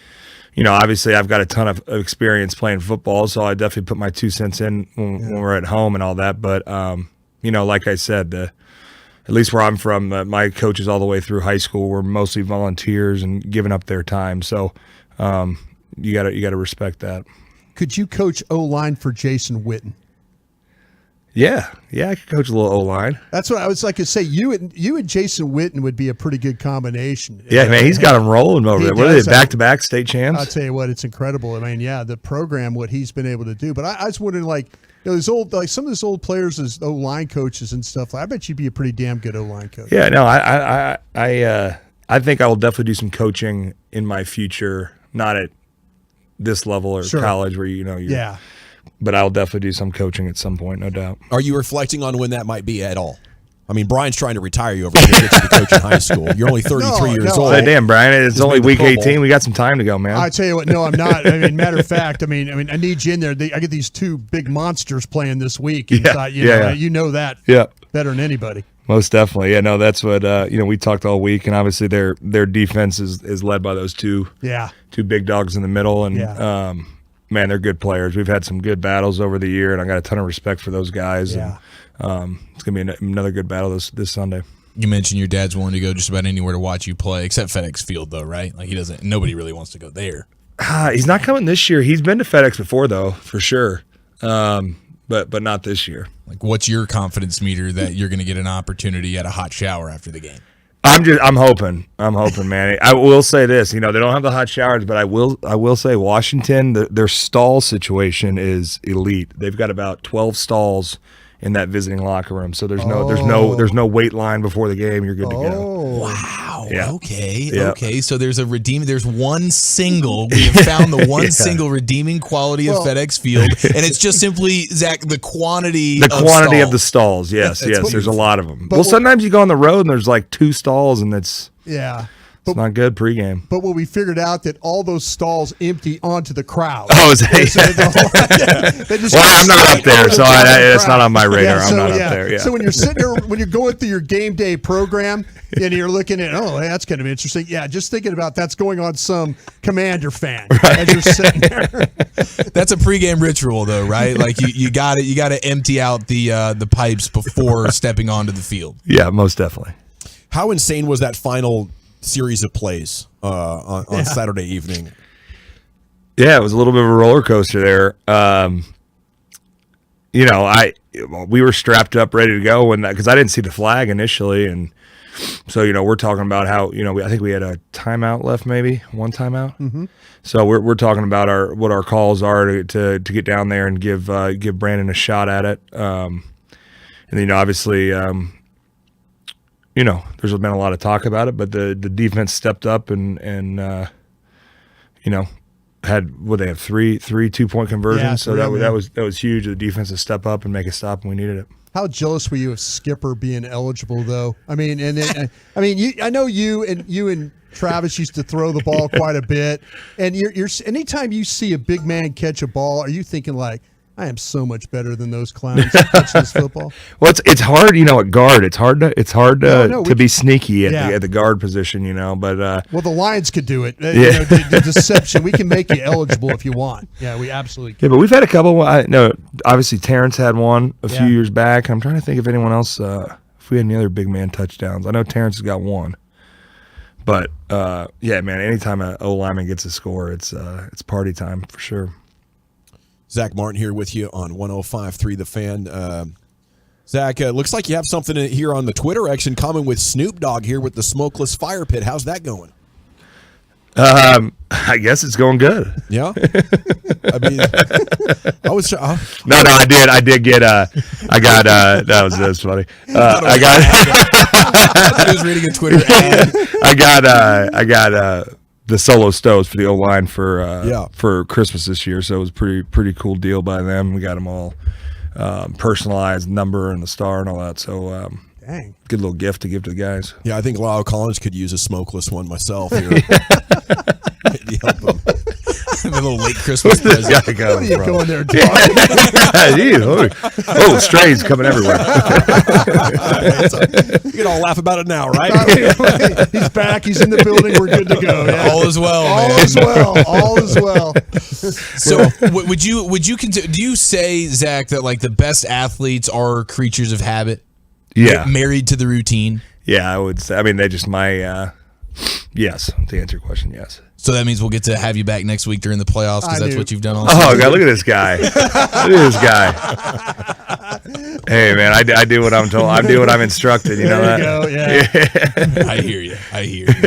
Well, okay. Well, if this is going to be it, then we gotta hand out a couple of team awards here. I mean, I was going to save the award ceremony to the end of the season. Hopefully, talking to a Super Bowl champion, Zach Martin, but we'll catch you at the parade. We can get back on. Hey, after that, we can make a an appearance after that for sure. Like some closing ceremonies once the season ends.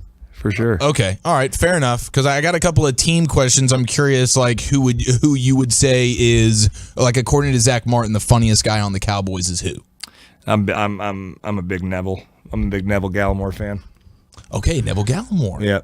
He's a jokester. Yeah, he is. He makes me laugh pretty much on a daily basis.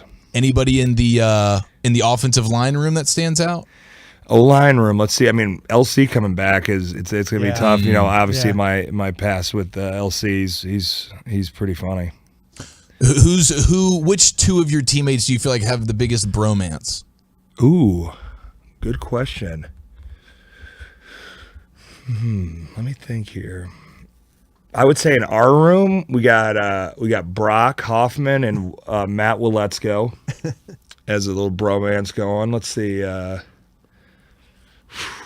How was Hoffman's pregame speech, by the way? Oh, it was excellent. Okay, so he was dialed. Oh yeah, he's dialed. He's an intense dude. He brought it. I'm trying to think who. I mean, CD and Dak are good bromance. Lyle and Dak now back. Lyle and Dak have always been tight. I'm trying to think on like. Are those tight ends all kind of tight? Yeah, guys? Henny and Fergie are pretty tight, and then McKee and those. That's probably the best one on offense is Henny and Fergie. Teammate you'd most trust to babysit your kids? Ooh, Fergie's offered several times, but I don't know about that just yet. We'll see. I mean, where's Trav when you need him? Because that's the easy answer. Biotic just come over and met my kids several times. He could step in for a night. There you go. Heck yeah. He'll teach him some of that blue collar hard work. Get out on the farm and get some work done. And who's the teammate that you would least trust to babysit your kids? Least trust. Oh gosh, let's see. Least trust. I'm trying to think of a good one here. Oh, man. I'll just keep it in the O-line room. Tyler Smith. Still young and having fun. Yeah. Well, Zach, job well done, man. It's been an awesome year for you. We've gotten great feedback. So a salute to you for playing along and being a great broadcaster with us. No, I appreciate you having me every week. I appreciate the Tolos, all the guys listening in. So it's been a great year. Right on, dude. Go give him hell. We'll be pulling for you. All right. Thanks, guys. Cheers. There he goes. Wrapping up 18 weeks of Zach Martin here with you on the Cowboys Player Show on 105.3 The Fan. And it'd be great. I think we could probably hold him to that if know if they get through and have a good year, maybe talk to him on the other side. If Joe could coordinate that for us, that would be exceptional. But thanks so much to Zach Martin for a year well done. Brought to you by Dr. Pepper, an official soft drink of the Dallas Cowboys, the one fans deserve. Okay, when we come back, we'll be getting ready for the expressway, maybe finish up this rim session, take a look at the headlines that have been breaking this afternoon on 105.3 The Fan. I want to chat D&M Leasing with you guys, though.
From our fan studio, secured by DFWsecurity.com, you're rolling with the G-Bag Nation on 105.3 The Fan. Welcome to the Nation. Here we go. It's hour 4 of the G-Bag Nation on 105.3 The Fan. Just had Zach Martin on, so the segment went long, but we are back and we are rocking and rolling. And I think we have the Expressway coming up here in about 10 minutes. Okay, we'll go commercial free all the way to the top. LA Live's going to be on at 5:40. Going to love that. But before we get there, Bill Barnwell has produced each playoff team's Achilles heel. I thought Chief could give us the highlights on that. But I want to know from you on the truckwreck.com fan text, if the Cowboys don't make it, to the Super Bowl or win the Super Bowl, in your Cowboys crystal ball, what would be the most likely reason that we were blaming it on? Mike McCarthy? Maybe some of you, the quarterback? Maybe somebody like me, the offensive line, not being, capable of producing a running game? Maybe Tony Pollard himself. The Cowboys not finding another running back. They brought an injured guy back, and that was their plan. So a lot of ways you could go with it. What is the Cowboys' biggest Achilles heel at 877-881-1053? If you want to text into the show, leave your name and city you're texting from. Chief, what do you have there for us on the interesting talking points from this Barnwell article? Okay, so fatal flaw for every playoff team. What would you guys say will ultimately be the fatal flaw? As you just mentioned, you said the offensive line. I think so. Ultimately comes down to the offensive line not being able to run the ball, maybe not being able to pass protect. Where are you at with this, Broadus? I like where you're going. I think if the Cowboys, their fatal flaw will be if they don't get pass rush. That's where I think that they'll lose out here. Okay. If all of a sudden, because I feel like that, running the ball and all that's fine. Maybe they can make up with Dak throwing the football or him running the ball or jet sweeps, to have some semblance of a running game. If Dallas loses this year, it will be because they didn't get pass rush. And what happened to him in that final drive against Detroit. Yeah. That will be their Achilles heel. I like that. Because the whole game they're getting pass rush. And you saw how it affected the game. You can't get stopped in the fourth quarter without that pass rush. Not without the pass rush, no. That's a great point. Nope. Bill Barnwell has the Cowboys' fatal flaw being their run defense, which we know can get out of hand pretty quickly. I mean, Buffalo stands out in a huge way. They've played really well the last couple of weeks doing it. Yeah, they gave up some big runs against Detroit, but in the balance of the game, they had under 4 yards an attempt and 7 tackles for loss. Mm-hmm. I mean, they more than made up for the chunk plays happened. There were 31 runs in that game for the Lions. 9 of them were stuffed runs, which is no gain or negative plays. And 9. I think 7 of the 9 were tank. Yeah. Just being an animal. That's Exactly. But Micah as well. I mean, Micah had some really, really good moments versus Penei Sewell, not only as a pass rusher, but also as a run stopper there. Yeah. But I think that could get you killed against San Francisco if McCaffrey tears you up. But I think this defense, when they get Hankins back, they're going to be okay against the run.